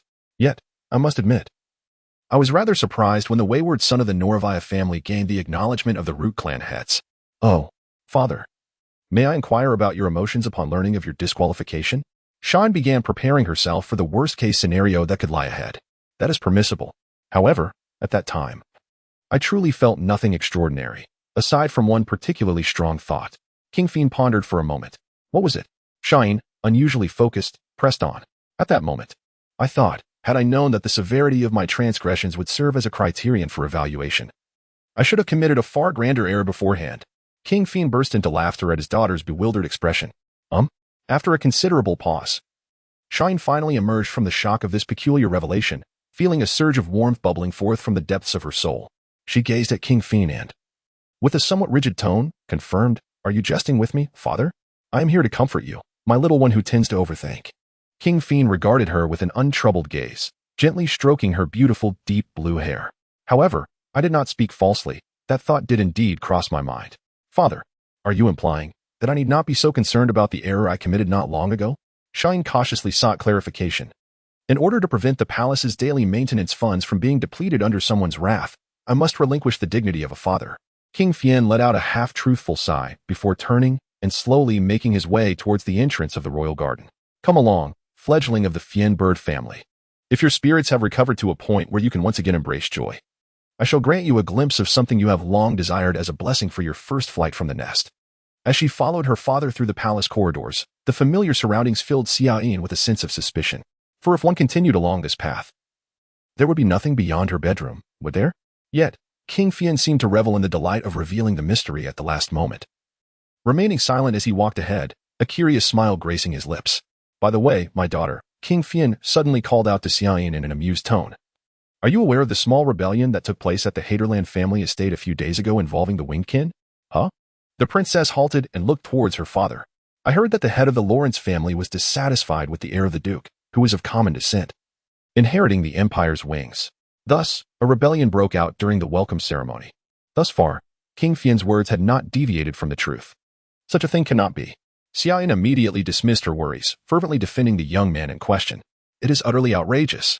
To judge a person's worth based on their hereditary traits, such a vice existing within the glory of the winged kin is a disgrace to the empire." "Indeed."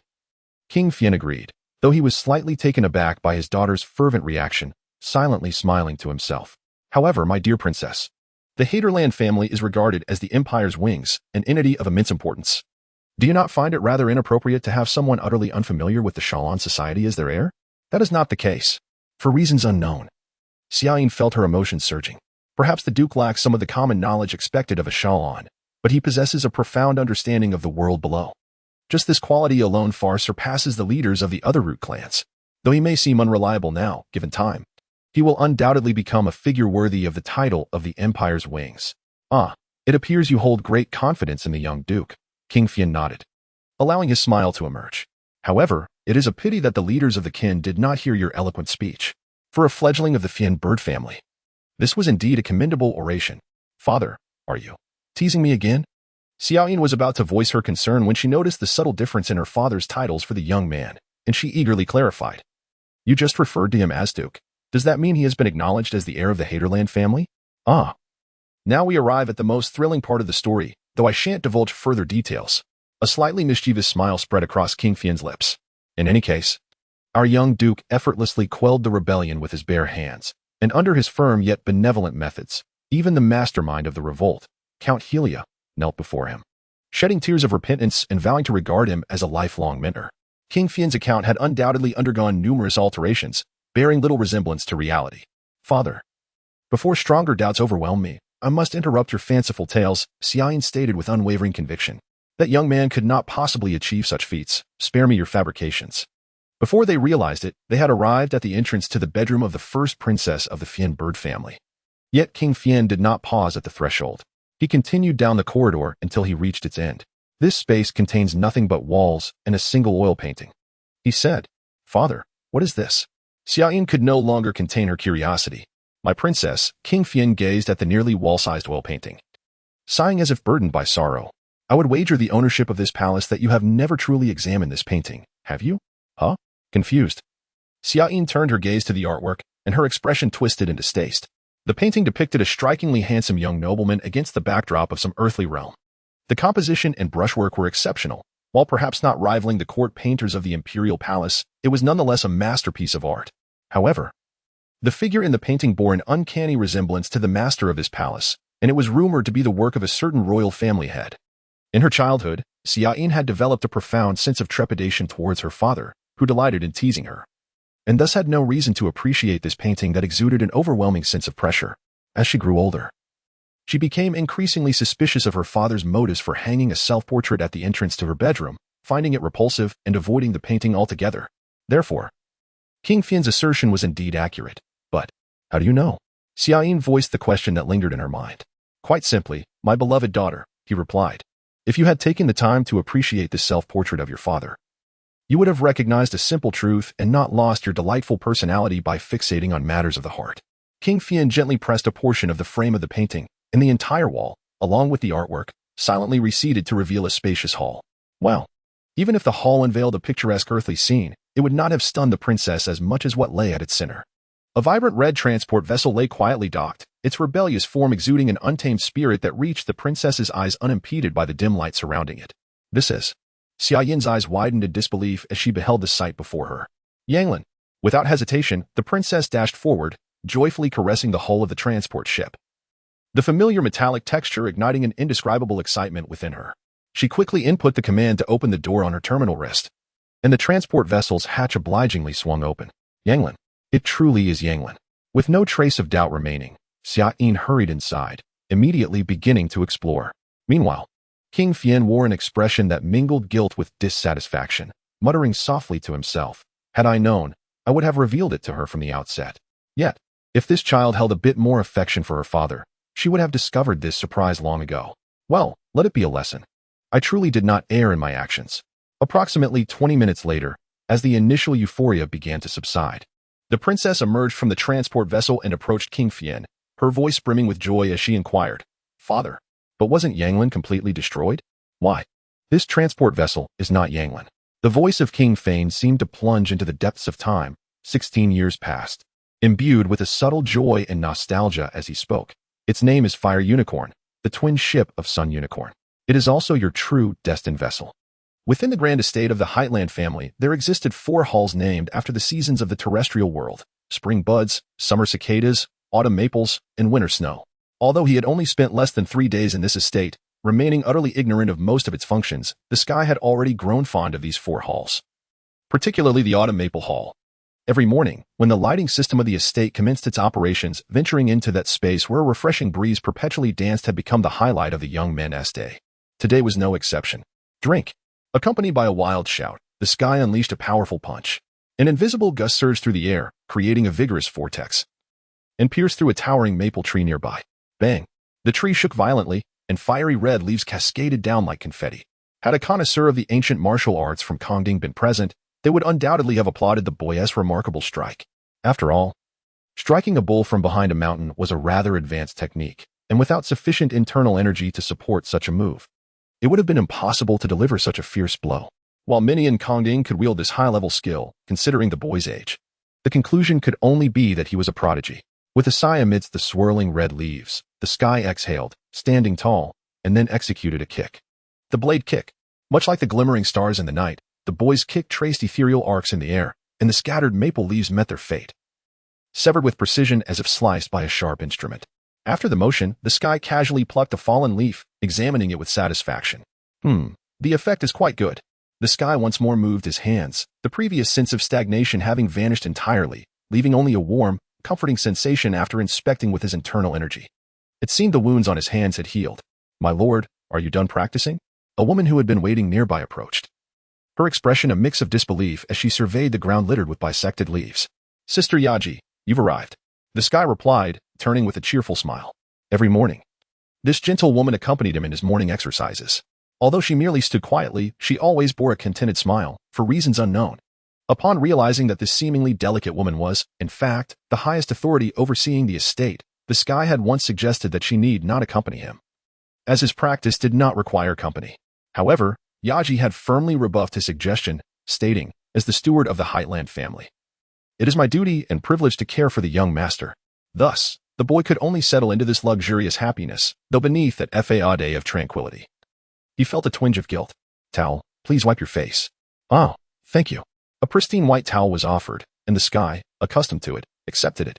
Yet halfway through wiping his face, he suddenly recalled how Sister Yaji's voice had become so clear and serene.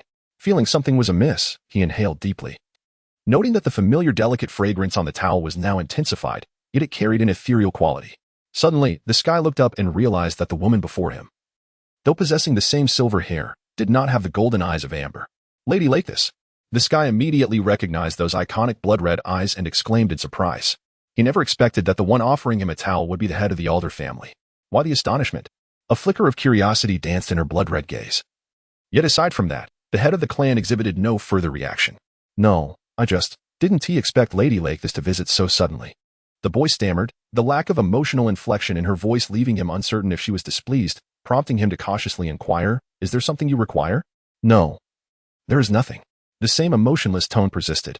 "Then, what is it?" The boy's forehead began to bead with sweat. Was there any special reason for the clan leader to visit the heir of the Heightland family? The elegant brows of Lakethis twitched slightly. "No, that is not the case. There is no need for such a thing." The sky felt as though he had touched an immense iceberg, his every effort failing to stir it. And he sensed a growing chill emanating from her presence. Fortunately, beside him stood a sun radiating warmth. "Lakethis, you are like this again." Yaji approached, gently chiding the clan leader as she took her hand. "Didn't you promise me that you would try to overcome this demeanor?" "Ah, indeed." The owner of the blood-red eyes nodded, then turned her gaze back to the sky, bowing slightly. "Young master of the Heightland family, the Alder clan extends their greetings to you." "Ah, thank you." The sky, bewildered by this sudden turn of events, hurriedly returned the gesture, aware that his response was likely not befitting noble etiquette. However, it seemed that the clan leader understood the boy's predicament and did not pursue his breach of decorum. "Additionally, I have a matter to convey." Lakethis raised her head, her gaze fixed on the sky, though her expression remained unchanged. A subtle cadence of joy tinged her clear voice. "Lord Lawrence, Count Helia, has entrusted me to inform you that he intends to commence his study of Kongding martial arts in a week, hoping to receive your approval." "What?" Only then did the sky truly register the shocking news, the enormity of the situation rendering his speech halting. He truly intends to learn martial arts from me?" "Indeed." Lakethis affirmed with a nod, admiration glimmering in her gaze. "Perhaps it was your display of valor that impressed him, as well as the other clan leaders." It was hard to fathom. The Count Helia could not possibly. Yaji lamented. Though she had witnessed it firsthand, she still found it difficult to believe that this unassuming boy could dismantle the Countess' resistance so forcefully. Indeed, it is hard to believe. Perhaps this is why Alia made such a choice. Lakethis solemnly concurred with her friend's sentiment. The two women, both possessing silver hair and distinct beauty, turned their eyes toward the young man from the terrestrial world, their gazes filled with admiration.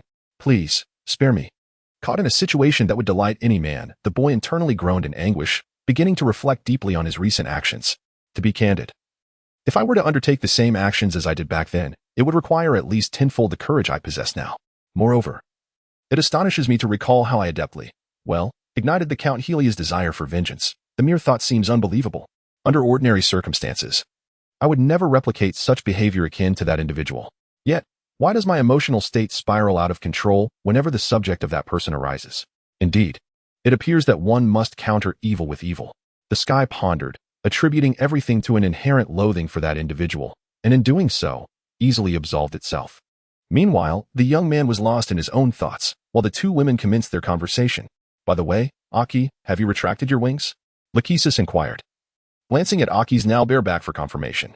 Well, it's quite impractical to leave them exposed, plus the young master did not specifically request it. Following the welcoming ceremony, Aki had retracted her pristine white wings. Thanks to their composition primarily of nanomachines, they could be easily deployed or concealed. Is there something amiss? Aki queried, sensing her friend's hesitance. What a pity. Lachesis's lips curled into a rare, subtle smile. Not long ago, 3 feathers purportedly from the pure wings of the Shania clan had fetched an astronomical price of 20 million imperial coins on the black market. I assume you were unaware of this? Is that truly the case? Aki exclaimed, her fiery red eyes reflecting the truth of the matter. And she immediately fell into a state of panic. Lachesis, what should I do? Well, about that. The head of the clan, who had intended to keep this under wraps for a while longer, realized she could not idly stand by while her friend floundered. With a sigh, she retrieved a slender box from her outer garment and handed it to Aki. Open it. It is the only pure wing currently in our clan. With bated breath, Aki opened the exquisitely adorned box, revealing the 3 meticulously preserved pure white feathers as she had anticipated. Lachesis, you didn't purchase these, did you? Aki initially contemplated offering to cover the exorbitant 20 million imperial coins, but quickly altered her inquiry, considering her friend's character. Indeed. I dispatched the emblematic institute's guards and apprehended all participants and organizers of that illegal auction, reclaiming them. The head of the Alder family replied nonchalantly. Yet Aki felt a shiver of dread. The emblematic institute was established by the empire to oversee the noble class, primarily managing the heraldry and recording the genealogies of various clans. However, it also maintained a substantial standing guard for swift responses when necessary. As the institute reported solely to the emperor, this guard was regarded as the most formidable of all imperial forces. Even the Iser family, which had long commanded the Sky Army, had to show deference before this guard. Lachesis was not only the head of the Winged Clan, but also the highest authority of the emblematic institute. While upholding the dignity of her clan was her innate duty, deploying the institute's guards for such matters was exceedingly. Aki silently mourned for the unfortunate young nobles involved before expressing her gratitude to her friend. Thank you, Lachesis. Without your aid, I truly would not know how to explain this to the young master. Aki, have you already made that vow? The red-eyed woman raised an eyebrow, confirming her suspicion. Well, of course. Aki looked at her friend in confusion. The emergence of the pure wings signified the fulfillment of the vow. She could not possibly be oblivious to this fact. Then, have you received the proof of the contract? Lachesis pressed on, prompting Aki to falter, stammering, not yet. Just as I thought. Lachesis sighed, making a significant decision. Very well. Let me procure it for you. Otherwise, you may never attain a complete bond. Wait, I did not. Ignoring Aki's protest, Lachesis approached the young man, who was still engrossed in his vengeful imaginings, occasionally emitting peculiar chuckles. She produced an object resembling a pen from her pocket, unscrewed the cap to reveal a sharp, slender silver needle, and swiftly aimed for the exposed area of the young man's body. Ouch. Naturally, the young man snapped back to reality. As he turned, bewildered, he noticed the silver-haired woman, who had seemingly performed some action against him, tossing a long object towards Aki. Although Aki hesitated momentarily, she quickly caught it and concealed it behind her back, refusing to reveal it again. After inspecting himself for any abnormalities, he turned to the clan leader and inquired, Miss Lachesis, is there something I can assist you with? In such moments, the usually impassive expression of the head of the Alder family served as an excellent facade. Lachesis shifted her gaze from the young man back to Aki, speaking as if it had always been her intent. Well, shall we be on our way? Where are we headed? Actually, I arrived with Lady Nofina. She is currently awaiting us with His Grace in the Summer Cicada Chamber. Nofina. Lady? Indeed, the former emperor. The Summer Cicada Chamber, named after the most romantic season of the terrestrial realm, could be described as the most opulent space within the Winged Palace. One step inside the chamber reveals a luxury befitting the esteemed lineage of the Origin clan. It is a vast lake, or rather an ocean. This immense body of water spans several tenor, and its outer edges have been treated with special optics to blur the boundaries, imparting an impression of infinite expanse. Alongside the entrance to the hall, a slender beach of fine, pearl-like sand is evenly distributed across the rocky surface, with patches of bare rock occasionally peeking through. Towering coconut trees and low shrubs create a vibrant tropical rainforest, completely separating the beach from the hall's entrance. In this lively rainforest, vividly colored birds often take flight, while the fine white sand bears the traces of crabs scuttling about. In the seemingly boundless ocean, dolphins occasionally leap from the water, and spectacular jets of water erupt from the surface, adding a vivid touch to this scene rich in southern charm. After enjoying a delightful respite in the mildly humid breeze, the old Duke awoke with a yawn. The first thing to greet his eyes was not the vast southern scenery, but a long-eared woman with a slight frown. Nofina. Startled, the old Duke lost his balance and tumbled from his hammock. "Good morning, Duke." Nofina looked down upon the master of the palace, a hint of elegant amusement playing at her lips. "Though we haven't seen each other in quite some time, your habits remain as deplorable as ever." "No, you flatter me." Fortunately, a thick layer of fine sand cushioned the ground, so the old Duke, aside from being knocked unconscious and mumbling nonsensically, suffered no more serious injuries. I had thought that the children of the Shuanya family had established a degree of order within this estate. It seems my expectations were perhaps too lofty. Well, ordinarily, it is quite orderly. The old Duke rose from the sandy ground, brushing the granules off his casual attire, and remarked lightly, "However, in recent days, it has been rare for the steward to relax his control over the estate, so I took the opportunity to indulge a bit. Is it due to the rumored heir? It appears that caring for the family heir has, unbeknownst to me, become the highest priority for the steward of the Heitland family." The Duke's face was entirely one of schadenfreude. I must also express my gratitude to that delightful grandson for granting me this rare freedom. "Oh, I see." The elder of the Fiendbird family furrowed her delicate brows, seemingly troubled by something. My apologies. It is rare for your highness to grace my humble abode, and I have kept you standing." The old Duke suddenly noticed that both of them had been standing thus far, and then made the following invitation. "Please, allow me to show you to this side, your highness. There is a small grass pavilion over there, though it may not be suitable for hosting a distinguished former emperor. I personally quite like it and hope you will as well." At the host's warm invitation, Nofina initially displayed a look of surprise, before murmuring to herself, "Strange. Why is it that this time you did not flee?" Great Nofina, you have personally come to see me. Where could I possibly run?" By the standard of self-talk, Nofina's voice was slightly louder than intended, and the intended recipient correctly interpreted the years of dissatisfaction implied therein. The old Duke smiled wryly and became even more courteous as he led the way. They walked along the fine white sand to the rainforest near the entrance of the hall, where a simple grass pavilion constructed from tree trunks and grass leaves came into view. This structure, said to be the handiwork of a former head of the Heitland family, bore a rather rugged appearance. Though lacking embellishment, the creator's intent to convey a sense of rustic beauty was entirely received by the guest. "Please take a seat, your highness. Although it may appear somewhat humble, I believe enjoying a cup of fruit tea, a specialty of the Chongqing galaxy, under the tropical breeze is quite an intriguing experience." After inviting Nofina to sit, the old Duke moved to a corner of the pavilion, retrieving 2 cups of refreshing, fragrant beverages from a device disguised as a log. Then returned and offered one to the azure-haired woman. Humble, indeed, cradling this luxurious item from thousands of light years away. The smooth surface of the finely crafted wooden cup brought a sense of comfort to Nofina, who let out a sigh. Yet, to me, this space is splendid enough to astonish even the Embryon family. If the Heitland family retains a solitary bad habit aligned with their ancestral identity, it would be their profound affection for the earthly realm. The Embryon family, mentioned by Nofina, is one of the 13 ancestral clans.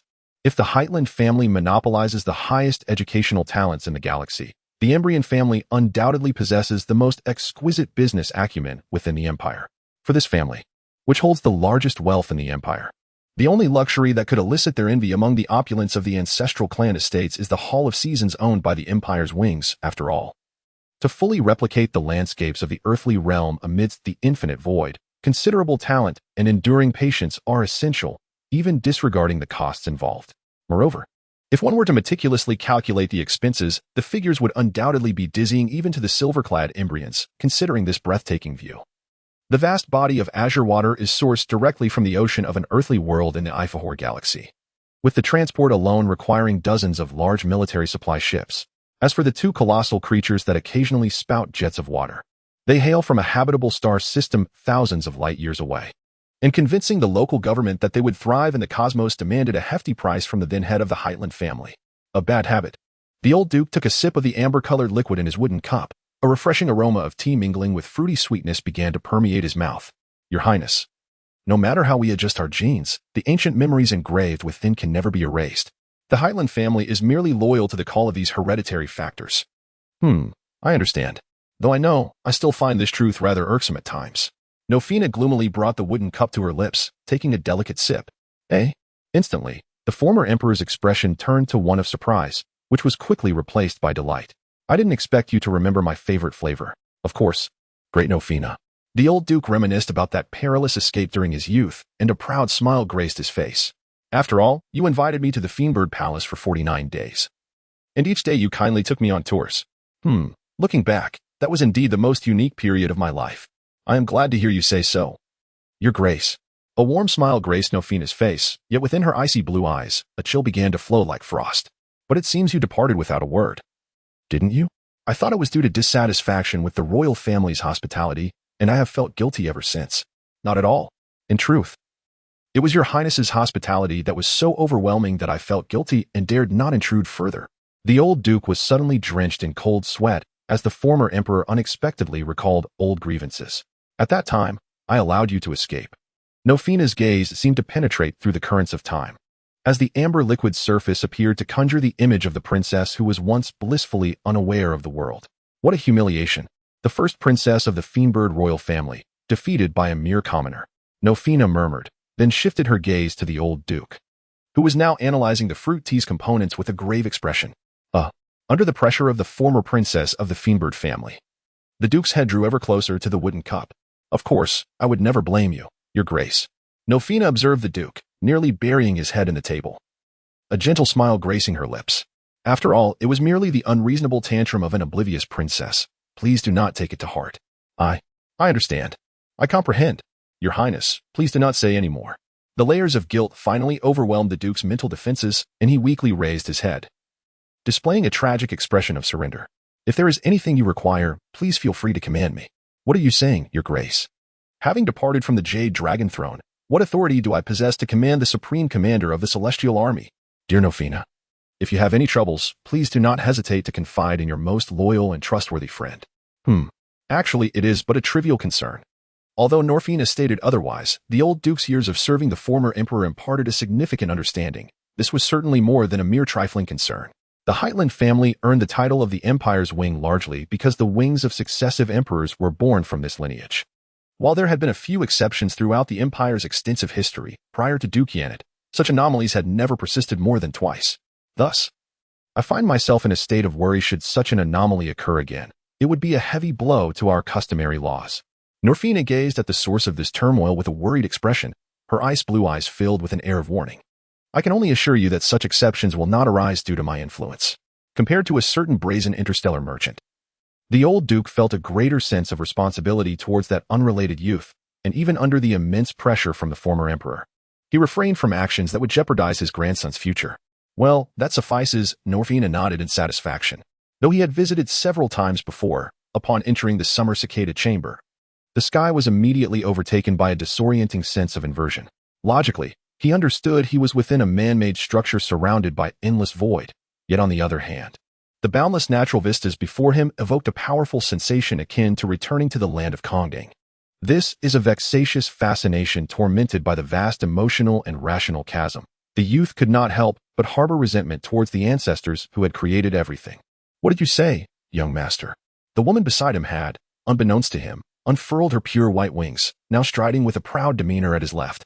Meanwhile, the silver-haired, crimson-eyed patriarch of the kin displayed no expression, yet naturally walked alongside Yaji at a half-step's distance. No, it's nothing. The sky surmised this must be some sort of custom. Although he yearned to inquire further, he knew this was not the appropriate moment. For before them stood a noble presence that once ruled over the starry realm. Your Grace, I present to you His Highness Duke Heitland. After a certain distance, Lakashi stepped forward and bowed to the former emperor, at which point the sky hurriedly halted and mimicked Lakashi's respectful gesture. Upon noticing the intriguing positioning of the remaining two and the pure white wings behind Yaji, Nofina displayed a hint of surprise, though she refrained from voicing her astonishment. Thank you for your trouble, she said to Norfina, who nodded lightly in acknowledgement before stepping aside. In that moment, she temporarily set aside her identity as the patriarch of the kin and prioritized her role as the head of the Royal Emblem Hall. Nice to meet you, young Duke.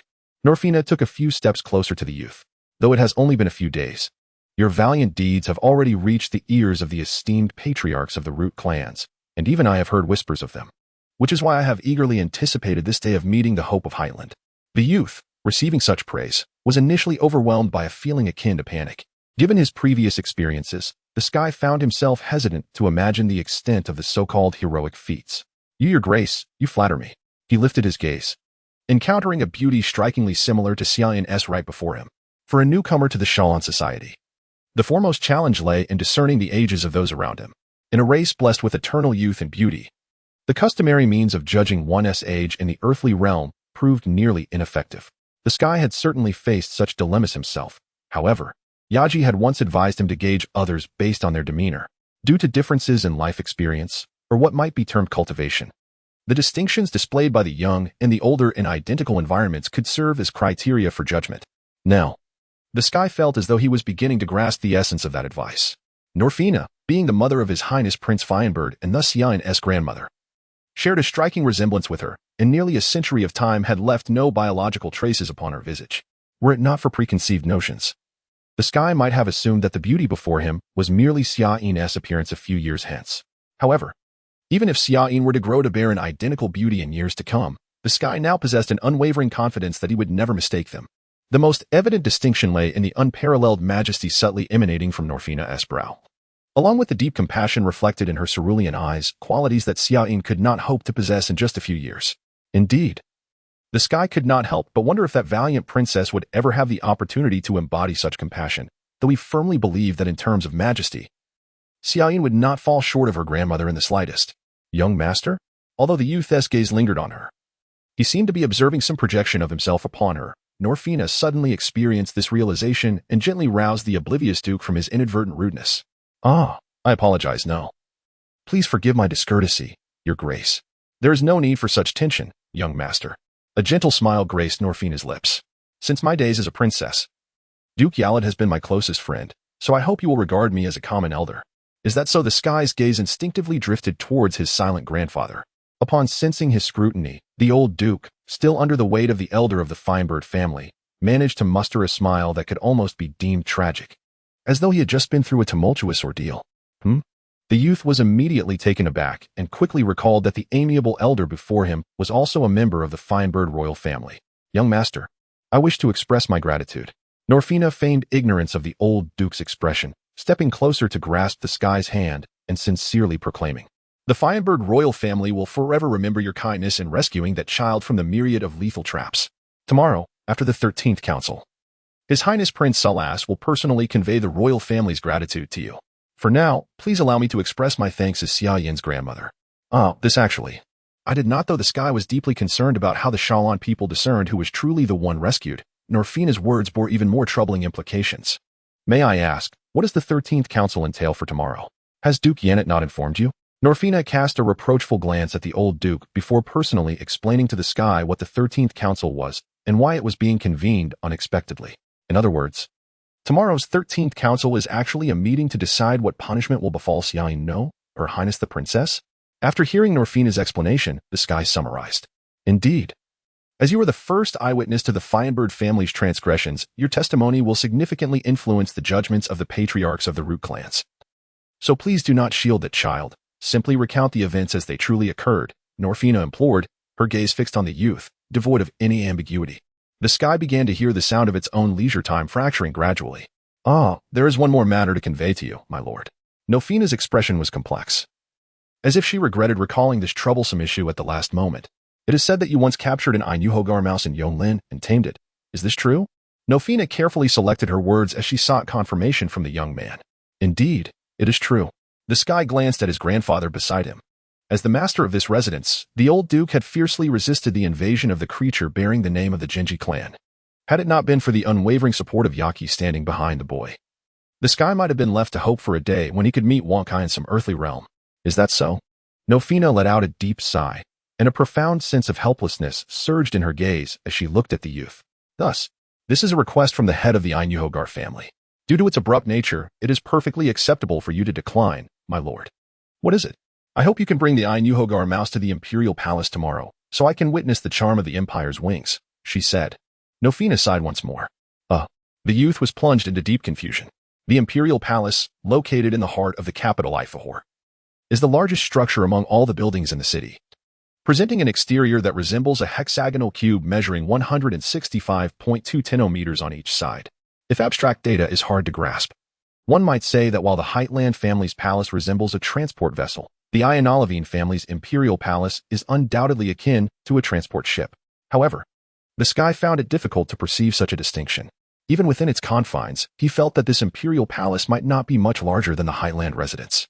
This illusion stemmed entirely from the vast difference in internal architectural styles between the two.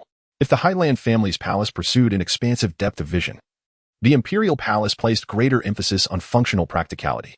At this moment, the space surrounding the Sky was indeed spacious but lacked the seemingly boundless openness characteristic of the changing seasons. One could say that the appearance of the imperial palace conformed more closely to the standards of an artificial celestial body in the Sky's concept than the Heightland residence, which overflowed with earthly charm. Oh, so this is the interior of the imperial palace. The Sky strolled through the corridor leading to the Council of 13, expressing great interest in the various items displayed around him. However, in his admiration, he completely overlooked the incredulous expression on the face of the attendant leading the way. This was the young lord's first visit to the imperial palace. Yaki smiled, striving to shield this Na'vi youth, who bore the honor of the Genji clan, from his lack of decorum. For someone who had grown accustomed to the landscapes of the changing seasons, the simplicity of the imperial palace might indeed feel refreshing. Yaki, how many times have you been to the imperial palace? This was a simple question that failed to grasp the other's thoughtful intent. Well, since I attend the seasonal court banquets, I suppose it must be quite a few times. Yaki closed her eyes, recalling, and provided such a vague answer. In truth, for this woman, regarded as the representative of the Empire's wings and who dominated half of the social scene in the capital, her visits to the palace far exceeded those of the old duke, who served as the highest commander of the Sky Army and concurrently held the position of dean of the military academy. The successful attraction of numerous clans to the seasonal court banquets at the imperial palace largely relied on the superb operations of the Heightland family steward, who assisted in preparing the events through friendship. Hasn't grandfather accompanied us? I haven't seen him since yesterday. The Sky suddenly posed this question. Well, according to custom, the heads of the Genji clans should at least meet to exchange opinions before the Council of 13. Yaki sighed, revealing a look of helplessness. However, it seems he declined the royal invitation 3 times for the same reason, which is why Nofina personally came to invite him yesterday. And this time he seems to have accepted. I see. So he couldn't escape after all? For some reason. The youth felt a sudden swell of sympathy for his grandfather's unfortunate situation, but before he could express his deep compassion, he first sensed a sorrow for the fate he might also face in the future. By the way, my lord, Yaki suddenly displayed a hesitant expression and cautiously confirmed with him. Did you agree to the request from Duke Inuhogar? Request? Ah, you mean bringing Wongsai for him to see. The slow-witted youth beamed brightly, and his response caused the beautiful woman beside him to waver slightly. Of course I brought him. Where is he? Yaki's gaze shifted to the young man's hands, where no cage-like object could be seen. Right here.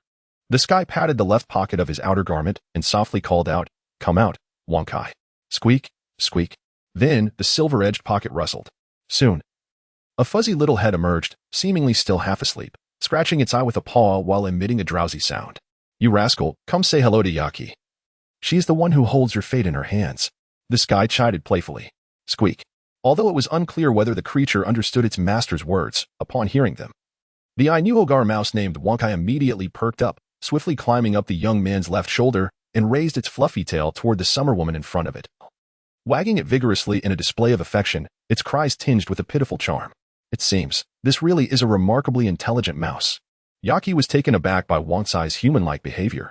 Although the Inuhogar mouse had once become a pest in the imperial capital, it had been sent to the earthly realm for centuries by the Shalon people and had now become a relatively rare species within the city.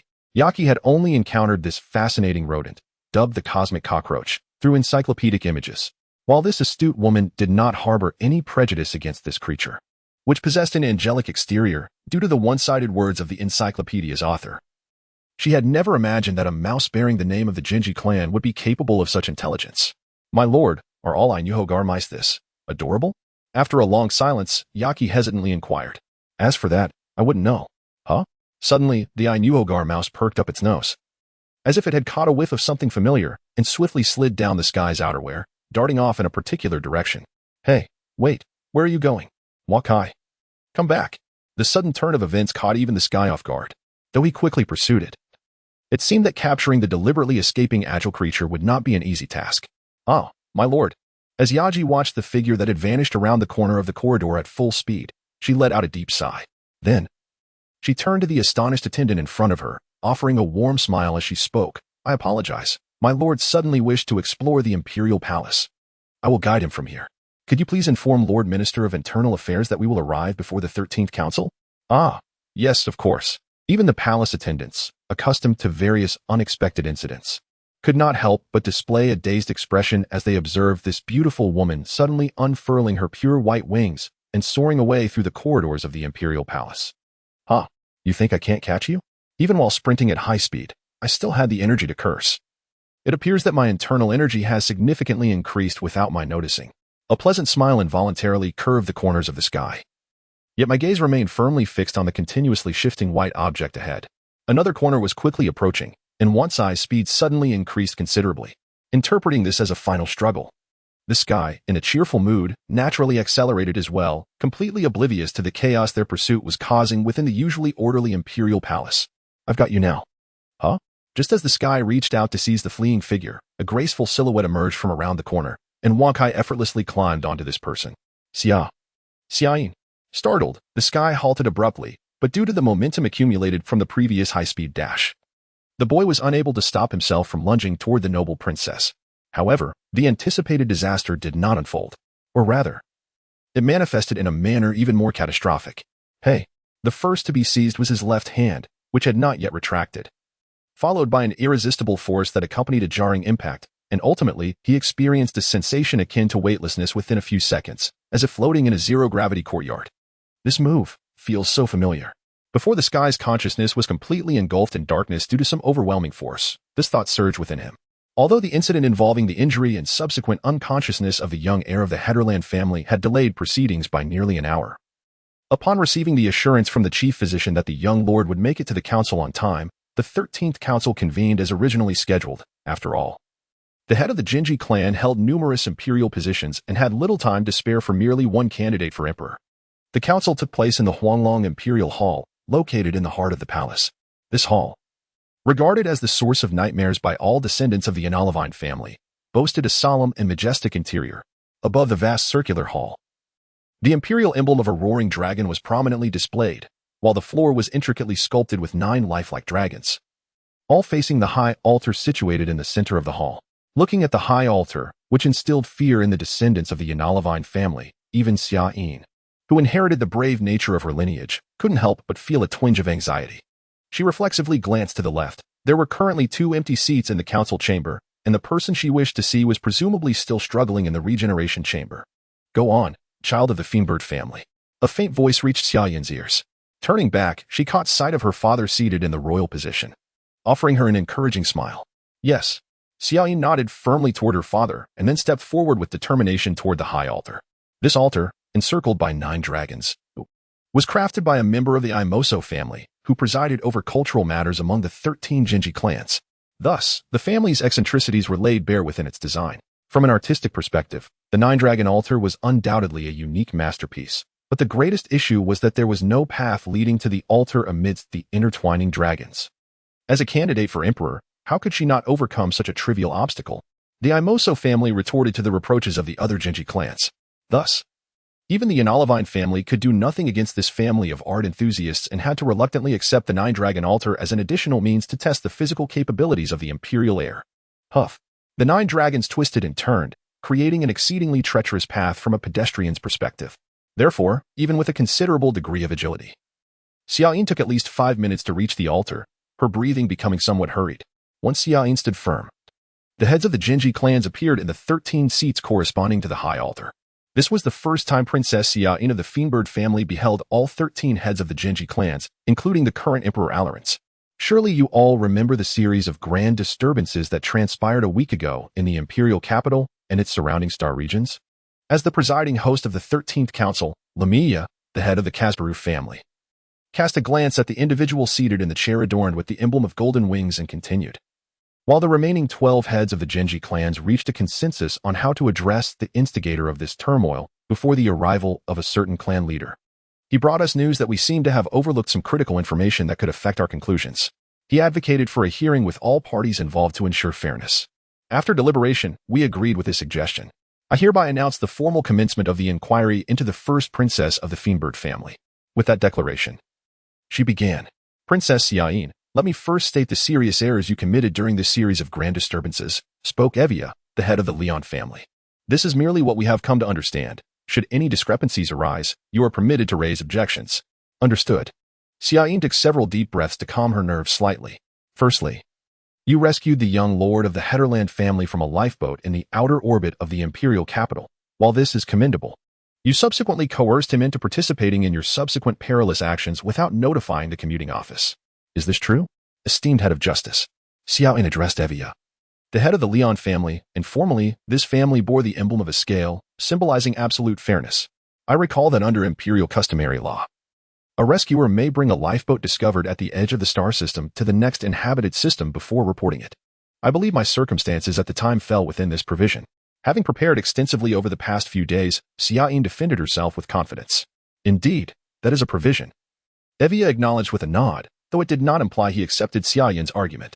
However, when you recovered the lifeboat, you were still within the outer orbit of the imperial capital, a considerable distance from its edge, so I believe this provision does not apply to you. How could a mere few days of impromptu tutoring possibly counter the arguments of the Leon family, who had presided over imperial law for centuries? It seemed I was indeed too naive. Xiaoyin bit her lip tightly, refraining from further defense. Now, let us proceed. Evia displayed no emotion as he calmly announced the second serious error of the Fiendbird family princess. Before the wind path leading from the imperial capital to the Snowdia stellar domain, you entered the wind path without the permission of the checkpoint, venturing freely into the second layer. Although the imperial laws do not explicitly outline corresponding penalties for such actions, your conduct, as one of the potential candidates to lead the empire in the future, certainly lacks prudence. Do you deny this perspective? Startled and taken aback by this sudden accusation, Xiaoyin found herself at a loss for an effective rebuttal, having subconsciously regarded that reckless dash as a matter of course. At last, the princess understood why the 13 Council was often perceived by her kin as excessively fastidious. It appears you were reluctant to refute the claim. So, while Xiaoyin was still gathering her thoughts to respond, the leader of the Genji clan seemed to have already reached a conclusion. Please wait, Grandmaster of Balance. A gentle male voice resonated from the seat adorned with a crescent moon emblem. Though to varying degrees, we, as the denizens of the firmament, share a proclivity for the exhilaration brought forth by boundless speed, and the Analavine family is particularly afflicted by this. This is a fact that is spread throughout the galaxy. From my perspective, Your Highness, you are merely being true to the royal blood coursing through your veins, which should not be a matter for reproach. The speaker was Kuntan, the head of the Cardinacasa family. Xiaoyin was taken aback, not expecting this leader of the Genji clan, whom she had only met a few times, to extend a hand of support. However, the truth remained that her actions had contravened the law. Evia furrowed her brow, gazing at the gentle-faced man across from her. Indeed, since the inception of the 13 Council, the ongoing struggle between the Leon family, which advocates for stringent penal codes, and the Cardinacasa family, which promotes leniency under the law, has never ceased. That law, the head of the Cardinacasa family remarked, his tone akin to a slow and melodious tune, has it not already been rendered almost irrelevant?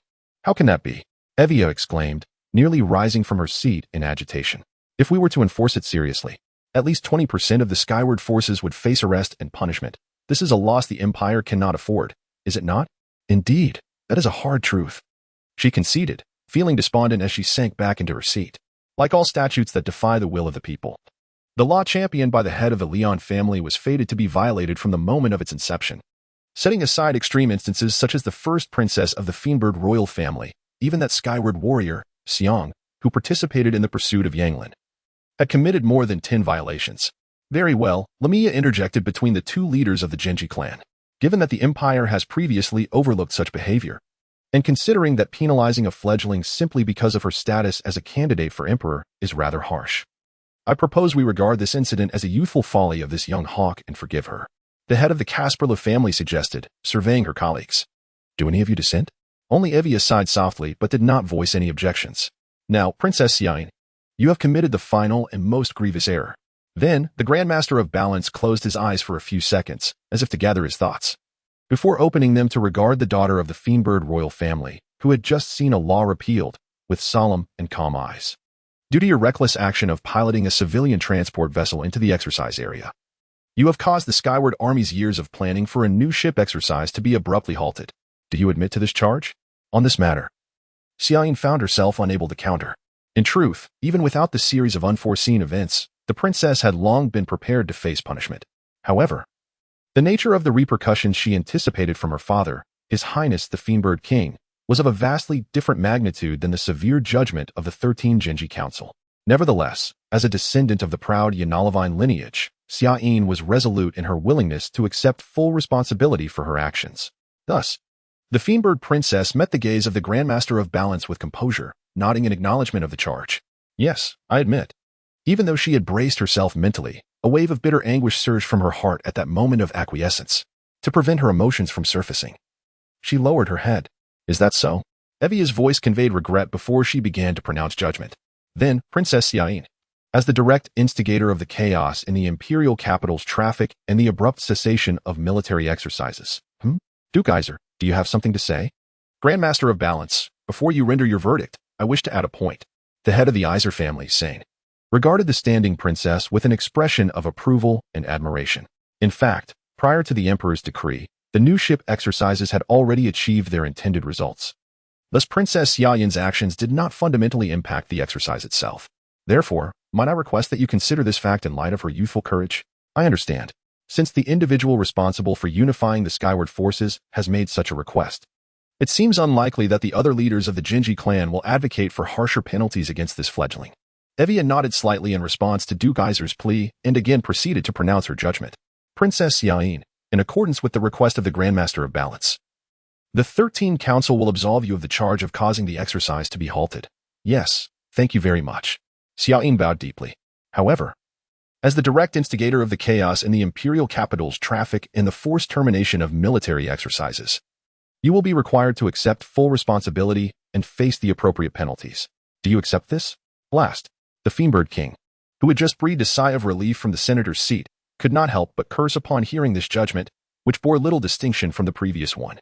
However, as he used a colloquial expression from a world in the Snow Dia stellar system, no one paid heed to his indiscreet outburst. Xiaoyin felt as though something had seized her throat, making it exceedingly difficult to utter even a single word. If she admitted to this, she would likely bid farewell to her identity as a candidate for emperor. There could be no greater humiliation. Perhaps it would have been preferable to perish directly in the minefield. To gather the strength to confront this inexplicable emotion, Xiaoyin bit her lip tightly, instinctively clenching her fists. Ahem. Just as the princess was about to utter her final word, a distinctly feigned cough shattered the silence, which was so profound that one could almost hear the rapid beats of their hearts. Simultaneously, the suffocating tension in the hall dissipated abruptly. Grandmaster of Wings, noticing the source of this unexpected interruption, Evia of the Leon family let out a near sigh of exasperation, while Emilia of the Kasperla family, who was also responsible for presiding over the 13 Council, could not suppress a bitter smile. Esteemed gentlemen, the Duke, the center of attention, wore an expression of relaxed nonchalance as he spoke in a tone so leisurely that it evoked no sense of tension. Gentlemen of the Genji clan, I must once again express my sincerest apologies for the delay that caused the postponement of our council. Despite this statement, there was no trace of remorse in the Duke's voice. Xiaoyin, although already aware, truly felt for the first time the weight of this fact about the man who had become a significant nightmare in her childhood. A flicker of gratitude began to stir within her. After all, had it not been for the Duke persuading the leaders of the Genji clan, such an opportunity for her to defend herself would likely have never arisen. Honorable leader of the Wing clan, regarding the matter of my tardiness, I believe you have received the forgiveness of all the leaders of the Genji clan. So, as the host of the council, Evia endeavored to salvage the severely compromised atmosphere. Now, do not rush me. Allow me to finish my statement, dear leader of the Balance clan. The Duke continued in his unhurried manner. As you all know, my grandson, the child of Alia, has recently set foot in the world of stars for the very first time. It has become my utmost priority to guide him in adapting to the lifestyle of the Shaolin people. I am pleased to note that, from a learner's perspective, he possesses exceptional qualities. Moreover, during this period, a profound bond has developed between us. Among those gathered, only Nofina, the The one who had apprehended the head of the Hateland family was privy to the truth of the matter. At this moment, she cast a disapproving glare at the Duke, who spoke so casually in the highest council of the Empire. Honorable leader of the Wing clan, while this is indeed a matter worthy of celebration, might I request that you share this joy with us after the council concludes? Even Lamia could not help but interrupt the Duke's discourse. For this reason, I have gathered much information regarding Her Highness the Princess's grand adventure and conducted some investigations, uncovering many astonishing facts. This was the basis of my strong advocacy for convening this hearing. Ignoring the remarks of the head of the Kasparu family, the Duke concluded his statement. In fact, I hold that none of the aforementioned charges should rest solely upon Her Highness the Princess. The Duke's pronouncement stirred a great tumult within the hall, as the leaders of the Genji clan regarded him with skeptical glances, and even Xia, the very subject of the matter, could not suppress her bewildered gaze. Silence. Silence. Lamia exerted considerable effort to restore tranquility to the hall, yet the emotions of those present remained tumultuous. The expressions of the royal representatives, including King Finn, were a mixture of joy and concern. Meanwhile, the senators exhibited gleeful anticipation, their expressions clearly eager for the situation to unfold more dramatically. Honorable leader of the Wing clan, could you kindly elucidate your position? Observing the utterly disrupted atmosphere of the council, Evia gazed at the Duke with a look of solemnity and inquired thus. Of course.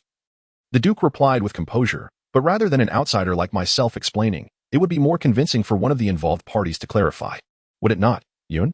In an instant, the young boy, suddenly the focus of everyone's attention, displayed a look of shock. What nonsense? I have never heard of such a thing.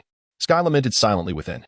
Initially, he awaited the Duke's forthcoming splendid performance with anticipation, only to find himself thrust into the role of the one who must now exert effort, leaving him momentarily dazed by the stark contrast.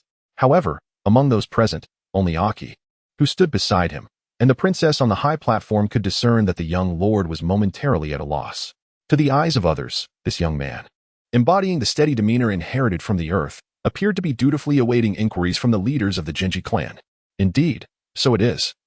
Even the head of the Leon family began to regard the winged child with a newfound appreciation, his tone softening considerably. Then, young sir, might we ask you to elucidate the Duke's earlier remarks? How should I know? Though Sky longed to declare this. The icy blue gaze from the high platform instantaneously obliterated the fear and timidity that had gripped his heart. Thus, the young man bravely met the gazes of those around him. Esteemed leaders of the Genji clan, As he began, Sky suddenly froze, seemingly struck by an unhealed wound, his face contorting into a grimace. After approximately 10 seconds of stillness, the young man resumed his stance, rising slowly beneath the sympathetic gazes of the assembly. I must express my apologies to you all. Standing tall, he met the 13 leaders of the Genji clan with a composed gaze and spoke with calm assurance. Had I not mistakenly activated the escape pod and been ejected from the transport vessel, the chaos in the capital and the abrupt cessation of military exercises would likely have never occurred. Sky bowed his head to the 13 highest rulers of the empire, speaking earnestly. Therefore, I am the source of the error. If blame must be assigned, I should be punished before Her Highness the Princess. My dear boy, you need not bear such guilt. The one who spoke was Viola, the head of the Beretia family, whose appearance seemed more akin to the inhabitants of the earth from the perspective of the Shawan people. As a newcomer to the world of stars, it is entirely understandable to make such a mistake. Moreover, you are our esteemed guest, and thus, among the 13 leaders of the Genji clan, no. Among all present, there is not a soul who would harbor resentment towards your actions at that time. What? Although Sky had prepared himself for potential discrimination before arriving in the capital, the current situation felt as though it had veered into an entirely different extreme.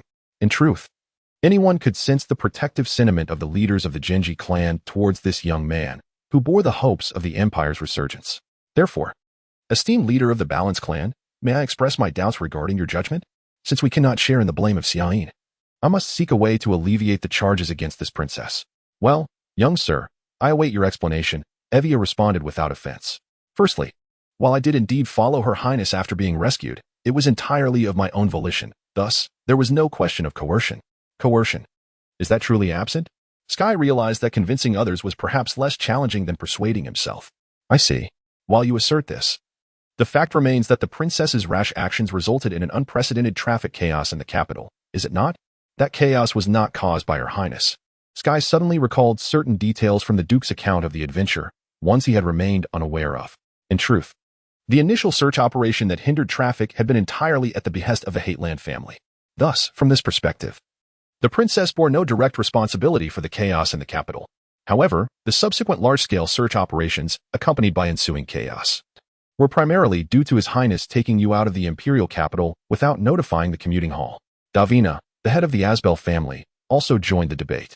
Yet, it appeared that this woman, adorned with a peculiar smile, was merely intrigued by the youth's forthcoming responses. Esteemed head of the Genji clan, if I had not received His Highness's assistance, would there have been any possibility of drifting out of the imperial capital from the outer orbital zone? Certainly. Such a possibility existed, albeit with astronomically low odds. Well, head of the scales, I believe your grace speaks truthfully, Davina mused, readily acquiescing to the assertion of the heavens, before directing her gaze toward Evia. Might we consider removing this charge from His Highness? Thus, only the charge of reckless actions leading to the forced termination of the exercise would remain. Evia offered a wry smile, yet ultimately concurred with her viewpoint.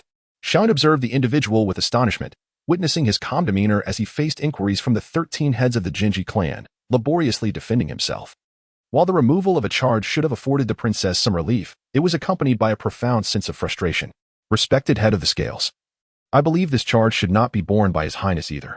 Having seemingly regained confidence from the initial success, the subsequent words of the heavens bore greater persuasion. Although His Highness and I did indeed enter the military exercise in the Snowdia Star domain, our sole operation of a transport vessel did not influence the exercise in any way.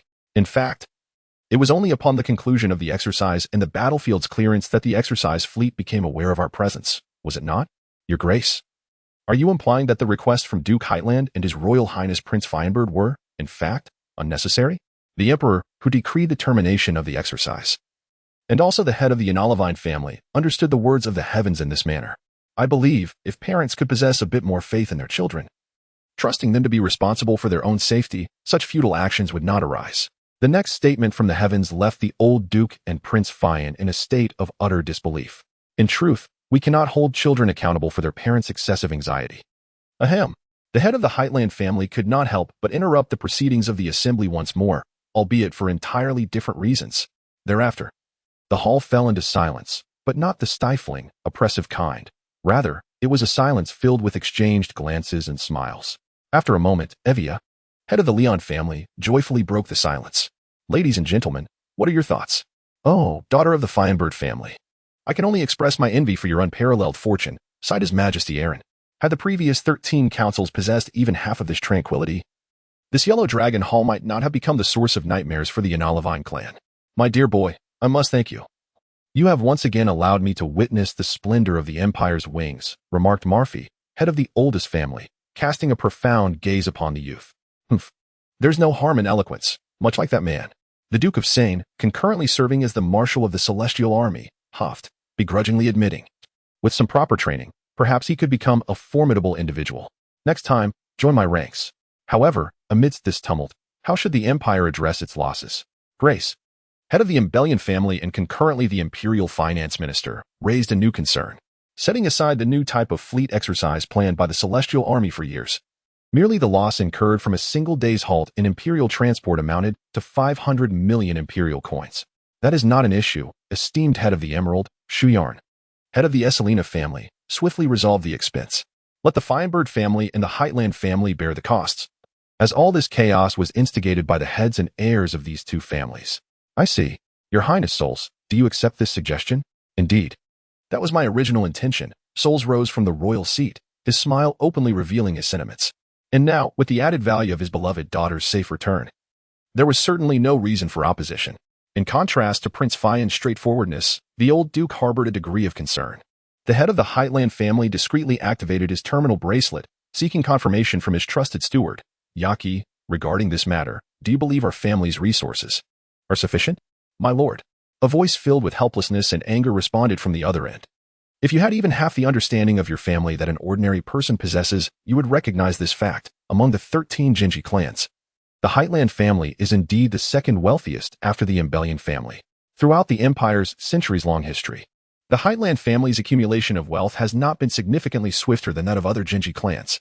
However, the mass exodus of its members throughout generations has kept this wealth from drawing attention, accumulating to a dizzying degree without notice, which is the basis for Yaki's claim of being the second wealthiest after the Embellion family.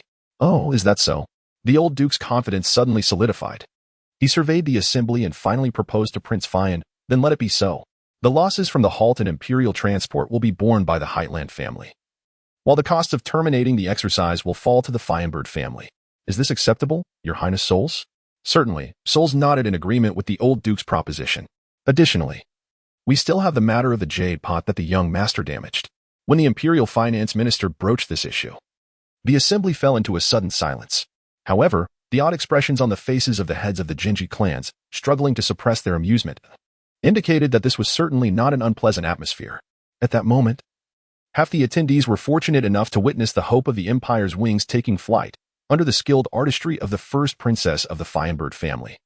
The swiftly approaching youth suddenly traced a long, perfect arc in the air, crashing directly into a jade pot adorned with a beastly motif, resulting in mutual destruction. Indeed, traces of that fateful incident could still be seen on the youth, favored by the god of misfortune, bandages almost enveloping his upper body, leaving all present in awe of the resilience of this heir of the Heightland family. Esteemed head of the Emerald, this is quite excessive, isn't it? Rielia, head of the Ainuhager family, could no longer suppress her laughter. Moreover, I believe that pot was not precious enough to warrant accountability in the 13 councils, was it? As for this matter, let the Imoso family take responsibility as a gesture of gratitude for allowing us to witness such a splendid scene. Courtesy of Her Highness the Princess and the young master, proposed Rienardvis, head of the Imoso family, his gaze toward the youth brimming with mirth.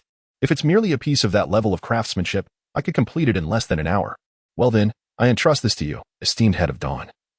Emperor Aaron chuckled, nodding toward the head of the Imoso family, while his gaze began to search the royal seats for the prince who had quietly slipped away the moment the jade pot incident was mentioned, but of course, he found nothing. Esteemed Lord Nofina, in a moment of desperation, the emperor had no choice but to petition the elder of the Yanaleving family, who had relinquished the throne. May I request you to convey to the royal brother that I, representing the Norvaya royal family, implore him to adopt a more earnest approach towards nurturing the budding hope of the Yanaleving. I shall relay your message, Your Majesty. Strangely, as Nofina replied, a flicker of crimson seemed to dance in her eyes. Very well, let us proceed with this matter. Does anyone have further objections? Evia inquired, confirming with the heads of the root clans.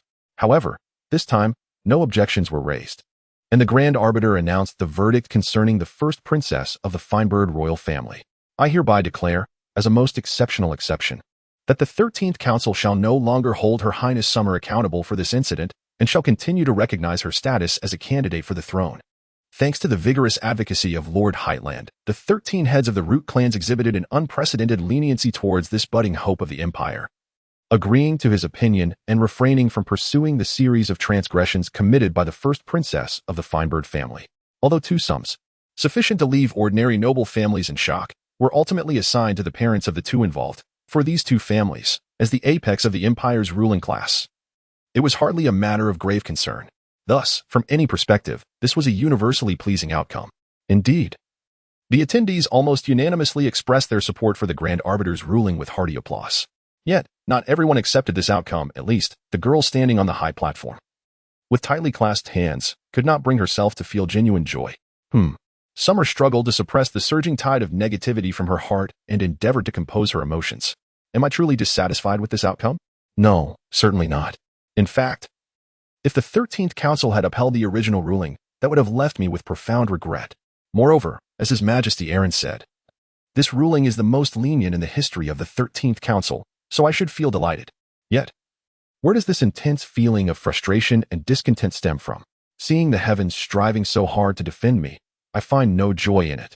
Do I, perhaps, not wish for his assistance at all? No, that cannot be true. I absolutely do not harbor such thoughts. A warm and radiant feeling awakened from the depths of her consciousness, like a flicker of starlight in the dark, allowing the princess to momentarily perceive the chains that bound her from reaching joy. What I truly wish to avoid is allowing him to witness my weakness. Understanding her true feelings, a tender smile gradually spread across Summer's face. Oh, Skyu. However, when the princess turned her gaze towards the one who had stirred such emotions within her, that smile instantly froze, even in the deepest nightmares. Such a sight had never materialized. Sky was now certain that he had indeed been favored by the goddess of misfortune. Otherwise, even as the heir to the wings of the empire, it would be impossible to face the excessive affection of multiple heads of the root clans simultaneously. Young master, thank you for bringing that little creature as promised. Lady Rilia, head of the Ainuhager family, observed this boy, who was even more intriguing than the rumor suggested, and eagerly inquired, "May I see it now?" "Ah, yes, of course." Although Lady Relia had long since reached a stable age, her appearance still retained the essence of youth. Thus, under the gaze of her lavender eyes, Sky couldn't help but feel a surge of nervousness. Moreover, surrounding him were several other female heads of the Root clans, each possessing their own unique beauty, under the curious gazes of 10 pairs of multicolored eyes. An image of an animal confined in a cage for display involuntarily surfaced in Sky's mind. "Wonkai, come here." Ultimately, he decided to return this feeling to its rightful owner. Squeak. At the master's call, the Ainuhager mouse, which had previously hidden away, squeaked excitedly and promptly dashed over. "Just calling its name brings it here," Lady Relia remarked with evident admiration. "Squeak, squeak."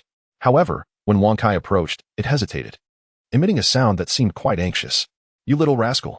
Never mind. I'm not angry anymore. Just come here."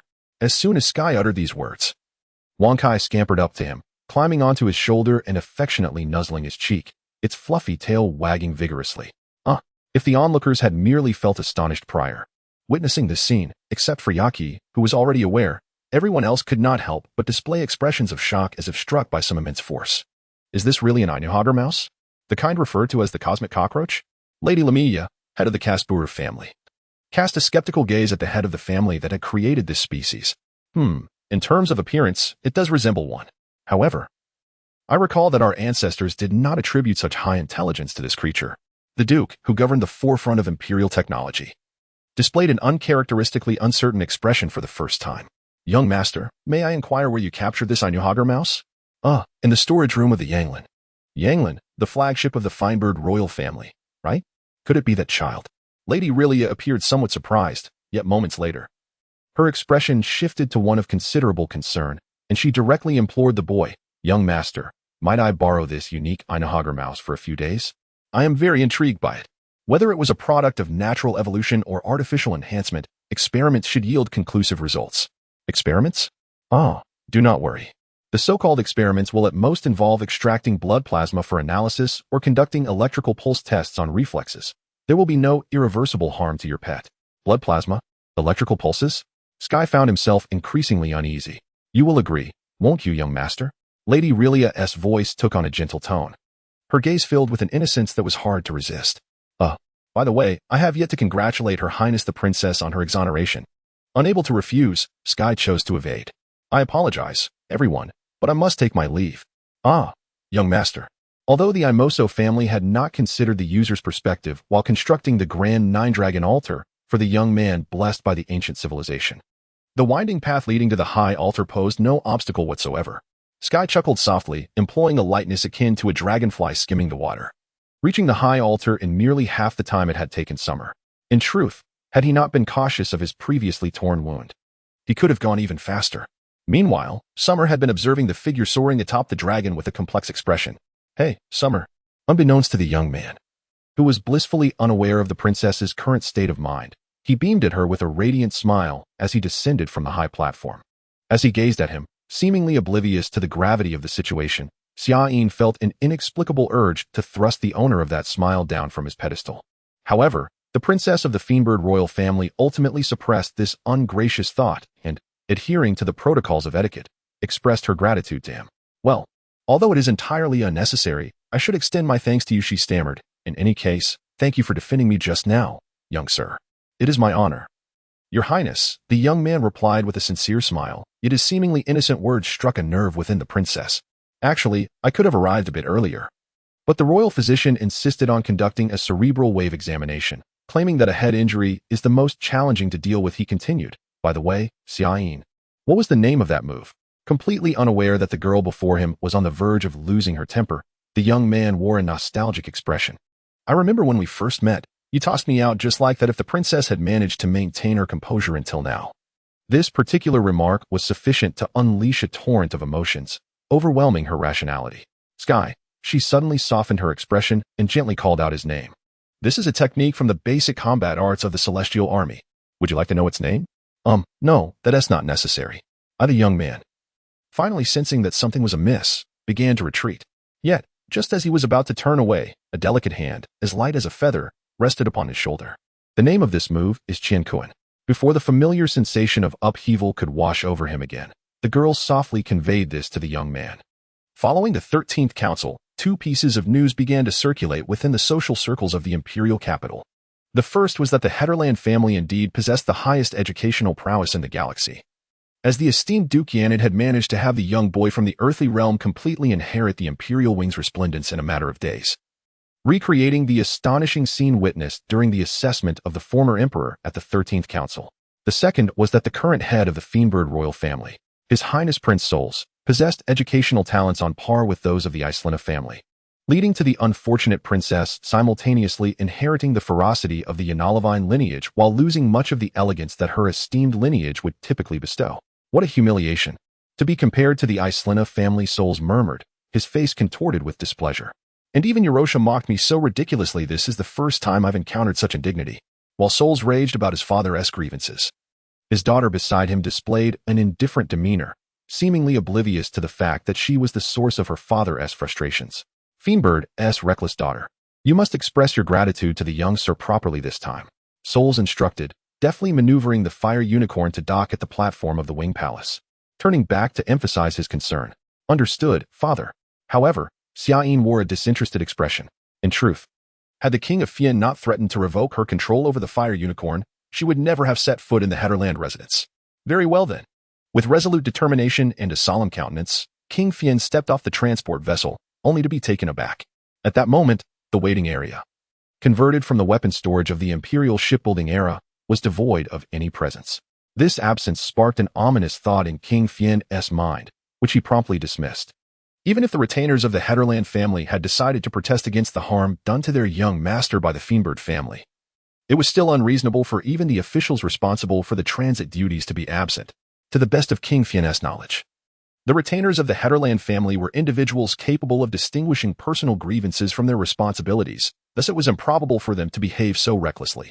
What on earth is this? King Fian furrowed his brow as an unsettling premonition began to brew within him. There is no one here. Shall we return, father? Xiaoyin eagerly suggested. For the princess, who was still grappling with her feelings towards the young man, this situation only intensified her longing. No. Let us seek out the Duke directly. Although he said this, hesitation was clearly etched on King Fian's face. Like a customer entering a store only to find the proprietor absent, Souls stood momentarily, unsure of how to proceed. Ah, it is you, Prince Souls. A voice, tinged with a bittersweet smile, emerged from the entrance of the waiting area. And our princess has come as well? Count, why are you as one of the 4 royal family heads? Souls was well acquainted with the elder of the Wing clan, Count Weimer. However, he found it perplexing that this esteemed individual would personally take on the responsibility of welcoming guests. It's a long story, Your Highness, Weimer sighed as she approached. You may have already noticed, but the palace is essentially in a state of complete lockdown, with over half of the areas forcibly closed. And nearly 60% of the retainers have vacated the premises. Even the Hall of Seasons is now maintaining only the barest of supplies. What? Souls exclaimed in astonishment. Just 2 weeks prior, when he visited the old Duke, everything in the Wing Palace had been functioning perfectly. Why has this happened? No matter how hard he strained his imagination, King Fian could not fathom the cause of such a rapid decline of this magnificent establishment. Well, Count Weimer furrowed her brows slightly, carefully selecting her words. To describe it accurately, it would be a rebellion, perhaps? The unfamiliar term sent shockwaves of disbelief through the 2 royals. Before the arrival of the sky at the Wing Mansion, this abode had already been teetering on the brink of desolation due to the negligence of its successive masters. Although, thanks to the diligent efforts of the chief steward of the imperial capital, the mansion regained some semblance of its former glory as the residence of the esteemed Jinji clan. It inadvertently gave rise to a minor after-effect. The vassals tasked with managing the estate were predominantly recruited by Yaki from the earthly realm. For these citizens hailing from the Shania domain, the Duke of Hetrand's commands were not always prioritized, particularly during disagreements between the master and the steward. These loyal retainers invariably sided with the captivating woman who wielded actual authority over the mansion. This situation understandably vexed the old Duke, prompting him to undertake numerous efforts to amend the circumstances, albeit, ultimately, his strenuous endeavors only served to enhance the reputation of the shadowy head of the Hetrand family. In truth, under the astute management of this capable woman, the operations of the Winged Mansion had proceeded flawlessly for 8 years, leading even the old Duke to develop an unrecognized yet profound reliance on his proficient steward. History has repeatedly demonstrated that the long-term concentration of immense power in a singular individual often culminates in disastrous consequences. as was the case here. The resentful steward, wielding her overarching authority over the mansion, subtly expressed her dissatisfaction to the master, resulting in the old duke being stripped of all powers except for his freedom of movement, even having to brew his own tea. While this duke, who also served as the supreme commander of the celestial army, considered retreating to the army headquarters to wait out the tempest, the absence of governing officials meant that even the retainers responsible for maintaining the vessels were granted extended leave. Consequently, the head of the Genji clan found himself unable to even dispatch a single ferry. Baron, are you implying that all of this is the doing of Miss Yaki? The incredulity in King Fiend's voice was palpable as he collided with the sign hanging in the center of the corridor, lost in astonishment. Please be cautious, Your Highness. That passageway has been sealed off. Weimer gazed at the king with a sympathetic expression as he crouched on the ground, silently enduring the pain. Meanwhile, the princess observed the king's misfortune with a rather gleeful demeanor, only retracting her gaze after a considerable time to inquire of Weimer, Baron. Although I haven't had much interaction with Miss Yaki, I find it hard to believe she would act so recklessly. Is there a particular reason behind this? The head of the Shania clan exhibited a rather complex expression, seemingly bewildered by the identity of the individual directly responsible for this insurrection. For the Wing Kin, the pure wing is an absolute existence. Once a vow is made, one must dedicate a lifetime to the object of that vow. Although the other party to the vow was oblivious to these intricacies, Yaki had resolved to fulfill this lifetime contract at all costs. Following the 13 Council, the sky naturally returned to the family mansion. In the ensuing week, Yaki was entrusted with the responsibility of nurturing the hope of the Hetron family. Naturally, the Pure Wing found no grounds to decline and willingly accepted the task.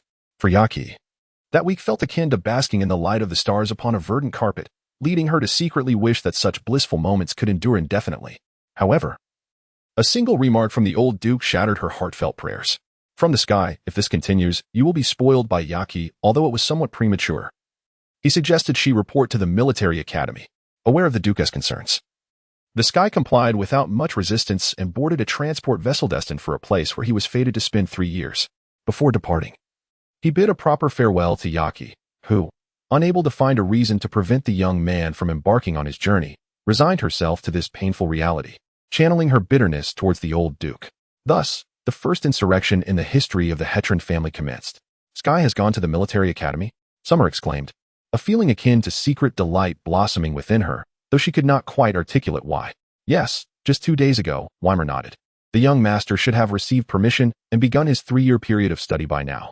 Then, Baron, what brings you here? On the other hand, Solus, having successfully overcome his pain, stood to pose this question to the head of the Shania clan. In truth, I have come by the invitation of the Winged Lord. The head of the kin wore a bittersweet smile. Although Yaki's nature was generally amiable, inciting her wrath could prove to be a troublesome and perilous affair. In fact, I lack confidence in persuading that child. I see King Fiend instinctively glanced at someone beside him and felt a surge of genuine sympathy for the old duke. The current head of the Hetron family, Duke Yanet, not only held the esteemed position of supreme commander of the celestial army but also served as the head of the military academy that nurtured the army. In fact, nearly all of the current upper echelons of the celestial army hailed from his tutelage. Thus, this head of the Genji clan held considerable renown within the army, commanding the respect and fear of millions of skyward warriors, a status unmatched even by the Iser clan of the Genji. However, this revered figure, regarded as a deity of war by the warriors, now found himself cornered by a single woman. Duke Yanet. Yaki softly called his name. Yes, what is it? The summoned duke felt a chill run down his spine. As you are aware, from the day 8 years ago when I received your permission, I have served the Hetron family. Despite my many shortcomings and the numerous indiscretions I committed during this time, you have graciously tolerated my caprices. I have always cherished and deeply appreciated your kindness. Yaki's tone was gentle, devoid of any hint of ire. Well, you are being overly modest. Beads of cold sweat began to form on the old duke's forehead. Based on past experiences, whenever this steward suddenly became excessively deferential, it often signaled an impending storm. In truth, possessing a vassal as exceptional as you is a source of pride for the Hetron family. The gratitude should be directed towards me. You flatter me excessively. My lord, Yaki replied with poise, yet her calm, dark eyes betrayed no emotional fluctuations. It is an unparalleled honor for us, as kin, to serve the Hetron family. Though I lament the impending separation, I shall engrave this honor in my heart and remember it for a lifetime. What? Separation? The sudden declaration of resignation threw the old duke into disarray. Yaki, do you mean regarding this matter, I was just about to petition you, esteemed director. Yaki seamlessly transitioned into the next phase of her resignation process. Perhaps you are unaware, but I possess the qualifications of a master operator and have recently obtained first-level professor licenses in the fields of armaments and administration. What? This time, the old Duke was genuinely taken aback, exclaiming in astonishment. The so-called operator qualification was, in fact, the official certification of steering skills conferred by the Shalon people. Although for the people of the sky, navigating a vessel is a task even children can manage, obtaining the qualification of a helmsman is far from an easy endeavor. Furthermore, the fact that Aki possesses the prestigious rank of a master helmsman is remarkable. This means that this woman, who graduated from the Academy of Military Talent, is qualified to command any class of warship in the Sky Army, and additionally, she is sufficiently qualified to teach the art of navigation at the Academy. Of course, having also acquired first-level teaching credentials in the fields of ordnance and administration, Aki can serve as an instructor in those departments as well. Although I submitted my application to join the Academy, they seemed to hesitate, considering my position as a vassal of the Heightland family, and suggested I consult your opinion first. At this point, Aki cast a scrutinizing gaze at the old Duke, who hastily shook his head, indicating he was completely unaware of the matter. After staring intently at the old Duke for quite some time, the steward's expression finally softened, and she pressed him again. So, esteemed director, will you consent to my application? The old Duke fell silent. From the perspective of the Academy's director, he found no justification to refuse such an outstanding subordinate. However, as the head of the Heightland family, he had come to realize over the past week that this estate, no, the entire Heightland family could not function without this steward. Aki, this is where we draw the line. At an unknown moment, Waima, the head of the Shania family, had entered the hall and was now admonishing his daughter for her disrespectful behavior. Esteemed Wingaster, please forgive her insolence. Oh, Waima, you have finally arrived. The old Duke's voice evoked an image of a satellite, long scorched by the rays of a star, finally welcomed by the protective embrace of a planet. Mother? Why are you? Aki appeared somewhat astonished, but soon grasped the reason behind her mother's presence. I should have let the communications officer take a holiday as well. This astute woman had indeed achieved her rebellion through a simple yet effective means, granting leave. Aki had nearly granted all the vassals responsible for the estate's affairs several weeks of vacation. However, out of consideration for the old Duke's long-standing kindness, she retained a few key personnel for managing essential systems within the estate, including the communications system. Naturally, she now deeply regretted this moment of leniency. I apologize, Miss Aki, we actually came as well. Someone who had been inadvertently overlooked asserted their presence. His Highness Prince Solis and Princess Shine. Upon noticing the peculiar expression on the face of the young lady beside Prince Fane, the loyal steward of the Heightland family suddenly became extremely anxious. Her frantic gaze darting around as if searching for something. Right, the young master has already. Reminded of this fact, Aki relaxed slightly. Yet she continued to cast a wary glance at the princess, who had inflicted 2 devastating defeats upon someone she held dear. It is a pleasure to see you, Miss Aki. Although Sean felt a twinge of guilt, she had no reason to back down now that hostility was clearly expressed. Thus, the princess returned her opponent's gaze with unwavering resolve. If these two were to engage, it would undoubtedly result in a grand upheaval, wouldn't it? Before the two men could notice, the wise head of the family intervened, averting this perilous possibility. Aki, you have gone a bit too far this time. Waima approached her daughter. While the old Duke's stance was not incorrect, the pure-winged mother's understanding of her daughter's feelings made her words more of a consolation than a reproach. But tell me, if you were to leave suddenly, how would this estate continue to function? In fact, even now, as you are throwing a tantrum, the estate is already in a state of partial stagnation. Waima's stern gaze compelled Aki to lower her head. The vow of the pure-winged is absolute, mother. However, she soon raised her head again, meeting her mother's gaze with unwavering determination, her golden eyes devoid of any hesitation. Of course, thus I am not blaming you, my pride. The Count's expression softened, revealing the affection hidden beneath his stern demeanor. Esteemed Wingmaster, I implore you in my capacity as the head of the Shania family. He then bowed his head to the old Duke and earnestly stated, I hope that in your future decisions, you will prioritize the feelings born alongside those pure wings. I promise. The old Duke earnestly assured him, then turned to the steward of the Heightland family and sincerely said, and please forgive me, Aki. I merely wish to fulfill this vow. I hope for your understanding, teacher. It seemed the storm within her heart had calmed. Aki relaxed her shoulders. The young master has departed from the land he knows well and has just stepped into our world of stars, although he has never shown it in our presence. When he is alone, he always bears an expression of isolation. I only wish to accompany him. perhaps to alleviate some of his unease. Such a thing? The old duke's astonished expression was unmistakably genuine. I failed to realize. In that case, perhaps it was a mistake to send that child alone to the academy.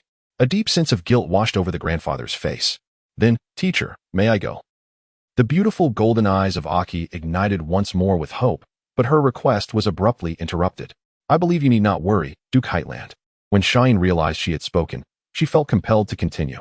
That individual is not so fragile. Perhaps his demeanor may easily be misconstrued as weakness.